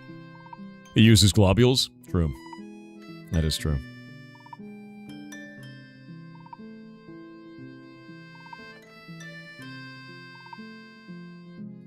Yeah, he's like a bad parent. He's like a disappointed dad. He went to go get the milk on the toilet and then just never left, He's just been on the toilet for 50 million years at this point. What happens if he fully awakens? If he fully awakens, won't he actually die? Or will he regenerate? There's got to be something. He's got to be conscious in there, right? Shouldn't have had that Taco Bell. True. And Blanky, what are you doing? That is the big question. Here's the problem, though. Don't you feel like if that question is ever answered, that Warhammer 40k is kind of dusted? Because the whole point of it is that everybody's in stasis, in perfect equilibrium, and that the fighting goes on forever. That's sort of the majesty of Warhammer 40k. And now they're like, but what if that wasn't the way, right? It'd be cool for a minute, then it's like, now what?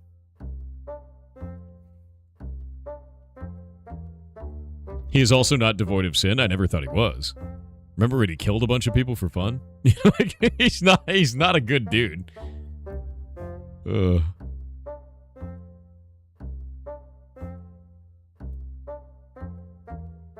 He becomes the Star Child. I think he becomes Paul Atreides, dude.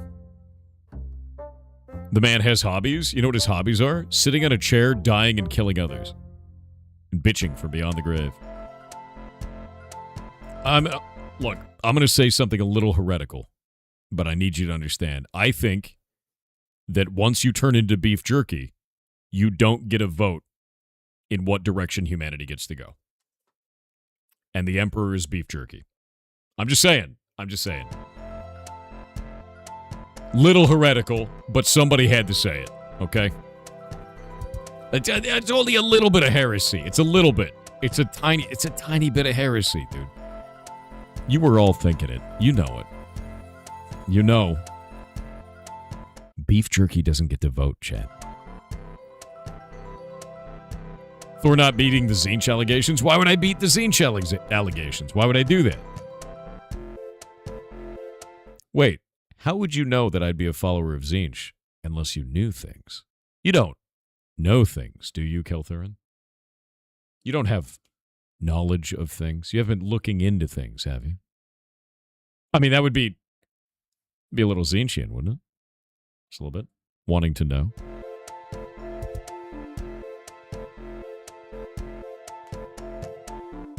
Sounds like heresy. Little bit. That guy's a heretic, obviously. Didn't Leto become the worm? Yeah, Leto did. He had to become the worm because that was part of the golden timeline. The golden path, my dude. Don't you want to know about the jerky? Are you asking me if I want to know what the Emperor's jerky tastes like? Because a little. I'm going to be honest. Just a little bit. And to be real, he regenerates. So, like, there's always jerky in the banana stand kind of a thing, right? Like, you could literally just harvest him forever. You could have unlimited jerky. The Emperor is an infinite source of beef jerky. And if you're not using that and you're eating, like, corpse starch instead, I don't know what you're doing. That's ridiculous. We could be talking about anything else. This is where you brought me. So this is what you wanted, man. He's no longer a perpetual? Yeah, but the Golden Throne keeps him alive, right? It's got to be regenerating him somehow. Which means if you just take a little bit of him, right? You just... Right? And then it comes back, and then you just keep doing it. Right? Yeah, Cheros is keeping him alive. Cannibal? Is he human? No, not a cannibal. Emperor beef jerky is for the nobility only. Yeah, you know, might be true. Gork DVT on Kick said, "Good day, Grandpa Pigs. In OSRS, do you have already access to the bird transportation? It is the next quest in the Valamore series. One question about the guild: is it alright to join with an alt? Yeah. And if it is, when you have time, could you switch for a moment to AF2P World? Happy Pigs." I will be setting up a free-to-play world moment where I will do that on my character, and I'll announce it on the Actual Pirates Discord. Discord.gg/actualpirates is our multiplayer gaming Discord. I will make an announcement on there. I'm going to make an announcement for the guild, section specifically for the guild for this. It's already up there for Old School RuneScape, but I'm going to make a guild announcement section. And we'll just go from there. We'll just do that, and I'll announce, hey, I'm going to be on this world for this amount of time. Go and do it. Because sitting on the free-to-play worlds is tough because I do gemstone crab. Dare Orwisher on Twitch said, "Hey Thor, is there a chance for you to publish our itinerary for pigs?" You mean all the games are going to be up? No, not yet. Those devs are free to say that they're part of it, but those days are moving around here and there. I have the whole calendar worked out, but I kind of want to announce them when we're there, you know? Yeah, I want it's got to be kind of a little bit of a surprise, you know? You don't even know what games they're going to be. Next one's in 15 minutes, by the way. I am called Nox on Twitch with 1000 bits said, "Hope you have a great day, Thor." Hope you have a great day. Times of streaming, it's going to be 3 a.m., 6 a.m., and 9 a.m. each day. 1000 bits is very nice, by the way. Dinte Dark Spear on Twitch said, "I would like to ask a favor of you, Thor, while you are doing your indie showcase. What's up? Can you please post in the Discord announcements what game you start, when you start them? I missed the start of stream because of work and would like to see the games I missed." So, the games that you miss are all going to be cut up into YouTube videos, and we're going to put those up on the YouTube. The last ones were also up there, so if you go and look at the show.games website, and you go down on this, let me show you this here. Show.games. By the way, we got a mascot now. Look at him. Look at him. His name is Porky. So you go down there to 2025, and you click on this. It will actually take you to the YouTube playlist. We're going to do the same thing for 2026 as well, and just start that off. So I'm gonna update the website probably tomorrow, going on that. And yeah, that'll be it. You can also check the change of categories in the VOD, but there will be cut-up videos specifically for this. You gonna sleep after Harry Man? You need to sleep? Here's what's gonna happen. At around 8 a.m. right now to 10 a.m., I'm gonna start yawning like I am right now. Then, at around probably 10 a.m., I'm going to stop yawning. I'm going to get my second wind, which is probably my fourth wind at this point. But that's how my body works. Then, I'll work until about 4 to 5 p.m., and then I'll wake up in my bed, not knowing how I got there. And that's basically how that's going to go. It's going to be great. Clouded Cheeto on Twitch said I learned that honeybees will die after they mate with the queen. Yes. So if you think about it, honeybees' lives are in 3 steps: honey, nut, and Cheerio.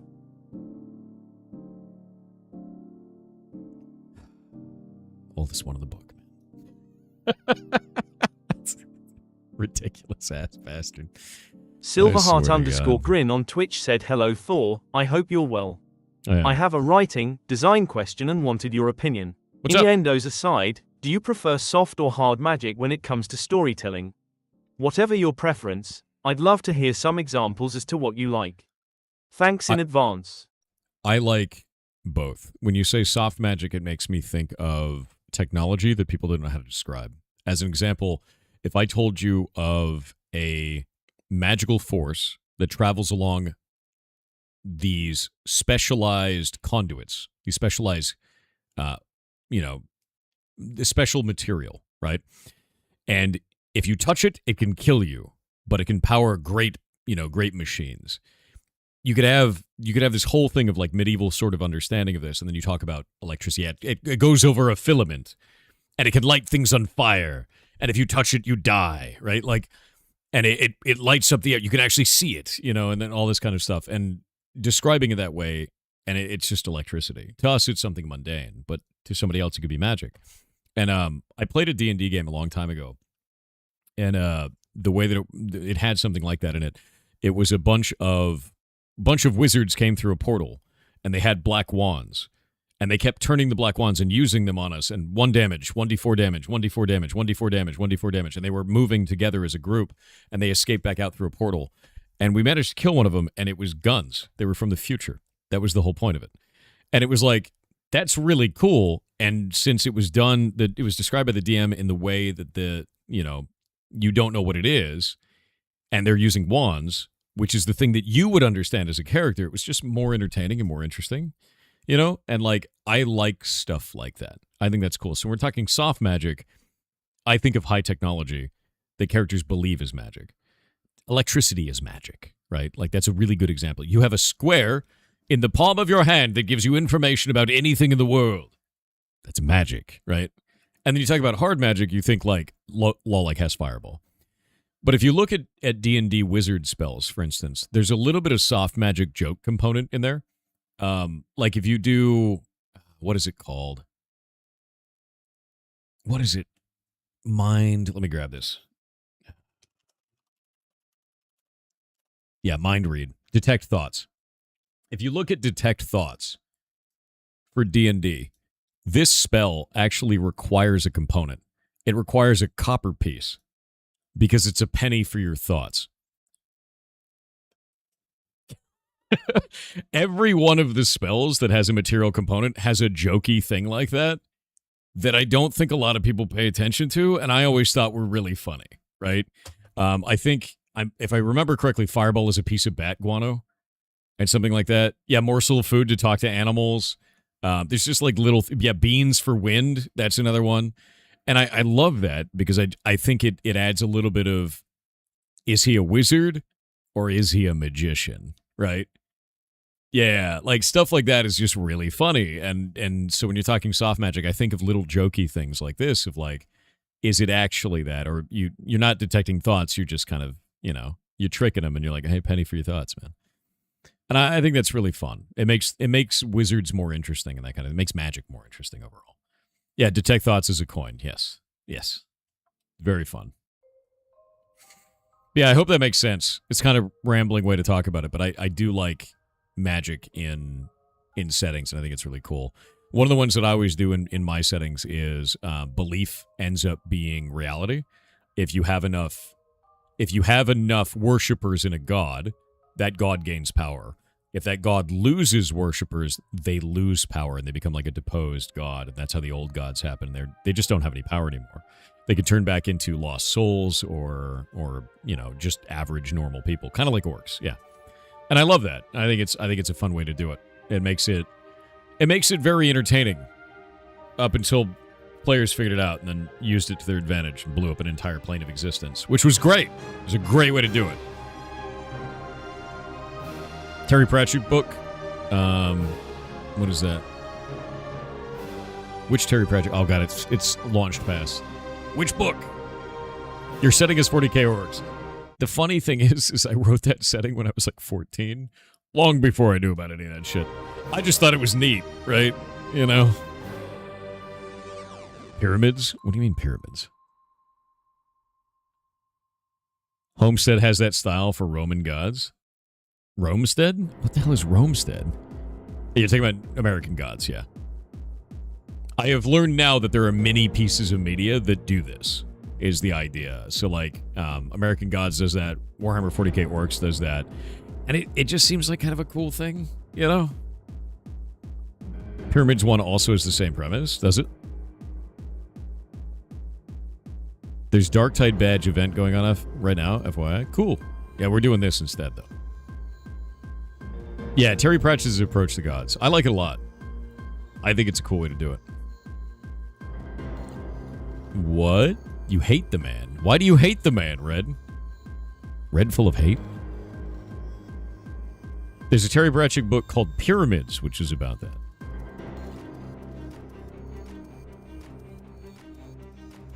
Red's full of hate. Elder Scrolls kind of becoming a god. Yeah, Elder Scrolls has that kind of a little bit. You hate all men? But Winky, you are a man. Curious. Based.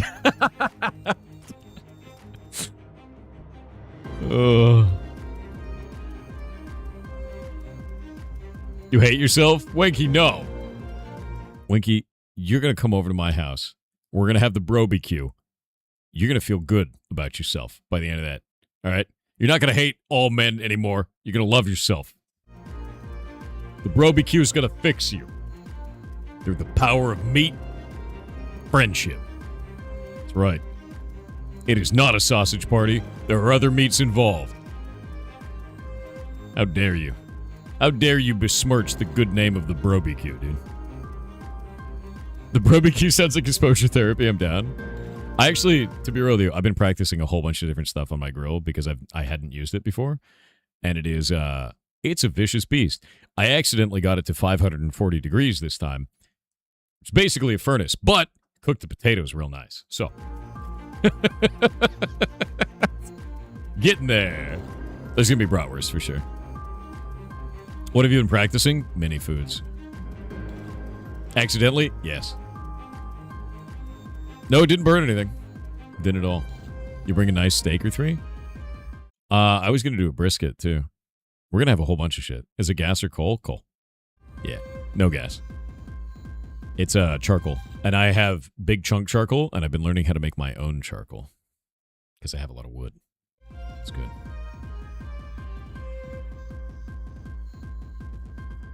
Animals will figure the day. We will eat the animals, for they are delicious. This is the way.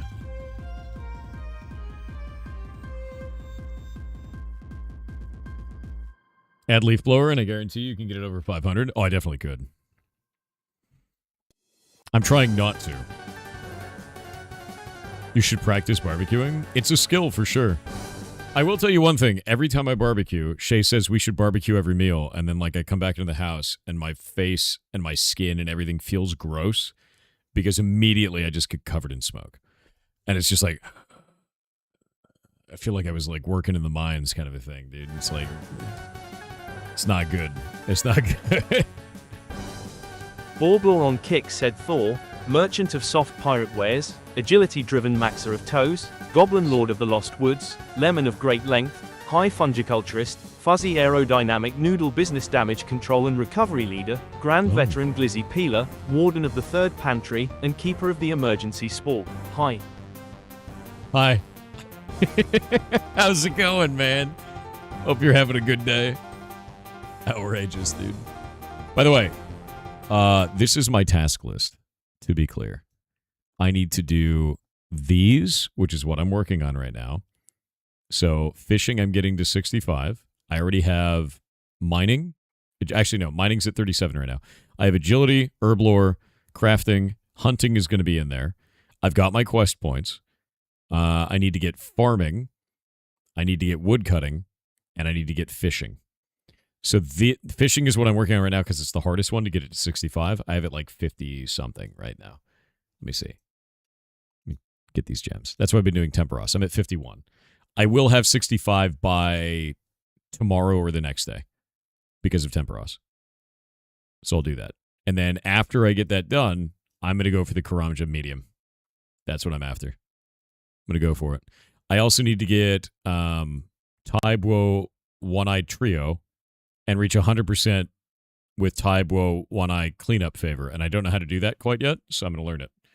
But once I get all of this, I get gloves that make me get 10% more agility from Brimhaven, and then I'm agility maxing, dude. And Beef Win, I've been doing 50 a day, and I can't get the goddamn drops. What is this website? This is Old School RuneScape Wiki, man. It's part of it. Sorantis on Kick said, "Hey, Mr. Coconut Soffer. Today, I want to share my horrifying fact. I work in battery development. Do you know the difference between a battery and a bomb? A 15-micron thick plastic film. If it breaks, boom. Now look at wireless earbuds. Don't they look like little shower heads right into your ear canal? Or ever heard of dactylitis, but with a damaged smart ring? Yes, both reportedly happened. Luckily standards are pretty good, so this is pretty rare. But misuse and mishandling still happen." I'm really upset about that. You can get the farming requirement with one quest. The Garden of Death, that one starts with a requirement of level 20 farming. So I got to get to 20 farming, and then I can get it to 32 instantly. Nice. Yeah, I'm going to be honest with you. That insider info made me upset on the inside of my body. So don't.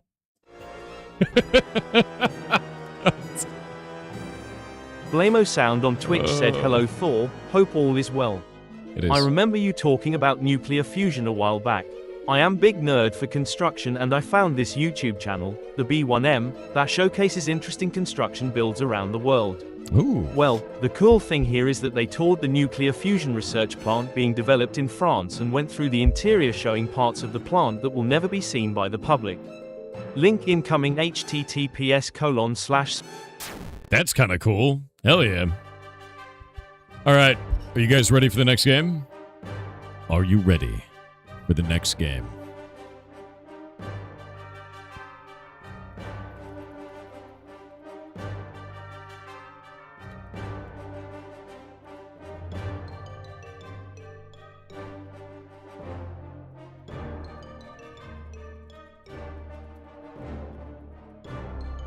You missed the first two? That's okay. They will be up on YouTube once we get the videos done. All right. Let me do this. Let me do this. Let me do that. Pigs is today. That is correct. Whoop. The next game is Game is Full of Bugs. It is a roguelike, bullet heaven, in which you build your magazine using little, like, Tetris blocks to build them out and build crazy combinations. I'm really excited to play this. It looks insane. You like the term bullet heaven? Yeah, bullet heaven is when you are the bullet hell. And it's very, very lovely. I'm going to go and put this up on here. So we're going to grab that. We're going to set it up as the pinned comment for all three of these. But no, I'm really excited for this because that's such a cool mechanic for that, man. Like, it really is. Oop. Let me grab this here. Let me grab that there. I forgot to close this out. There we go. Now I'll grab this. Game is full of bugs. Oh. The developer has yet again updated the game. I'm on to you. You're doing all the last minute bug fixes. Dude, what if something goes wrong? What if something goes wrong, you fool? That's so funny.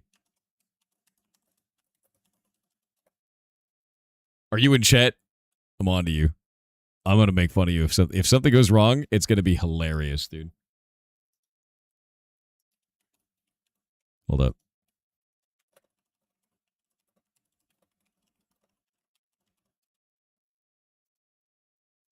I just added him and I said, I see those last minute updates, dude. Oh, it's really funny.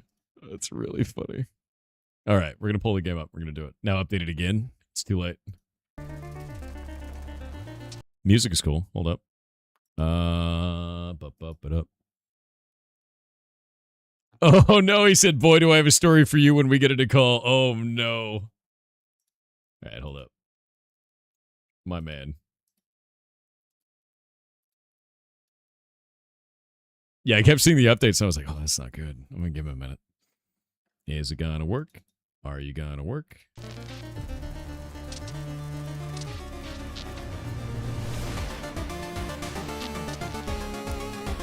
This music is sick.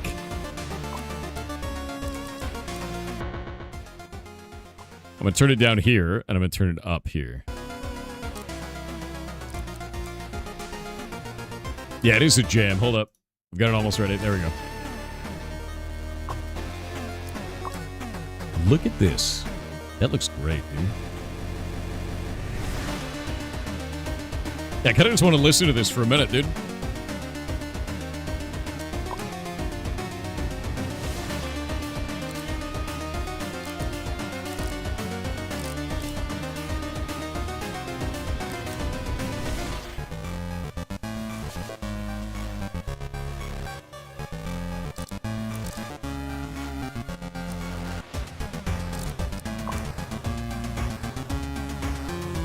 Yeah, really good jam.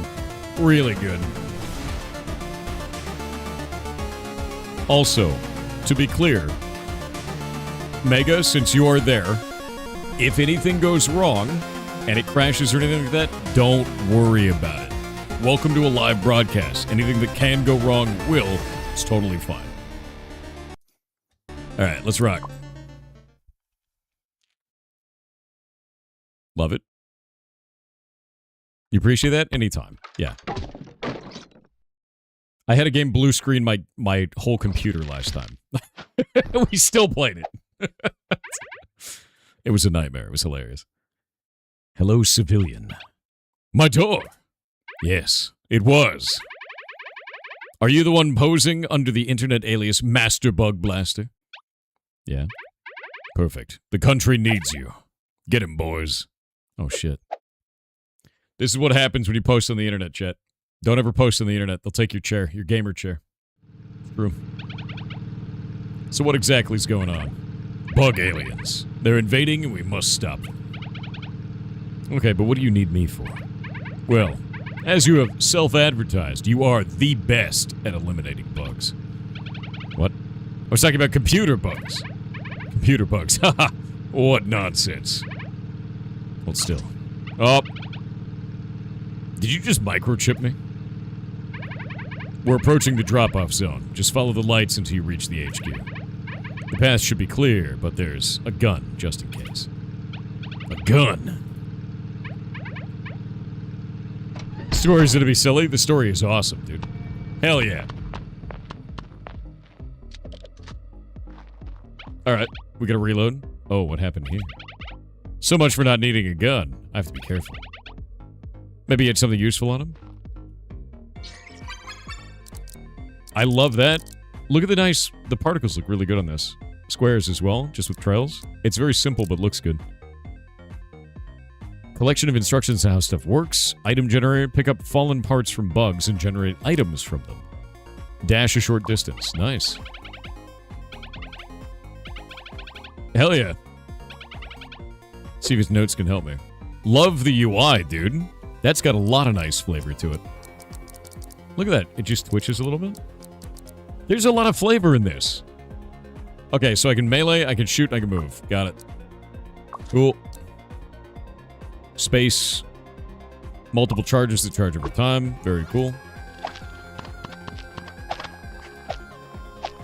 Feels good.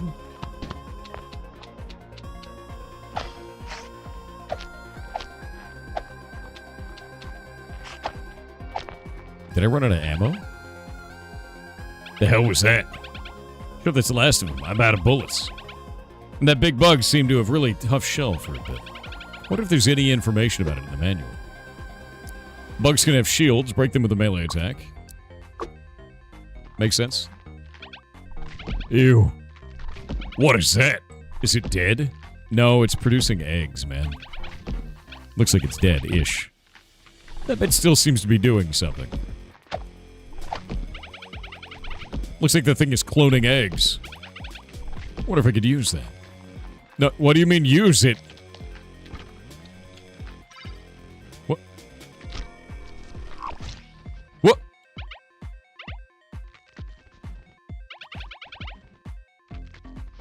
It's cloning bullets. It's cloning the whole... Wait, hold up.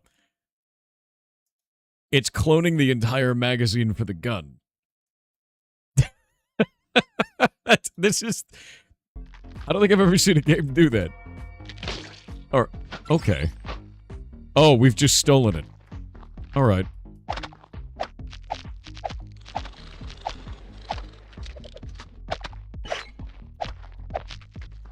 It's covered in maggots now. Gross.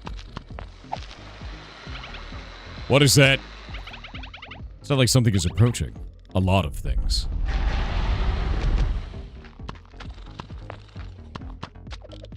Alright. F. There we go. Nidus Network.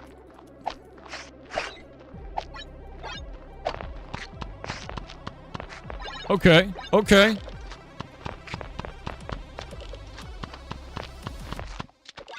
So I just have unlimited ammo now. What are those? Looks like you can maybe stick them in here to augment the bullets in the magazine. Or the whole thing might explode. Oh well, here goes nothing. Equip projectiles in the top slots. Cycle through your magazine as you shoot. Oh, this is gonna get wild.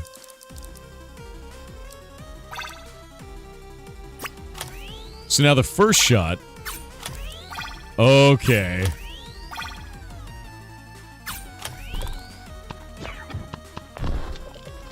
What a cool way to do that. Honestly.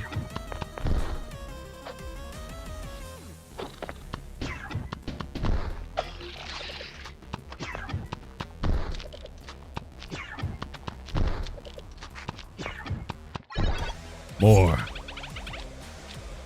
Looks like the fabricator is still growing.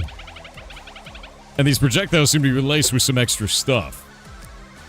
Each projectile is one of 5 different types. Bullet, mortar, shell, shockwave, and laser. They can have extra effects.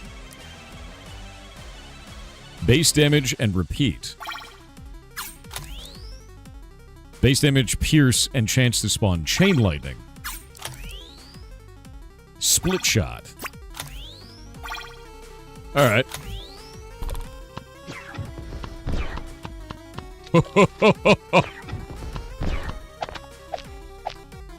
It begins. It's Noita with guns? A little bit, yeah. Basically, we can build a bunch of weird combos of weaponry.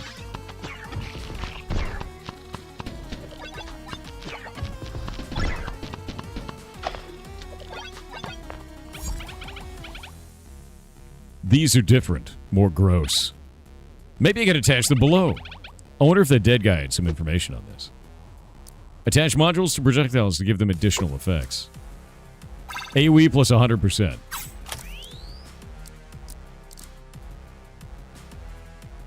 Wait. Shoots in 2 additional directions. So... more lasers. And then this one is Swarm 2.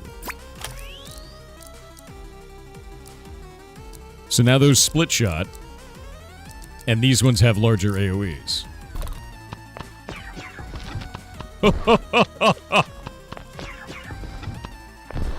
Very good. I wonder what these do. These drop anything? Wait, I can just dig? I wonder if I could just...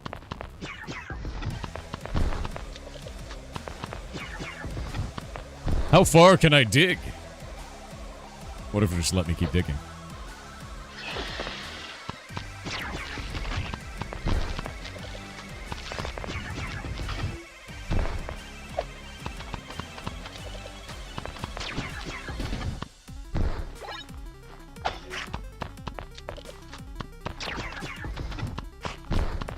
The combos.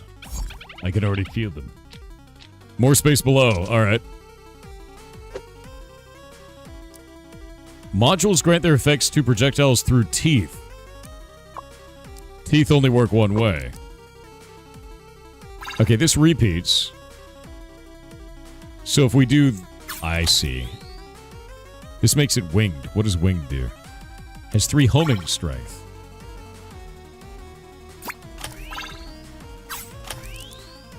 So if we repeat that, these have big AoE. Idea. We'd have to move these around. Can you rotate? I don't think so. No.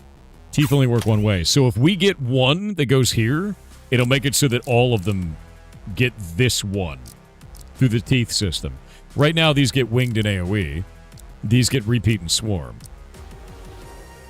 This is going to get ridiculous. So now we can do that. Now it's a machine gun. Right? Yeah.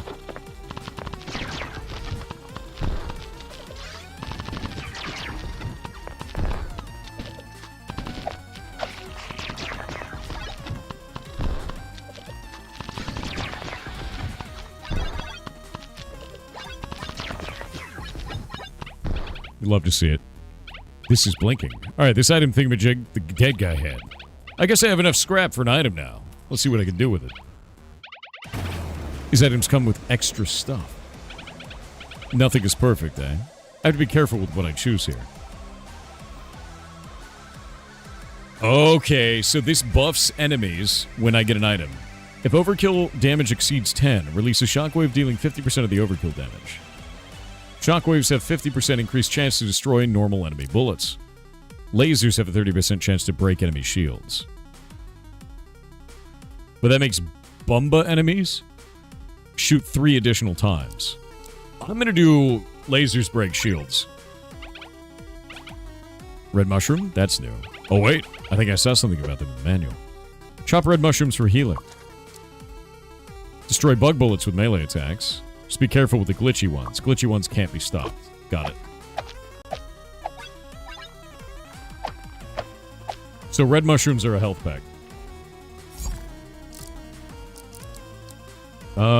Infest. Has a 120% chance to apply 1 Infest. Chance to spawn chain lightning. Pierce 8.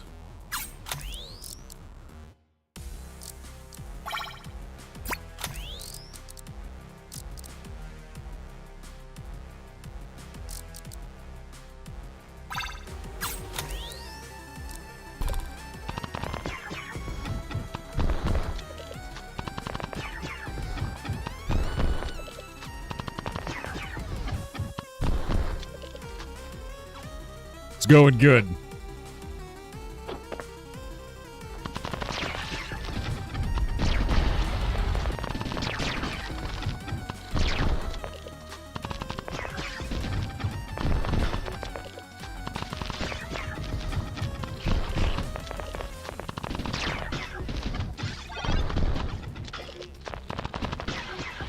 You know what it kind of reminds me of?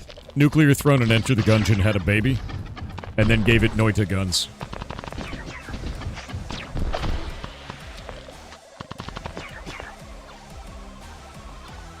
I love all of it. It's exactly what I wanted. Ooh.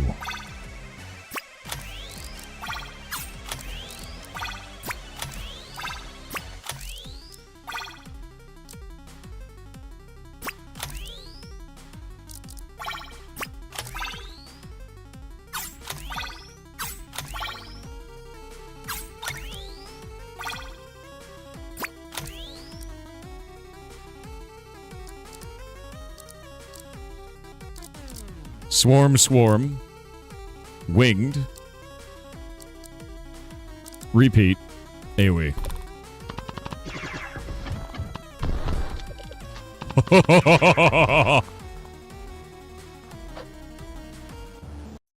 It's glorious, isn't it? Hello, Big Bubba. Buba.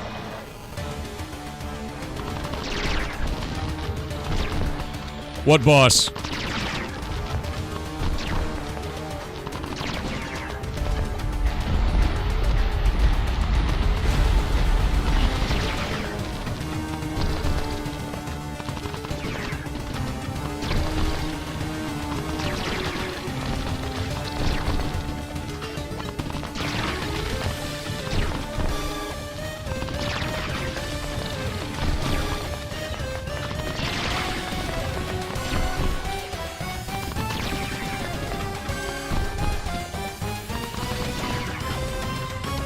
Oh, dodged into it like an idiot.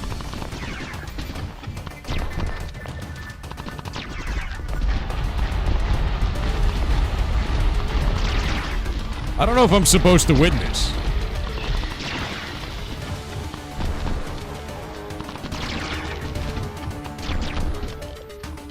We'll find out.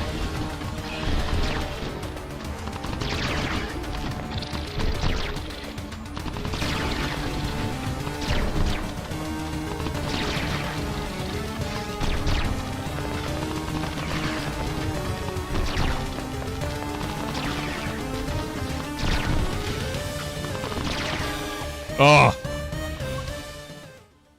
The one is all you need. Oh, wait. I'm not dead. I've revived. So I'm wondering if I even get... I don't know if I get immunity frames when dodging. I'm not sure if I did get immunity frames, because I think I dodged through a bullet and took damage on that, so I need to find out if I get immunity frames. Could I be cloned? Maybe. You just got swarmed. Swarmed? Yeah, the bugs got you good. But I made it all better. How am I alive? I made it all better. Hello? Might need to check your ears. They got you pretty close to the base, so we got to you just in time. That's bullshit. I'm dead. That's a clone. So what now? Now? Well, you need to pick up your rifle and go do the actual thing. But don't worry. I'll be here to fix you up again if you get hurt. If they don't kill me, that is. Well, duh, obviously. But try not to dwell on that. Dude, I'm totally a clone. One more thing. While you're down here, you can be a little bit more use. What do you mean? I have one thing for you to do. It might help me with my research. Okay. Well, don't look so concerned. Here, let me show you. Red mushrooms chopped. Oh, I just gotta chop some mushrooms. Alright, that's fine.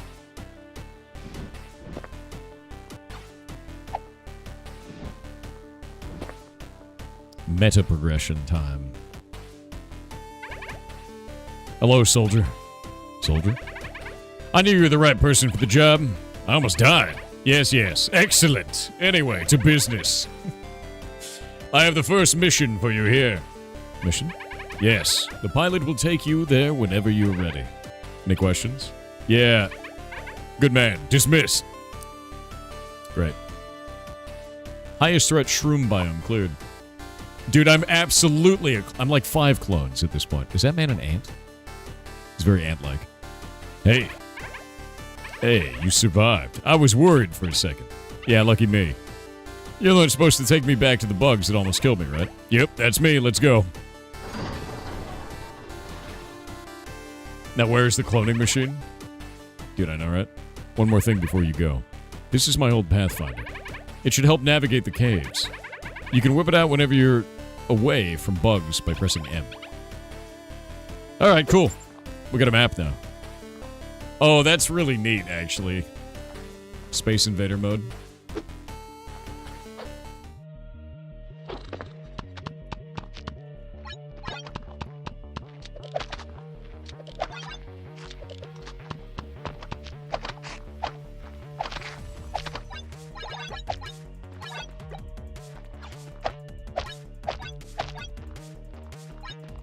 Okay.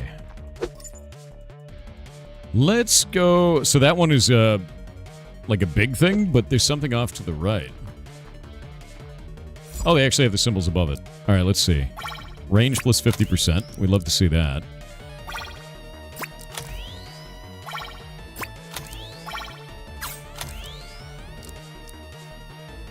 What does Infest do? If above 100%, it applies 1 Infest for every 100% chance. What does Infest do, though? I don't know. This one applies fire. All right. Cool. Yeah. Just looking really polished, it is. Found a cluttered maintenance station left behind by the expedition engineers. Looks in rough shape, but still very useful. Push the machine past its limits. I mean, obviously. Push the machine past its limits. You force the workbench to assemble an experimental module. The process makes a lot of noise. You gain 1 powerful module, and enemies gain 1 random evolution. Oh. What is it? What's that? Oh. Oh. Oh, it's got an eyeball in it. Laser amp and amplifier. There's no way to... There's no way to do it. There's no way to get them to bite each other. Yeah, it's a large lad. Too large.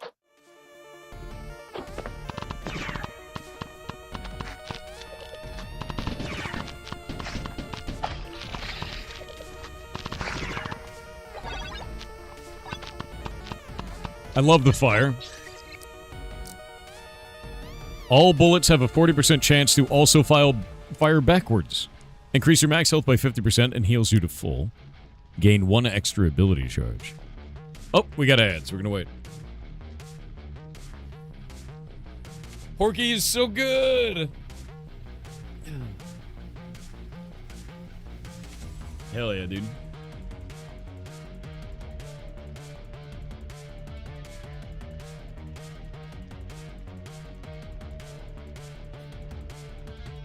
No more Bezos? Not during the Pirate Indie Game Show, dude. It's pigs, and that's the pig. His name is Porky. Can we eat him after this event? Only the clone. Shay really pushed out another banger there? Yeah. I've got all the art from Shay's sketches for him, too.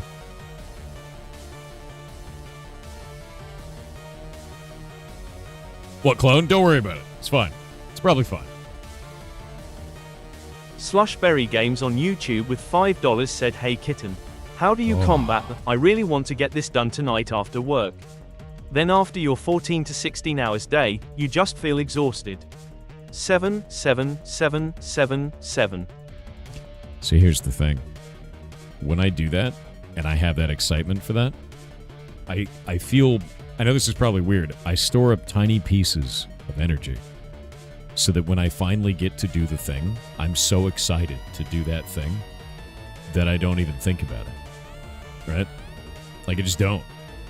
You know? You just, like, store up little bits of energy, and then you're like, yeah! And then you finally get there, and you're like, I haven't slept for 24 hours, doesn't even matter. Yeah, the music is really good. Game Jam is July 17th. That is correct. It starts on that day, which is going to be weird, because my birthday is that day, and I'm going to be at Open Sauce, so we may have to move the date. Can we have Porky emotes? I will talk to Shay about it. I also store sugar cubes. Life hack. Good. I store them all over my body. Sugar cubes, dude. Spawn 8 maggots on death. 40% chance to also fire backwards is pretty cool. 1 extra ability charge is also kind of cool, but I'm going to go with the 40% backwards. I feel like that 40% is somehow very low. Okay, let's see here. More fire. Let's do this. What does this do? Range plus 50%. There we go.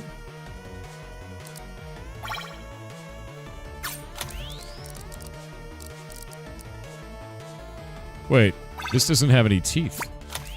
Oh. Okay.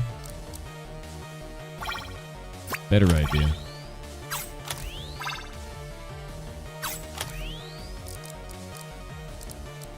There we go. Okay, so range 50%. This does range 100% on all 3 of these. We can move this over there now. Move this back over there. And then do... I don't think we need to do that. There we go. We just do that. That's fine. It's beautiful.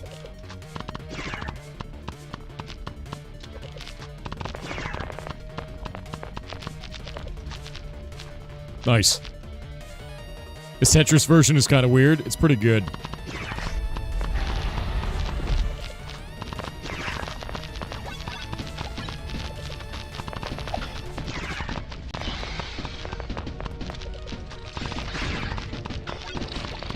Yeet.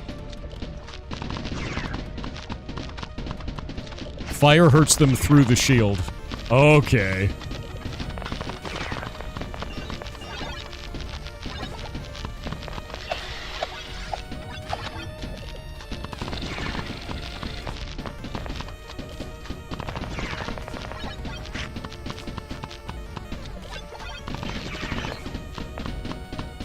Rude.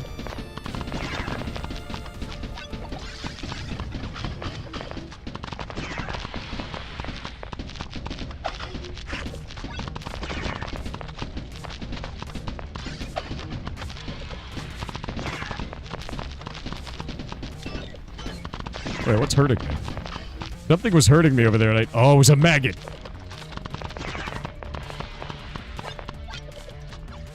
Gross, dude. Alright, some of these dudes are really nasty. Alright, let's see. Get Pierce into this.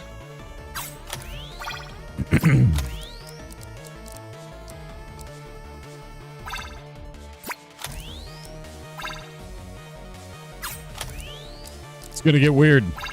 It's getting weirder. Wait, why are you red now? Don't be red.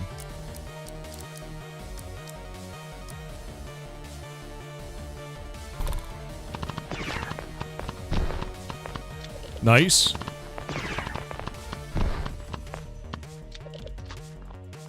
It's just American Noita. You know, honestly, you're not really wrong about that. As an American, I feel a great affinity with the guns game. It's fantastic. It's very, very American. I really enjoy that. It is like Noita, though. It's like Noita. Oh, here we go. Fabrication unit. It's like Noita, Enter the Gungeon, and Nuclear Throne had a baby, and you're just modifying a really weird gun. I love it. I actually think it feels really good. Fire burns you also? Oh, that's what was hurting me. Let's see. Find the damaged fabrication unit still trying to produce weapon modules. The machine sputters, prints something halfway, then jams again. It might still work if you force it. Finish the job. Machine screams to life. Something valuable drops out before alarms echo throughout the hive. Gain 2 rare modules. Spawn enemies.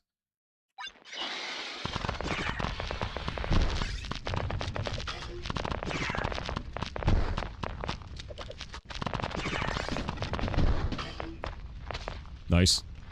Well, I lit everything on fire. What rare modules did we get? Ooh, it's tiny. It's tiny and gross. There we go. Now both of them get this. And we could do something like that. What does this one do? Range 200%?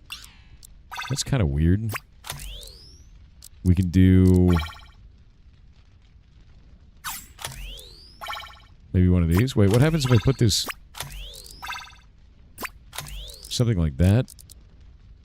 Range, pierce. So now this one pierces. Or... yeah, I think this works now, kind of. It's a lot of range. I have so much range. Nice. Is it deadly? Yes.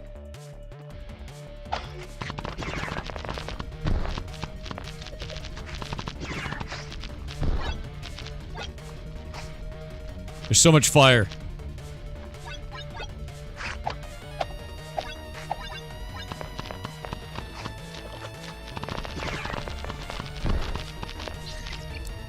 Oh, let's see. Fire rate is increased by 75% while not moving. All shells gain bounce too, and their range is reset whenever they hit a wall. I'm going to go with the accelerator core.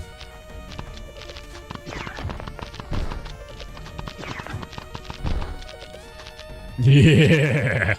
I didn't want the bouncing because I have fire shots, and fire shots means death.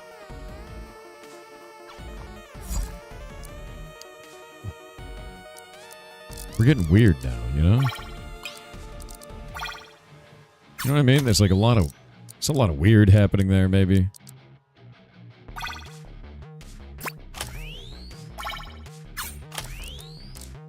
A lot of Pierce going on there. Now we're getting weird? Yes. My gun's getting weird. It's Big Bubba.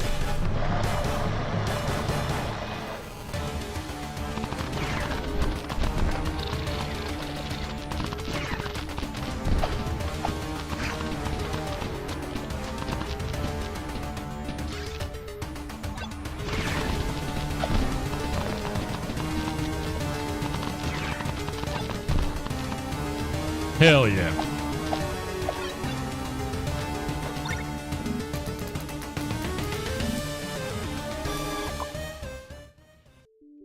Yeah, warm regards. Just annihilated that guy. Alright, let's see what we got here. Welcome to the building. Thanks. Now, before you go back into the hive, I want to talk to you about something. Here and there, to push my research forward, I would need some stuff from the hive. Now, the bureaucracy usually makes it really annoying for me to obtain them. I have to file a request, get it approved, but you can help me here. Me? Yes, you. If you could bring me some things here and there, I can study specific things so we can better understand everything that is going on in the hives. With that information, you'll be able to find better stuff to fight the bugs.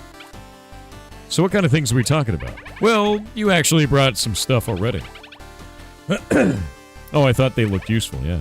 Very useful. Anyway, you can find all the research I'm trying to do in the computer. Nice. Alright, cool. I love that it kind of wiggles. That's nice. Analyzing flight patterns. Oh, this is neat, dude. They've done a really good job with this. Bouncy Shell would now do extra things. So you can upgrade Bouncy Shell. You can upgrade when they get winged. You can upgrade when they get, you know, new projectile type. New blueprint. So we can fund that research because I have the resources for it. Make bullet better. New gear. Slot injector. Neural core and Tegalite. I don't have any Tegalite. Yeah. Dude is a bug in disguise? He might be. I got a bunch of whatever that is. And I have a bunch of this. Night Thorns. Common and Shell Biome? I don't have those. Can I make more of this? No, no more make bullet better. Cool. So now we can take a look at this, and I have all of this. Homing strength for all of these. I really like this kind of system for that. And it goes really far down below. That is outrageous, actually. One more thing. If you can, I have a couple of things for you to do here. Yep, time to get quests. But it's a computer have bugs, yes. Like, we gotta kill 100 bugs, got it. Music is great, by the way. Soldier, how's it going? Well, actually. Good to hear. Anyway, I have another mission for you. Sure, lay it on me. We found another infestation, but the bugs are different there. Different how? Well, they're a different color. That's all I know. Here's the updated missions list. Great. Fantastic. Nice. Highest threat mushroom biome cleared. I'm ready. I'm ready to get my butt kicked by larger bugs. You're killing computer bugs? I might be. Did you know that this game has bugs, chat?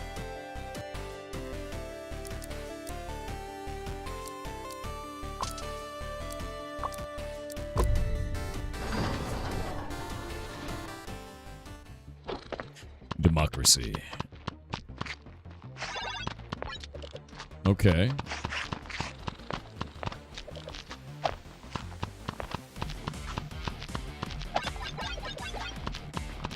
So those little, like, fungal pieces, you actually pick them up and you can use them for crafting. I like that. That's cool.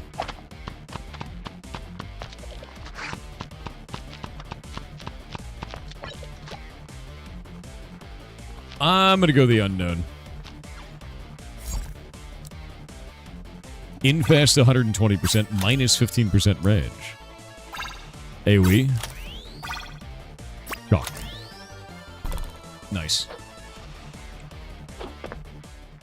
Oh! A scientific testing rig flickers into existence. It shouldn't be here, but the machine is fully operational. Interesting. This option is locked. You need to have a better relationship with the scientist. Okay. You take a couple of the discarded module prototypes. Gain 2 random modules. Okay. What is this? AoE plus 25%. And Winged. Now everything homes. And is big. My favorite.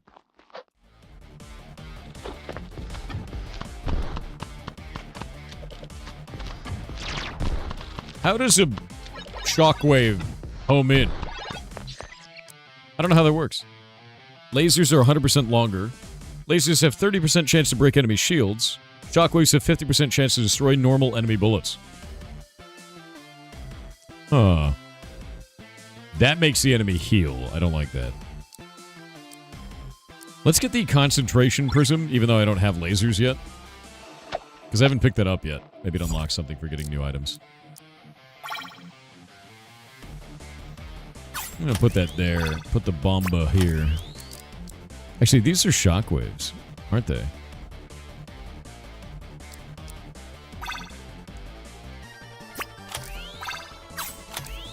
Yeah.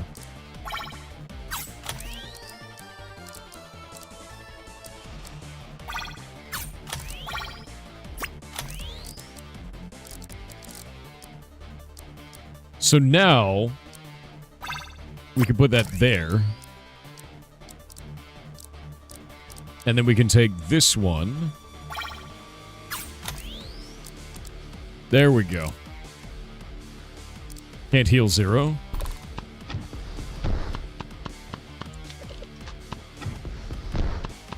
That shotgun homing is insane. Can you show us the evolutions? Sure. When you say evolutions, do you mean like the combos there, or...?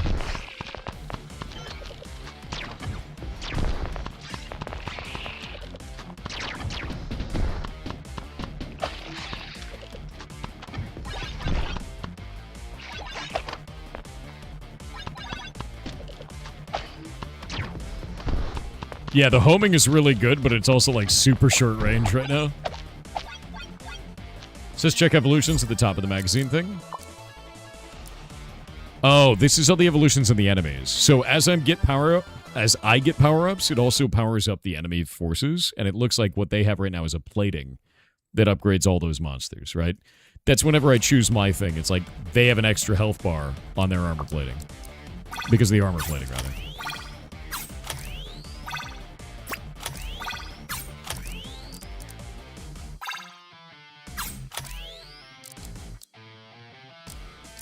There's got to be a better way.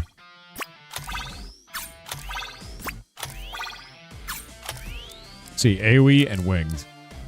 This is electric, pierce, pierce. That'll work for now. So these are all homing mortars now.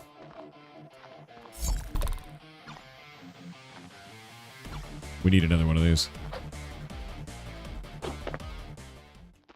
Kill a number of bugs and get a reward. Call it a bug bounty. What is that? You discover a giant egg surrounded by a nest of smaller ones. They shift slightly as you approach. Chat, I think it's time to make an omelet. I have never in my life ever seen an egg and thought anything other I need to make an omelet. I'm eating it. I'm eating the alien bug egg. You crack the giant egg open and eat quickly. The rest of the nest starts to stir. Restore all HP, but all other eggs hatch. Oh. Jesus Christ. So anyway, that's a lot of eggs. I've learned. Yeah, bug omelet, dude. Bug omelet. What? Hello there. I'm the jam guy. If you give me some goo, I am happy to trade some cool stuff for it. Okay. Winged. Oh, that's a weird one. It bites to the side. Pierce. Fertilize. What does fertilize do? Spawn shrubs in the AoE. That's weird. What is that? Merges with any projectile to grant it additional power. Combines with any projectile to upgrade one of its effects by 1 tier. Add a new effect up to tier 1 power. Okay, that's kind of cool. Fire range of 150%. I think I want to upgrade one. Yeah, I want to boost. Oh, and his relationship went up. Okay, so we should buy things from him every single time. This already has winged 4. I'm going to put it on this one.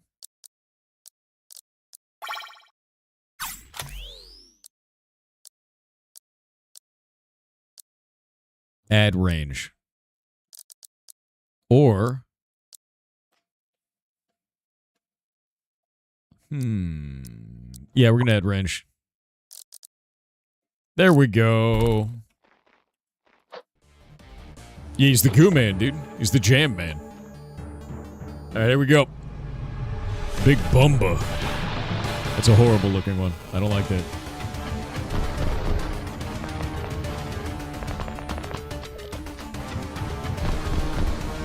My build is not as good as previous runs. Oh. Those are glitchy ones.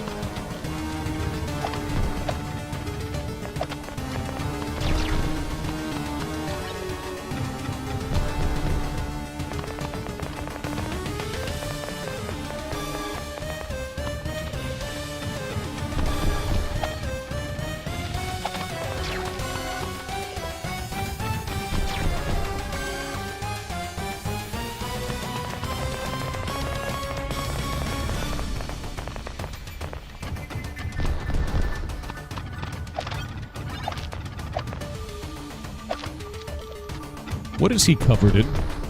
Is he covered in little maggot dudes? Or is that my infest doing that? I think that might be my infest doing that.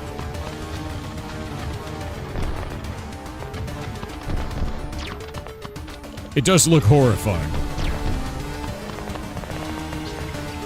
What? Predator node. Projectiles with pierce always turn towards the closest enemy and gain 20% damage after they pierce. Mean. Shockwaves have an 80% chance to spawn a secondary shockwave after a delay. Predator node.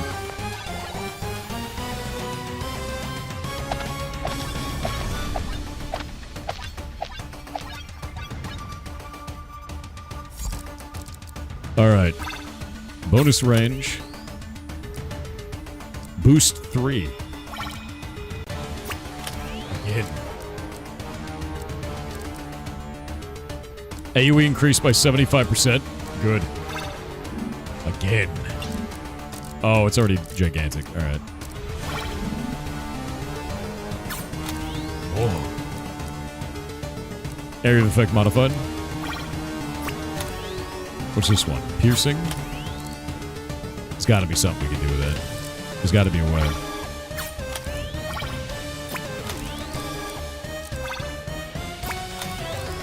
There we go. It's all piercing all the way down.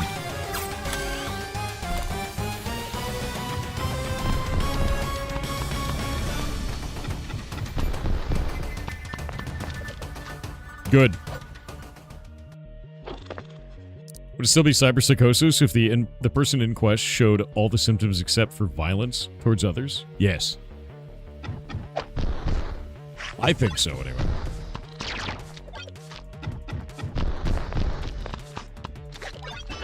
Oh god, wait.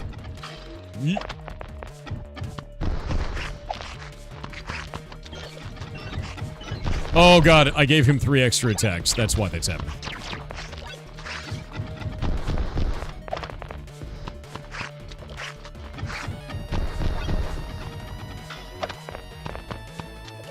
I'm creating plants everywhere, by the way.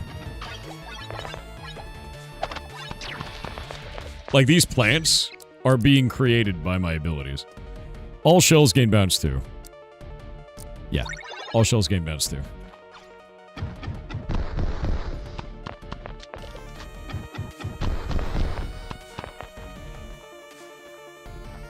Let's see what's in the other one. Alright.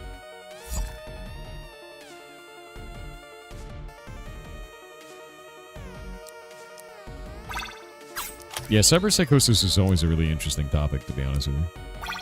We need more shells.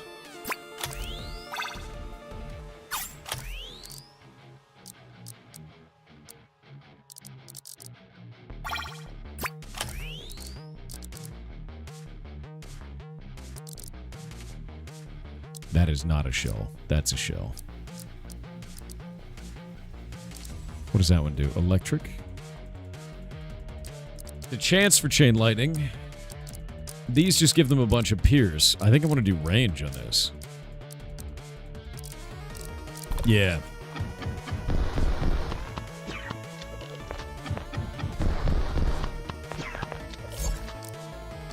This one is laser.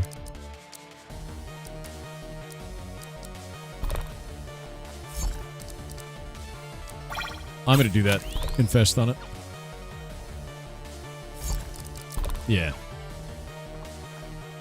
Alright, off we go.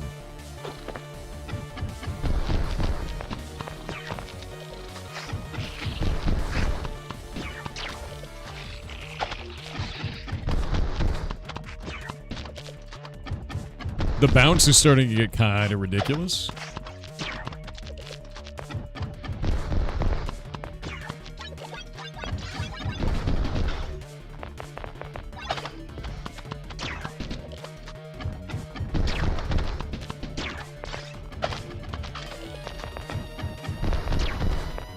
It does a good amount of damage, but there's like not enough attack speed, I think right now is the problem that I'm running into. I need more attack speed.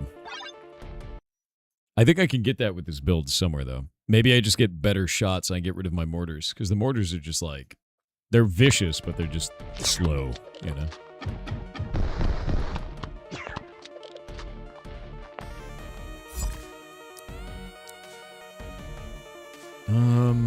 What is that? It's a shockwave.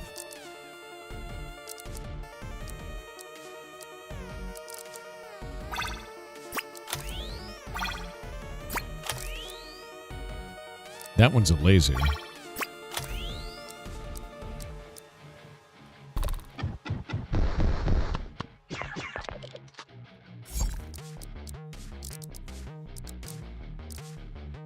There's got to be a better way, right?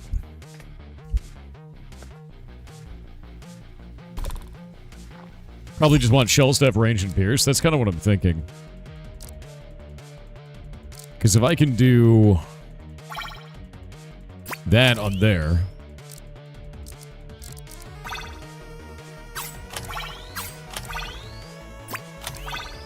right? And now they get range and pierce on both of the shells, and this on there. That one is pierce, that one is pierce for these two. That's shockwave, so it doesn't really matter, right? I love the teeth system, though. I really do. I think it's fantastic and interesting.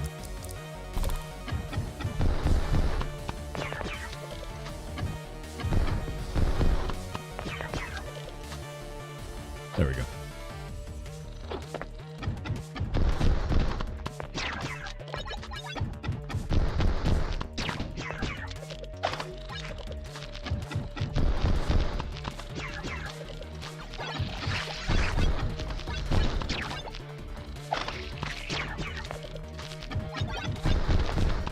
The plants. There's so many plants. I think it slows enemies walking through it, though.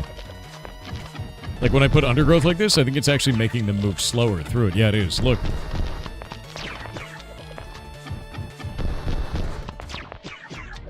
So creating, like, thick plants is actually really good. Shells fire 2 additional projectiles. Oh. Projectiles have a 3% AoE for every projectile, and every 10 hatchlings fired before them resets on reload. Projectiles have 10% damage every unit of distance they travel. What does that do for lasers? I guess nothing. I'm gonna do shells. All I need to do is just shotgun max. I need the shotgun max really bad. Here we go.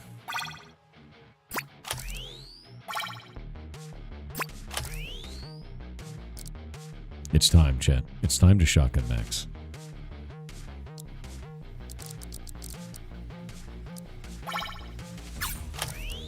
More AoE.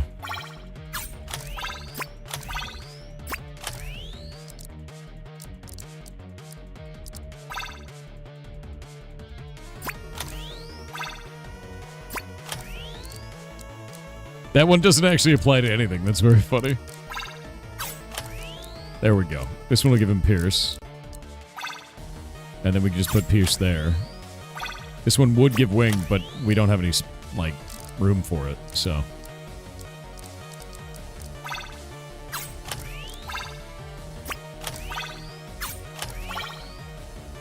So I'm just gonna hold on to it. Oh, we got ads. Your name is Shotgun Max. Hell yeah. Kyra Kai on Twitch said it has just happened. I heard of it happening to others, but it never happened to me. I came in work today and someone had merged everything into main. No. No, no. You poor lad. Homing lasers? Yeah, I'm really interested if that even works. Guess I could try it, right? That's a cool way to do it. We'll see. WL_Blazkevich on Kick said hi Thor. Slapping the good gemmed up Rust developer I see. Quick question, what do you can a party made up of orcish bards? An orchestra. Also quick question, favorite car brand? I don't really have a favorite car brand. I have a Toyota hybrid. Like Toyota Prius. And it gets me places. You know? That's about it. That's kind of where it ends, right? Are you trying to say Subaru? God damn it. Now that you said it, we're going to get ads for it. It's too late. The Subaru is upon us, chat. It's over. You have a Subaru? Very good.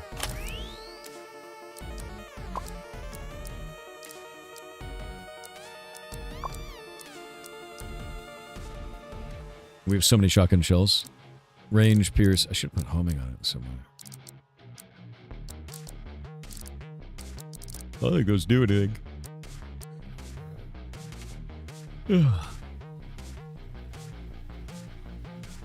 Whoop.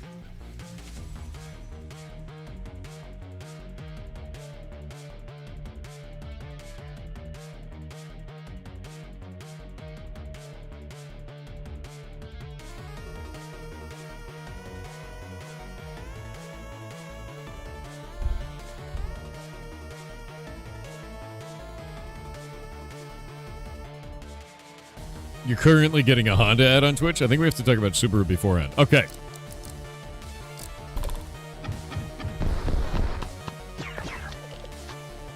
I don't know if you can homing lasers. We're going to find out. If this turns into a Raiden project, I'm in.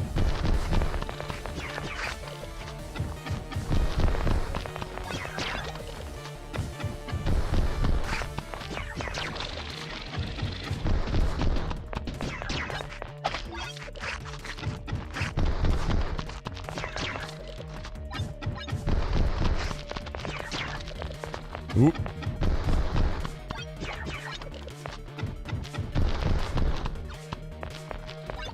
Ah! Like I turned into a bunch of little guys. I don't like that.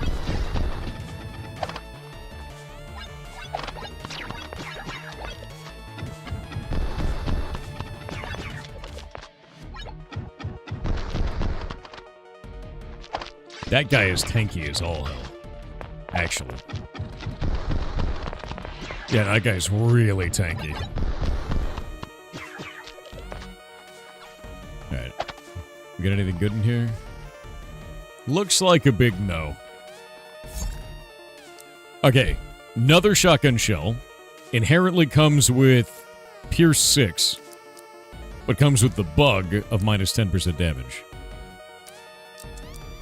That is not the best idea.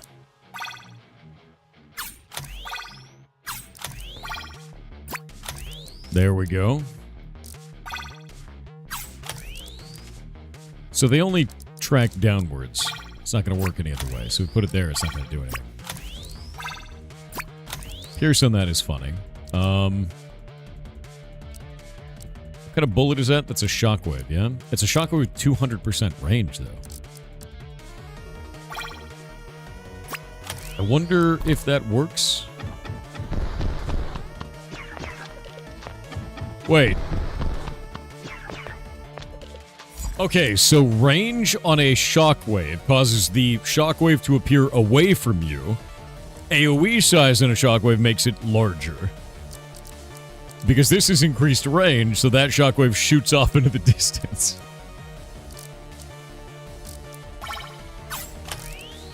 That is ridiculous. That's really funny, actually. They're always going to pierce on that. This is always going to pierce, so that doesn't do anything. Pierce 8. Shockwave that. Winged. AoE. Yeah, this is range and AoE here. Trying to think of how I punch that in. I want to get rid of the lasers, right? The lasers aren't very good. 10 and 60. 10 and 60. Winged Pierce, Pierce.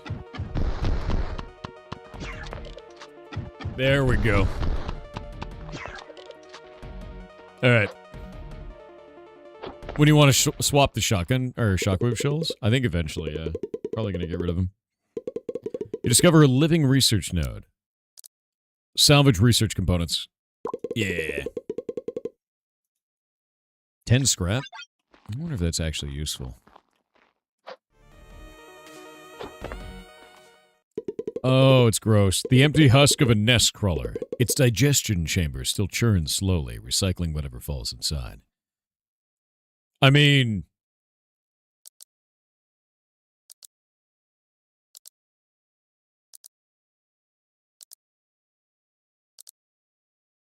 Jump inside it. Feed it. Recycle a module. You want me to feed it? Feed the pit. It's a point hole. I'm feeding the pit. You toss some goo into the digestion pit and wait. Something surfaces from the sludge. Gain an interesting projectile. What is that? Swarm to minus 75% range, minus 50% damage? That was not worth it. That is a horrible, horrible shell. What a... Yeah, what a steal. Dude, the only thing that got stolen from is me. What an awful item. Alright, right after this run, we're gonna get the devs on. Yeah, interesting indeed.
All right.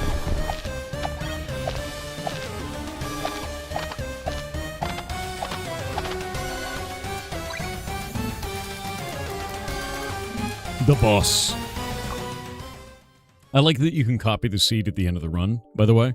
I think that's really cool because it lets you share runs with others and see if they can do that. The music is fantastic. Just wanted to welcome you to the building. I'm an engineer of this place. Fix and create stuff, you know. He's gonna build something. He's gonna build a thing. Well, the background plants move in light with the attacks. The actual plants seem to slow down enemies too, Red. So they have a mechanical value.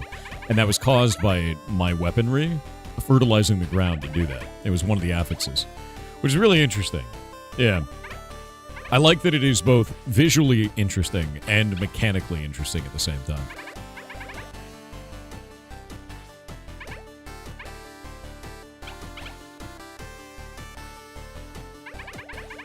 Are you pooping in the ground? No, my gun is. It's different. Nice. All projectiles fired. All right. Let's get the devs on. Go talk to them.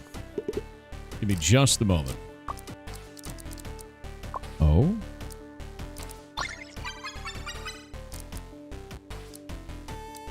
Interesting.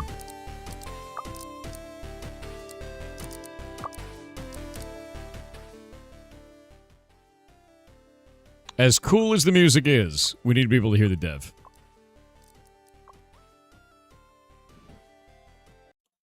And I'm going to go hop in there now. And grabbing him now. Hello, hello. Can you hear me? Hey, man. Yep. Hey. Well, if you'd like to introduce yourself, tell chat who you are and what you're working on, man. Let me just figure out where to mute the thing. Okay, yeah, this should work. You can hear the stream at the same time. Don't worry about it. Oh yeah, and it's a little bit delayed, so it's a great experience. Yeah, definitely muted.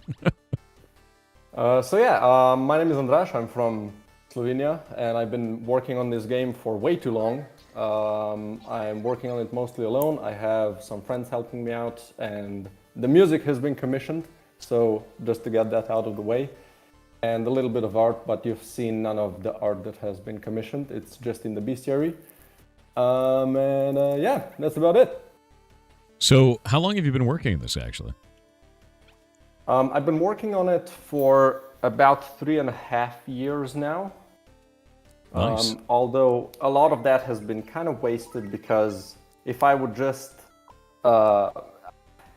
not really wasted, I was in a concept phase for the longest time, you know?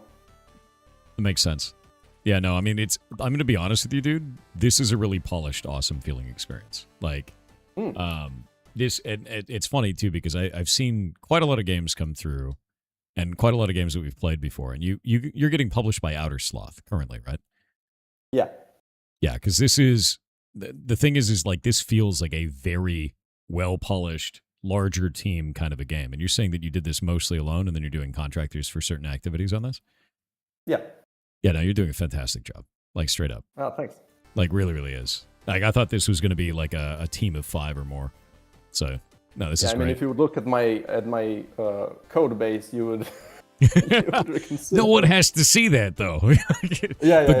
The game didn't explode. Although, you did say that you had a story for me, because I did notice while we were showing off the other games, it just kept popping up with updates. Oh, yeah. There. So what happened, man?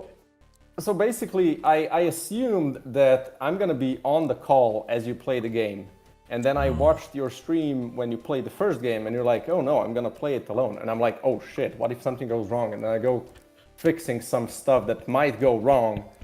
And then, okay, all done, 1 hour to stream, everything's good, right? I'm just gonna, just in case, just turn on the game through Steam.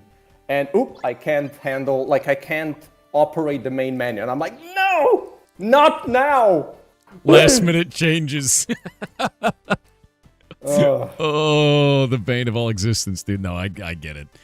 You honestly, you have nothing to be afraid of, though. You've done a really good job with this. The game felt awesome. And to be real, part of this event is shit's going to go wrong. It's a live broadcast. Yeah. You know, like anything can go. We had a game during in December, which was the first prototype of this event, where it blue screened my computer on startup. It detonated. And I was like, oh no. But yeah, no, it was pretty rough. But like, it didn't matter, right? Like, it doesn't matter at the end of the day. It's like you show off the game, and if something goes wrong, we talk about it, and it's fine because that's game development, man. You know, like shit's gonna go wild. But no, you've done an awesome job here. The game is really, really cool. Talk to me a little bit about like what led up to this. What games inspired you to build this? Because it feels like it's got DNA from a bunch of games that I've played before, but you're doing it in a unique way, especially with the armament system. Being able to like modify the gun is just really rad. So basically, the main mechanic just kind of came out of the blue because people always mention Noita, but I wasn't aware of that game. I knew of it, but I knew it about, as a game that all the pixel are simulated, right? I didn't know it. I didn't know the wand mechanic. The wand mechanic is so cool. And it does feel like that, yeah. Yeah. So I checked it out, obviously. I was like, oh, I gotta see it because I thought I had a really unique mechanic. And the initial idea was a lot different. I could also say that it kind of evolved through the years because I got the idea for the game 3 years before I started working on it. So I had a lot of little eureka moments. And yeah, otherwise, you mentioned Nuclear Throne. The game feel is definitely very much inspired by it. Yeah. And you mentioned Enter the Gungeon, and the animation and art is definitely very much inspired from that game. So. Yeah, no, that's awesome, actually. Like, because, yeah, no, I played a lot of Nuclear Throne. I've played a lot of Noita. And it's funny because you say you didn't play Noita before. I think the reason why people feel that it feels like that is because the way that modifiers stack and apply to the next spell that is cast. This is very similar in that way, but the method in which you have applied that, using the kind of almost Tetris-type blocks to be able to, and with the teeth, the way that they bite into each other to apply that back to the bullets, that's super novel, man. Like, I've not really seen a game do that, and it's cool, because I could sit there and, like, reconfigure the gun the whole time, and it just feels rad. So, like, I think you've done something really special with that, man. And I have to tell you, the urge to backseat gaming was big. Enormous. Yeah. I'm going to be real with you. That's actually the reason that I play the games for an hour without the developer, because then we could just get a feel for it, and then you can backseat all you want, be like, you're playing the game terribly. Because I know. I totally understand. As I choke to death at the same time. So let's see. Have you tried anything in this that just didn't work, by the way, throughout the development? Like, do you have any, like, horror stories of, like, you tried a thing, you thought it was going to be really cool throughout dev, and then it just turned out terrible and you just left it on the floor? I could talk to you for hours about all of these situations. Do it. Tell me. I think one of the main things was that for the longest time, the game always felt super easy to me, right? Sure. Which is like a natural thing to happen when you develop a game for a long time. It just gets too easy. So I kept making it harder. And one of the things that I did at some point is that I added something called a heat mechanic, which basically made you overheat if you just hold down the shoot button too much. So then you had to kind of, not shoot for a little bit and let it cool off, which felt good to me. It felt like a nice challenge, and you had a reason not to shoot. But the problem was, it just sucked. It just felt bad, like that was it. Oh yeah, and the thing is, I spent months tweaking it and designing stuff around that mechanic. And at the end of it all, I just, threw the whole thing out, and that happened a couple of times. This wasn't the only thing that I did. And the funny thing is that I showed this game at an event years ago, and people loved it. It also won an award there. I mean, it was a small event, but still, I'll take it, right? And it didn't have any of those mechanics yet. And after that, I kept on changing and adding stuff and making it more complex. And then, people started reporting, like, the game just feels kind of weird, right? It doesn't feel good. It feels bad. And then I started removing stuff, and it was a lot of wasted time, essentially. I mean, the thing is it wasn't, I don't even know if that's really counted as wasted time, because you learned something about, like, what your player base wanted. and how they felt. Oh, yeah, you know, sure. And that's always one of those things of like, you know, you never know what people are going to like until they try it. And like, I had a really funny moment like that one time where I thought it'd be really cool to have this like dark maze in this environment. I thought it was going to be rad. I was like, oh man, this is going to be tying into the story, right? It's going to be really cool. And the first time that I put this, oh god, I'm gonna die. There's too much garbage. The first time I put it up in the game, this person immediately gave this feedback saying like, oh, this developer only put this in to inflate the game time. And I was like, no, like it's supposed to be this cool story, and they just hated it, man. They hated it, and I had this cool idea for it, and it's just you have to test stuff, man, and like it works out completely differently than you would anticipate, and it's normal. It's part of the process. And one of the things that's also really big is that you have to be able to just admit to yourself that this, you know, it isn't good. And sure, you spend a couple of months doing it, but if it doesn't work, it doesn't work. Yep. Yeah, no, just throw it away. I mean, like, it happens. And there is no shame in that. Not at all. What do you think is the coolest thing that you made that you threw out while developing this?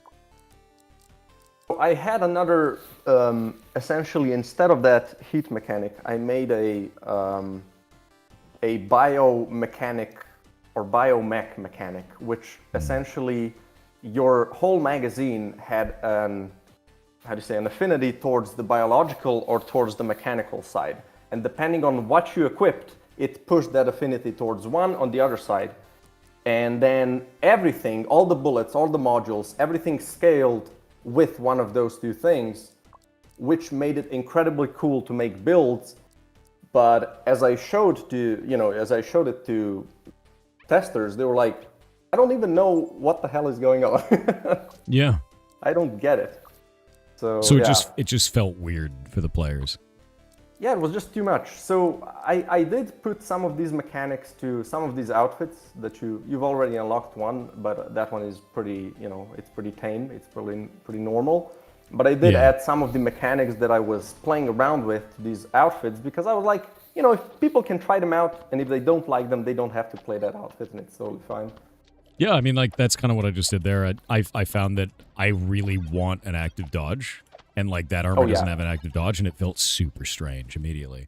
So, like, I think it's cool. I want to unlock all of them, and I want to try them out and see which one kind of fits my playstyle. So I'm already feeling that. It almost feels like a class, right? Yeah, and it's they're really, like, I definitely... this was very much inspired from Nuclear Throne, where all the characters have this specific starting ability, and just one of the characters has the dash. So, yeah. I have to warn you that the dash is only on this one, but there's some cool stuff. That's totally fine, though. Like, as long as there is a character that I can, you know, feel good on. And honestly, high mobility always feels great for me. Some people don't like that, though. They want to be more tanky, or they want to be, you know, like, just high firepower and be slow. You know, things like that. I like high mobility. I want to be able to dodge through. Yeah. Do you actually have immunity frames, by the way? No. I didn't think so. That's what I wanted to know. Is like if my timing was just wrong, because I went to dodge through a bullet and I was like, that hit me. Yeah, no. Bullets, if you can't dodge them, you have to hit them with the melee. Yeah. I think in Nuclear Throne you also don't have iframes on the dodge. I don't remember. I think you have iframes after you take damage in Nuclear Throne. I might be wrong about that. Maybe. I don't remember. I'm gonna do extra shockwaves. No, this one can lead to some crazy stuff. Yeah, I'm noticing that the combos on this start to get really absurd, like already even. Man, I have to tell you, you had such an insane combo, but I did it wrong. You just didn't arrange it correctly. Yeah, I mean that makes total sense. It takes a little while to get used to it, but I think that's the beauty of it, like that you had an insane build. But you just didn't have like enough experience of the game to see it. I think that's I do really like that. That's the way it is in this game. No, I love that. I mean, like the fact that I had it in there. Now I want to know what it was. What was it that I missed, man? So the thing that you missed is you had a really like bosses drop stronger versions of items, so they're like twice as strong as the normal ones, and you got the boss item that. Whenever a bullet pierces, it turns towards the next closest enemy and damage gets increased by 20%. So what you should have done is just stack range and pierce on shells and bullets, and you also had the shell item that makes them bounce. Oh. And the item scales, like it can go into thousands. It's insane. I see what you're talking about. Oh, these guys are nasty. Jesus. Yeah, this biome is wildly unbalanced. I can feel it. I can feel it in my bones. Yeah. Essentially, probably in the demo, you're only gonna be able to play the first biome, and that's what I'm focusing on right now. You mean this isn't one balanced? I mean, you can do it. The problem is, these little nidus worms. Yeah. These are run killers. Until you get used to them, that you have to kill them immediately. Yep, that's what I noticed immediately. I didn't even realize he was in the corner until I was like, oh. Yeah. Love that. Damage bonus. There you go. Honestly, I really like the way that you're doing unlocks in this as well. Doing it through that talent tree like that is quite cool. Mm-hmm. So what do you have, let me see, do you have a demo out for this yet, actually? I didn't even check. So no demo out for this. Do you have a planned date for that demo? I do have like a rough estimate, but it's not set in stone, and essentially I plan to announce it when I'm going to be sure. Perfect. Probably through some sort of an event, but yeah, it's a rough estimate is there, but essentially when I'll know for sure, I'm just gonna send it to everybody. Honestly, I think that's totally fair. You do it when you're ready, man. Like whenever that is. As long as you're doing a demo, I don't think anyone is going to be upset, like at all, legitimately. Because I do share testing copies to anyone that wants to try the game. But I do it kind of wonkily through my Discord. I have to share you a Steam code. Mm-hmm. I don't have like an automated system that people can just apply. Fair. It's another thing that wearing too many hats. It's like I want to make the game as much as I can, and there's a lot of marketing and all the other crap, and setting something like that up is again something that takes a lot of time. It does, and knowledge that I don't have. Yeah, you're not even wrong. It takes a lot of time, takes a lot of knowledge for that kind of stuff, and it's stuff you kind of learn slowly. I would say that the best thing that I could ever give in terms of advice is leveraging your community, man. Like the people who like your game are going to carry your game farther and faster than anyone else possibly can. Absolutely. Hands down. Yeah, getting your game out there as soon as possible is definitely an insane value. Yeah, no, it's I don't know. Like the reason why I ended up starting this event was because I just kept seeing so many things like that where we just see all these cool indies that no one had ever heard of. And my community kept bringing them to me. They're like, look at this game, look at that game. And I was like, this game came out like 4 years ago, has 16 reviews. No one's ever heard of it. It's amazing, right? Like, and we just kept seeing that over and over. And I was like, there's got to be something we can do about this, That's amazing.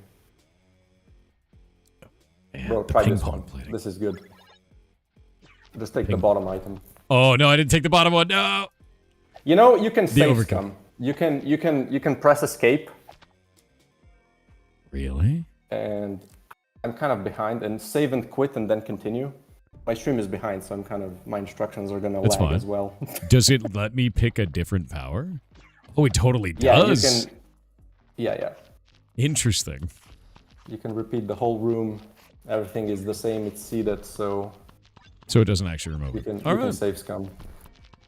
Saves? Are you? And for everyone that's watching, that's gonna abuse that, if they play this game, that's totally fine. If you find joy in playing like that, that's fine. If you find joy in being a slug, chat, you can totally be a slug. You're allowed. Oh, I love these. I really love this system, dude. Like, I really do. Just the idea of being able to create these kind of weird, combination effects like this are freaking rad. Did you hand build each one of these, or are these programmatic, like procedurally generated in some way, or randomly generated in some way? Yeah, they get generated. So there's like a couple of tile maps that get randomed, like each piece is random, each corner, and then they just they have a 3x3 limit, and then based on their size and how awkward they're to place and how many connectors they have, their power is generated. That's cool. No, I dig that. You should make scum save as an option. That's funny. So, talk a little bit about the audio for this, because you said that you hired a contractor for that. Was that just for the music, or was it for the sound effects as well? Just the music. And is that so something some of that... you might actually know the guy. He made. Do you know the game Crawl? Yeah. Oh, yeah. Yeah, he made that music. That's okay. That's awesome as hell, actually. Are you planning on having an OST with this, by the way? Because, like, I think the music is jamming, like, super good. Yeah, there's gonna be like a 10 piece soundtrack. Like, I don't have a shit ton of money, and he is not the cheapest guy out there. True. But I think he makes amazing music, so You could always offer the deal where they get a percentage of all of the sales of the OST. And see, then it pays for itself. Yeah. Yeah, but there's the thing. He's at such a level now that he doesn't offer you the rights to the music. Oh, no, that's true. Which that is pretty sense. standard. As that the artists grow, they kind of do it that way. Like all of the bigger ones do it that way, so they can sell the music, as an extra thing. Yep, that is not wrong at all. You're completely correct about that. Yeah, one of the things that we did really early on was our musician, we gave him 100% of all the OST sales. Just like, we just managed the whole thing and just sent off the money for it. It's made made it really nice way to do it. Because it worked out, and then percentage of game sale for that, because it was really nice. And I think the thing is there's no wrong way to monetize with your team as long as everyone agrees and you put it in paper. Yeah, definitely. Like, there's no only right way. There's a bunch of ways you can go about it. No, not at all. I love that you can use the melee to break bullets, by the way. That just feels correct. Like being able to cut through enemy bullets like that is really, really nice. Ooh, one has a bug in it. Gross. Do that there. I think it's really interesting you can get negative effects on some of these as well. Yeah, and these are kind of really basic. There's just 3 of them that can appear, like 3 different ones. But I want to add more that are like kind of obscure that, can be good in some occasions. Like I have one that's already in the game, but I have it disabled because it's a little wacky, which makes the bullet spawn bugs if it hits a wall, which that's usually going to be kind of bad. But you could also, like, there's some outfits that charge the battery. Like you have a battery and you charge it by killing enemies. So spawning little dudes, if you have a lot of AoE, is pretty good. Like there can be a lot of interesting mechanics with that. But yeah, for now, just some basic stuff. Mortars pulling enemies in with 200% of the knockback force. That's pretty good. I'm gonna take that. It definitely makes them a lot less jank, because otherwise they just keep pushing stuff around and you end up missing everything. Does this fire actually hurt my character? Oh, it does. It like slowly builds up. That's nice. Yeah, actually. And that's the thing that you were missing when you had the, when you spawned a ton of shrubbery. If you would get one fire bullet, you would set fire to the whole room. Yeah, I had no idea. I was like, what is going on? Ooh, this is actually an AoE increase. There we go. I keep getting ones that don't have teeth on them. Yeah, I mean, they're a lot stronger. Yeah, they are. That's like insanely really powerful. Awkward to place. I love also, that. Also, all of the effects, like the AoE and everything that's percentage based, is how do you say, multiplicative. So it can scale up insanely. So you want to kind of stack the same effect on the same thing as much as you can. So if I get plus 50% damage and plus 50% damage, it's not 100%. It's multiplicatively scaling between those two sources? Yeah, it's like 125 or something. That's really good. Okay. Yeah. That's and cool the same to know. goes for, the thing that makes bullets gain damage when they pierce. That's also multiplicative. So it gets to, crazy amount. That sounds insane. Okay. All mortars have an 80% chance to fire one more shot. Ahoy! It begins. Are you planning on having any endless mode or anything like that for this? Yeah, because I think this would likely. go really hard. Like, look at that. Yeah, it does feel bad to kind of end the run as you have a crazy build. But it's also, I've seen that there's some diminishing returns to it. Like at some point, you don't make like really huge strides anymore, so it kind of feels bad to It just makes silly. to play more. But yeah, right now you're actually playing the final kind of length. Well, there's gonna be more in the end game, like in the final level, but that's like a hush hush. But it's essentially one floor longer than the last one that you beat. So it's like 3 mini bosses or 2 mini bosses and the final boss. Makes sense. We're gonna wait on the ads for just a moment. They just popped up. They're gonna be up for 2 minutes, but chat can still hear you. We'll just wait. Good. I mean, yeah, I'm watching on YouTube as well, so Perfect. Yeah, we're up Dodging. on Twitch, Kick, and YouTube at the same time. yeah. Yeah, all this gets turned into a video afterwards too. So my editor will start getting on these. They usually take about 24 hours each, so we'll be putting them out for the next 2 months, maybe a little bit longer. That's awesome. Yeah. No, it's an amazing thing that you're doing. Like this is probably the highest kind of visibility boost that I have gotten at this point, most likely. I'm hoping so. Like um, that's the thing is like when we did the test last time, we found that people got a ton of wish lists. Speaking of wish lists, go wishlist the game. Go wishlist the game. Here's the link. Go do it. Every single time you wishlist an indie dev, you are telling Steam to show their game to more people, and it is free for you to do. Wishlist it. This game. If you're in any way interested at all, wishlist it. Already did? Hell yeah. Can't wishlist it again? Unwishlist it and then wishlist it again. Tell them twice. Imagine that's how it works. Dude, maybe it does. I never know. Yeah, you never know. You never know. You're gonna have like let's see. 10,000 wishlist deletes. I'm ready. What if you do that and it actually negatively impacts the game? Yeah, exactly. So, oh no.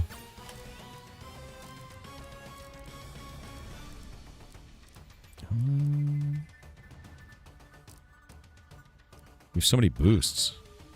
Yeah, so usually you want to find like the best bullet in your build and just throw all of the boosts on it. That's what I'm seeing right now. Yeah. Like here, oh shit. One thing so range is really bad on mortars because it just makes them fly off the map. I noticed that. They're not, Yeah. it's not great. Unless My you have a winged is lot of huge. homing. Yeah, because I just put homing on the one on the left, which is great. Yeah. But like that's kind of a wonky build. There's an item that you've also seen that makes bullets gain damage based on the distance that they travel. And because mortars kind of flight time is always the same, if you give them a lot of range, they travel a ton of distance really quickly. So if you have a lot of homing on them, they get such an insane amount of damage. It's also so funny. So I added repeat to this, so it's going to fire a 2nd time. It's already got homing on it. It gets extra swarm on this as well. And then also it fires an 80% chance of firing another shot. Does that actually have an 80% chance to fire off twice because it's doing a repeat? Honestly, I don't know. Let's find out. Yeah. Yes. It's beautiful, chat. Look at it go.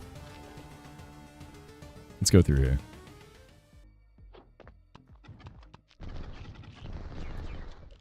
Oh my god, I love mortars. Well, who knows? Yeah, there's just a lot of mortars happening, you know? Oh god. I can't see him through all the fire.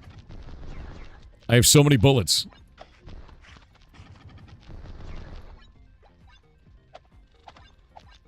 So funny, the winged mortars. Yeah, honestly, winged mortars feel really, really good, man. What do you think is the most broken combination in the game right now?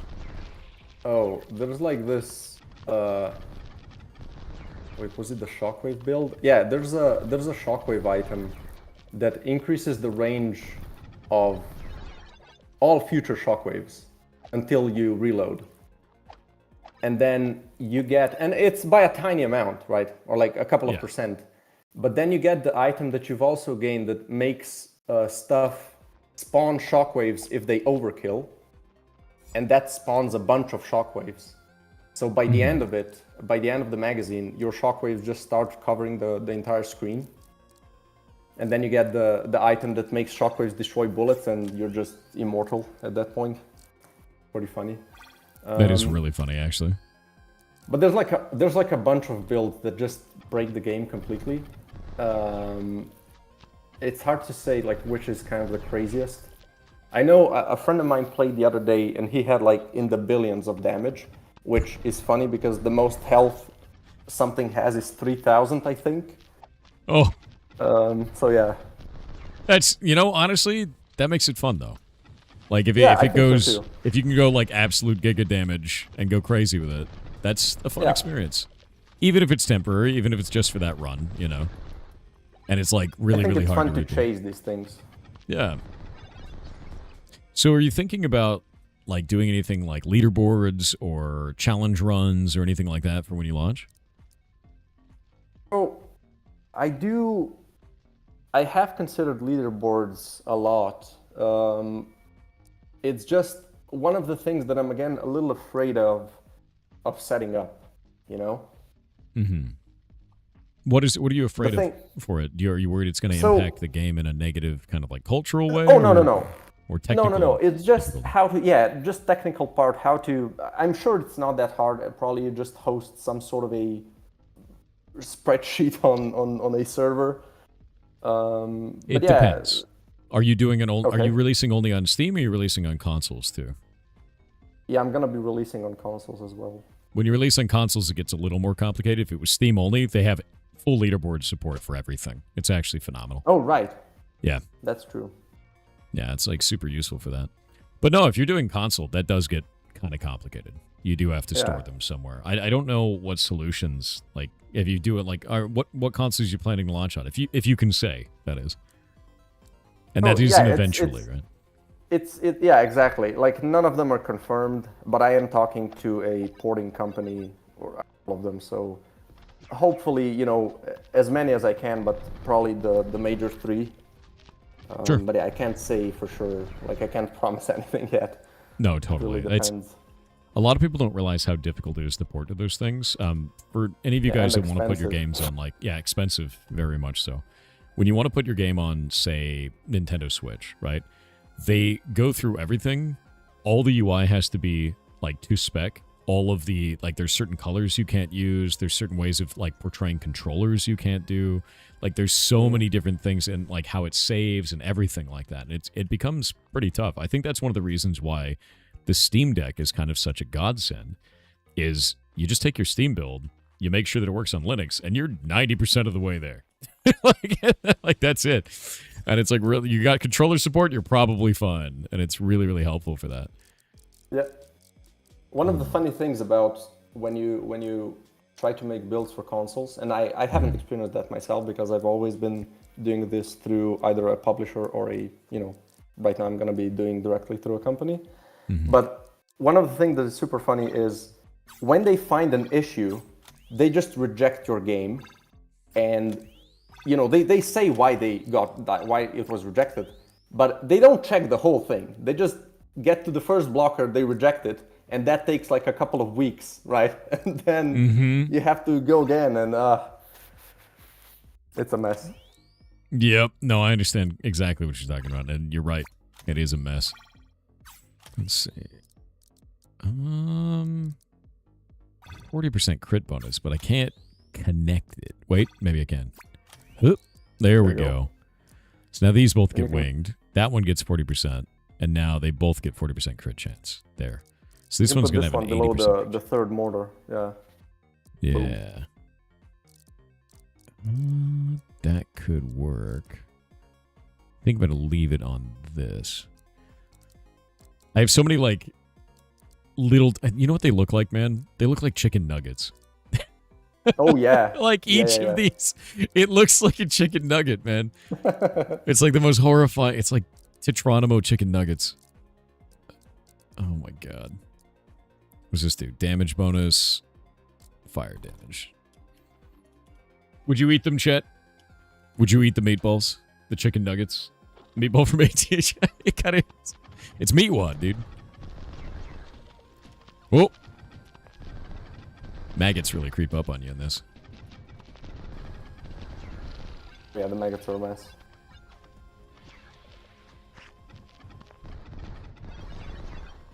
Honestly, this feels really good as it is. You're saying that the biggest thing that you're focusing on in terms of like more content in the game is just balancing the other levels right now? I'm gonna be adding like one thing that you might have noticed. You're kind of getting the same item choices a lot. Yeah. Because the base amount of items is relatively low at the moment. Okay. So I want to increase that. But yeah, otherwise, mostly just balancing and, maybe adding some stuff here and there. But yeah, essentially, most of the things are in place. I just have to kind of polish them up, finish them, and, I do want to add some items. I think it would benefit to get a little more variety as well.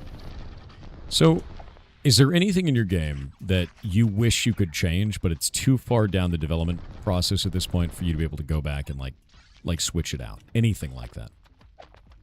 I have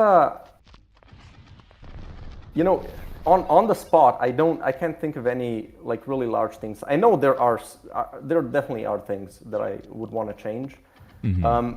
And I have an idea for this whole main mechanic to be a little bit different, and it's definitely way too late to change that, and I'm kind of thinking maybe I can make a sequel with that someday.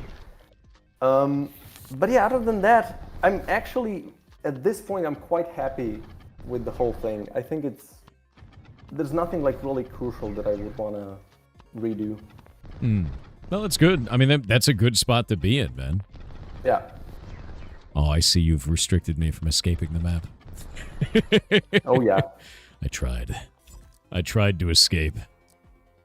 Oh, this That's is something that a lot of players, at some point, you're going to start to dig out the whole level. It's just a mandatory thing. This is how it goes. Can I make this weird? I need that. More mortars. That's what I want. Yeah. Probably want to use the 2x1 horizontal crit module to attach more to that swarm. Yeah, So it's kind of you can put this. Yeah, because the winged is just so good for that. Yeah, but if you have swarm, it just kind of hits more stuff. True. Yeah, 100%. Now you can do the other. Sorry that I'm backsitting. Like I can. No, you're good. Do it. I'm shit at your game. You can do the other one. Wait, how's it called? On the right side, the little crit 2x1 that you have it. This one? Right there? The crit one, the red one. Not the little one, the one on the right side of the magazine. This one?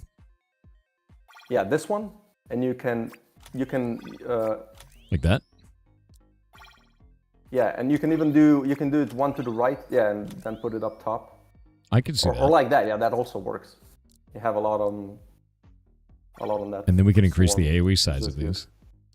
Probably pretty good, yeah. Yeah, 75% AoE is pretty massive. I don't really need the winged one. Pierce, I guess we just hold on to it. And I can swarm up on this. Oh, there you go. All right. So we get crit for these two. Crit for that one. You got a bunch of mortars. Swarm. I because of this thing, the duplicate, like it's duping all the mortars. It's going to keep getting them. Like, watch. Oh, also, you have so many projectiles. The first bullet is probably going to do a ton of damage because of the last item that you picked up. Yep. That thing's going to hit like a Because, truck. like, all of the split projectiles, everything counts.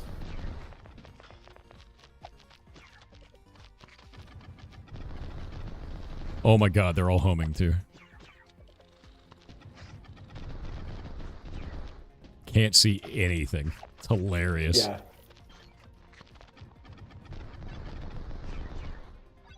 I'm going to be honest with you, though. Where we're going, we don't need eyes. It's fine.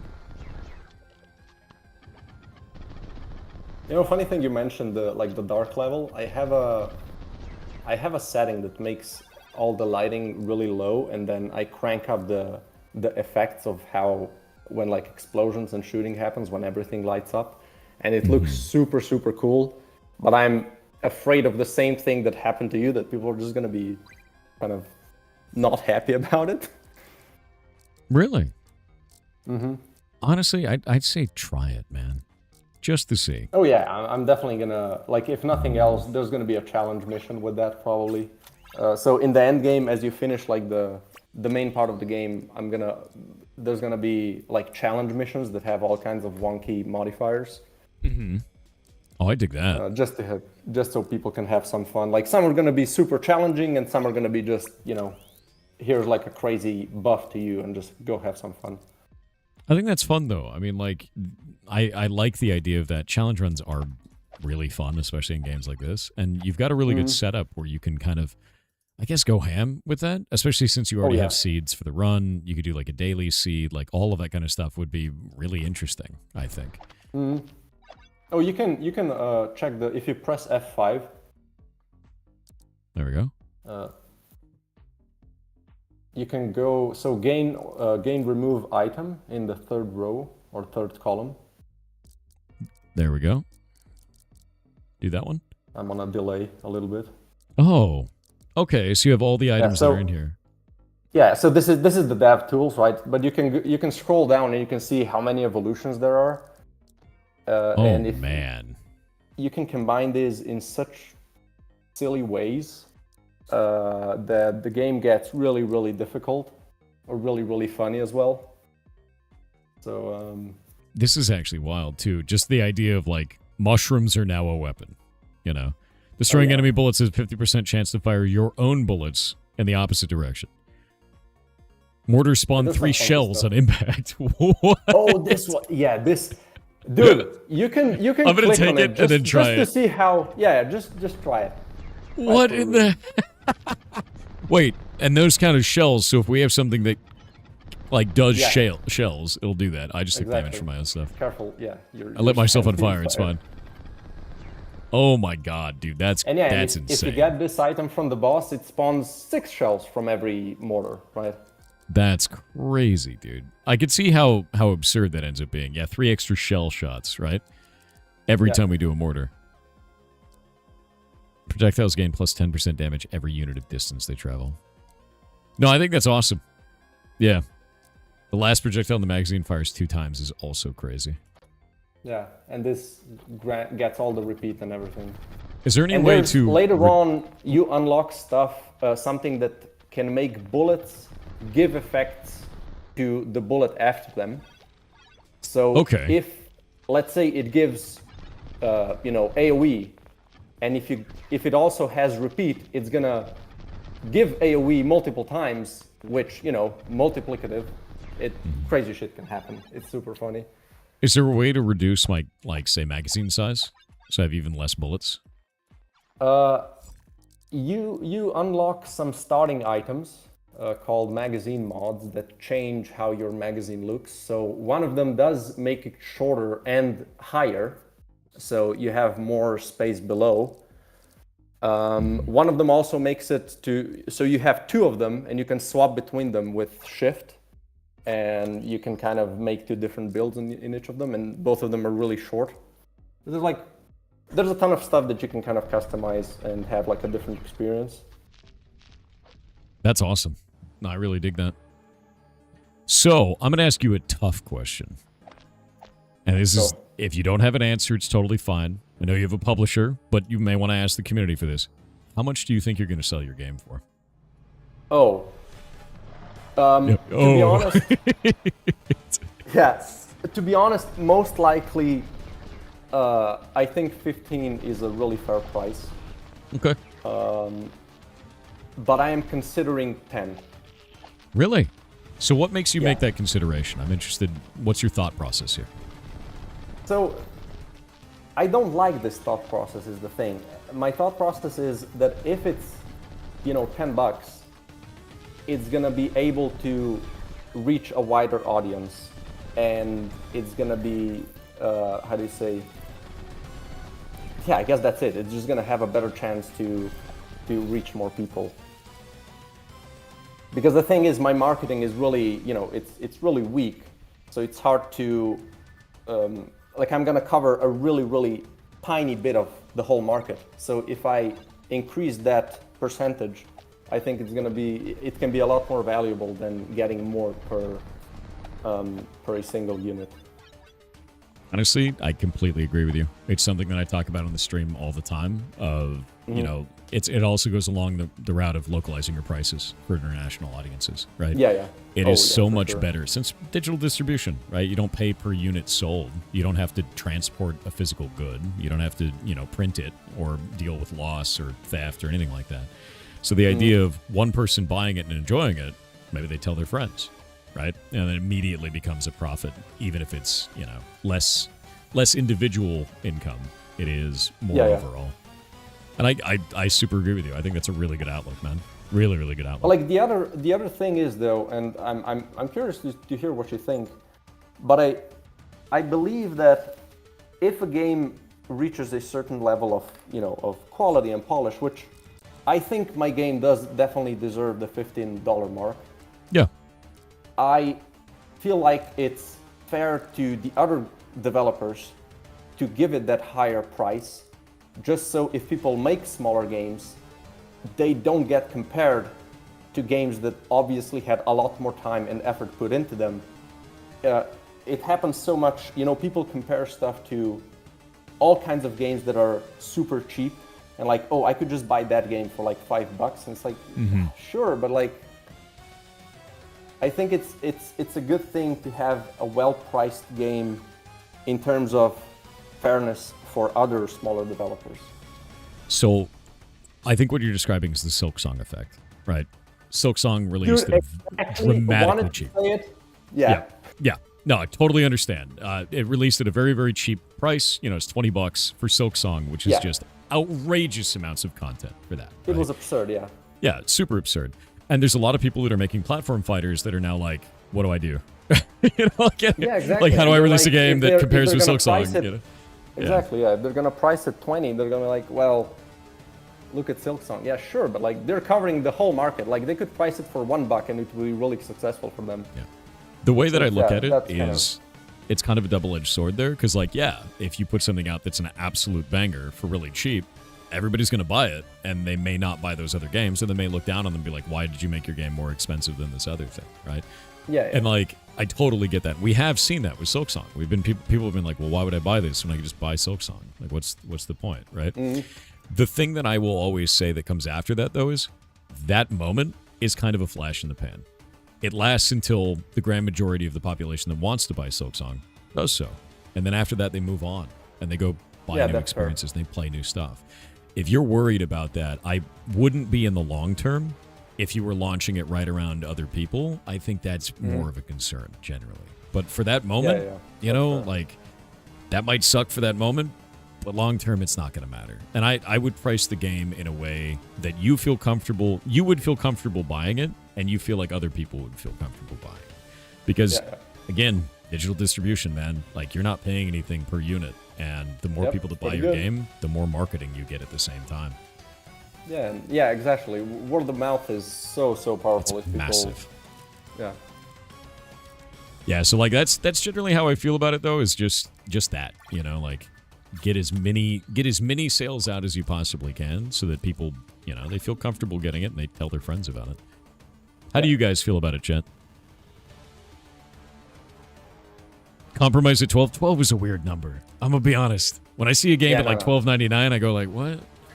No, if you do that, just do 15. Otherwise, just go $9.99, so you're sub 10.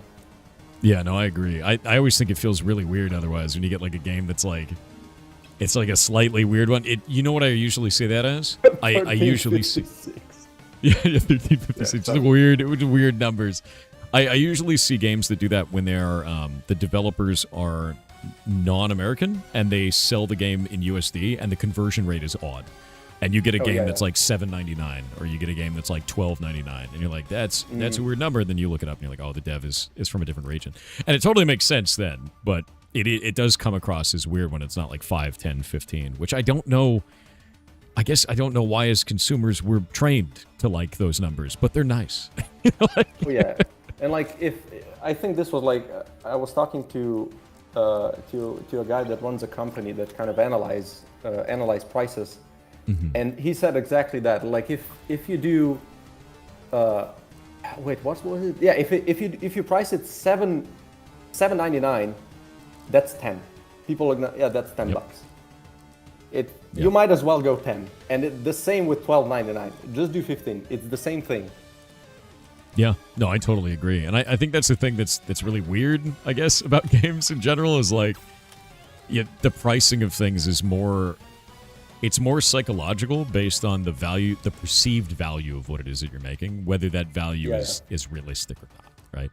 And everybody has a subjective opinion about what that value is, no matter what, Exactly. you know. So it just ends up being like a wild guess at the end of the day. So when I see a troll game for 69 cents, fun fact is Steam will actually stop that game being sold in a bunch of regions. They lose money on payment processing if you do that, so they restrict what regions you can be in based on the base price because it's too low. And they're like, we're going to make $0 on selling this. So they'll stop you from doing it. But no, I think all of that's really realistic, man. And it really comes down to, I want your game to succeed. I hope you succeed. And I think that if you want to do between $10 and $15 on this, I'd buy it. I'd buy it in a hot second. If it was $10, I wouldn't even think about it. And like, that's a nice place to be of, I wouldn't even think about it, right? Yeah. And that's the thing, right? That's like a really good factor for the $10 because... What do you guys much. think Like, in chat, people- by the way? Oh, keep going. Sorry. Yeah, no, it's fine. It's just rambling the same points again.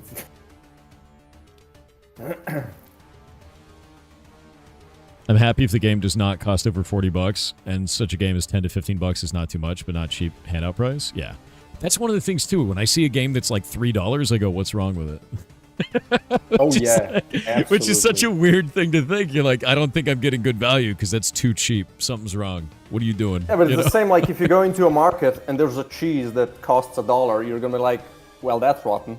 Yeah, something's wrong with that. Why is that cheese only $1? You know, like, what'd you Yeah. do to it? You know, you're still on 15 to 20. 15 to 20. $10 is less than being able to buy a meal from McDonald's. That's true. That's the other thing too. Is thinking about like prices of things. At least here in the U.S. have changed like so dramatically. We've got a very global audience here because I stream from midnight till noon.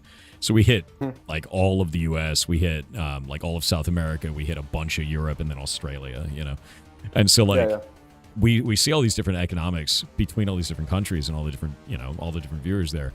And it's wild seeing how much stuff has changed just even the last 3 years. So you get, you know, now people are like, yeah, $20 for a game is fine. And before that was seen as like premium indie, you know? Yeah. That was like high-end indie game, $20. Ooh, you know?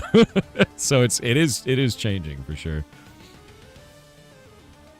Yeah, you just Don't kind knock of my have to... 150 gas station sushi. Ew. Ew, dude. No, but I did appreciate the Mugenics. I think it was like $30 when it came out. Oh, I'm yeah. like, yeah, that's fair. You know, he was working on that game for at least 10 years, right? Yeah. No, absolutely. Yeah, Mugenics is an amazing game, too. It's absolutely hilarious. That's kind of the dream of mine, to have, you know, a successful title, and you can just kind of hide into a cave and just work on games that you want to work on and work on them for as long as you want to. Yeah. Oh yeah, No, so absolutely. you got the fertilize fire combo. Yeah, that's what I've been doing, and I'm like, look how much fire it makes, actually. Yeah, this can definitely start showing the problems with my code base. The tears in the engine start to form. Oh yeah. I think I got this power-up. I don't know if I actually did. Yeah, you did. Okay.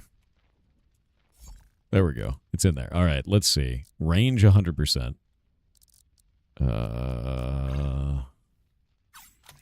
Let's do that into maybe that. And then that thing has Pierce 10. Just crazy. Yeah. But Pierce doesn't do anything to shockwaves. I think. Wait, can you just hover over the module that has Pierce? Sure. Just press Shift. Yeah. 20% chance to crit on that. Pierces 10 times. Only works with those 3 types of bullets. Oh yeah, it does say with which it works. Yeah. Only. Yeah. Okay. Yeah, it's not going to do anything for that. I'm trying to switch the shockwave out, basically. know, you can just stack the damage modules on those two lasers. That's probably going to be pretty good. Yeah. You I've have- got 75% there. I think I need to do another one on that. That's probably the better way You to can do do it. the 30, and it's going to, you know, you're Oh, but I going to can't- have to move them to the left a little bit. Yeah, and then I can grab this for that. And there we go. But I might lose this. Oh, the range doesn't really matter at that point. There we go. So now we get range, and this one gets 30% damage, but then they all get 75% damage. So these ones are going to get 30% and then 75% multiplicatively into each other. Yeah. And then we And you can do check on the bullet how that. much that is. It's 127. Yeah, you can see it's at 23 now, up from 18. And then this thing, the 10. shockwave on the end, is going to do range bonus. Oh, yeah, so okay, it'll yeah, yeah. appear after, like, beyond me, which means it'll do its fire AoE where I am landing all of my mortars. Nice. It's working, chat. We're creating a nightmare. What is this? High command supplied pod lies half buried in the hive floor. I love this, by the way. The idea that you have to, like, get better relationships with each one of the characters. Oh, thanks. And then as you do that, I think that's very fun. I like that a lot. I'm also quite happy with this. Hell yeah. What do you think is the thing you're most proud of in your game here? Probably just the main mechanic. I think one of the issues that I have is that it's not like it doesn't immediately click, which is kind of annoying because it's hard to market it, I think. But once people, you know, see what it's about, I think I get that oh wow moment so many times, and I'm really happy about that. I think the main mechanic really, it's cool. It's interesting. I don't think I've seen something like this before, and I'm really happy about that. Honestly, me either. And I'm going to be real. You said you can see the tears in my code here where it's like getting less efficient. And I could see that, but there's a certain satisfaction that I have when that happens. Like, it feels good to make the game cry. You know? Yeah. When you get a combo good enough to lag the game, you're like, yeah, this is a good build. Yeah. Yeah, exactly. It's kind of, it feels like you're doing stuff that weren't planned. Mm-hmm. Yeah, it feels super nice. Oh, chat wants me to Also, ask the it's- ugly baby question. Oh, wait, keep going. Yeah, sorry, I just wanted to say that the main issue is that if the game crashes and destroys your run, but because of the safe scamming, you can just continue to run even if the game crashes. Cool. So chat wants me to ask you, what do you think your game does the worst? You got to call your baby. Oh my ugly. god. Yeah, I mean, apart from the code base being such a bowl of spaghetti, you might. I don't know exactly what I think. I was just thinking about this the other day, and I don't know. I honestly don't know what's like the thing that I hate about it the most, because I'm always I have such a bad relationship with my skills as a programmer that the amount of kind of how do you say, how much I hate the way my code is set up doesn't even come close to anything else. So I don't think I even notice it. And yeah, it's, you know, code-based optimization, all of that stuff is just kind of wonky, and that's the thing that I guess I have the most issues with that part. I will say, like, as much as you're kind of down on yourself about it, the game runs really efficiently. It may be hard on the back end to, like, add new stuff or anything like that, but from the player's perspective, it doesn't feel negatively in any way. Like, it feels like it's doing its job. It feels like all the combinations are working and feel good. So, like, I'm going to tell you, every programmer feels that way, man. Yeah, sure. Everyone looks at their own stuff and goes, everything I make is shit. Right? Like, it's not even just programmers. It's artists, it's musicians, we see the flaws that nobody else sees because you know where the weak spots are. They don't know where the weak spots are, man. So, like, yeah, that's true. I wouldn't be down on yourself too much. This feels like a very, very well polished experience right now. It has. I'm going to tell you, you're already betting 1,000. Hasn't blue screened my computer. We're good. Yeah, a little bit of imposter syndrome for sure. Because like you're doing a good job. The game is running well, and like you got nothing to be afraid of right now, legitimately. And you know, we did see that there were balance issues in the next level, but you already know about them. And I'll tell you right now, when you finally launch this into a demo, they will find things you never fathomed. Oh yeah. There will be so many bugs. But you know, I have a ironclad protection. The game is called Games Full of Bugs, so True. you've been warned. You can just say it was intentional. There you Yeah, go. yeah, yeah. It was a load-bearing bug. If I get rid of that, all the bugs will be on. We can't allow that. But no, man, the game is really, really cool, and it's a lot more performant than generally you would expect, especially because like I've now got a build that's making it cry. Like I see what it's doing with all the fire on the floor. I see that you're generating like a ton of checks with those because you have just a shitload of fire and it's checking all the nearby monsters. So like, that's good.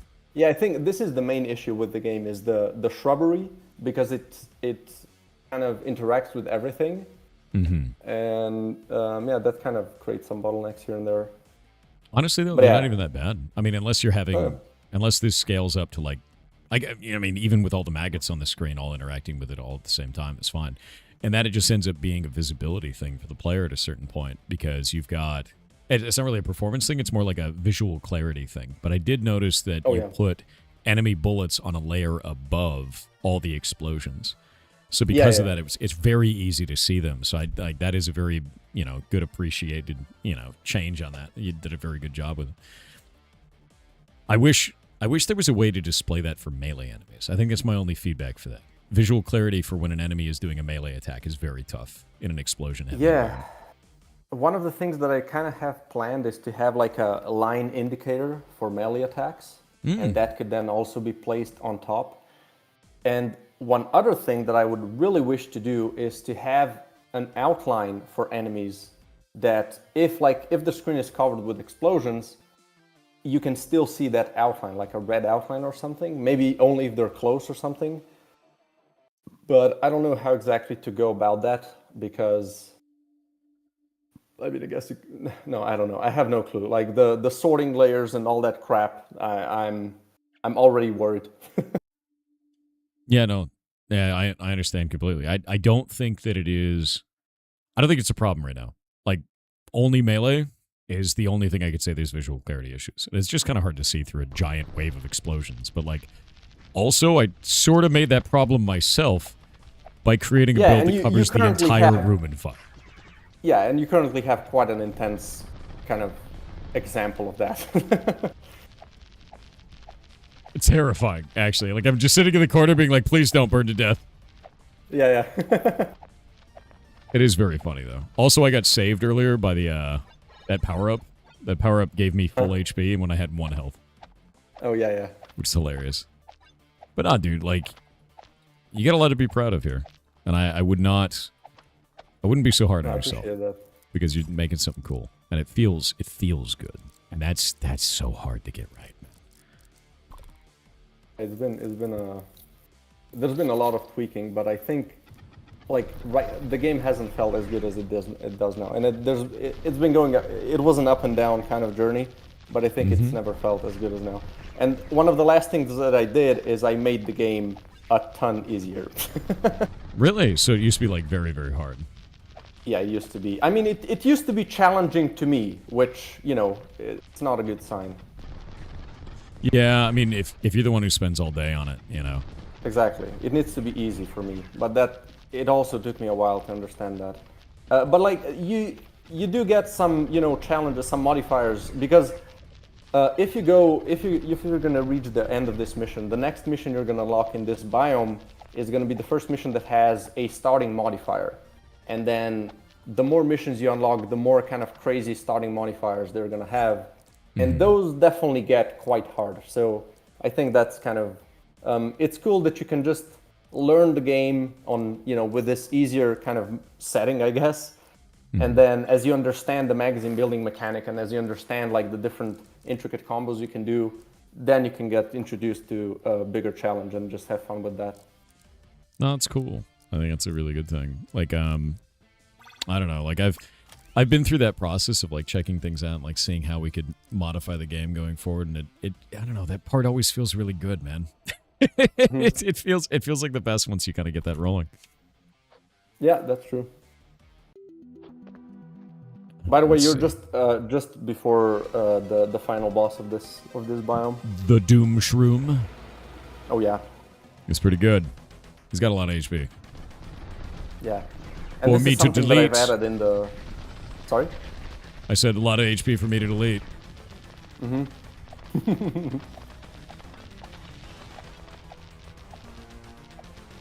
Nice. Yeah, the fire Love works. that. Holy shit, the fire works well. Yes, it does. There you go. Oh, I think he's dead. Wait. Something's Oh happened. yeah. He's done something. Wait. Are you dead? Or are you faking? Ah! Yeah, I'm this faking. is a little bugged, but it's fine. Maybe you're not faking? Got him. Yeah, this is a bug, and this happens if you kill it exactly at this moment before this attack happens. Really? It can still shoot it out, which is kind of funny. It's kind of like a nuclear throne when you reach the throne when it blasts you the first time that you don't Yeah. know. You kind of wait for it in the middle, and it just one shots you. It's pretty funny. All right, chat. Pull out the guts or extract the most valuable parts. Which one?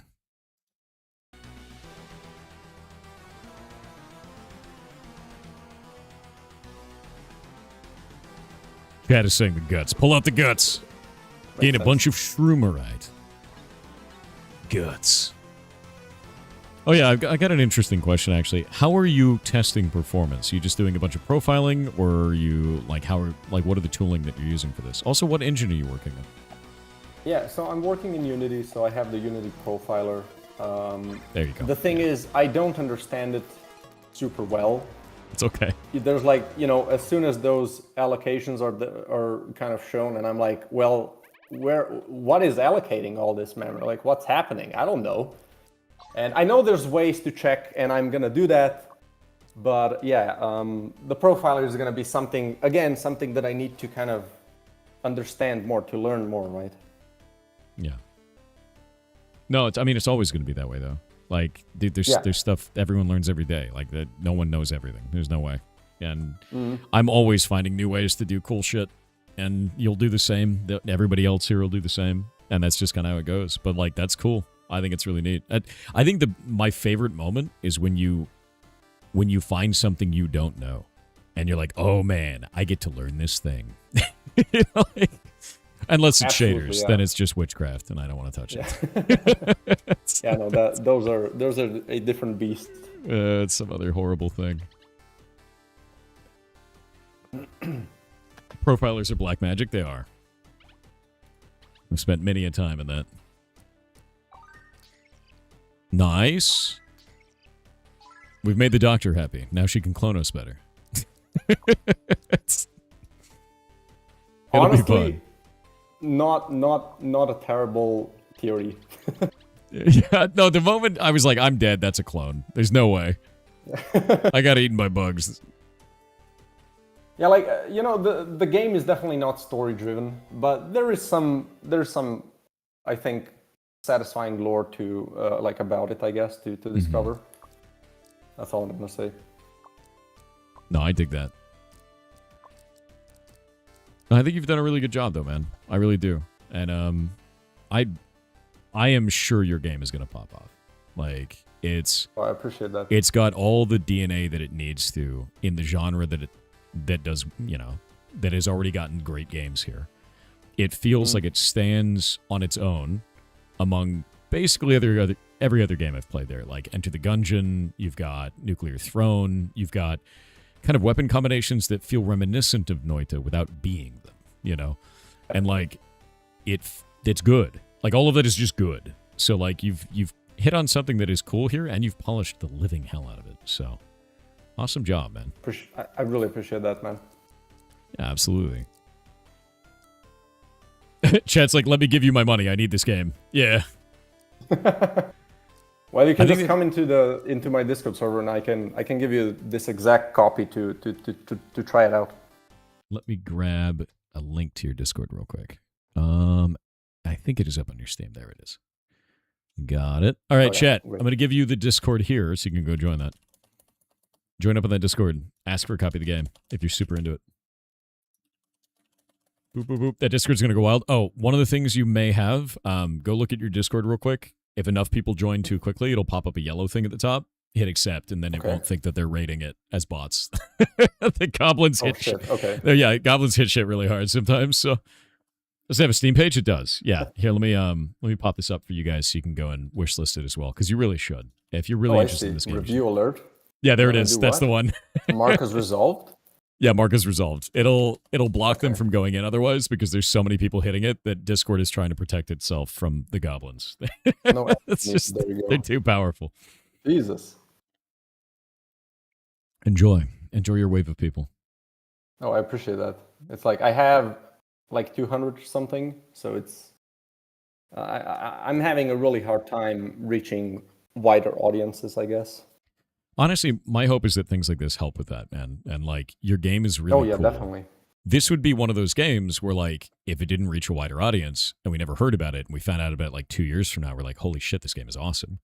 And it already is in a state where I feel compelled to just keep playing it. Just another round, just another room, just unlock another thing. So like that, I mean, that's why we're doing this. That's the whole point. So my hope is that you get a ton of wish lists from this. You get a bunch of people that are really interested. How many of you guys in chat are interested in this game?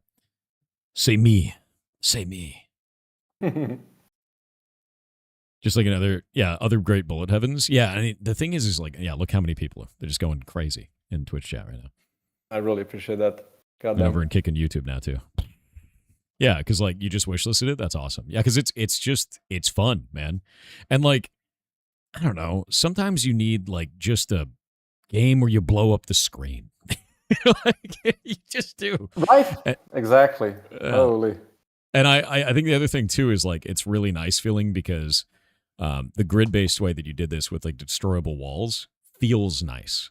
And you can see that like, oh man, I need to get away from this. The best way to do that is dig through this wall to my side and then just keep firing and stuff. Oh, you know, there's an item that you unlock later on, which makes, if you destroy a wall, it shoots lasers in all directions from that wall. That can get pretty funny.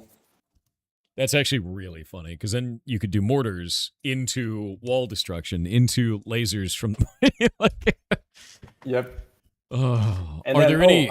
Shit. There's like mechanical modules as well, which give global effect. So you can like have, give lasers damage. So that buffs the spawned lasers as well, which is really like you can make a ton of cool shit, I think. Have you found any infinite loops at all? Not really. Just like there's, the chain lightning. Yeah. That kind of diminishes in damage as it changes. The more it changes, the damage goes down. But you can get mechanical modules that increases the damage after they chain. And if you get enough of those, the chain starts to increase the damage. And that can go into such insane numbers so quickly because it's instant. So it just wraps around the room and gets like into millions of damage. It's super funny. Yeah, because each one would be real loops, I guess. It'd just be a multiplier at that point, just like boop boop boop. Yeah, boop. Yeah. Okay. Yeah, that's. I was wondering. I was like, how do you get billions of damage per hit? Now I understand. Yeah. There's a couple of ways. Oh, it's very funny. But no, this is cool as hell, man, and it feels nice too. I really appreciate the menus like this where he's actually holding it in his hand. I'm always a big fan of like weird menus. Like I'm into the Persona series super hard. So when I see like a menu that's like kind of a novel approach like that, it's rad. And this looks very cool and it felt really good too. I appreciate that really. Yeah. Such a ridiculous bullet. Like the bullet explosion just feels insane. Here, we'll go back to the video so you guys can see this. But there's even more like insane builds in here than even, I'm blowing up the screen and covering it in fire, but like some of these are just going completely nuts. Yeah. Like, look at all those bullets, man. Yeah, contagion explosion. It looked like there was a machine gun one. There's a, the little hatchlings that get spawned from Infest. You can get some stuff where the hatchlings can like respawn as they hit something, and then if you spawn enough of them, like the hatchling builds were one of my favorite. And wait, what did I want to say? Oh, right, and then you have the items that get scaled up with the amount of hatchlings that you shoot, and if you can get like hundreds of those, and those can create insane builds. It's wild. Yeah, no, I super dig it, man. These builds are really cool, and like they feel really neat. And that was the other thing too, is like all of the research grid going all the way down is going to unlock new abilities for that everywhere. Because like even this one right here, being able to unlock projectile bonuses on each one of those. Boom exploration. Yeah, 60% chance to spawn an explosion on kill. So now you can chain explosions. This is pretty good. Or this one bouncing from walls up to 10 times. Yeah, and then and then you have like items that gives them like static damage if they bounce, and then like there's a bunch of cool stuff. I think there's like there's not like a really huge amount of effects, but I think I'm near some sort of a sweet spot where there's like a ton of stuff to experience and to try out, but it's not super bloated. Yeah. No, it feels good so far. I can't wait to see what this like goes into. A day for seeds. That's the shell seeds, the one that we saw before. Yeah, that's so you also unlock items here. So there's like half of the items are in the unlock tree, which is something that's I don't like that much. I think there needs to be like a bigger pool at the beginning. But yeah. This an empty fun. Magazine reload. All ground holes. Fire 3 homing mortars towards you. What? It's a funky one, but that's terrifying, dude. With my last build, no way. Whenever a bullet kills an enemy, it spawns a shockwave of size 2. That's this one crazy. Is insane. Using your final ability charge fires a barrage of 6 lasers around you. I'm gonna go with this. Oh, I can't. I need more Methalron. Methalron? Yeah, that's the third biome resource. But I got the shotgun seeds. Hell yeah. And honestly, these are pretty good. Yeah, those felt really good when I was playing around with them with the dev tool. You have another one, like the unlock system kind of is misbehaving because it's not unlocking the next things for some reason. But you have another item for shells that makes the shrubbery, if you destroy it, it can spawn little shells. And then if you have like, the combo that you had with the fire and the shrubbery, it spawns a ton of shells. It's super funny. I see. Also, awesome. If I can just shout out, the art that wasn't made by me was in the bestiary that you skipped over in the encyclopedia. There we go. You've seen it in these ones? In the middle, yeah. Yeah, these, the big portraits. These were commissioned. This is essentially the only art that isn't mine. They look really good. And it doesn't look out of place. Really, really it looks cool. nice. Is that a known artist, or do you not want to name him? Her name is, or his name, I don't actually know the gender, but like, it's, wait, I have to find it. It's been so long ago that we've worked together.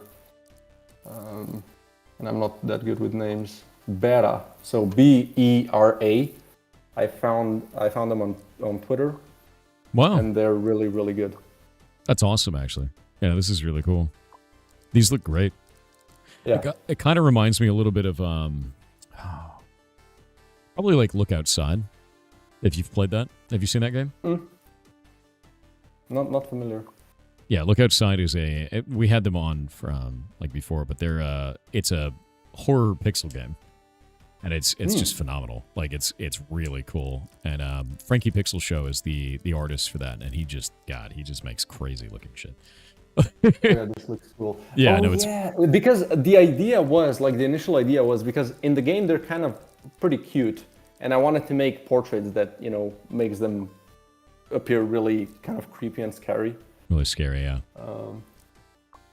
I love that it's Bug. Yeah. Bug.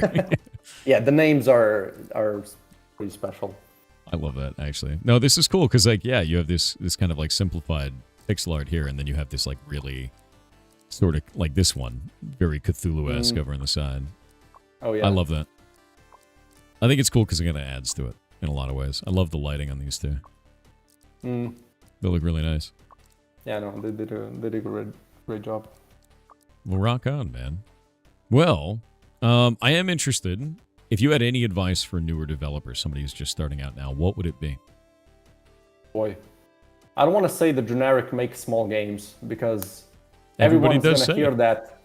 Yeah, everyone's gonna hear that, and everyone's still gonna make big games. I think we all messed that up. Everybody messes that up. That's why I run game jams, so they have to make small games. Ah, there you go. That's good. Yeah, Yeah. entering game jam is definitely good. I've No never done choice it, there. but that's definitely smart. I guess I did start learning by making a couple of small games, but as soon as I was like, okay, let's make something commercial, boom, Yeah. big project. There you go. Big mistake. Big project, big Otherwise- mistake. That's the way. Yeah, exactly. Otherwise, I don't know. I think one of the main things for me is to just try to work on it in your spare time. Don't go all in immediately. See how it feels, and just work on a game. Don't make this your main thing. If you're gonna be stressed out about making money from this, I think it's not a good way to start. But I guess many people, like most of us, don't even have the chance, even have the possibility to go all in. You kind of have to do this in your spare time. I don't know. I know I had some good advice, but I just can't think of it now. Like the only one is the most generic: don't make big games. Honestly, I think you gave a piece of advice that we hadn't heard before, and I completely agree with it, which is, if you're looking at this as a moneymaker, don't, because there are so many people that come to me and they're like, oh man, I really got to make money. How do I sell my game? Like I got to make a game that makes money. And I go, don't. Like your first game, maybe your first 5 games aren't going to make any money. In fact, I have a really good example of this. And you're just going to be stressed out. You're going to make a bad game. Yeah, no, you absolutely are. And I've got like a great example here. So if we look at, wow, it'd be really cool if this would scroll. Infinite scrolling. Are you doing that to me? There we go. So check this out, right? Look at all these games going back to like 1994. Massive amount of games going all the way in here. And we get all the way to like 2014. And look at all these, look at how many of these. One of them is called Fart Hotel.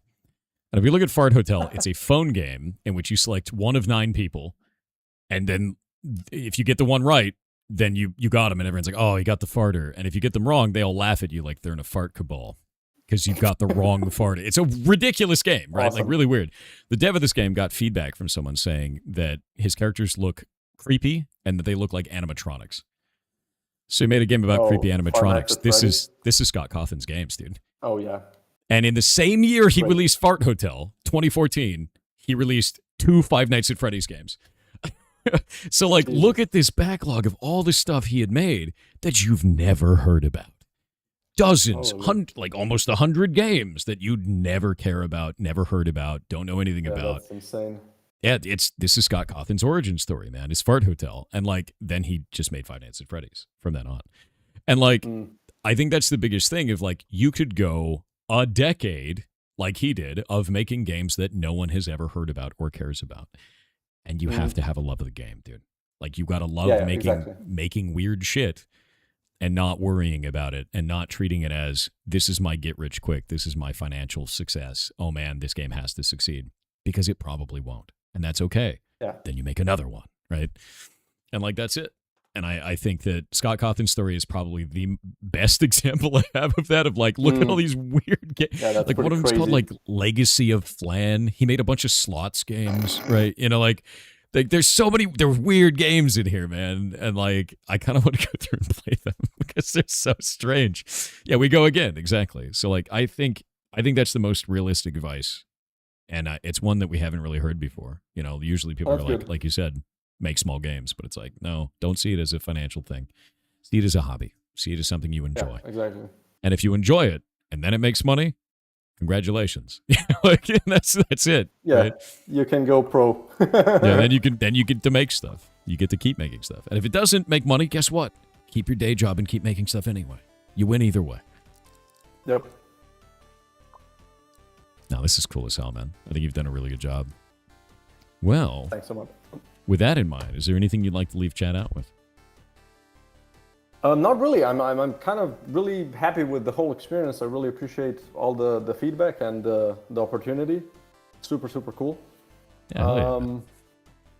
And yeah, nothing really to say. It's just thanks everybody for joining in. No, absolutely. And thank you very much for showing us your game. Like, this is a really fun experience. I just found the stamp collection, by the way, as I'm going through this. I love how you did the achievements. This is fantastic.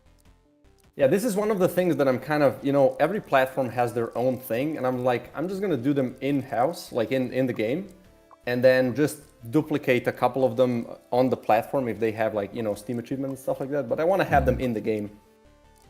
I like that. I like that a lot. No, I really dig that. Yeah, a lot of this is still work in progress, but yeah. Still cool.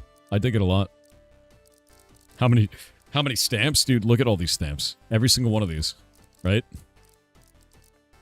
There's, I mean, these are kind of just the achievement screen. Like the fourth page is kind of placeholder. I don't know if I'm gonna make that many because these are the classic achievements.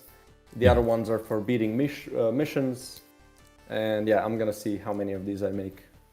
You heard him here, chat. He's gonna make an achievement for every one of these. There it is. Every one of these filled. Yeah, no. That'd be a hell of a lot.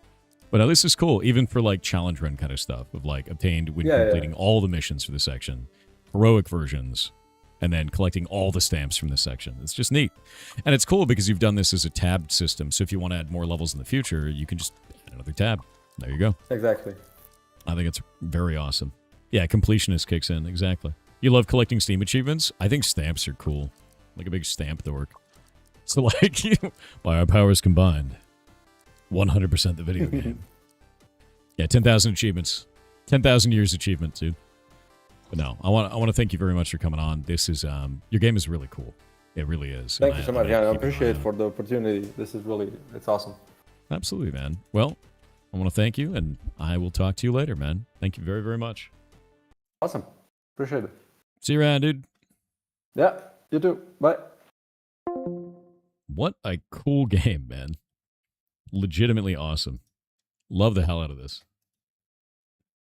That game played really, really fun, honestly. You'd feel so achieved, yeah. Feeling so achieved right now. Looks like a banger. It feels like a banger. Like the gameplay of it feels really nice. The novel approach to power progression, where you're building the grid of interactive kind of like Tetris pieces, felt freaking awesome. Like, it just really did. I've never really found a game that's done that before. There was one of these blocks that I found that had a tooth to the side, and I was like, oh, shit. Because then you could make, like, one bullet and then scale everything into that one bullet, right? Yeah, it's like chicken nugget Tetris, right? It just feels really good. Oh, I wonder if there's an achievement for fully completing the board. You have every single slot filled, right? Yeah. I love that. I actually really do. Next game will be tomorrow.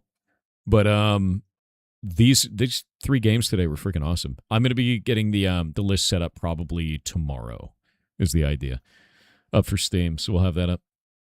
Yeah. I dig this a lot, man. Oh. How big can you make the board? It looks like it was 4 tall. And then, like, as wide as the number of bullets. But maybe there's ways to modify it later. Maybe adds extra stuff. I don't know. Either way, like, this was a really good experience. Very, very good experience. And boop, boop, boop. Do it. There we go.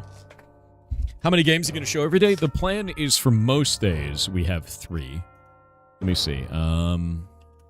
Google Calendar. You have that there. We've got 3 today.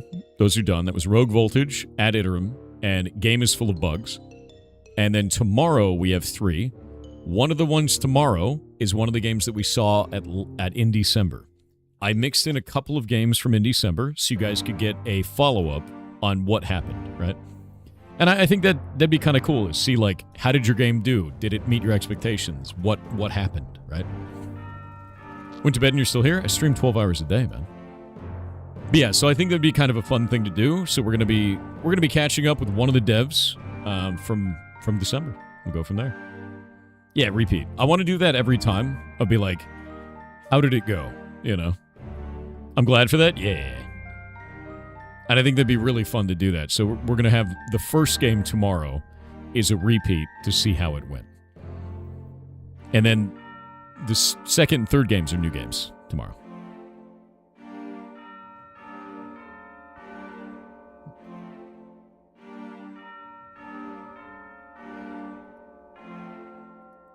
What is this?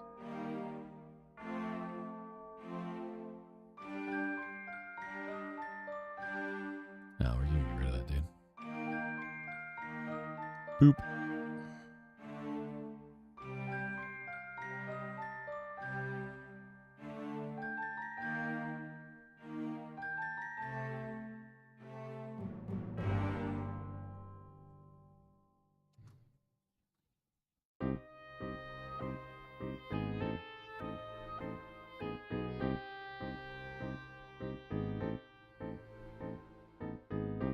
Yeah, I deleted all those chats. Calm down. Don't go fighting each other.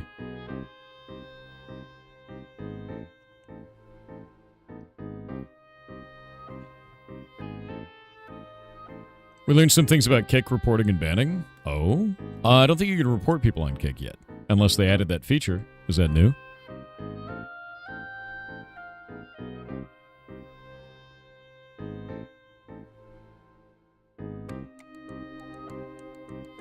Apparently it only works in the app. Oh no, if you're wondering about that guy that I just kept banning because he kept coming back on alt accounts on Kick, I was actually doing that while doing the interview. I'm still reading chat. Like, I was just clicking over and being like, boop, boop, boop, boop, like every time. So, yeah. I mean, it's one button for me, and then he's got to go through the account creation, so, like, whatever. You get a mobile, as it's a mandatory feature for Android and iOS. That makes sense. Yeah.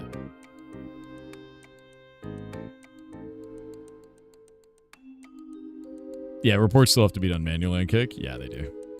I think they need to do better reporting for their stuff. I gave them a bunch of feedback recently. I'll kind of go into it, actually. I went through and sent some stuff over to Santa Maria and the rest of the Kick staff team that I've been talking to about feedback for their platform. And they really liked it. So let me grab this real quick. So I said, be able to fully disable AI automod if I want to. I actually can't disable it. That's why it keeps deleting your guys' messages. Anytime you allude to like a sale on a video game or go talk to me in Discord or anything like that, it thinks you're a bot and then deletes your message. I can't disable that. I was like, you guys have to give me the option to disable that. Remove the arbitrary kicks restriction. When you go to throw bits on Twitch, you can say any amount, any number you want to. Between 1 and like, I think it's 25,000 or something, right? On Kick, it is restricted to specific values, which doesn't feel good and gets in the way of us being able to do cool things with those amounts, right? I just don't think it's a good thing. Like, you can't give 300 kicks. You can give 100, you can give 500. You can't give 300. And I think that's weird, right? So I said, why don't you just make a scalar, right? Like, just throw it in there, make it so you can give any amount, be done with it. And then you don't have to manage anything. And on our end, we can build the tooling to change them. Yeah, you can't give 420. Exactly. Somebody wants to give 69 kicks to you, they should be able to. Next one was give users an interface to see what clips they've made and allow them to edit and delete these clips. You guys can't see which ones you've made. It's really frustrating for people who are trying to clip the channel. They want to see that. They want to be able to look at the stuff that they made and see how many views are on it and everything like that. Let's see. Allow users to use special characters without limitations, even if non-sub. You can't make ASCII art in the chat. I know people love doing ASCII art in the chat. Sometimes they make a big ASCII dick and I have to ban them. But if they don't do that, it's kind of fun. If they don't do that, mind you. And then also there's an oddity on Kick. This is a really fun one. If you're on Kick and you do, let me grab this. You're going to love this. It's going to be really funny. Let me close this. You can't see what games are coming up. On Kick Chat, if you type in this, it will not send that message and it will error out. I'm pretty sure it's trying to do XSS filtering because it thinks you're trying to modify maybe a comment in some way, and it thinks like, oh, that's bad. They're trying to do something malicious, and then it errors out. Yes. If you do this, it works fine. So if you do that in Kick Chat, it will not send the first arrow there, which is really funny, actually. Yeah, like really funny. So, yeah. I was like, hey. Yeah, it works on Twitch. Works fine. It's only on Kick. It's an issue on Kick. I can't even do it. So when I send it, it says there was an error sending your message. Please try again. And it only sends it locally on my end. It doesn't send it to them. So it's kind of a funny, weird, issue for that. But I sent them all those over, and I was like, yo, you got some weird ones. Oh, yeah, no. AI Automod still kicks messages that are, people who are subbed. So it's kind of weird. Anyway, what'd you guys think of the first day? What'd you think? Good? Good? Bad? Bad? Good? Good? Bad? What are your thoughts on Elder Scrolls? What's up, dude? Elder Scrolls Online. ESO is pretty fun. The problem that I have with ESO is that I'm not the kind of player that should play ESO because I turned it into stealing simulator, and I just steal everything from the NPCs and sell them back to them. And that's it. That's all I do. And that's probably not a good thing. Yeah. You guys had fun? Good? Very good. Perfect timing because you're considering poking at RPG Maker again? Good. Good, good, good. What are the game series Worms? I love Worms. That's why I'm friends with Bajo. Bajo has Worms. Yeah. That's one way of playing it. I think it's the only way of playing it for me. Just stealing constantly. Yeah, I become one with the Thieves Guild. No, I'd steal from them. All their stuff is in one place. Like, of course I would steal it. Like, why wouldn't I? Right? Dude is a menace. Dude, I love stealing. I love theft. We have to steal in the video game. I would steal the whole Thieves Guild. They'd be like, oh man, the Thieves Guild is gone. It's gone. And I'd just be like walking away with a bag. It's the best, dude. Yeah, I love the... Yeah, I'm a pirate, so what's mine is mine and what's yours is mine. That's like how that works, right? Glad you could, get with the whole title there. My hair is ridiculous today, by the way. It's fluffy for no reason. How do you guys like the new logo? Look at that. His name is Porky. He's quite good. Shay made him today. Yeah. Grab this.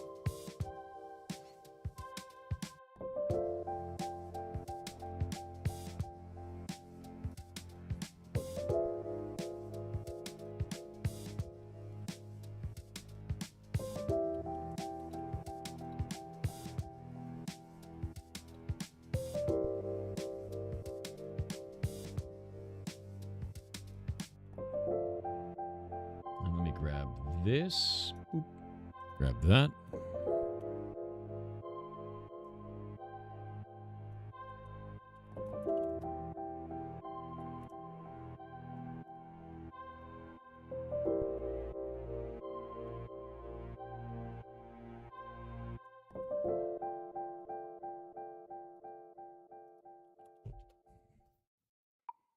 All right. Got the calendar out for them. By the way, Thursdays, I will not have any games to review. I will probably be watching my own footage to see if I can interview people better. That is the best way to do it. You have to understand, the only other interviewing experience that I've had for these types of things is from in December. So I'm kind of new to this, but I've been having a blast doing it, so. Why does Porky look so happy about Chat Smells Edition? Because he knows. He's got a big nose. Yeah. No, wait. No, I'm still streaming on Thursday, Red. You doing great, by the way? Thank you. Yeah. No, I'm still streaming on Thursday. Red can't stop me. Red, I want to let you know. You know what Thursday is going to be? Agility only. I'm just going to do agility.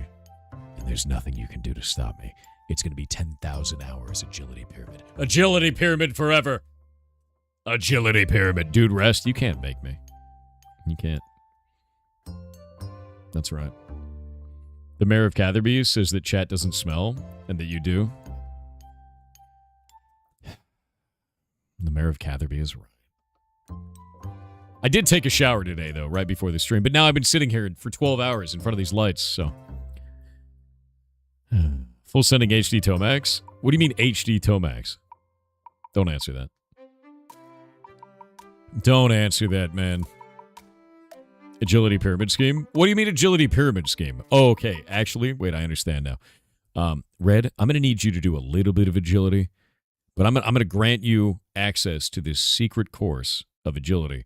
And by being in that secret course of agility, you have to give me 10% of your agility experience.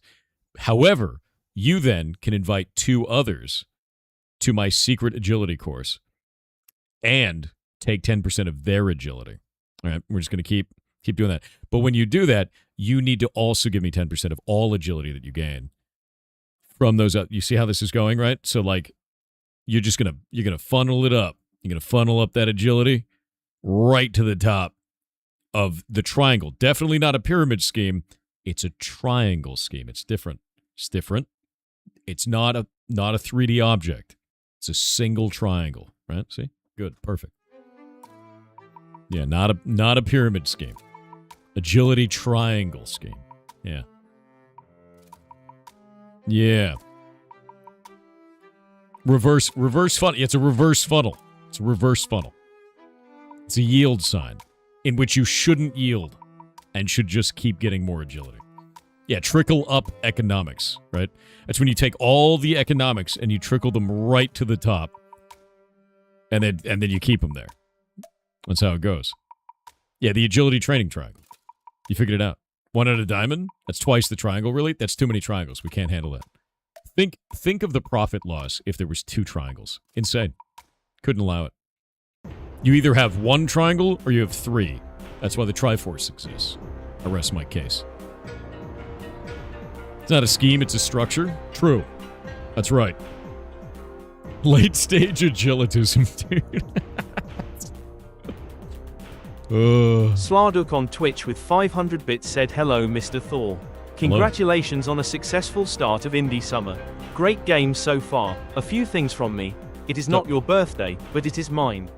I am, indeed, sorry, but also happy, for life still goes on. Also, game recommendation, a ranger, an adventure game where you move the world around you instead of you moving around the world. Skip the link, https://store.steampower. That sounds really cool, and also quite weird.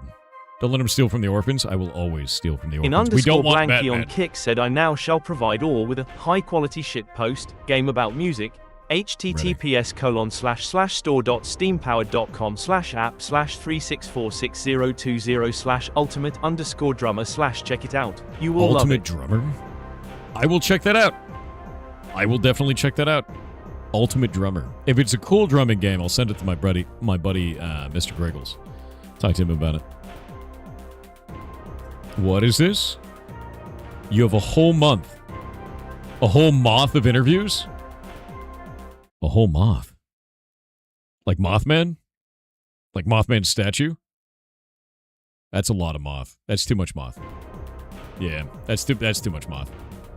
That's too much moth for any man. If you know what I mean. And if you haven't seen the statue, you don't know what I mean. And you need to go look at it.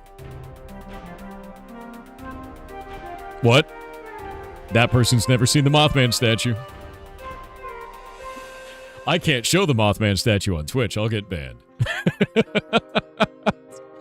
Mr. Griggles is probably down for the count from after TwitchCon. Yeah, he probably is. He's a good dude, though.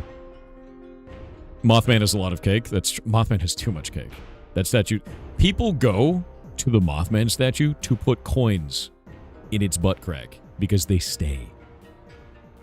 That's insane. It's wild to me, man. C. Tarix on Twitch said, when I die, I want to die like my grandfather who died peacefully in his sleep. Not screaming like all the passengers in his car.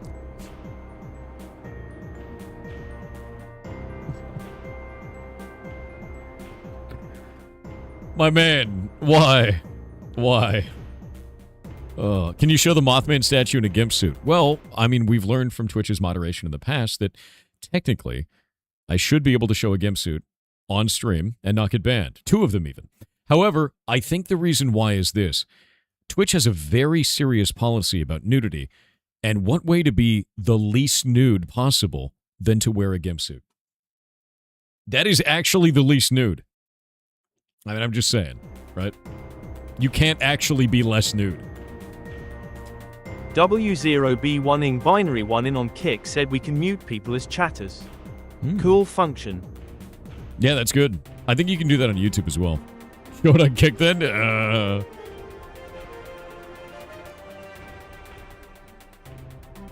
My hair is all floofy today, dude.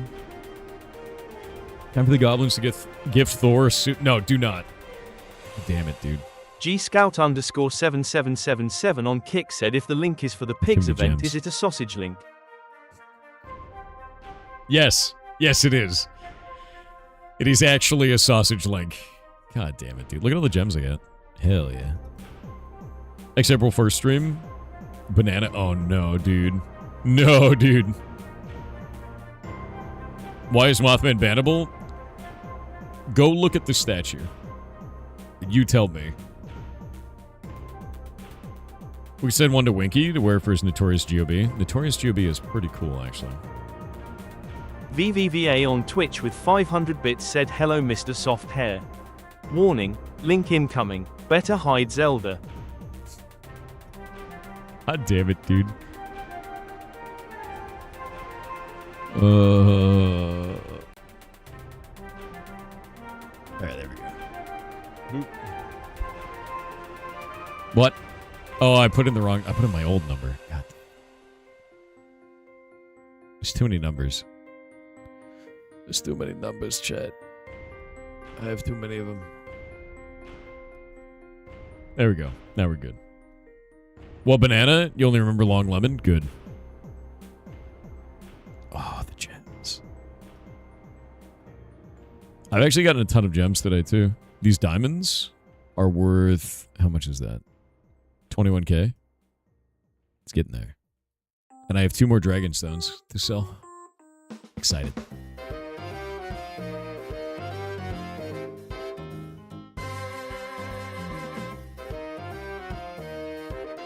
Sure, get one of the P.O. box. Bro, if you send me that to the P.O. box, I'm selling it online.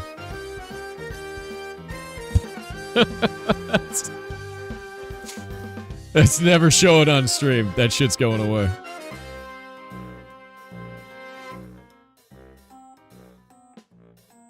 What is this? Look at the statue? Oh, you don't think the Mothman statue is dirty in any way? You know, people have tattooed that ass, and then they had to remove it. It's pretty wild, actually. Invictis18 on Twitch said, Fight Club was the end of Animaniacs. Hear me out. Original Animaniacs ran from 1993 to 1998.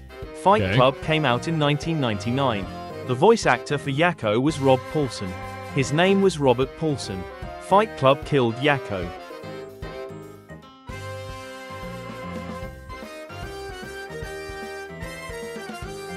I don't like that I agree with it. Yeah, I don't like that I agree with that at all, dude. No, that's like really upsetting, actually. God damn it. The statue is badass. It is. Emphasis on the last half of that word. Jazzy the Dog 81 on Twitch said, my dog, who got diagnosed with lymphoma back in April, just got off 8 core with the vet, and we are downing her steroids to once a day. Fingers crossed, she does well. But I've had longer with her than I was expecting since her diagnosis. Already a win. Like, here, let me turn this off. I'm going to be honest with you. Any time you get more time with a pet, or anyone, a family member, anything, you get extra time that you didn't expect when they're diagnosed with cancer, that's a win. Like straight up. That is a win. And I hope you continue to. But if you don't, for whatever reason, cherish that. You know, you got that. And that's fantastic, man. So thank you very, very much for letting me know about that. And it's nice. It's really nice to hear. It's always nice to, because we have to deal with cancer all the time, man. Like at the rescue, and it rarely turns out well. So hearing any story of it going right is nice to hear. So thank you. Seriously. When are we beating cancer, by the way? Now. Ready. Jazzy the Dog 81 on Twitch said sorry. That last message was speech to text, and it betrayed me. What? Wait, what happened? Hold up.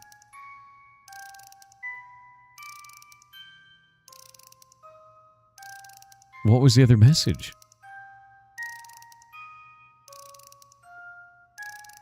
What?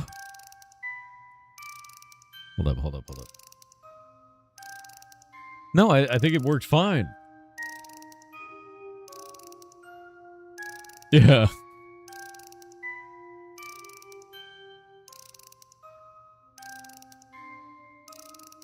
You think I had his agility close to 90 or something? Oh, this is a different character. My what is it? Iron Man is at 99 agility. All done. This is my non-Iron Man character. Yeah. I started a new character like a week ago, and these are all the stats that I have on a new character so far. Kicking ass. Playing him out. I'm trying to get strength up really high right now. Yeah, punctuation was weird, but it came through just fine. Yeah, my other character's like 80 in combat stats and 99 agility, and I think strength is his highest. So, stats for ants, true. However, there's an extension on the stream. You can see those stats there. Andy Finley 86 on Kick said I finally have enough for a TTS. So I thought I would make it meaningful. A typical jar of peanut butter contains 10 or more rodent hairs, averaging 1 or more rodent hairs per 100 grams. You are welcome. Why stop there? Add more, you coward. Now what? Jazzy the Dog 81 on Twitch said I hadn't meant to specifically say she got diagnosed with small cell lymphoma. Ah. Oh, that's what you're trying to say. Yeah, no, lymphoma is really, really vicious, and it depends on what it is. The last lymphoma we had to deal with at the rescue was Mocha, and he got blast cell lymphoma, which is a highly aggressive cancer, and there wasn't anything we could do about it. So if you're getting extra time on a lymphoma diagnosis, that's fantastic. You couldn't ask for a better outcome, honestly. So I'm happy for you, entirely so. Being able to spend any extra time in that situation is amazing. Where are we at with Heartbound? Last update came out yesterday. So, check the Steam page. Yeah? Yeah, new update comes out every month, my dude.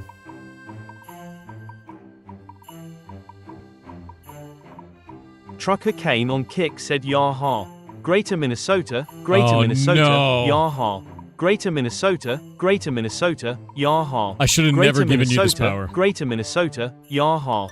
Greater Minnesota, Greater Minnesota, Yaha. Greater Minnesota, Greater Minnesota, Yaha. Greater Minnesota, Greater Minnesota, Yaha. Greater Minnesota, Greater Minnesota, Yaha. Greater Minnesota, Greater Minnesota, Yaha. Greater Minnesota, Greater Minnesota, Yaha.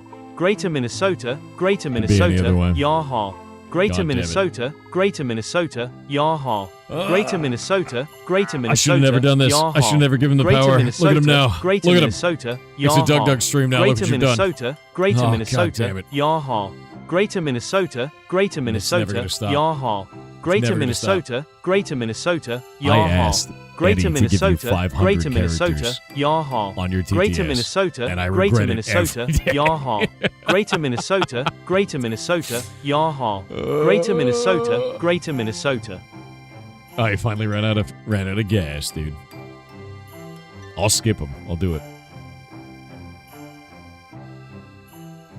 If you released the Heartbound update yesterday, that means you still have to release the June update? Yes, I release them at the end of every month. That is how it goes. The last day of each month, you get an update to the game. And I've been doing that for over a year. If you want to know more about it, let me pull it up here. Oop. Go grab this. 1 sec. Go grab Heartbound. If you scroll down here and go to the recent news and announcements, recent events, click on this. This is the latest update. Put all this new stuff in there. There's a new environment. There's penguins, and they speak to you in glyphs. And we made those glyphs and made it cool. And I had to rebuild the language system to be able to handle this. And it works out great. It actually is really nice. I call them, by the way, I call the glyph language penguins because it's funny. As a good tip of the hat to Benedict Cumberbatch and his ridiculousness. Yeah, the language is called penguins. And then, every month it's just a new one. This was all the other stuff for the last one. And then this is all the stuff for that. Like, get all this stuff working. And then this was these. I started recently putting images on it so that you guys could see kind of what's going on. Because before that, it was just putting the text. And people were like, nothing happened. It's just text. And I was like... It's like a bunch of new shit, but like people didn't care because it looked small in text form, so now I'm putting images with it, and everyone's like, oh, this is cool, actually. Yeah. So, yeah, it's worked out really nicely. I'm just going to keep doing this. How do you manage projects, Jira? I am doing it all in Excel. Would you like to see the sheet? I have always done it all in Excel. Because I am the developer on this game. Shay and Stein are on contract. I reach out to them when I need shit. Let me grab this. Heartbound completion.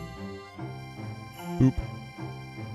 So, this is the master sheet for Heartbound. And it is every environment in the game based on every language and all of the stuff that needs to be done. So art, programming, sound design, English, French, Brazilian, Portuguese, Spanish, Russian, Japanese, and Portugal Portuguese, which is a planned language.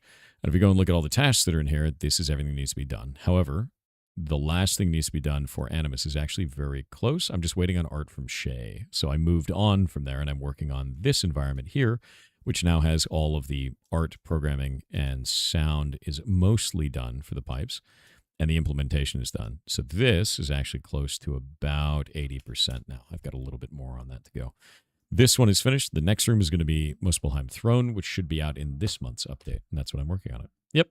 Really easy to keep track, really easy to do stuff. And we've still got a little bit of art that's missing on some of these, a little bit of sound that's missing there. I've kind of expanded out what I'm going to be doing with the penguins as well. So if we go and look at this real quick, these guys have a bunch of different like cool versions, right? So he's got like a nose ring, another nose, well, I guess a beak ring, right? Beak ring, sunglasses, and then the mom tattoo, and then a generic one. And what I want to do is I want to do like 4 cool guy penguins in each zone, or 4 unique penguins, and then 1 basic penguin. So these 2 guys are probably going to be the basic penguin. I might move him over and do a different kind of basic penguin. But the idea is to make them like different in some way and then make those kind of characters. And the best way to look at it is in the tower, I have shades, and then I have the denizens of the tower, the ones who actually have names, they have like faces and stuff like that. And all the shades, the wholesome shades, they go... And they don't have names, but you can interact with them. Now I'm going to do the same thing with the penguins. Yep. It'll be fun, though.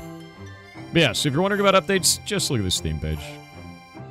I put it up on Steam, Twitter, Blue Sky, Club, Discord, Reddit. It's everywhere, right? The Mom Taff 2 is tough. He's definitely tough. But he's soft. He's a big old softy. A tough softy.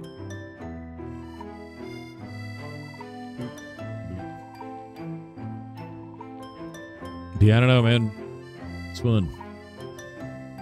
We're the carrier penguins? You're a carrier penguin. Now what? VVVA on Twitch with 500 bits said good luck skipping this message. God damn it. Roblochnik_McDuber on Kick said hello Mr. the Pirate Swars. What is your favorite YouTube poop? My favorite is from Crobo Productions with Robotnik and Captain Rescue. It's the funniest I've ever seen. Certified hip and cool. Mine is 100% the old G.I. Joe reworks. Like the ridiculous fake G.I. Joe ones. They're amazing. They're actually incredible.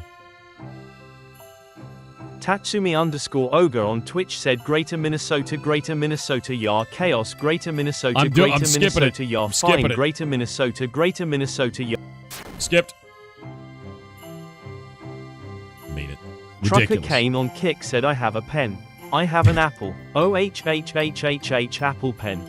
I have a pen. I have pineapple. Pineapple pen. Apple pen. Pineapple pen. pen pineapple apple pen. Pen pineapple apple pen. PPAP. Thank you. Faxoran on Thank Twitch you. with 500 bits said hey Thor, it's Hey. Fax. Hi. Just watched Josh Hayes' video about 100 days streaming and was quite interesting. Cool. Especially the part about how chat does things they think are funny but not necessarily funny for the streamer.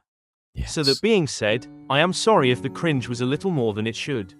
You were Also fine. some good news. This may be a 2-part TTS. My GF got a new computer last year and I got her a monitor as a gift to go with it. Is it like Then a- I got jealous of the monitor. Part 2 coming. What do you mean jealous of the monitor? Karamak on Kick said how goes the first day of Pigs? Did you win Great. at the video games, Champion of Indie Summer? It was fun. It was super fun actually, and I think chat really enjoyed it. At least I hope so. I hope you guys did. But it was a good start. Really good start for it. Yeah. Been a while since you thought about pen pineapple apple pen. Okay. What about long long man? There you go. Now that's a blast from the past. No, you are a pig. There will be. Don't worry about it. 100% enjoyed it. I'm glad.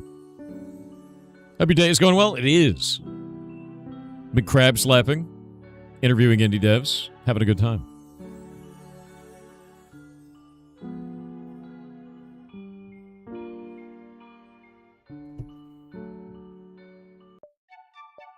Day of Pigs Invasion. The pigs have arrived. It's too late. Anything about Emurom yet? I don't think I know anything about that game. The hell is that?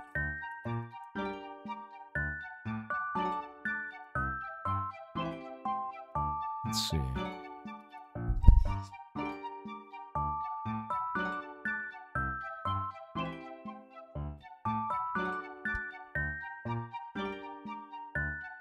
Okay. Yeah, a little bit of Animal Well vibes, probably just based on the graphics.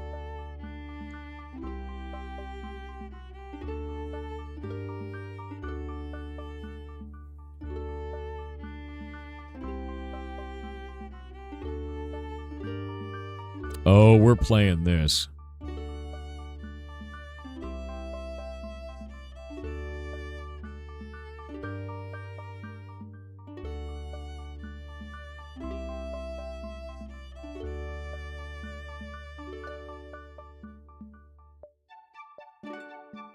Yeah, we're playing this.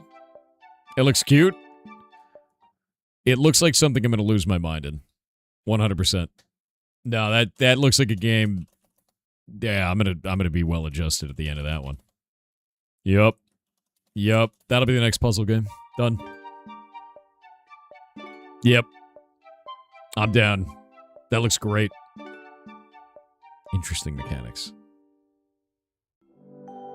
I dig that. You're always well adjusted? It's true. It's because I escaped the well. Sane. Well adjusted. Truly sane. Super sane, even. Faxoran on Twitch with 5